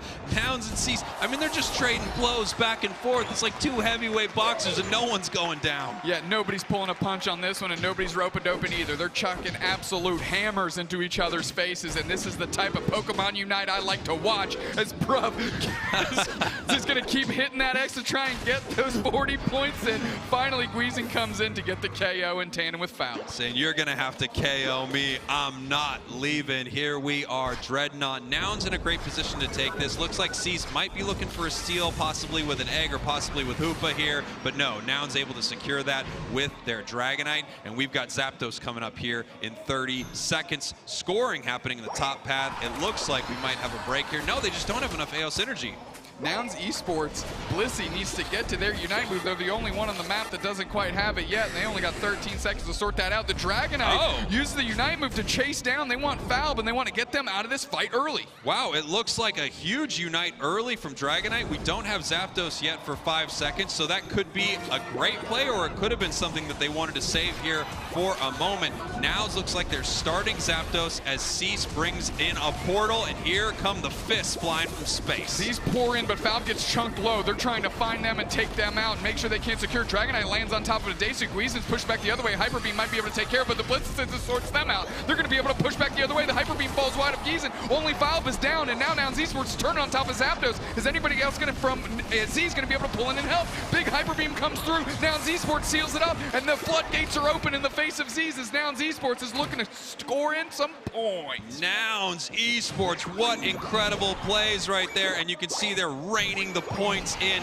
It felt like once they knew they were alone with that Zapdos, just for a moment, boom, it was gone. Massive Hyper Beam. They were able to secure that.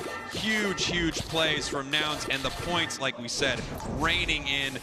Gatlu just kind of toying with them a little bit. That felt a little mean from the Squirrel. Well, they got it done. They got their points in, and Z's gets that KO. So if they want to make a push, now's a good time to do it. Fill your pockets and go for it. They haven't hit that 500-point threshold we like to talk about, so there's still an opportunity for them to win the game. There is some daylight here for Cease, but this is going to be very tough. We've got Redmaw coming up here. I don't think they want to fight for it too hard, but they do want to scare him, hopefully stop them from scoring, as Cease is going to continue to push towards this top path. 30 seconds left, and they need to put a lot of points on the board to make this happen. I don't even know if they've got enough energy in their pockets, Doopsnacks. Well, they believe they do. They're going to try and make a push. It's just Bruv holding it down there as there's another player for Z's pushing on the other side of the map. They're working through. That's another Unite move by Gatlu. They got that back very quickly, and they are belching all over this map. There's nothing sanitary about this. What about that 6-foot COVID protocol?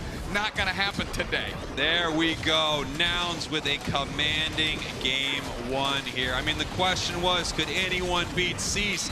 Nouns having an amazing fight at that Zapdos and taking down a big win. An absolute great showing by Nouns Esports. They knew they needed this one, and they win it in convincing fashion.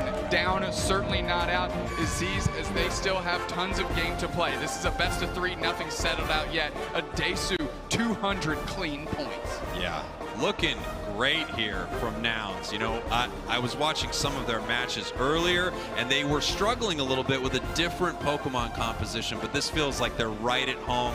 Gatlu on the green, a Desu on that Dragonite, and 128,000 damage for a Desu. I can't believe it. But look at these damage numbers across the board. What a slugfest.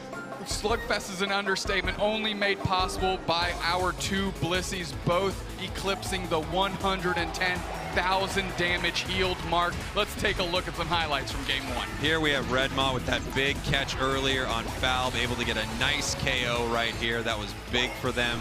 Bruv scoring in this bottom path while Mazo is pushing them out. And now we had Redmaw and Gatlu scoring after they weren't able to secure that Rotom. Well, and this is where there was absolute the KO streak at 2. We hit the KO streak at 3 in short order. Guizen really heating up, getting it done for the squad. But Nouns Esports got one of their own a little later. Yeah, these Dragonites, if it's one thing they're good at, it's getting big 4 KO streaks across this entire match here. It looks like Rotom just walking in, and here's the big KO moment. A Desu coming in with the beams. Pew, pew, pew.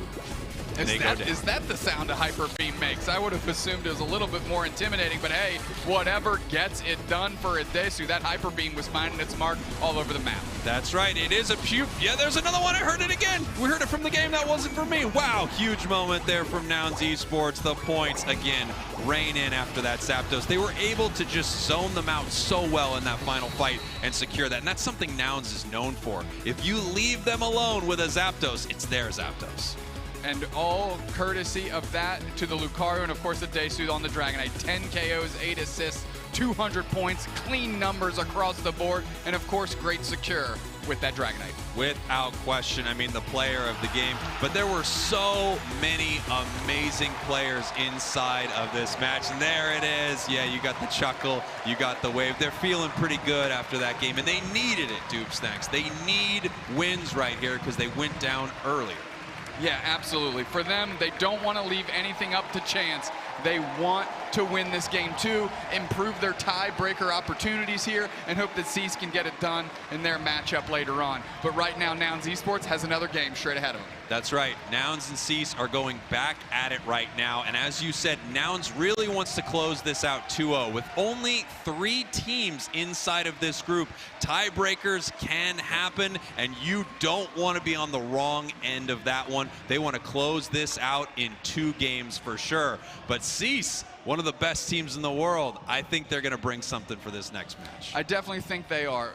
On just your bucket list of things you'd like to see Cease do to be able to push this thing past Game 2 into a Game 3, where are some adjustments that they can make to kind of combat Nouns Esports and what they're doing, assuming they stay on the same composition? Well, you know, I'm not sure what I want to see if they're on the same composition, but Mazo is known as one of the best Pikachu players in the world. We've not seen any Pikachu today, and I would love to see a change up like that. Now, of course, these teams are bringing in the strategies that they think are going to be able to win the World Championships, and they're doing it right now. They're not hiding anything. But the question is, after a match like that, how do you want to recalibrate? What do you want to do? Is it strategic? Are you moving your Pokemon around the map in a different way? Or is it something bigger? Are you changing up what you're bringing to the table?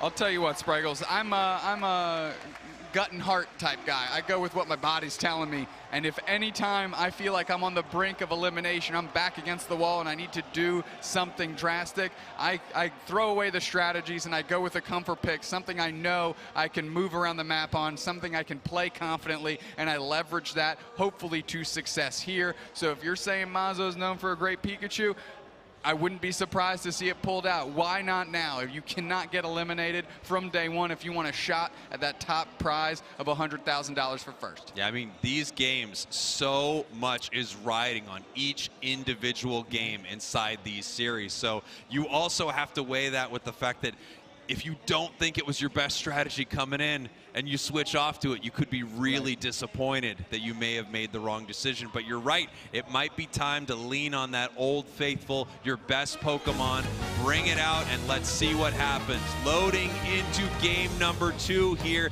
Nouns needs these wins, but you know who else needs them is Cease. That's right. Cease wants these big W's. Mazo finds the switch up that we were kind of talking about, finding their way onto a Machamp. Gatlu staying with the Greedent, of course. Everything else all across the board, no shifts, but Mazo on Machamp looking to make a difference. More hands to carry the load, easier load to carry. That makes a lot of sense, actually. And you know, Cramorant is such an amazing Pokemon, but one thing that Cramorant really doesn't have is great secure on objectives. Machamp is much more brawly. You're jumping on in there with those big dynamic punches, your close combats, and I think if you can do that, you might be able to secure some objectives, whereas Cram is really about taking down enemy Pokemon. Absolutely. Another thing Cram doesn't have is hands. Oh, yeah, you're Machamp, right. Tons of hands. I didn't even think about the hands. Yeah, so many hands from Machamp. Here we go. We're in the action here. Weezing gonna roar through that Lillipup and try and get into that central area. That's right.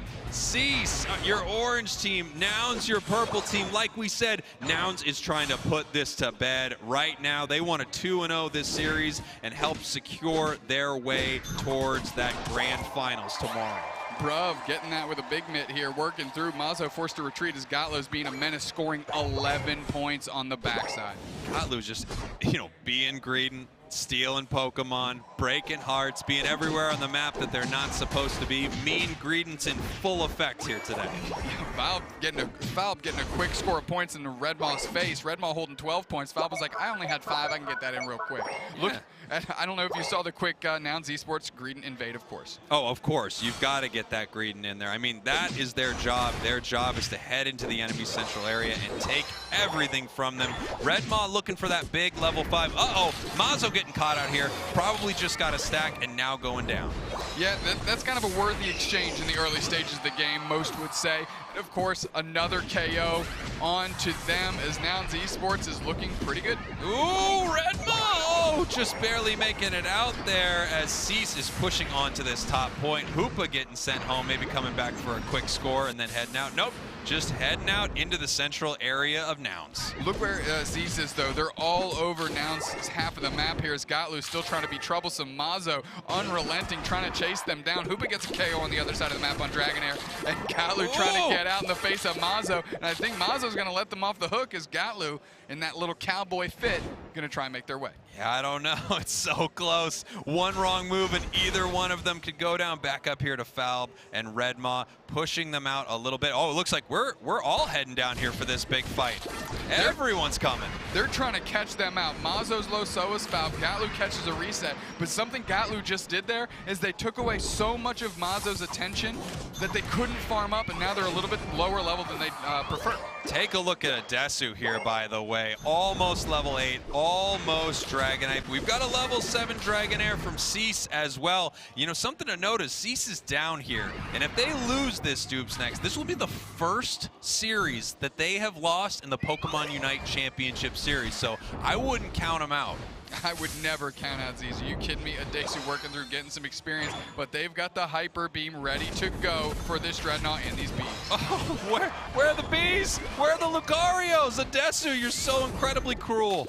Adesu just was eyeing up the bees, but caught a Lucario at the same time. Can't be upset about that. No, not at all. We've got this level 9 Dragonite right here, and this is just going to be so incredibly mean. They can zone them out. They can take the Dreadnought if they want. Cease is in such a tough position right here, and here comes that Unite move. Whoa! Dragonite catches the reset. Their Unite move is gobbled up, and that's a big misstep by Nouns Esports. Z sees that, and they're trying to capitalize. Gatlu is low. They get KO'd. They're moving through, and they take the Dreadnought. Z's just given an absolute shot to the chest with the double paddles, and they're taking over this thing. They are coming through. Guizin feeling it, heating up, and Nouns Esports got to stem this tide somehow. Wow. What? I mean, has there ever been a more unfortunate place for Dragonite to land in the history of Pokemon Unite? Right through the hyperspace hole, completely wasting the Unite move. Incredible. Cease taking advantage of it in such a huge way. Unfortunately, I think Z's is kind of overstaying their welcome here. They might give KOs back the other way. They need to get out. They need to get out. Yes, you were just gifted an opportunity. You took advantage of it, but don't spoil it this quickly. Here we go. Rotom already at half. We see Adesu and Guizin up here. The question is, which beam is going to secure it? And it is Adesu here. Oh, Baby Mazo getting so low and going down. Getting in the face of Gatlu is Guizin. They're trying to hold it down. Gatlu unites on the backside, and that's a Dragonite Unite as well. They're moving forward. Guizin just trying to keep up and keep this Rotom out, as that's what they're working on. Gatlu sitting on the goal zone as well, but can they take out the Dragonite that's doing such tough work? Yes, but not before Z's keeps that thing from hitting. There we go. Big score there from Gatlu. Wow, huge Unite move coming in from Mazo, but not able to find purchase, just not able to take anyone down with it. However, they do get a nice score there at that top path. They might be able to break it here very soon, maybe with that Lucario's 40 points. That's what they're looking for. Mazo coming through and leveraging that well. A lot of good points in keeping the score close, but they need to find their way onto the Excel board and the Excel train to get that experience way up. Taking a look here, both of our Hoopas still level 8. The Dreadnought is about 20 seconds away. Nope, we just had it tick over to 9 for Cease. So 9 for both teams. So Hoopa's going to be able to bring them down here to Dreadnought, our next big fight. This fight's still going on. Absolutely, but look at where Nouns' Dragonite is. They're going to be able to catch this Hoopa and maybe force out the Unite move earlier than they'd want. And I think that is the ticket here, is Nouns Esports has the ticket to go through. We're coming through, and Adesu and Crowd and company are ready to go, as those Hoopas are in fact unbound. Here we go. The damage is flying down onto this Dreadnought. The question is, who's going for the secure? The big beams are coming out once again. Who gets it? Oh, man. It's an absolute kerfuffle down here on the beach. Nouns Esports seals it up on the back of Redmaw. Those hyper beams found wide, and that's a Z's picking up the Bliss assistance on their Dragonite as well, but it is all for naught as Nouns Esports shatters that absolute mean goal zone and gets themselves up on the scoreboard, 164 to 143. What an incredibly close game. Once again, these two teams are just fighting the entire time, brawling non-stop. Mazo up here putting in some hurt on these bees and Redmaw. I'm looking at this poor Blissey sitting at level 8 for Z's, and they need to catch up, and the experience just ticked over to level 9, but even the Hoopa's running behind as well. If they want to keep up in this game, they need to get some experience lead here, and hopefully don't give too many L's at this Rotom. Big close combat right there. Mazo with the Unite move. When is he going to throw the big fist? I don't know if we already saw it or not, but there goes the Rotom. They were buying time right there. They're playing far forward so they could close out that goal zone, so the Rotom kept going down the path. Huge engage by Gatlu. They're coming through. Yes, one player down for Nouns Esports, but that's enough damage to send Z's recurring and rethinking what their strategy is here. Hyper Beam falls wide of Gatlu, doesn't take them out clean, but the Machamp Mazo gets a KO on the Hoopa. Machamp heading back, Falb fighting here, but I think they're going to be trying to get out of here. Guizin, I don't know if you're going to make it home, but wow, unites to survive and runs back. Doesn't need to head to the Pokemon Center today. Not just yet, using just the smallest of volume of their Unite move to get out so they don't expend the entire meter and can build it up in time for Zapdos. And here we go, Dreadnought coming up in 30 seconds, but these teams are close. This is a fight that you don't want to throw all your resources at if you think there's a possibility you could get some big KOs here. Great secure on Nouns Esports side. Of course, Z's has a couple weapons in their pockets of their own. Where they decide to contest is what's going to be important here for this next team fight. Here we go. Mazo looking for that level 13. Nice break point, getting an upgrade on its close combat. Nouns hovering around this Dreadnought, and I think Cease is just going to let him have it. But, you know, they're moving in. They're kind of circling this here. Yeah, they're trying to see if they can get any opportunities or pick somebody out. Good egg bomb by Bruv. It seems like they're always great at sussing out where the other team is hiding. Now, here we go. Nouns is ahead in this series, so they might want to put their foot on the gas and just try to take down this Zapdos. But that being said, I don't think they want to open this up to possibly being stolen by Cease. I think they want to win a big fight here. Redmaw gets a decent engage on Sato, but we're looking to see where they go. That's the Lucario darts out, and of course, that's a Unite by Gatlu, and they're going to try and chase it down. Mazo's working through the Dragonite. Where's the Dragonite going to land? Big question here. Down on the bottom side, and they're chasing that Hoopa. Lel is trying to get out. They're trying to throw their fists. Gatlu's getting very low as they're landed on top of by a Dragonite as well. They catch up to Blissicist. Of course it's Gatlu. They're the all-star. As Z's trying to pull back up, nobody's down yet, and I think we're posturing for a refight here. As Gatlu's on the brink, can they get... No, they catch the reset. They catch the reset, but look at this. Mazu, oh, Mazu taking one right to the face, goes down. Huge close combat. That's 3 down, 4 down right now. 5 going down for Cease. Nouns Esports cleaning it up. That's an ace. All those pips are filled in, shaded orange, and Nouns Esports gets this thing for free. Assuming they can get that thing closed out in time, I'm going to make a little correction. Gatlu got the hard reset. They got sent back because they got KO'd. There we go. Nouns with the secure. The question is, how many points can they put in right now? Because you've got every member of Cease coming back, trying to stop them. Blissey, one of the hardest Pokemon to stop here. Bruv, I think they're putting the points in. Here comes Redmaw trying to dunk 100 points in this bottom path, and they do. That has 464 to 185, 45 seconds left. And Gatlu with 50, pushing far forward. They're an absolute track star. They're going to get their 100 in. Bang. That's another 100 points on the board. 564 to 185. Wow, 664 right now. Cease is very far behind. 30 seconds left right now. And we could be watching the undefeated Cease actually go down in a series of Pokemon Unite. Yeah, this is routine gameplay for Nouns Esports being in this position. Gee's gonna pop in, hold them down just for a couple seconds. That's all they're actually gonna need to go ahead and secure this one up. There we go, 10 seconds left, even more points being put on the board. Champions go down to the team that wrote the playbook. Nouns Esports, your EU champions, close it out 2-0, and look at that, they are elated. They needed this win. Needed is an understatement. This means that their tournament continues at least through the next match, just depending on how these tiebreakers shake out, which means all the pressure is on Z's in their next matchup. That's right, Z's versus IX is going to be huge here, but let's take a look at this. Desu, once again the MVP, 10 KOs. I mean, this Dragonite is unstoppable from Nouns. This is the Nouns Esports I expected to show up here at Worlds. I mean, 10 KOs by Desu. I'm looking through the damage, 104,000 for Gatlu, 115K for Valve. Look at this, across the board, 90,000, 80,000, 94,000. Every member of these teams was throwing haymakers the whole time, and the Blissies are both healing over 100,000, doing everything they can to keep them alive. Shout out to Sato. You want to talk about a key pocket support, 137,000 damage healed, and let's see how they got to those high numbers with our Game 2 replay. Taking a look here, big fight down here at this Dreadnought. And look at those two hyper beams, massive secure. Guizin able to take that. Guizin looking very good on the Dragonite, just edged out a little bit there, able to take it down for the squad. And there we go, another secure. Redmaw now coming in with the big secure. That's that close combat and power-up punch for you on Lucario. Great at securing objectives. That was a good little siege by Nouns here, but let's talk about this final fight where they absolutely rusted and dusted all of Z's. They try to get in the action. Guizin trying to hold it down, buy some time. No luck.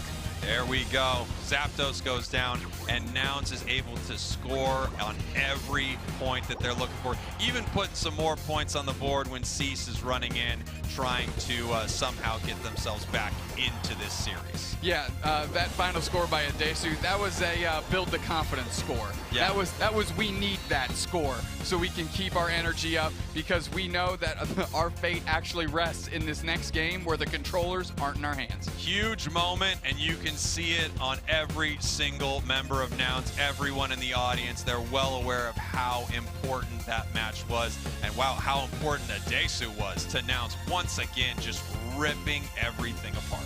Adesu, 10 KOs, 7 assists this time. Not a clean 200, gonna up the ante, 238.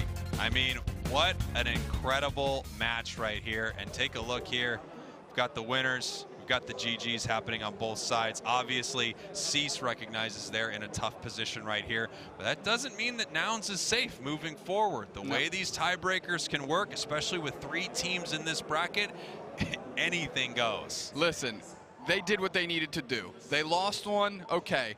Rebound in a big way, win 2-0, improve your tiebreaker chances, because again, they're gonna be watching for the sidelines and cheering very hard. Absolutely. And I'm going to be honest with you, Doob Snacks. I can't do the math. I don't know how this tiebreaker is going to play out. I don't know what happens if IX wins 2 but loses 1, or Cease wins them both. I really have no idea, but this is going to be massive. This next game is going to decide a lot, and it's going to decide who is coming back here for day 2. Well, let's go ahead and see who's made it to day 2 and what we got left as we pull up our group brackets here. Group A, T2 no-show, moving on. Group B, Renaissance Eternity, 1-1 tiebreaker action there. We saw that Secret Ship heartbreak in person. We cast it. Group C, Blackhand convincing 2-0s.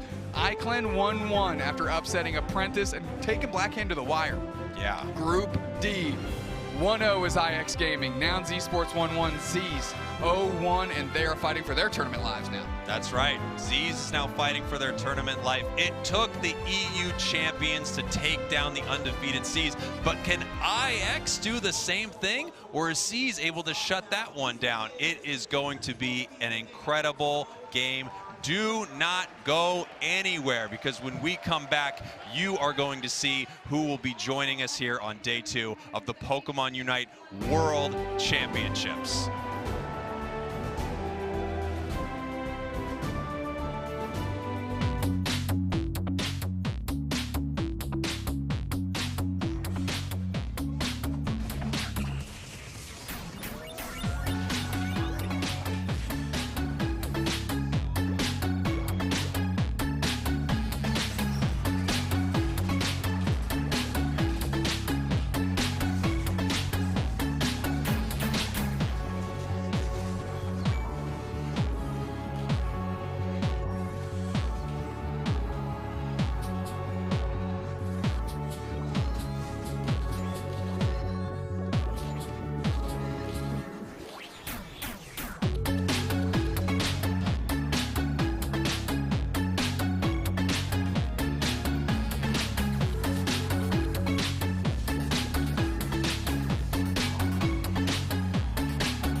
Welcome back to Pokemon Unite World Championships here in London, England. Once again, Zoinks and Jeff joining you on the broadcast, as well as an adorable Slowpoke plushie that I think is maybe 3 times my size.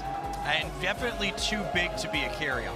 Yes, exactly. If that thing has to travel, you're paying extra for shipping for sure. Now, we have had an amazing set of games so far today. We are capping off today's games with one more that is sure to be an exciting matchup. We are looking at IX Gaming versus Zeus OG Life. Yeah, I think we really did save the best for last when it comes to how these groups fell out. I think there are a lot of these groups where like, okay, maybe there's 1 or 2 teams that are like, these are a likely favorite that we expect to do really well. This Group D, you're like, yeah, any of those 2 teams, they make it, and that makes sense. The competition was definitely fierce in Group D for sure. All 3 of these squads look amazing. So let's take a look at our 2 teams' rosters, Zeus versus IX Gaming. Really fantastic groups of players here. Zeus undefeated in their region for every tournament this season. First place AOS Cup, first place regional finals, first place February finals, March finals. If there was a tournament, Zeus won. Zeus has had a dominant performance in their own region, making a lot of people turn their head. No other team has been able to accomplish that feat, other than a tournament that has had more than 1 game. But let's take a look at the inner workings of Team Zeus. Tá com a vida baixíssima, ganhou pouco de status adicional. Os rápidos vai ficar na equipe da X!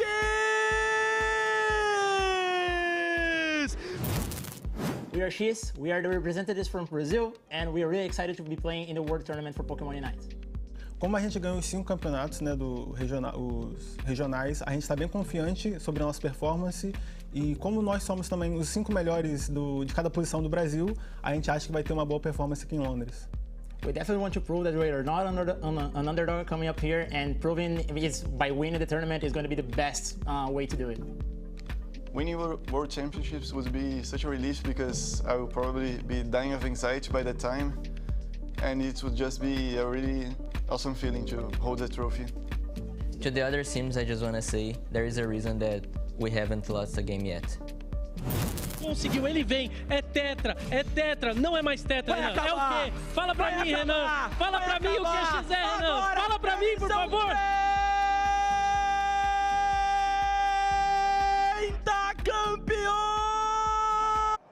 Now, Zeus certainly has their fair share of success. Baby Monzo on screen right now, one of their most spectacular players. This team is a dominant force in their region. They did just take a very close game loss to Nouns Esports, but they are headed up against yet another tough opponent in Nouns Esports. Yeah, Nouns Esports, this is IX Gaming, yes. IX Gaming, I think we just did that. IX Gaming, one of our representatives from the North American region, and a phenomenal team in their own right, finishing in the top 16 of the AOS Cup and 2nd in the North American Regional Finals. IX Gaming has been playing a fantastic tournament so far. 1 round-robin win for them against a top dog of Nouns Esports. So very excited to see what they're going to do. Let's take a look at IX Gaming. IX Gaming right now is way ahead right here. We might be heading to a bracket reset. Like I said earlier, they want to be the best team in North America. That means you got to beat the best. We are IX Gaming, and we are from North America. What we're most excited about is to be here, meet all the different teams from different regions, and compete for the World Championships. I'm mostly excited about competing against all the other regions, playing on the same playing ground, so we can see who truly is the best. It's been really tough so far. We haven't had too much playing time together, maybe like 2 or 3 weeks at the most. So we've really been trying to overcome this obstacle of, okay, let's getting our game plan together, getting our synergy down. One thing that Retsu is good at is that his comms are really good. He's very vocal and letting us know where everything is on the map and where to go. Kratos, he's really good at securing objectives. I feel like my greatest strength is that I play really well with my teammates and we have really good synergy together. OG, his strength would be he's really good at Lucario, playing top lane and 1v1ing other top laners. And Nudo, his great strength is he's mostly known for his Absol attacker and Serena as well. Also a big shout out to all of our friends, family, and fans as well. And we're gonna do whatever it takes to win Worlds. Not just in that interview, but here on Twitter as well. Game day, love this feeling. Good luck to all teams that are playing. Wish us the best of luck at, of course, their teams and the Unite Esports Twitters as well. Love just the energy from that team in that interview. You know, Picadiff, notably usually playing a support or a defender role on their team, emphasizing just the importance of those teams playing well together and their role really letting exemplify that team play. That's true. I mean, Kratos being a new addition to this team, they definitely were looking for a team captain. I think Picadiff is filling that role well. Also, choosing the Snorlax again that we got to see them play a little bit earlier. I'm excited for this one, Jeff. Yeah, I've really found this super interesting, the Blissey Snorlax kind of split across these paths. And you look at this team, and we've got a bunch of melee brawlers for IX Gaming, along with that Dragonite, looking to lock up some secures on those wild Pokemon. So G's are going to have access to the Hoopa this time around, so they're going to be a little bit faster on the rotations unless IX Gaming is rotating early and often. They're going to need to find positioning before the other team can use those very powerful portals to outspeed them. Yeah, definitely. You can make up for not having that Hoopa difference by being proactive with how you position your characters, but you can't miss a beat. If one of your members is out of position, you're all going to be out of position.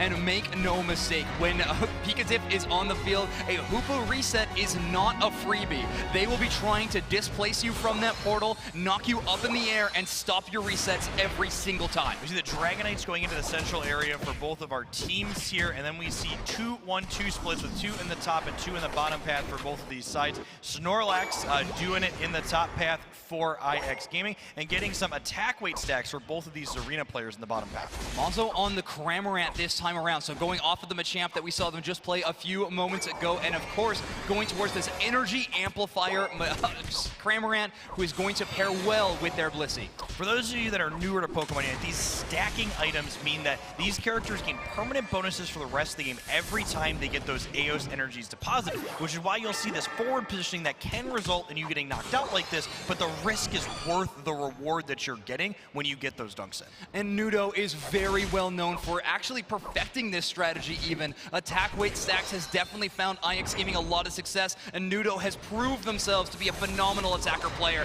in the North America region. Yeah, something that's not super obvious when you just glance at the minimap or the games, but the points are actually a little bit further apart in the bottom path, so it's a little bit more difficult to get those early stacks in when you're playing that character like Zarina in the bottom. Absolutely. Now, OG on the Machamp is not something we find them often on, but recently it has certainly been their pick of choice, and it has proved to be a phenomenal Pokemon choice. Now, Valve also going for some of their own Eos energy dunks, and they're able to get one more stack, not hitting that level 5 quite yet. Nudo going to get there, though, with a KO on their counterpart. Yeah, the duration it takes to deposit your Eos energy is based on how much you're currently holding. So they're very small stacks, the 2s, the 3s, the 4s, the 5. They basically go in and are undefendable, even if you're not playing that Sword Shield item. So Soto hitting that level 4 evolution now. Retsu just barely outpacing them in the situation. Kratos at level 7, keeping pace with Bees on the other side. They are going to try to find their Hyper Beam evolution first, if at all possible. Nudo hitting that level 6 breakpoint on the Zarina, unlocking that Queen's Majesty buff. Those little bars underneath Zarina's health bar give her free uses of her skills that not only don't count towards your cooldowns, but also have added effects to give you a shield or heal you.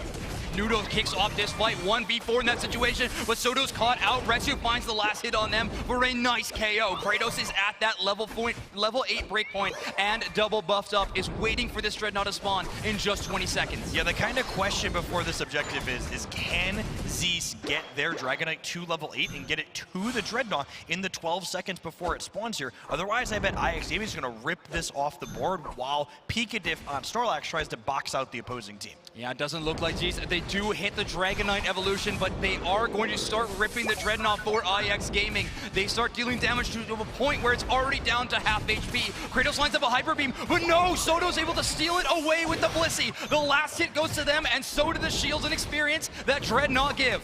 the egg bombs from above, taking a game where they were a little bit behind and putting them into an advantageous position.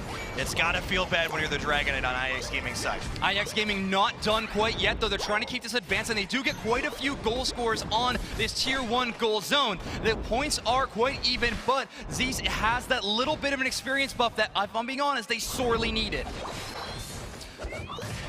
Nuno now getting the keeping on the onslaught, but now Falb has found their own footing as they keep trying to attack this first tier goal zone. Dragonite launching a Hyper Beam means that these teams are moving back and forth like a seesaw. That huge damage spike that Hyper Beam provides is sometimes too much to push into.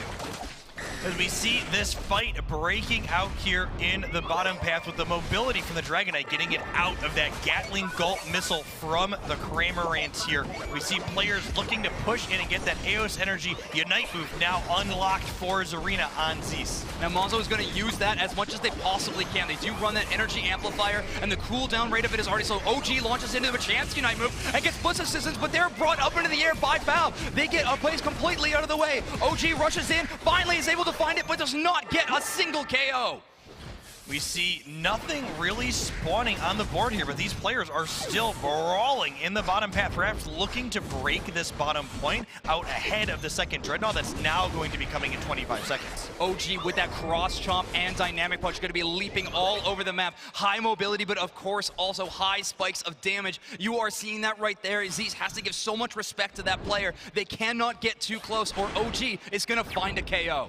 I have an update from our folks in the competitive play letting us know that for Zeus to move on in this tournament, they need to win this match 2-0. Okay, all right, we have the break point. Zeus can't give up a single game in the series. IX Gaming hoping to secure up their first seed if possible. Serena from Zeus is able to take the KO first shot, but Kratos finds a KO on the other side. They knock out the Hoopa well before they hit their level 9.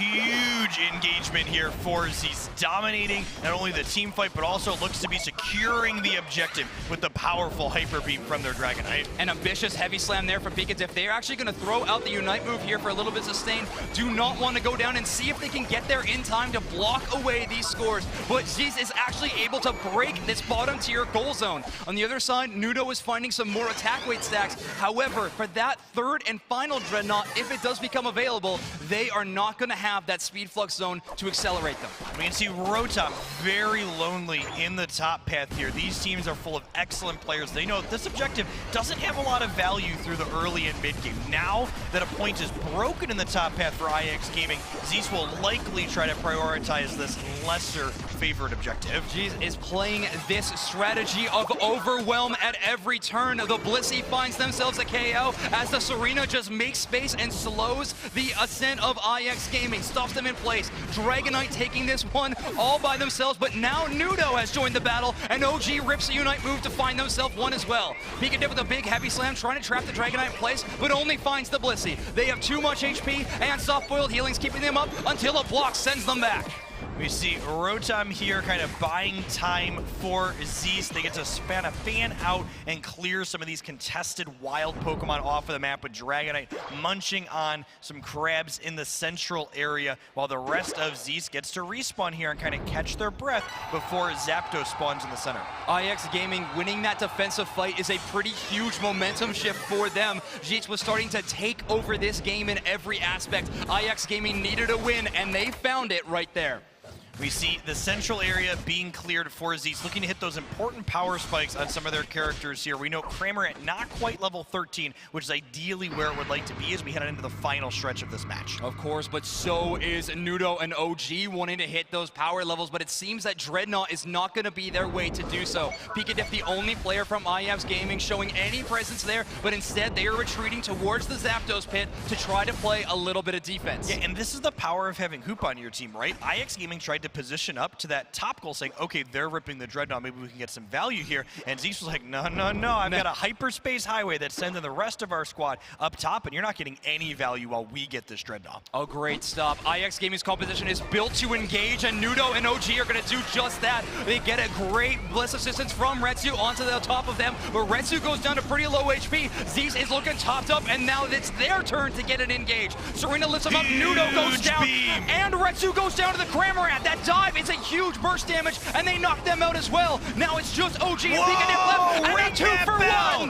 The Dragonite is pushed out, and we are crushing this Zapdos off of the map. Zeus is looking to be in a good spot to win this first game. What a Zapdos fight if I've ever seen one. They bait out both Nudo and OG to engage into them, and they sustain and then refight. What a fantastic play from them. They knock out the Zapdos, and now it's score, score, score. Their lead is skyrocketing. That 500-point differential is kind of that point of no return, and we're not quite at 500 here, but golly, are we close, Zoinks. Exactly. For this situation to turn around, IX Gaming would need a miracle, and 4 members of their team being down right now is certainly not a great start. The timer is ticking down, and when it hits 0, whoever has the most Eos energy deposited wins the match, and every player on IX's team could deposit all the energy they currently have, and it still would not be enough to catch them up on this scoreboard. Some absolute highlight reel plays there in those final moments in the final stretch.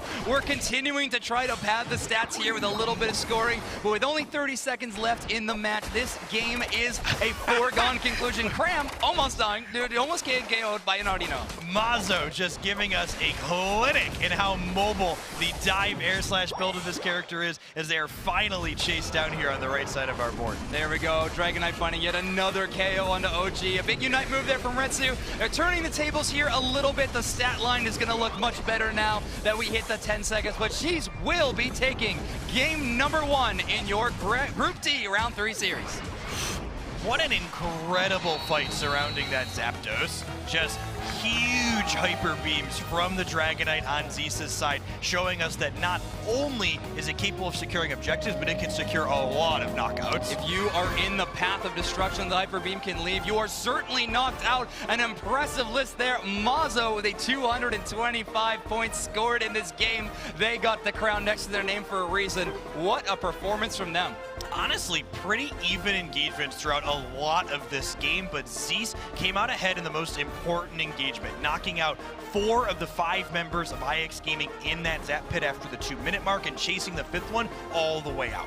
Not often do we see both a Serena and a Machamp leap in with their Unite moves and not get any value. Zeus with a great defensive play to negate anything like that from happening, and they are able to get a great team fight win, and then of course, knocking out the most important objective of the game, the Zapdos. Then speaking of objectives, Zeus's Blissey coming in and absolutely stealing the first Dreadnought here, allowed them to catch up in a big way when they started off behind, and then they took that advantage and they did not squander it. They took their catch up and they kept pushing. There was a moment where I thought IX Gaming was going to wrestle the momentum back into their hands, but Jeez had other ideas of what was going to happen.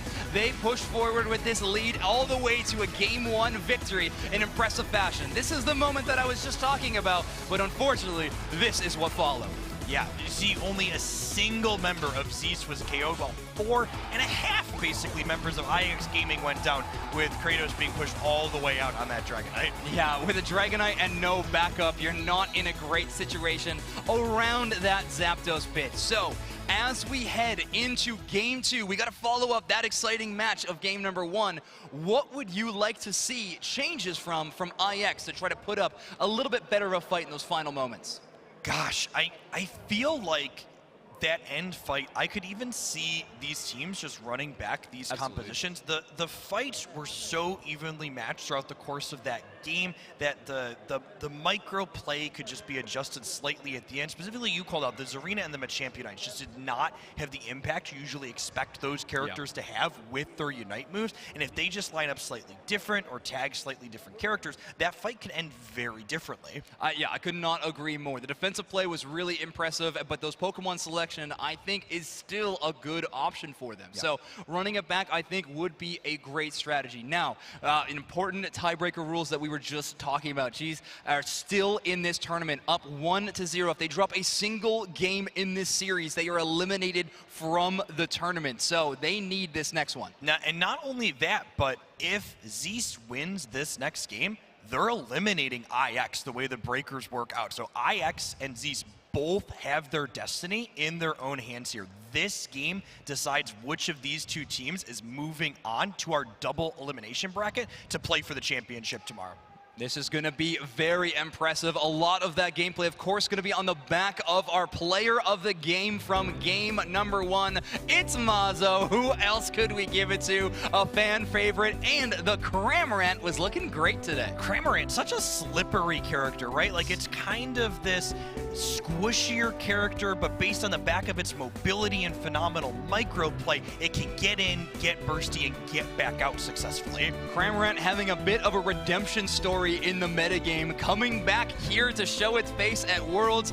Dive, Air Slash, the movement options of choice for this Pokemon. High mobility, great burst damage when you can land it, not to mention Energy Amp, Gulping Gatling Missile is a great combination. Yeah, turreting yourself in place on the ground and blasting out these powerful projectiles allows you to create kind of the zone of, hey, you shouldn't walk in here for the next few seconds. Yeah, it dominates the space that it's given, and not to mention those projectiles not only hit their target, but also bounce into adjacent Pokemon targets as well. Yes. So you're not single firing, you're hitting a whole group. And if the opposing team isn't careful, they can actually bounce out of your range circle. So if one member of the opposing team happens to step in, they can ricochet on out to catch other squishier members that maybe didn't step up themselves. Yeah, seriously, this Pokemon, I'm happy we are seeing it again. I'm very happy we are seeing it here on the world stage, played by some of the best players on the entire planet. I know the game was like done at the point where it happened, but watching Mazo micro around at the end of that with 3 people chasing the Cramorant is just like, it was a treat. Like, the character is such a high skill cap with that skill set. That's true. The players don't know the camera is on them sometimes in-game, but sometimes it feels like they do. You know, Mazo is going to start showing off with some great moves there to avoid any incoming damage, as well as micromanage those cooldowns. That is just a great way of skill expression in the game of Pokemon Unite. Yeah, definitely. And those characters where you have the multiple can kind of queue up multiple dives at once and you can use them in quick succession are some of the most difficult skills to utilize because it's not correct to just press your button as soon as it's up. You've got to aim it and make sure you go in the right direction, but you also need to be spacing out your uses in a really optimal manner to survive. It is true. Sometimes it's more than just pressing buttons good. I would completely agree. And Mazo, one of the best in the game at doing just that. So I'm excited to see what they head into game number 2 with. Now, was this Cramorant a surprise for IX Gaming, or did they know it was coming? And does IX Gaming need to do any adaptation? Like we mentioned, I don't know if they need to do any Pokemon selection adaptation, but a little bit of micro gameplay in that final stretch, I really do think needs to be looked at again. Now, I'm not going to say it's going to happen, but you know what is really good into Cramorant? What's that? Absol. Okay, so we have an Absol pick here. It has not been marked off my checklist, Jeff, but I don't think it's going to be in either of these teams' Nudo's checklists. locking in. For those of you at home, Nudo is one of our players that was long thought of as a one-trick in the competitive community, largely getting 2 Worlds on the back of playing a lot of Absol, but I also think their selection of Zarina here is very respectable and powerful as well. That's true. Now, IX Gaming, like we saw in that preview video, with this roster of 5, have only had a few weeks of practice on the other side of their competitor table. Geese has been playing together for almost an entire year now. The entire history of Pokemon Unite so far, this squad has gotten better as a unit, and that is one of the reasons they find themselves here at the World Championships. And this game is it all. I know we have this flagged as a best of 3, but the way the tiebreakers work out, Zeus makes the cut only if they win this game, and IX Gaming makes the cut if they win as well. Yes, exactly. This game really is for all the marbles, all the Aos energy, all the glory here. We are headed into game number 2, maybe the most important game number 2 of either of these teams' lives. We see Snorlax getting positioning forward in the top path with Machop. Both of these characters very good at last-hitting opposing wild Pokemon. As you see, Pikachu claimed the first Apom for that 5 Aos energy. The last game, OG was finding a tough time getting their levels up as quickly as they needed to. They're trying to change that up a little bit. Nudo with a one-on-one. They trade in that situation. Kratos helping out to make sure that happens. A 1-for-1 trade. Both Serenas sent back to the respawn zone. We see Blissey becoming Blissey for IX Gaming, while Satu here is still just barely level 3, likely not going to hit. hit that level 4 breakpoint before these Bs spawn at 850. A very important team fight metric is how well you can do around these Bs. It means where your central area player will be at in terms of levels for the very important first Dreadnought. Early positioning goes to OG and Pika Dip. They're looking for an engage. Mazo and Valve scared them away. A 4-player rotation on the top path means that IX Gaming gets none of that experience. I really like this 4-player push-up from Zseer. These two melee characters, while they contest last hits well, they do not play well into a bunch of ranged opponents, and they easily get bullied back like we saw there. Now look at this adaptation though from IX Gaming. Knowing that all those Pokemon are headed into the top path, Retsu finds themselves in the opposing enemy's central area. Knowing that it is empty and there is contestable wild Pokemon to find, they go there to look for a little bit of experience. We see Blissey finally evolving for Zseer on the back of an Aeos Energy Deposit. I assume we're going to see Nudo get another dunk here, powering up their attack weight stacks to increase that important stat for the rest of the game for them. And, you know, Hoopa does Hoopa things and gets out. That is true. No Dragonite for that huge burst damage yet. Hoopa is going to be able to escape. Valve goes for a little bit of a refight here, 1-on-2 with Mazo in the back line for backup. And look here, there are 0 members of IX Gaming in the bottom path. Oh, I apologize. There's Nudo caught underneath 3 other people on their point. That's true. XP Ulas here, they're trying to make their way out. Tries to get a stump to unlock that free reset on the drop kick, but they do not get it. Trying to use double of that to escape, but unfortunately not able to get that cooldown unlocked. We see Dragonair desperately looking to become a Dragonite on each side. Zeus looking to be a little bit ahead in that race here. A single knockout or piece of wild Pokemon could do it. Can they get out of this engage though? Huge heavy slam there from Pika Dip, but unfortunately OG wasn't quite there in time to capitalize on it. So now no Pokemon have been KO'd and both teams retreat. IX Gaming did get some Vespiquen and Combi experience, but the Geese is going to be hitting the Dragonite evolution first. We see a big stomp there, and Zeus is getting knocked down like dominoes here, but IX Gaming does not have their Dragonite in position, and they are kind of behind due to this lack of positioning. IX Gaming was trying to buy time. Nudo trying to buy even more than that, trying to shut down the Dragonite. They get the Dreadnought. Great play there from Nudo to be able to secure it. IX Gaming gets the first objective of the game. We see this fight continuing as Kratos dives back on in after going through the Hoopa portal. Can they get out, or will Zeus's Dragonite miss with Unite move, but then starts getting shut down by Nudo. They pick him up into the air with a couple of gigantic kicks, following up with stomps as well. Falb looking to get into the fight as well. Retsu and Pika Dip trying to be the best tanks that they can be and sustain past this damage. Retsu goes down due to hit a huge hyper beam, while Pika Dip is back in the action. We see Dragonite coming back through that hyperspace hole, but Hoopa ultimately getting knocked out there while trying to buy a little bit of time on point. Exactly. Now, IX Gaming is trying to run around and find a space for these points. That Rotom did go into the top path, so IX Gaming gets a full 50 Aeos energy dunk in the top. We see Zarina in the bottom path kind of kiting around here. Only 3 points left on this outside goal on the bottom for Zeus Gaming. I assume IX is going to leave that up until we get after the final engagement here. That must make sense, but yes, this Dreadnought is going to be next up for Zeus. They are going forward to try to position for it. 2 minutes and 20 seconds left in this game. No attention given over to the Dreadnought. We see our players kind of getting their Unite moves ready. 4 out of 5 up for Zseer as we head on into this final engagement. Blissey popping off with the assistance before they get KO. Zarina going as well. This is it. This is the end game fight of our last match of the day. The final team fight has engaged here. Zeus doing a great job of trying to kite away the major damage there. They are trying to escape. They do get picked up and they are knocked out. The Serena down. IX is now pushing towards the objective of the Zapdos. 3 Pokemon down for the side of Zeus, 2 of them left up, but only a Hoopa and a Blissey.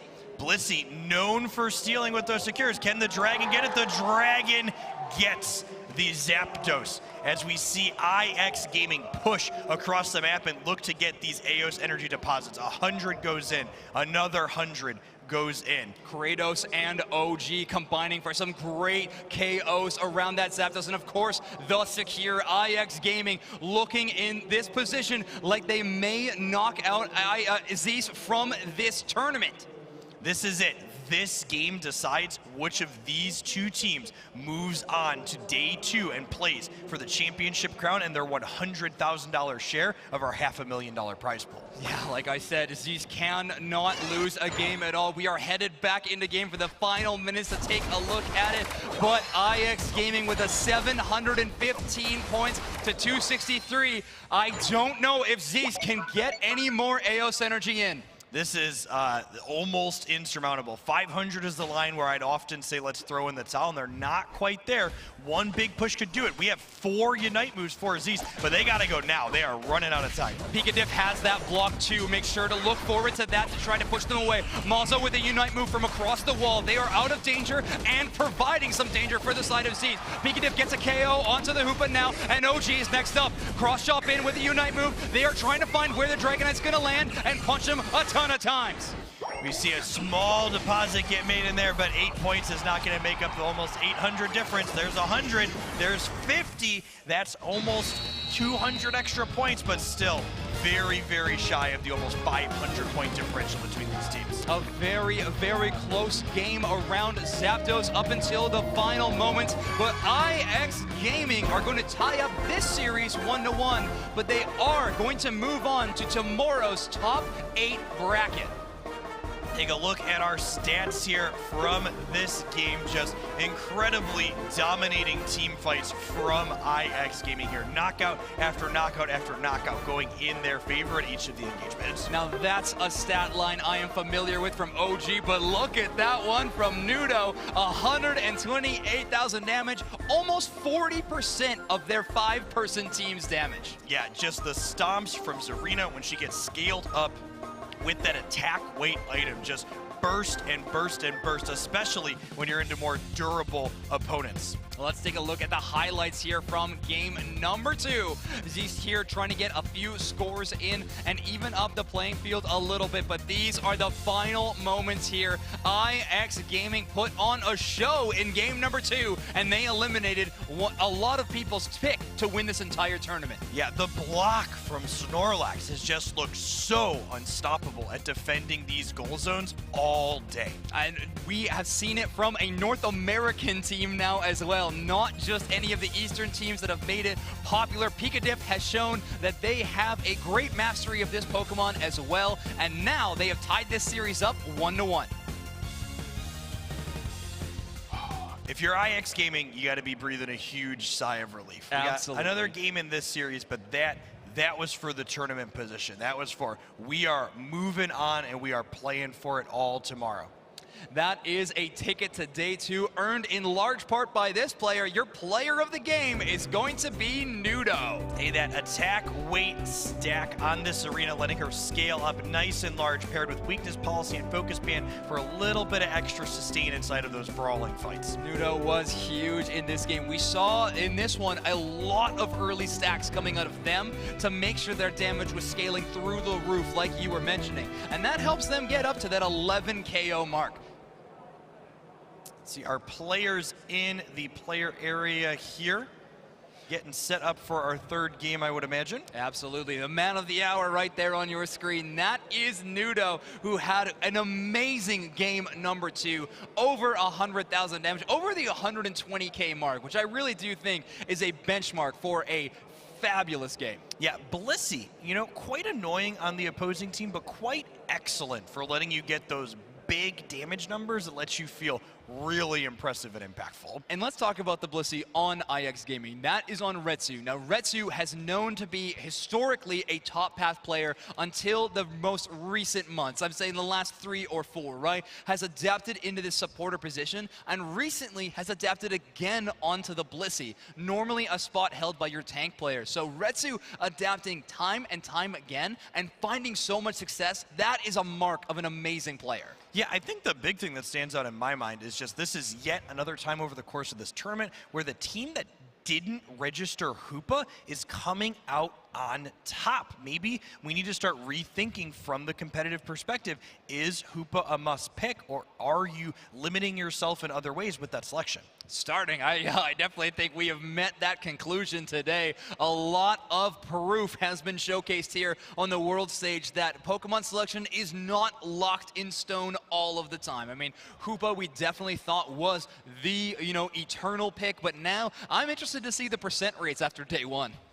We don't have those, but eventually I am excited to see those. For our Game 3, I have just been informed that if IX Gaming wins this third game, they will be our #1 seed from this. So this is still a seeding game for Game 3 where IX has something worth playing for. IX Gaming needs to get the first seed in this one if they don't want to be facing against, of course, another first seed from another group. I mean, there's a few teams in that spot who have had undefeated records in their group stages. I'm namely thinking about T2 from Group A. I would not want to be facing them first round in this tournament at all. Yes, higher seeds always play against the lower seeds, so making sure that you're playing against the, it's hard to say weaker teams in a field this, but, the teams that have had slightly less good performances out of all the fantastic performances we've had here today. Yeah, I definitely think any of the 8 teams that are headed into our top 8 bracket tomorrow can win anything. Now, for Z's, who you are seeing on your team, this will be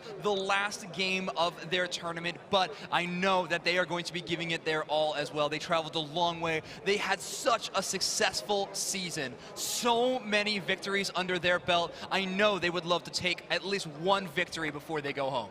Yeah, you're here, you're on the world stage, you're gonna give it your all as we see these players loading on in for the third and final game of our last Swiss group and our last game of this first day of the championship. Mazo moving over to the Machamp themselves this time around. OG is gonna have competition for that championship belt.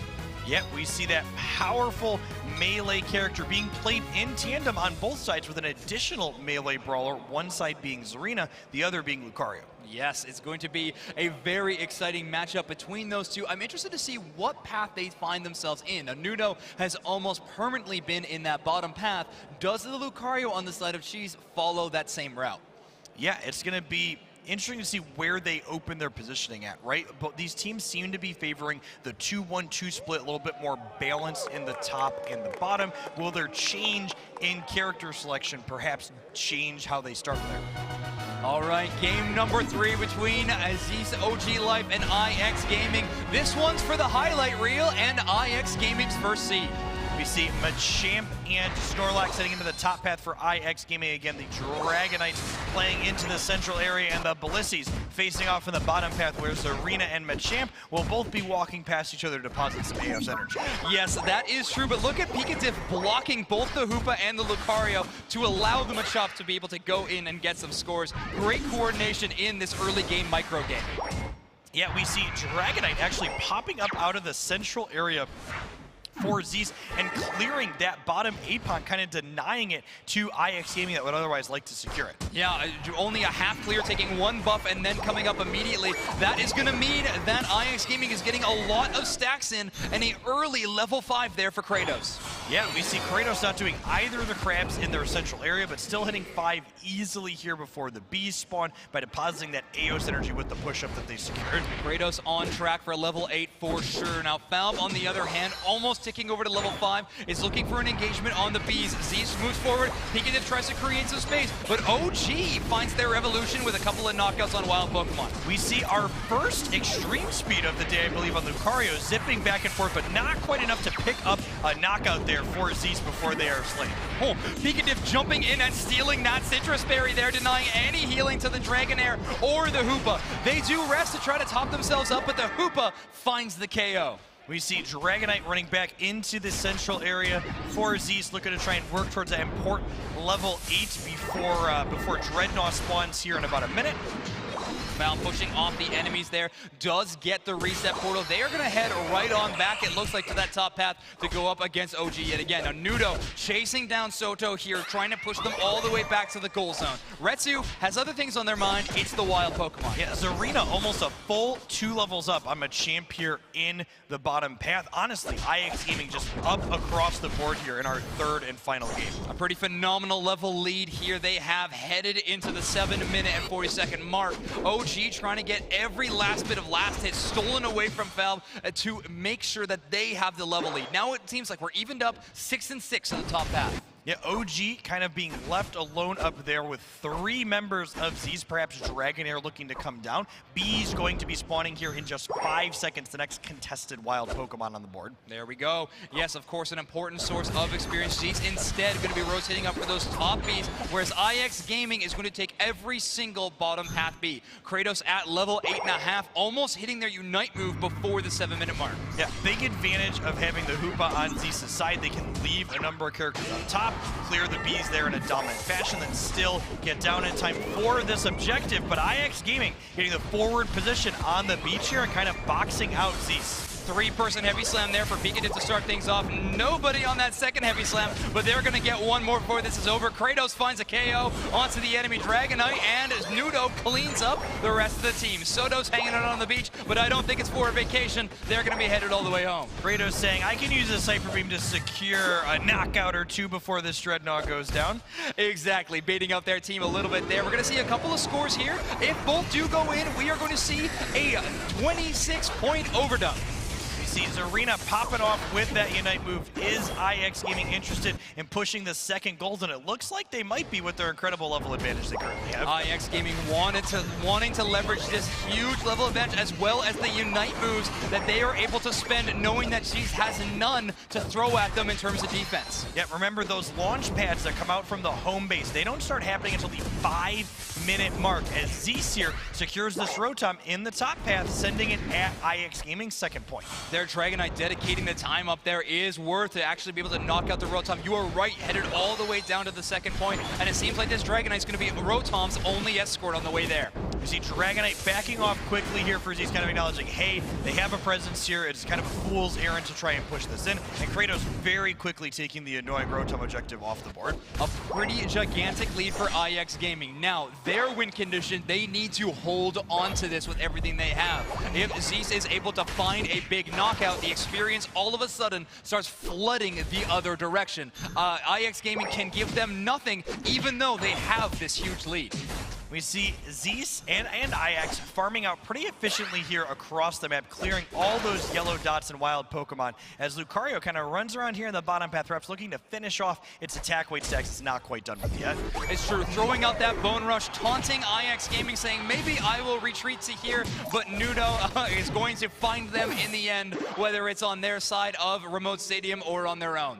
We see the second Dreadnought here getting ready to spawn in just 10 seconds. Zeus does have their Hoopa Unite available, but again, IX Gaming is not playing the teleporting Pokemon. They're going to have to walk that Machamp down if they want their present for this engagement.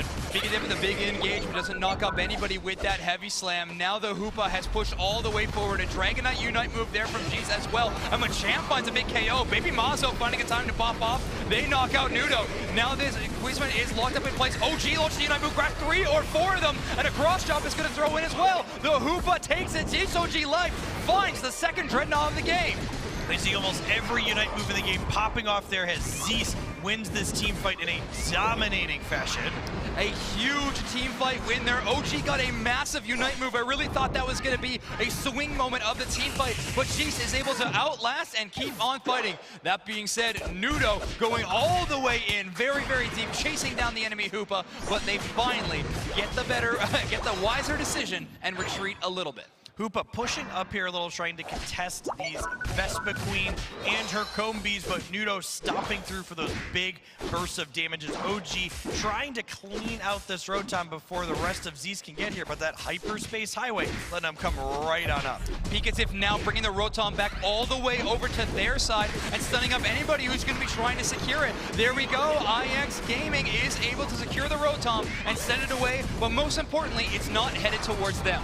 You see a pretty decent knockout on the Snorlax here as Zeus' Dragonite looks to chase, but ultimately pushes off as IEX Gaming pushes forward as well. Yeah, Rotom moving towards the goal zone, of course, but Jeez looks like they're going to be able to deal with it in short order. OG taunting, saying, if you want to take a 1v1, I will gladly have that fight. Only one level lead right now. Mazo just caught up with that Corphish. Yeah, 1 minute until we hit that end game engagement as Dragonite cleans up yet another knockout here. One level 13 for IEX Gaming, hoping to get at least their Machamp to that position before the end game engagement. Stealing all kinds of wild Pokemon in these engagements, Pikatif has found great use for the block all across the map. We see Snorlax just pushing people in and out again and again. Which way do you not want to go? That's the way Snorlax is sending you with its slams and its pushes. Yeah, the road is closed. Pikatif blocking off every route in possible. Now, 20 seconds away from the Zapdos, a very early rotation from IEX Gaming. They want to give no positioning away at all. And on the other hand, Jeez has started a bit of a split push. Lucario is going to be able to score a full-on 32 in that top half. Yep, these scores very close between these two teams with a small level nod going over to IEX Gaming here. Can the Hoopolis team do it and win this third game here in our final one of day one? IEX Gaming wants to take this team fight a little bit earlier. They have the Snorlax to pop them up in the air, and OG wants to line them up properly with their huge Unite move. They use it hiding in a bush. Jeez does not even know that it existed. Mazo has thrown themselves into the fray as well, but OG finds a KO onto Soto. Now the Lucario finds a KO onto the side of Retsu, and Baby Mazo has found yet another one. The Serena goes down, but Kratos evens up the KO trades. Both Blissey and Zarina went down without finding their powerful Unite move for IEX Gaming. If they can last this fight out until Blissey and Zarina get back, they're going to win this refight in a really big way. Kratos is being absolutely chased down there. Pikatif comes in for the help, and Kratos is actually able to turn around and get a KO streak of 2. Things were looking bleak, but with the Pikatif backup, Kratos can accomplish anything. We see some healing eggs from Blissey coming in, and there's the Bliss assistance cutting across and keeping Kratos alive, who is now a level 15 Dragonite. Now they can stack up, but without fear of Baby Mazo's Machamp Unite move, they can move together as a unit, and now their focal point is on the Zapdos. Sojo hanging out in the wings, trying to see if a last hit secure is possible, but no, Kratos is going to keep pushing ahead, and they find the Zapdos secure. Yeah, the differential there almost assuredly being the fact that Kratos is not only a higher level, but they had those Dragon Dance stats fully built up. That was a maximum charged Hyper Beam from the highest level this Dragonite can be. They get a free walk into the home goal zone there, but the opposite is not true. Pikatif with a huge 3-person block, bringing back everybody. Nudo Unite moves on them. IEX Gaming want to win this thing in a very clean fashion. We see Zarina stomping them all, say no quarter will be given here. We are winning this game. We are winning this match, and they are advancing and still trying to win this entire tournament. They win this one 2-1, which of course means IEX Gaming is going to be your first seed coming out of Group D, headed into tomorrow's top 8. You can feel the energy when these teams get that fist pump at the end of the match, and we've got them. I just absolutely love the human element that these in-person events bring. That's true. You only get the celebration if the teams decide to leak the disco. You try to leak the voice comms in those situations, but this time around we get to see it in person, and I got to see an 11 KO game from Kratos. Yeah, just dominating team fight performance from IEX Gaming. Every time there was an engagement, Kratos was there working towards that 119,000 damage with Dragonite. That is just below double damage of their counterpart. This Dragonite was putting on a show. Kratos may be the newest addition to the squad, but they are looking like fast family out there with an incredible game number 3. Yep, we saw this early push in the top half from IEX Gaming, getting their Dragonair leveled. They had a commanding fight at this first Dreadnought, securing a number of knockouts and the objective. Eos Energy in, Eos Energy in, knockout up. Kratos was on fire in this game. Yes, exactly. Nudo, also no small feat, also breaking that 100k damage breakpoint, but still, I think Kratos was the star of the show in this game number 3. see a long fight around this Zapdos, but ultimately the forward position from IX Gaming, giving them those Dragon Dance stacks and the Hyper Beam that's able to secure that very important burn. That is very true. And Jeff, let us make sure that both of these teams are getting their roses here. Gis are doing an incredible season of Pokemon Unite, earning their way into the World Championships. They performed fantastic. This may have not been the tournament they wanted, but I do not think this is the last we've seen of this team in Pokemon Unite. They are one of the teams that's played together the longest in the game since it first started all the way through their season, sticking together, and I'm sure, like you said, we'll see big things from them in the future. Absolutely, but the real story here, IX Gaming becoming your first seed headed into tomorrow's top 8 bracket. Let's take a look at the player of the game. That, of course, is going to be Kratos. Kratos, an incredible number of knockouts, an incredible score with a slightly incorrect build up there. They were playing that Dragon Dance plus Hyper Beam on their Dragonite to great effect that we saw again and again and again over the course of that game. That is true. Shout out to Kratos there. Let's take a look at our final single round robin results. Group A, T2 and No Show are coming out of that group. Group B, Renaissance and Eternity. And what about Group C and D, Jeff? C, we have Black Hand and iClan. Probably the biggest upset, I think, with Apprentice Esports being eliminated. And then Group D, 3 excellent teams, but only 2 of them can move on, with IX Gaming and Nouns Esports being our representatives from there. Absolutely, an incredible tournament. Was loving these round robin results. We have had such an amazing day of Pokemon Unite today. Day 1 was so much fun. I had a blast. Thank you to all of our cast and crew. And here we go. This has been Pokemon Unite World Championships. We will see you tomorrow.